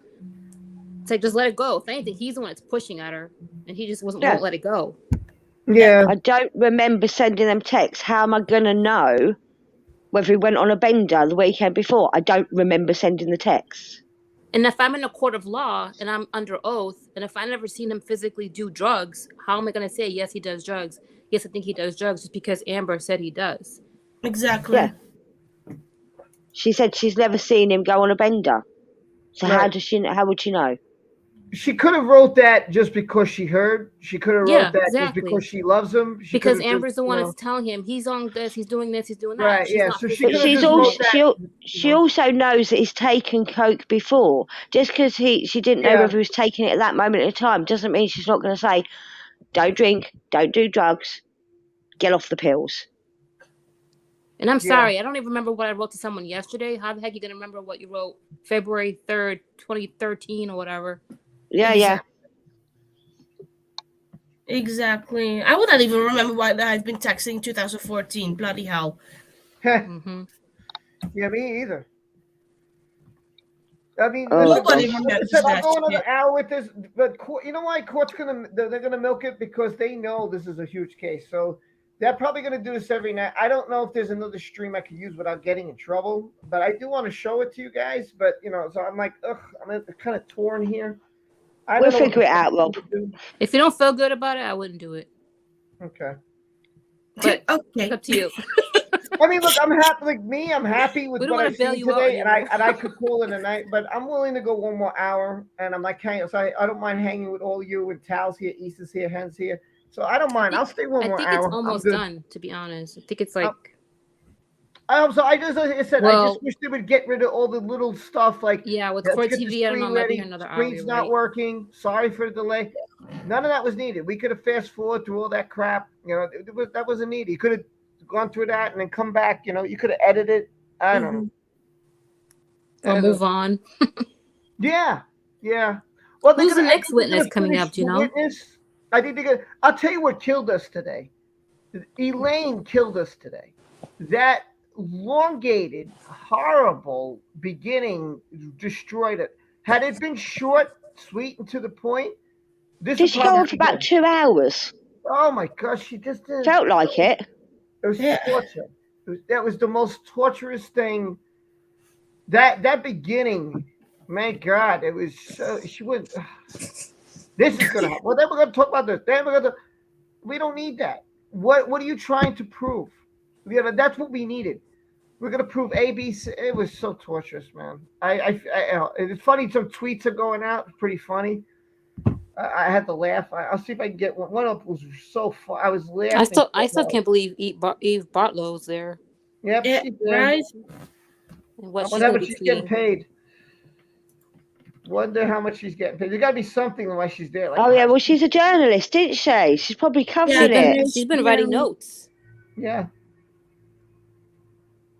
I mean, she's a music journalist. She ain't a proper journalist, but she's a journalist all the same. A legendary journalist, right? Oh, here it is. So legendary, no one ever heard of her. This is really funny. Congrats to all those who survived Elaine's horrendous speech. Condolences to all our fallen friends out there that couldn't take the boredom. You will be missed. That's so funny. Oh my goodness. Here we go. That is funny. That is funny and true. I thought that was so funny. I think I got almost to the end before I had to say, like, I've got to go get some food and deal with issues. Almost to the end. No, earlier on. All right, like I said, I'm only going to stay on one more hour, and then I'm done. Oh, here's the speech. Expert witness testimony. Oh, we don't want to hear it again. And it'll be fueled by the alcohol and the drugs. Just know that Amber Heard never wanted to unearth the public who the real Johnny Depp is. You're going to hear the testimony from Amber about how she had to mix the different colors. That for the doesn't different make any days. sense. That's what she used. All the way Mix through. different She could colors. fix them. If she can just get them sober and clean, then everything was going to be that wonderful side that she fell madly in love with. Mm-hmm. Now, of course, this all Baloney. stems from this op-ed that Amber Heard wrote in the Washington Post back in December of 2018, where she claimed to be a victim of domestic and sexual abuse. Never named Depp in the article, but we want to get you back into the courtroom now. Depp's sister, Christy Dombrowski, is still on the stand facing cross-examination. Let's get back in. That time, these texts, I know what the words are, but I don't know what the context is of them. Right, and so I'm asking you a question as best I can, which was, when you sent these texts, did you have any reason to be worried about Mr. Depp's use of She alcohol, can't cocaine, or remember pills? sending them. Again, I don't recall. Again, I don't recall the time period of sending these texts, so I don't know that I would have any reason at that time. I don't know. Would you have sent the text if you didn't have a reason to be worried about his use of alcohol, cocaine, or pills? I could send those 3 separate lines. What happened? 3 separate texts. I could do that if it was. What did you say, Tal? There's different reasons that maybe I could do that. This makes you It want to doesn't drink. mean Like, how many times does he have that to was ask me giving him a them? message. Right. Have you ever It's sent tedious, I'm texts to telling you. anyone It's very else to tedious tell when them to you stop got drinking, caught. stop coke, It or can stop really pills get to you. before? He's doing that so he can catch her. Again, slip. I don't know that I'm telling him to stop Like, drinking, he's stop manipulating coke, and his stop words pills. That's to what make I'm it sound saying. like he It's the said- context of this. But she's good. She's And kind of I like, appreciate again, that, but that didn't wasn't say my it, then I question. My didn't say question it. was, have you ever sent texts to anyone else in your life telling them to stop drinking, stop coke, or stop pills? I don't believe I've ever told anybody to stop doing any of those things in a text message, but I also don't know that that's what I was doing here, is what I'm trying to say. But you wrote those words to Mr. Depp, right? I wrote those words. And you didn't love the behavior that Mr. Depp was engaging in around this time frame, did you? I don't know the time frame. I don't know what time frame you're actually referring to. Well, in the days leading up on or around February 5th, 2014, you didn't love the behavior that Johnny Depp was engaging in, did you? I don't recall anyone's behavior from February 2014. I don't recall February 2014. Would it refresh your recollection perhaps to see other text messages that you sent on or around this time to determine whether or not you were worried about Mr. Depp?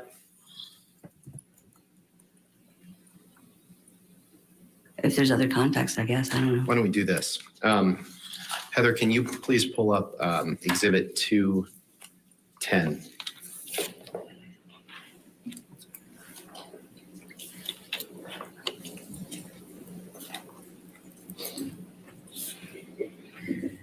If she was really worried about him, she would recall why she sent them texts. I just wish I would have said I worried about my brother, and so therefore, I sent these, and at the time I don't remember, but if he was doing something, I sent it because I was worried. Do I remember exactly what I ate yesterday? All right, so you No. see, This is what I would have said. we're going to discuss some of the questioning We're that's not been. going to discuss. You're going to shush. You're going to shush for a minute because now my stream is going to analyze, and we are going to discuss with my chat how we feel. How about that? So, Oh, frustrated is how I feel. I think listen, to me, I would have just said, look, I probably sent these. I don't remember. Listen, I don't remember everything I send to everybody, but I would have said, look, I care about you. I worried about you. And at the time, if he was taking these things, we know he took some things. Yeah, okay. Of course, I'm worried. I'm a sister. I don't want anything bad to happen to him. So if I wrote these, and I don't remember writing these, but apparently I did, yeah, I sent this because I was worried. There you go. That is that. And if he keeps asking the same question, say, I just told you. I sent these, right? Because I was worried about him. Do I remember how much he took, what he took, where he took? No. I don't But remember what she said is she doesn't even know if the context of her saying stop, stop, stop was actually her telling him to stop it, which doesn't make sense. Yeah, because I would have said, yeah, I was telling him to stop it because I was worried. And if he was taking the stuff, I said, stop, stop, stop, because I don't want anything to happen to him. Yeah. That's it. That's being honest. I mean, think about it like this. Even if he is doing drugs, that doesn't mean he abuses her. Exactly. It doesn't make any sense. You could be I could go to the bar tonight and drink my life away, but I'm not gonna go beat up my boyfriend or whatever. Agreed. Thank you, Sue. That was very nice of you to say. Thank you. Listen. I would love everybody to get along and be happy and all that thing, and peaches and rainbows and white picket fence and all that stuff. But this is just, what's scary? Because to me, either one of them, I'd be crapping my pants. Because if I'm Amber, I'm like, shoot, I can't afford to lose $50 million. And if I'm Johnny, I'm like, shit, I can't afford to lose $100 million. It's a scary thing, man. Does she even have $50 million? Nope. Huh? Does she even have it? I don't know if she has it. As far as it's said. No, she doesn't. Let me ask you guys this. If Amber loses this case, right? Let's say she loses. And I don't know, let's say 25 million the jury agrees on. And they award Johnny 25 million. How is she going to pay the ACLU and him? She can't afford to pay She can either pledge of them. Installments, £10 a week. 10 years. Yeah, like I don't know what she would do. She would have to take every single role she can get her hands on, and if she loses, she's not going to get another role. No, so I don't think she's going to get the money. I mean, I didn't think about that till now. And I'm like, wait a minute. I don't know. Someone has an answer for me. That's fine. But the only person that could help her is a Muskie. Yeah. If does he have 100 million left though? Yeah. You can send her to the moon. They to Mars. Does Johnny have 100 million left if he loses? He's worth 150. Ooh, but I don't know if that's how much his he has right properties and his stuff that he owns. I mean, I guess he could sell something. Like, did he sell the French villa? I've been Not yet. wondering about that. He did. It's not a villa, is it? It's a town. Like a village, right? But did he sell yeah. it? I don't Did know. he sell it? I don't think he has. I think it's still up for sale. Yeah, I think it's up for sale. I mean, he could always use that. I mean, yeah, but he has to sell it. He has to find someone that can afford to buy it. Yeah, Rose says she has no money. Because I feel like he wouldn't do this knowing, like, I don't know. I feel like he doesn't. How do I explain it? Like, I don't know if he'd do all this knowing he'd win or lose, but he would at least be prepared if he did lose, like money wise. Well, you know what I mean? To be fair, when he did this, he didn't know she was going to countersue him. That's true. Right, true. That's true. For what? 100 million? Is it? Yeah. She won't get awarded that much anyway. Karine says it's even up if for she sale. does win. It's up for sale. Yeah, I mean, I'm not guaranteeing that Amber would win the money anyway. She could win $5 million. I know. I don't. Will she donate that to charity? Yeah, No, right. hell no. She could win $10. It could be either one wins nothing. Maybe they have they're split down the middle and said, well, listen, we're kind of split here because we feel, both. I don't know how it's going to go. I know how I feel, but I'm not in the jury, So If I was Johnny, though, I think he'd only think about just clearing his name, not even like money, because he can always make the money somehow later on anyway. That's Now true. with Johnny, he's really, really passionate about this job, making people happy. I mean, you already saw when he's like as Jack Sparrow at the Children's Hospital. That's what he's passionate about, making people laugh and smile and everything. It's never been about the money, I think, with Johnny, with his work. Right. It just, it happens like, like the court said, yeah, but he's famous. I'm like, okay, so he's a star, so it doesn't make him a non-human. Yeah, there's some things that are just like I don't get. Like, she had to suffer through photos. Doesn't she now? Yeah. I mean, how many articles did I see about Amber Heard? Did you see her? She was in that Western on Fire thing. She was filming. So what? She's still wearing the hair from it. Yeah, I mean, she's still her character. The bruises were even better than that. The Twitter post with her walking her dogs with the poop bags in her hands. Right. And she has fecal phobia.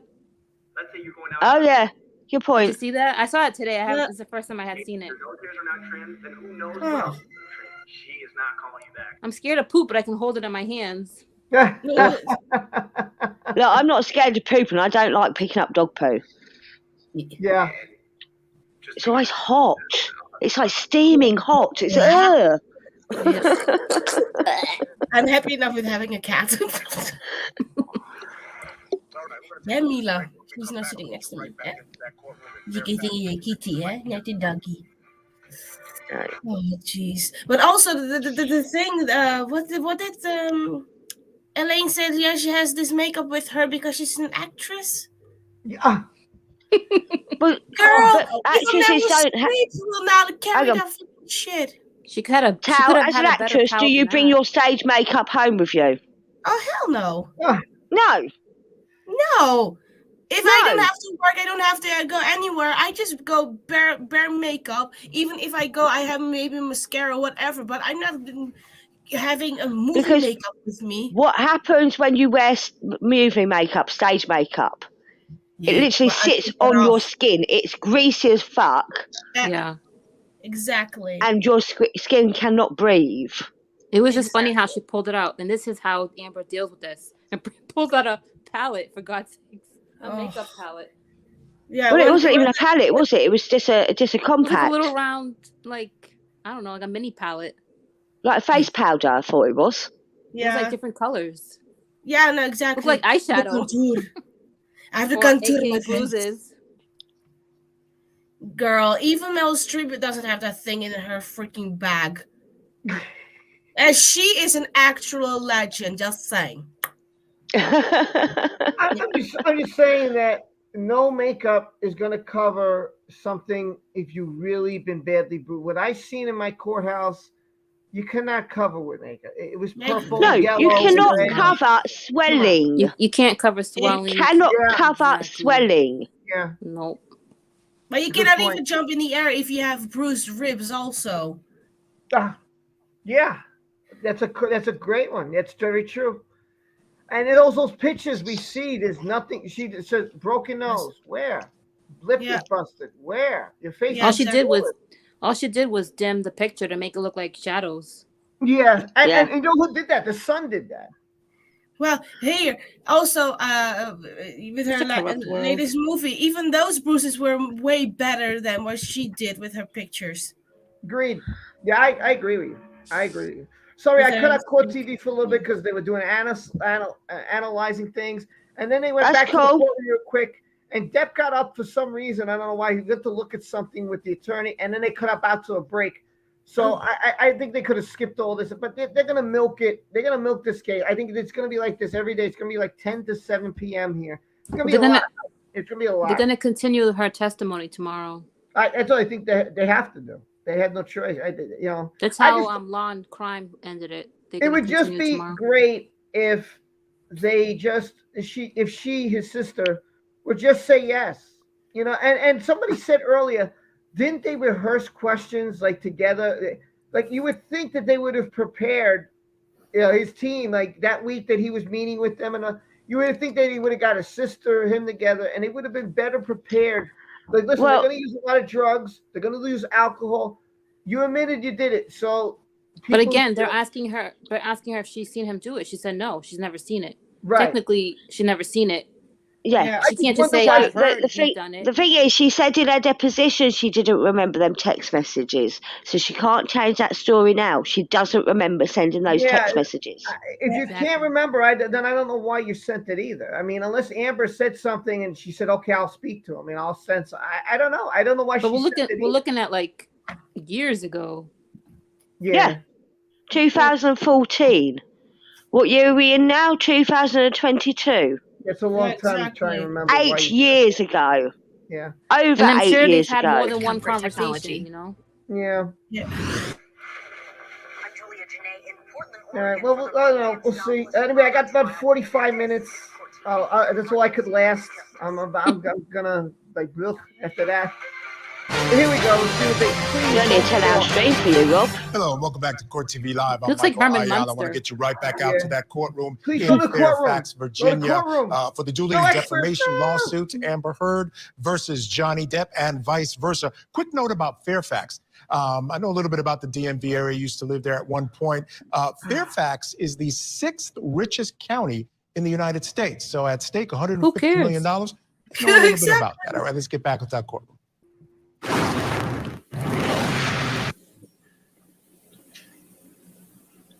Thanks, Wet Surfer Guy. I will read it the next break, which will probably be in 2 minutes, so don't worry.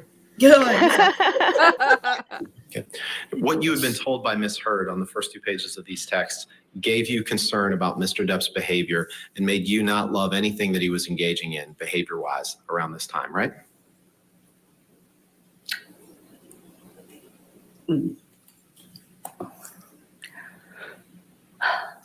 Oh, bless her heart. What I had heard from her in these texts,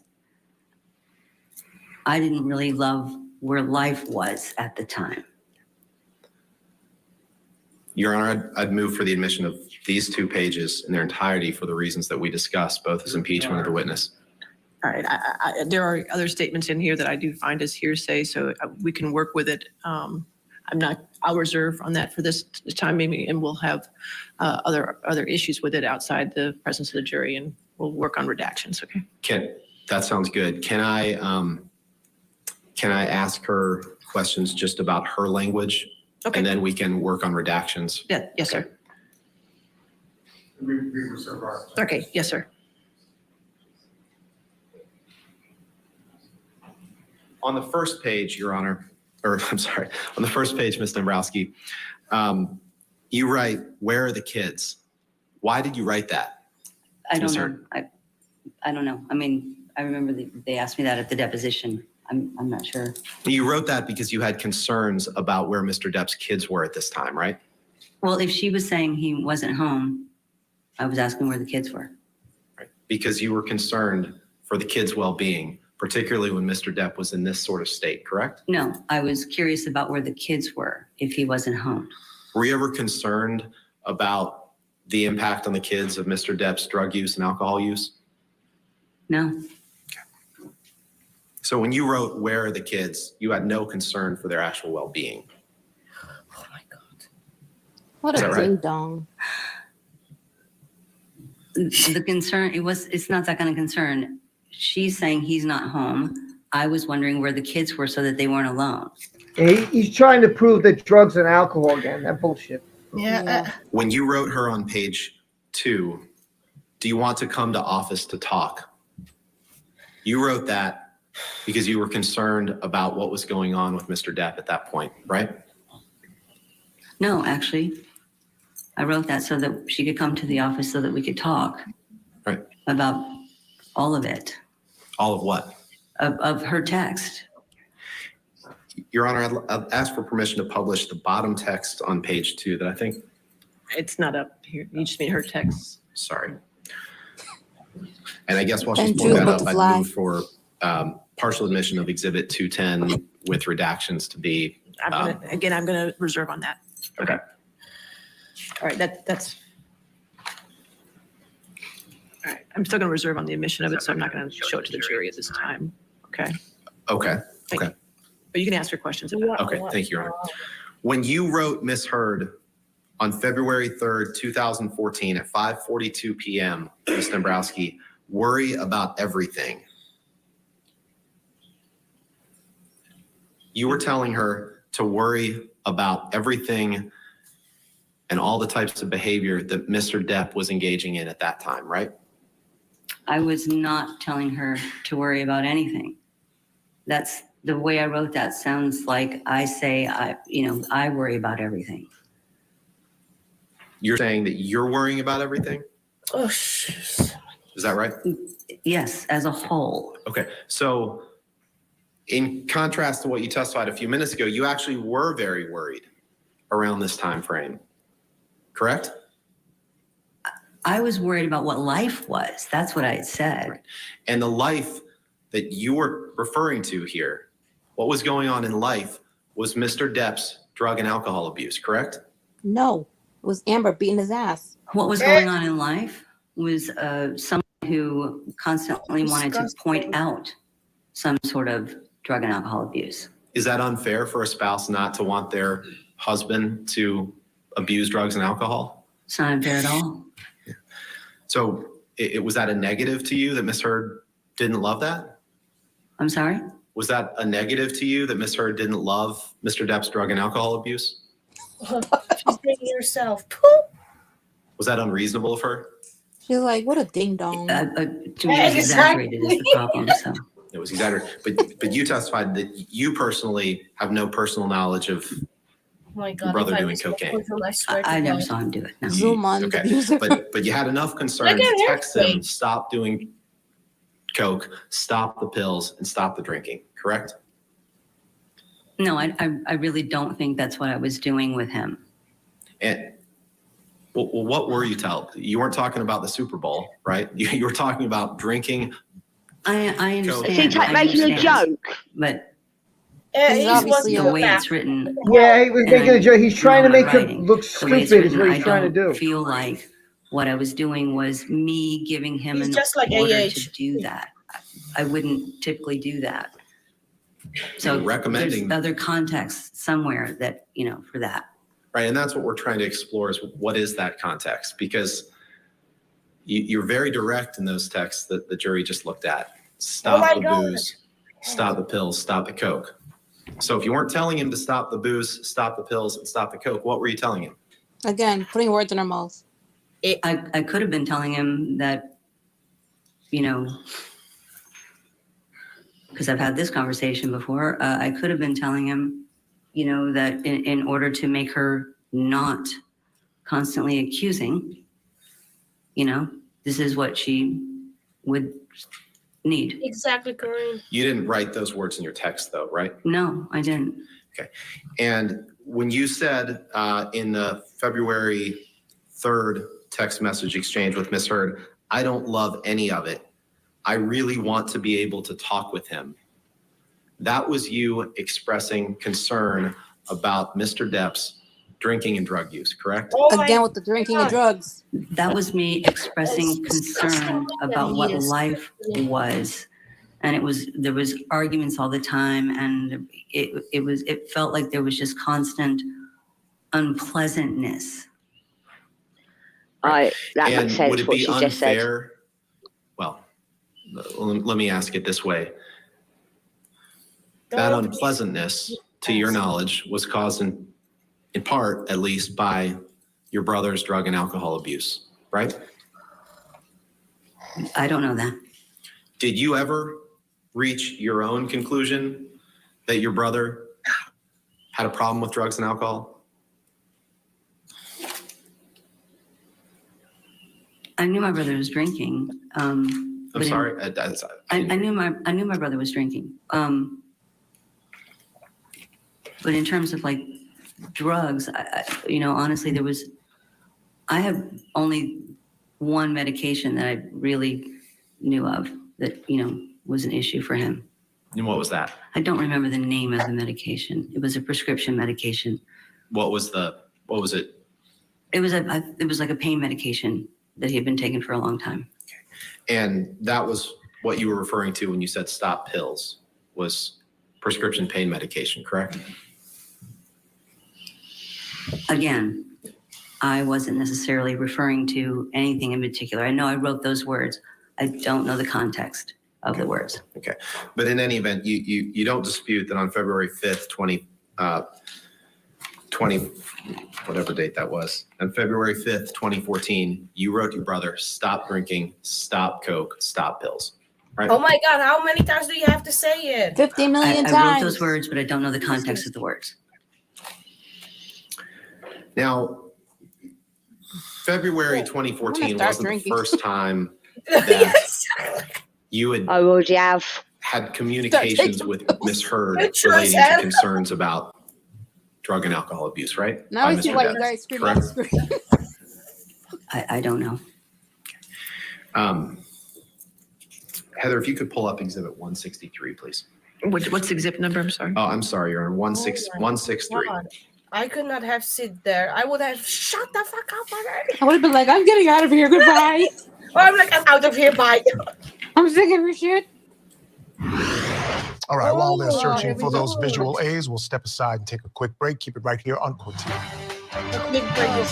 Oh my finger. I was just Hold on one thinking, second. like, I you cannot really trust them with anything anymore. Like also with the text messages, because like you said, we cannot really remember 8 years ago what the hell They we could were be altered texting. because they're such And liars. they love to manipulate already, like pictures. So how could they not manipulate maybe the text messages? So basically, Christy said she was worried about the whole situation. Yeah, the abusive Not drugs, situation. but their relationship. Their relationship. She was worried about their relationship. That's what she was trying to say. Yeah. And that she wished she could talk to him. Because, not being funny, remember, abuse victims get isolated from their families and their friends. And that's what was going on. That's what she was worried about. Mm-hmm. Hold on. I gotta read the super chat. Yeah, exactly. My question is this: if they're trying to say this is a defamation case on their end, on Amber's side, what is all this for? Yeah. You trying to say that because he took drugs and alcohol, that's why he was abusive to her? Yes. Yeah, that's the story. He was abusive because he was an alcoholic, drug addict, sober, and all of his witnesses are biased. So her claim is saying that she defamed her as well. But how did he defame her? By saying what?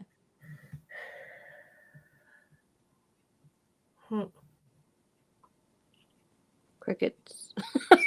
Yeah, I'm just like. Do you know what I mean? Like he's obviously taken her to court, but she's countersuing, saying that he defamed her as well. But what's the reason? What did he do to defame her and what they're saying? Like, what is it that he did to defame her?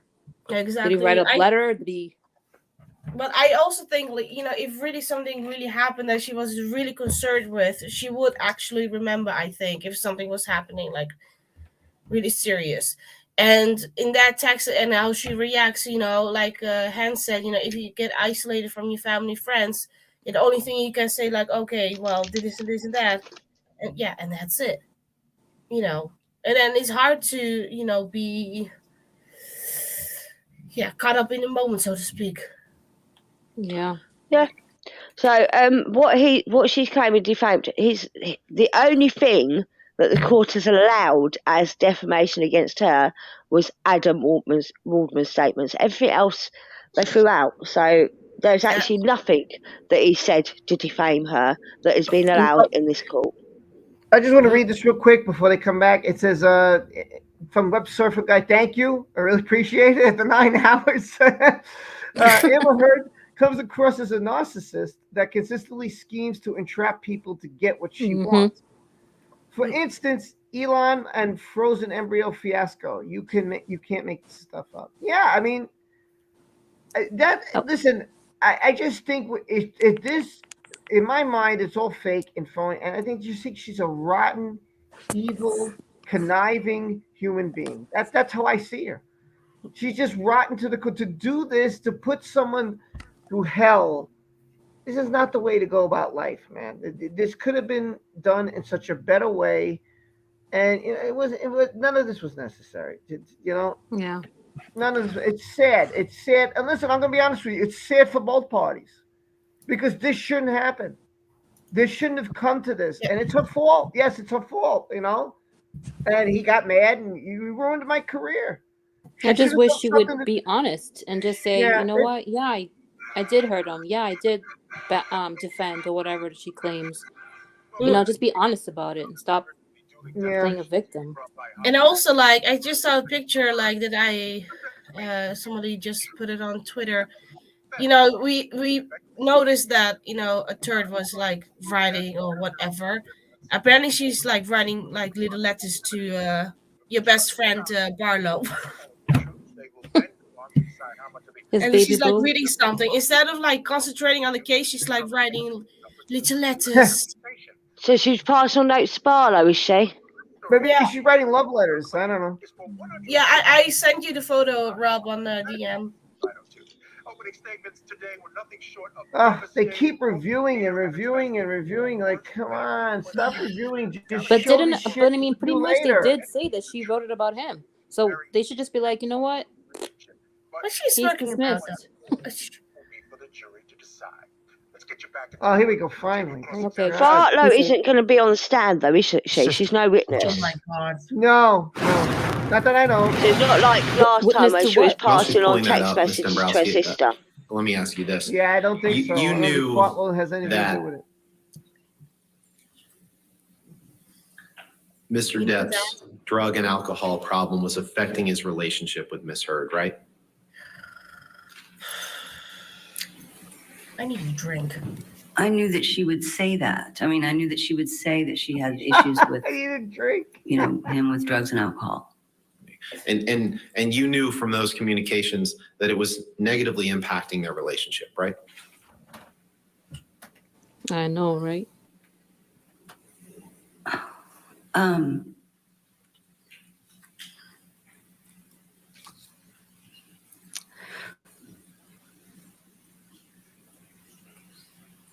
I knew that she would write me about them, and I knew that she would. I know that she would, try to talk about them. And I know that she would say that they were negatively impacting. I don't know that that was the whole situation that they had going on. To be honest, though. Well, you didn't disbelieve her when she told you that, right? When she told me what you just testified to, that drinking and drugs were negatively impacting their relationship. You didn't disbelieve her, right? Oh, I didn't necessarily think it was true, no. You didn't think it was true? That it was negatively impacting their relationship? Mm-hmm. I didn't necessarily think it was 100% true, no. Well, you just said true and then 100% true. So True. I'm trying to figure out where you're going with this. Or is it your testimony today that you never believed Miss Heard when she would talk to you about Johnny's drugs and drinking? No, I think you're taking it to an extreme. Well, that's what I'm trying to get at. I'm sorry if I am. So just explain to me that's not your testimony. So. I think she exaggerated things quite a bit. Ooh, yes. But you tried to help Amber deal with Mr. Depp's drugs and drinking, correct? I tried to make sure that I was helpful to Amber as best I could. Yes.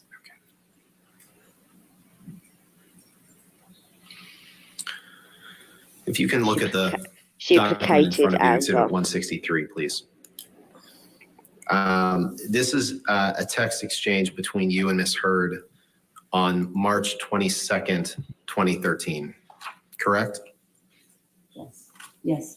13, Jesus. Shit, we're going back even further. Do you remember earlier you testified about How's she gonna remember all this? being present during the filming of a documentary about Keith I Richards? remember all this. Oh. Yes. This was right around that time frame, correct? I don't know. Do you recall when that was? I don't recall the dates. And actually, one thing I wanted to ask you about that while we're at it is you testified earlier about not seeing cuts or bruises on her face. You remember that? Or do you have no knowledge whether she was wearing makeup or not that night, right? Oh my God. I don't recall if she was wearing makeup or not. She typically did not. Okay. And you weren't specifically looking for cuts or bruises because you suspected that Mr. Depp had abused her, right? I would have no reason to look for cuts or bruises, but I would think if they were there, I would see them. Okay. Exactly.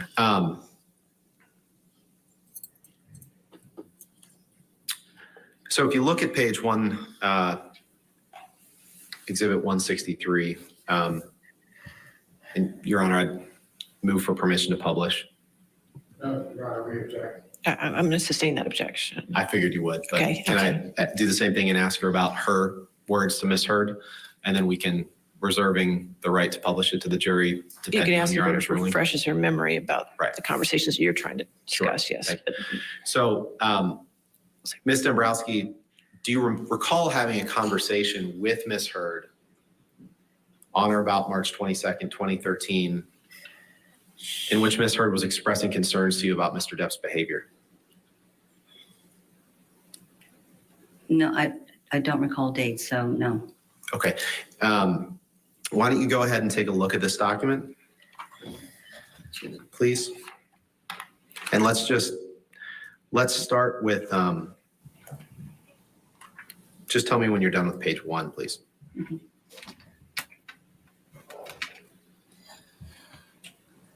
I'm done with you, lawyer.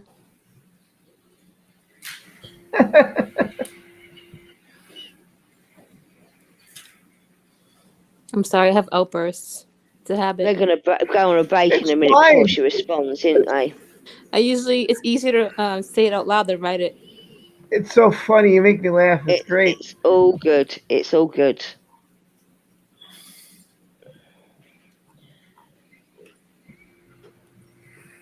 Okay, see, again, this is stuff they could skip. The silence, the her looking at it, the thinking. This is all stuff that could be skipped and fast forward. Ms. Dombrowski, I think that's you on the screen, which is okay. All right. So while she's looking at that, let me bring in my guest That to get doesn't some make any thoughts from sense. her. Trial attorney and consultant Dina Sayegh is still with me.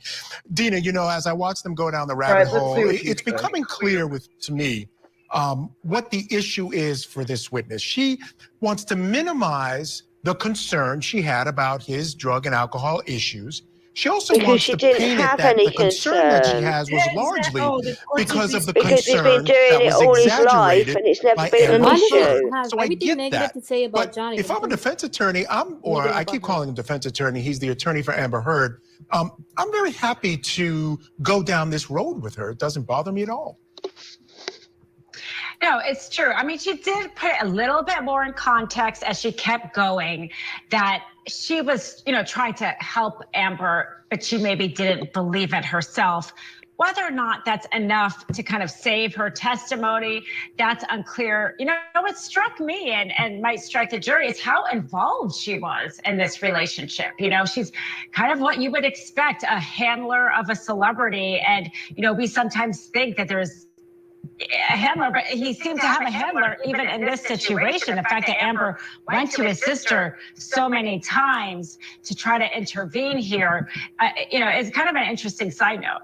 Yeah, Well, I that agree with doesn't you, make and I was her a thinking the same handler. That thing. makes But her a again, the big big sister, a syndrome sister-in-law. from an abusive household, that may come into And play here. I want to get your honestly, thoughts it was on like, the what, 3 jury, not only times? the job that they have to do in this case, but the idea. I mentioned that Fairfax is a very affluent area, the 6th most affluent county in the country. You have What's 8 that got to men, do with 3 it? women. They skew What does that mean? Any thoughts you might have on how all those factors might affect how the jury looks at these facts? Well, it's interesting. One thing with a trial consultant is we often have a jury consultant when we do our big cases. And we find that actually men are harsher on other men, and women are harsher on other women. So having a Maybe. predominantly male jury might actually hurt Johnny Depp because they Very put true. themselves Oh, essentially in his please. shoes. And we see that he's going to say that she initiated No, it's a lot true. of the violence. Maybe It's true. he was just counter violence. But those same men are going to say, you know, do I do this to my partner, even if they are upset? I think that's actually going to be a negative for him here. You know what's interesting? I've seen a trend among younger men. I have friends, and they're much more open to this idea that women can be abusers as well. Meaning, Yes. they feel That's that true men are too. put in difficult Finally. positions in a lot of these sort of domestic disputes. And I wonder if that might come into play, since again, they are skewing younger as far as age goes. I think you're absolutely right. And I think that's a positive, you know, to realize it is true that women can be abusers. And it's kind of an antiquated notion that True. that It couldn't goes be both the ways. case. So I think that in that respect, they would be more receptive to the fact that either one of them can be an abuser, and not just because he's a male does he have to be the one who is. Yeah, and they're certainly going to hear a lot Agreed. about both of them being involved in this abuse. All right, Dina, stand by. We're going to take a quick break. When we come Okay, back, good. we'll get you right back into This will be the last break for me. Right here on Court TV, your front row seat, DJ. All right, so this will probably be the last break for me. It's 6:40. You know, like I said, I'm going to end it in 20 minutes. I'm done. I can't Yeah. take any more. I know. I've had enough. We're gonna have dreams about I this. think they nearly to the end anyway, are they? Tal, you've seen the end. What happened? Yeah, but I did not have any sound, so that's the only thing. I saw the end. Because I was So, like, are they near the end? Well, the end, they took out some of the things that the lawyer was trying to put in, some of the evidence. She didn't allow some of it, and then they're going to continue tomorrow with her, Christy again. All right, so you want me to shut off Court TV then, and we'll just talk for the next 20 minutes with the chat and whatever? You want to do that? Because it's just a lot of him trying to badger her, and then All right, they yeah. cut I'm it. gonna let it go. I think it's okay. Yeah, I think we've Yeah, done a we're lot. good with that. We'll just talk amongst good with that. ourselves for the next 19 minutes. Anybody in the chat wants to come on or talk, or I'll read whatever you got to say. Okay, so let's go Vent, over. scream, let's do a shout. recap of- We'll do a recap of today. Tal, did you see the whole thing today? Tal? Tal's not She's there. gone. Wait, She's give gone. me a couple seconds. I need to get my cat Maybe Tal's downstairs. having some rum. I don't know. Maybe Tal's passed out. I don't know. Maybe. How No, dare she you? just spoke. How dare you? How dare you? Showing a blackout. Okay. Wait, I'll be back. Somebody else go first. Wait. All right. So, Hen, how did you feel about the day in general? Your beginning, the end. How did you feel about the whole thing in general? I've got a splitting headache. I've had some rum. That's all I care about. Well, I'll start with this. How did you feel about the beginning, Johnny's attorneys? How did you feel about their opening statement? I mean, it was a great opening. Absolutely great opening. I think that annoying woman needed to shut up about an hour into her opening statements. I think the questioning of Johnny's sister I missed some of it obviously because I was dealing with other people's problems, you know, because that's who I am. Ugh. That's nice of you. I'm too soft, is what I am. One of my followers was having a bit of a breakdown, so I had to go and help them out. That's good. I'm glad you did that. That's way So, worse. but yeah, so I missed like they were talking about their childhood, but I know about it anyway because he's spoken openly about it. You know, I don't think I've learned a lot of new stuff, but there was a couple of things that have concerned me today. Things that were said, and I'm like, oh shit, oh that's what not were good. those concerns, Hen? What concerns did you have? So like you, I'm a bit concerned that she said that in her deposition, she said she had no other income, but in court today, she said she did. Yeah. But I don't think that they're going to base it around her. I don't think they're going to base it around just her. There's still so No, much but to cover. that does go against her Credibility. reliabilities. Yeah. The other thing I was a bit concerned about is actually their beginning opening statement, the opposition's beginning opening statement, where they talked about the article, and they said, right, okay, so the statements they're saying that are defamation, well, they're true. She didn't lie.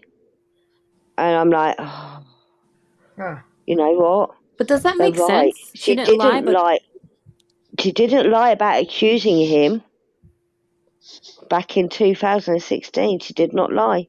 She did accuse him.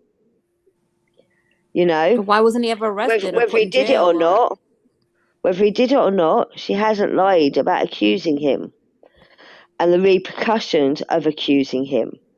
That doesn't mean that she actually did it, but she did accuse him, and the repercussion of her accusing him and what she was but they have to talking prove it about now. in that. Yeah, but the repercussions of accusing him was what she said in that op-ed. She didn't actually say that the accusations were true in that op-ed. But what about the emails of them fixing what she said from the beginning? Are they going to be able to show that? But what I'm saying is, in the op-ed itself, she talked about the repercussions of accusing someone famous, someone in power. What the hell was that? That was a fire She truck. didn't say. She didn't I live in the say. city. Sorry. She didn't actually say in that op-ed that her accusations against him were true. Right. And that could lose the case for him. Nick Wallace tweeted, it's been a while.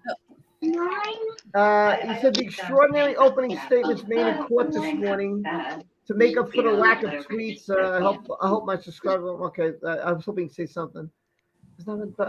He has not been publicly accused of sexual assault, but now he has. Yes. Okay. True. Well, he was, yeah, because the sexual assault was, she said that happened when she was a youngster. Yeah, but she said that he assaulted her with a bottle. Yeah, but in the op-ed, it was about when she was young that she was sexually assaulted at college. Right. It's like potato. Yeah. So, can I just say, what does she class as sexual assault? Because nowadays, someone brushing past you and accidentally touching your bum is sexual assault. Yeah. You know? Yeah. Yeah. Oh, yeah. He also said in court today, Amber Heard's attorneys told jurors in one particular alleged episode, so shocking, that if it's true, Johnny Depp should be under arrest. For what? I don't know. In court, Amber Heard's attorney told jurors one particular alleged episode so shocking that if it's true, Johnny Depp should be under arrest. If it is Alleged. true. You can't arrest someone for alleged. Yeah, without alleged. proof. But she never pressed charges against him. Of all the things that she said that he's done to her, everything that she stated, and she still stayed with him, it does. I don't know. Like for someone that famous, it just doesn't make sense to me. But again, she never pressed charges against him, so therefore he's never been arrested. Why press charges when you lose the money? My concern is when she had the restraining order against him, she couldn't he couldn't get like 100 yards near her. Yeah. And she went to his hotel where he's staying at. Yeah. Right. Yeah, that was messed up. Yeah. I just want to hug you. Yeah. Can I just say that happens a lot? That happens a lot. In a case that I know of, a personal case that I know of, literally within 5 minutes of the so-called victim willing in court, if you like, and a restraining order being cast against their so-called perpetrator, that victim was phoning the perpetrator, so-called perpetrator, saying, I need to see you, I can't be without you, I need you, I need you, I need you, I need you. And they kept nagging it and nagging it and nagging it and nagging and nagging until the so-called perpetrator gave in. It happens a lot. So. Okay, so what did you think of Amber's opening statements? Anybody? Amber's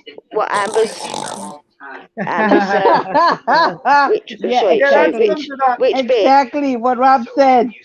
Exactly. Yeah, I felt like, look, I felt that Johnny's team started off short. It was good to the point. It was really good. They had us pumped up. I was like, all right, good. This is good. This is really good. They're doing a great job. And they had the girl go, and they had and they had him go, Ben Chu lead off, and it was good. It was a good beginning. Then Amber Heard's defense got started, and I said, well, he's got he's got a good defense here. He's doing well. And then in came Eileen, and that was the most torturous thing. And I said, man, she went forever. We were calling her Edith because she looks like Archie Bunker's wife. she needed to shut up after 5 minutes, not 2 hours. She was basically giving the whole case. What happened, Carmen? She was basically giving out the whole case. Yeah, she was, and it was annoying. It was annoying because we know what the whole case is, but just sum up what are we going to see today? What are you trying to prove? What are you trying to prove for your client Amber Heard? Talk about your counterclaims. Here's why she's doing a counterclaim. Here's what he's going to prove. That's what we want to know. What you're going to talk about, not my God. And then we have evidence for this. This is funny on Twitter. Someone wrote this. I don't know if someone wrote this on Twitter. It's hilarious. I don't know if it's someone in the chat or whatever, but it's hilarious. Read it. In the time that Elaine talked, I did the laundry, the dishes, ran to the corner store, took my dog for a walk, painted my fence, and regretted my choice. Oh my gosh. If you're out there, you're hilarious. Oh, that's funny. That's just perfect. Yeah, I mean, to be fair, we've all been following the case, yeah? Yeah. Right. So all that stuff she said is nothing new to us. We've all heard it before. Yeah. The jury hasn't heard it before. Or the jury might not have heard it before. So, but was it necessary? Absolutely no. Not all she needed to say is, we will prove that Johnny Depp abused Amber Heard during their relationship. We will provide evidence to prove that. That's all she needed to say. She did not need to go into every single situation one step at a time. But I'm still confused. Why is she trying to prove that he beat her when it's all about this op-ed defamation case? Because they have to prove that she wasn't lying in the op-ed. Yeah. About him. Yes. Right? Doesn't that make no sense to me? So they have to prove that he beat her to prove that she did not lie in that op-ed. But they're also saying that the op-ed never actually said the op-ed was okay to say because she'd had accused him. And that's true. It didn't actually say that her accusations were true in the op-ed. The op-ed just said that she had accused him of abuse. So therefore, she doesn't actually have to. For him, he really doesn't have to actually prove. It makes no sense. I'm like, that he abused her. If that's their argument, she doesn't have to prove it. She just has to prove that she has a right to say that she had to stand up to the wrath of people after making that accusation. And she's not proving any of that. If she got abused by Johnny, where are the medical records? She must have had. Exactly. That's irrelevant. That's not their argument. Their argument She has no in that opening statement. That argument in the opening statement by her first lawyer was, well, she did accuse him, and she did have to defend herself. Right? But it never actually said anything about whether the accusations were real in that opening statement. So therefore, They don't. She, according to her, the first lawyer, they don't actually have to prove that she was abused by him. She just has to prove. Surely they should be proving that she was attacked for accusing him. Yeah. Right. Her lawyer even Surely came that's out what and they should say be Focused her on. lawyer, yeah, her lawyer even came out and say the op-ed was about Johnny. Yeah, it was funny because she kind of contradicted what the first lawyer said. I was like, she didn't say it was about John. That one caught me off guard. Like I would have been the juror and I've been like, was that Roberta, whatever her name was? That was. Well, he never said it wasn't about Johnny. He said the core part of the article wasn't about Johnny. The core part of the article was about changes in the law, and that's true. So that's the thing; it is true. But also, the core part, the bit that they brought up was about Johnny, was that she'd accused him, and then she'd had to deal with all the backlash of accusing him. And that's true, or is it? We've not seen the evidence of her dealing with all the backlash until this court case happened, or till the London court case happened, and we saw the evidence against her. That's when she got the backlash, not before then. Absolutely not before then. Right. Well, I mean, I haven't been following. When I jumped in, they were in the UK, and when I also jumped in, Amber Heard was the one who was on trial. She was on the stand. So I jumped in when she was talking. I didn't jump in before that, so I don't know a lot of things that happened. I just know she wrote the op-ed, and a lot of people believed her. And then the audio tapes came out, and then people changed their minds once they heard what she said. That's all. That's the beginning that I know. And she never said it back then that it wasn't about him. She never mentioned that back then. But the backlash did not happen until all that evidence against her came out. So therefore, when she wrote that op-ed, she wasn't getting backlash. Not to the degree she's got since. The backlash wasn't there because most of us forgot all about it, to be honest with you, didn't we? Yeah, I didn't even. Yeah. I vaguely remember the accusations against him and going, "Oh my God, really? No! Oh shit!" What about them saying that that they were gonna fire him or not hire him for pirates even before this happened? Oh yeah, they got that fact wrong as well, didn't they? Yes, they got that because wrong. they said. You said I think it was Court TV that said it, wasn't it? Okay,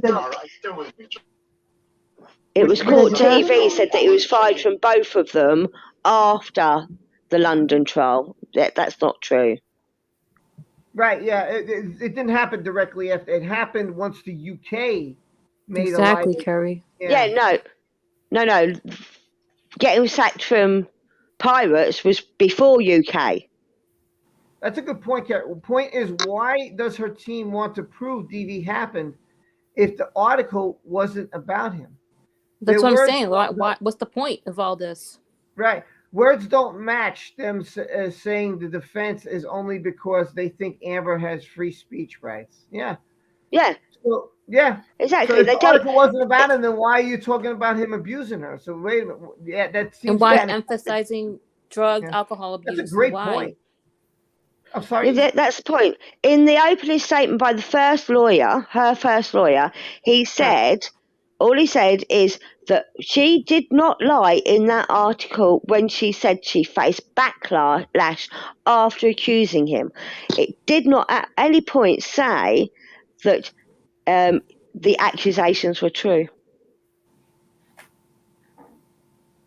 But the lawyers did say she said he did. Yeah, but in the accusation, in the opening statement, he did not at any point say the accusations against Johnny Depp were true. Just that she did not lie when she said she received backlash about. Yeah, it's like you have to listen to every single one of the end of their words because they're so good at making you think it says one thing and it's another. Therefore, if the argument is that she did not lie in that op-ed because she had accused him in 2014 of was it or 16?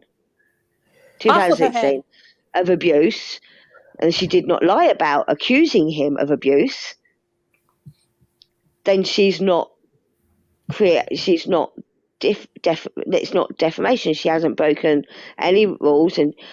But the fact is, he didn't say that her accusations were true. So therefore, they don't need to argue that the accusations are true, surely, to win the save case. a whole lot of time. Rob's like, I gotta get out of here. No, it's confusing when I'm thinking about it. Yeah, but it's a lot of good points that you guys are making. I'm like, man, I didn't think about that, and that's true. Yeah, that's very true. Because she did accuse him in 2016. She accused him of abuse. Yeah. When she went and got that TRO. Yeah. Doesn't mean she has to prove. Doesn't mean she has to prove their accusations are true. I wonder what she's gonna say when they ask her, did you poop on the bed? and that's what worries me. Oh, yeah, that's what worries me about this case. Yeah. That she could win the case because actually the argument is, did she tell the truth in that article? Yes, she told the truth. She made an accusation against him and she received backlash from the public for making that accusation. It does not at any point say that the accusation she made was true. She could win the case on that technicality. By the way, I just want to say happy birthday to Rose. Without proving that she was abused by him. And Henny, you going to be here tomorrow? I can be because I've got a day off as well tomorrow. You're off tomorrow? I am. I've got 2 days off this week. Okay. Only because I've got to work the whole of Easter weekend, even though it's not meant to be my weekend in work. Sally, you going to be here tomorrow, or are you working? Sorry, me? Yes, you. Yes, in the evening, but I think in the beginning I will be there, and then for about 2-3 hours I will be working with my guests, and then I will be available again. Okay, and Eastern Common, you know you can come. I know you guys are busy, but you know. I'll be here tomorrow. Okay, I'll keep you company. What's up with you? I'll bring the donuts. Donuts. Was it a cop? I work, a New York cop. I watch it trying to work. Or the burgers. I just popped on just to kind of see if it worked, and I just kind of stayed. Well, hey, good. I'm glad you came. Thank you for the first time. So glad you came. You know, it was great to have you, and if you want to come on again anytime, you're more than welcome. And I'm going to be doing this for weeks. Whatever. Okay, people, I'm going to go. I got a lot to finish. I love you all. We'll see you tomorrow for day 3. I'll probably do it. I'll start later. See you guys tomorrow. Birthday to Rose. I'll see you tomorrow. Okay. Yes. Bye. Bye, everyone. Bye-bye. Thank you for having us. Oh, thank you for coming on. Oh, everybody's gone. Bye-bye. Bye. Bye.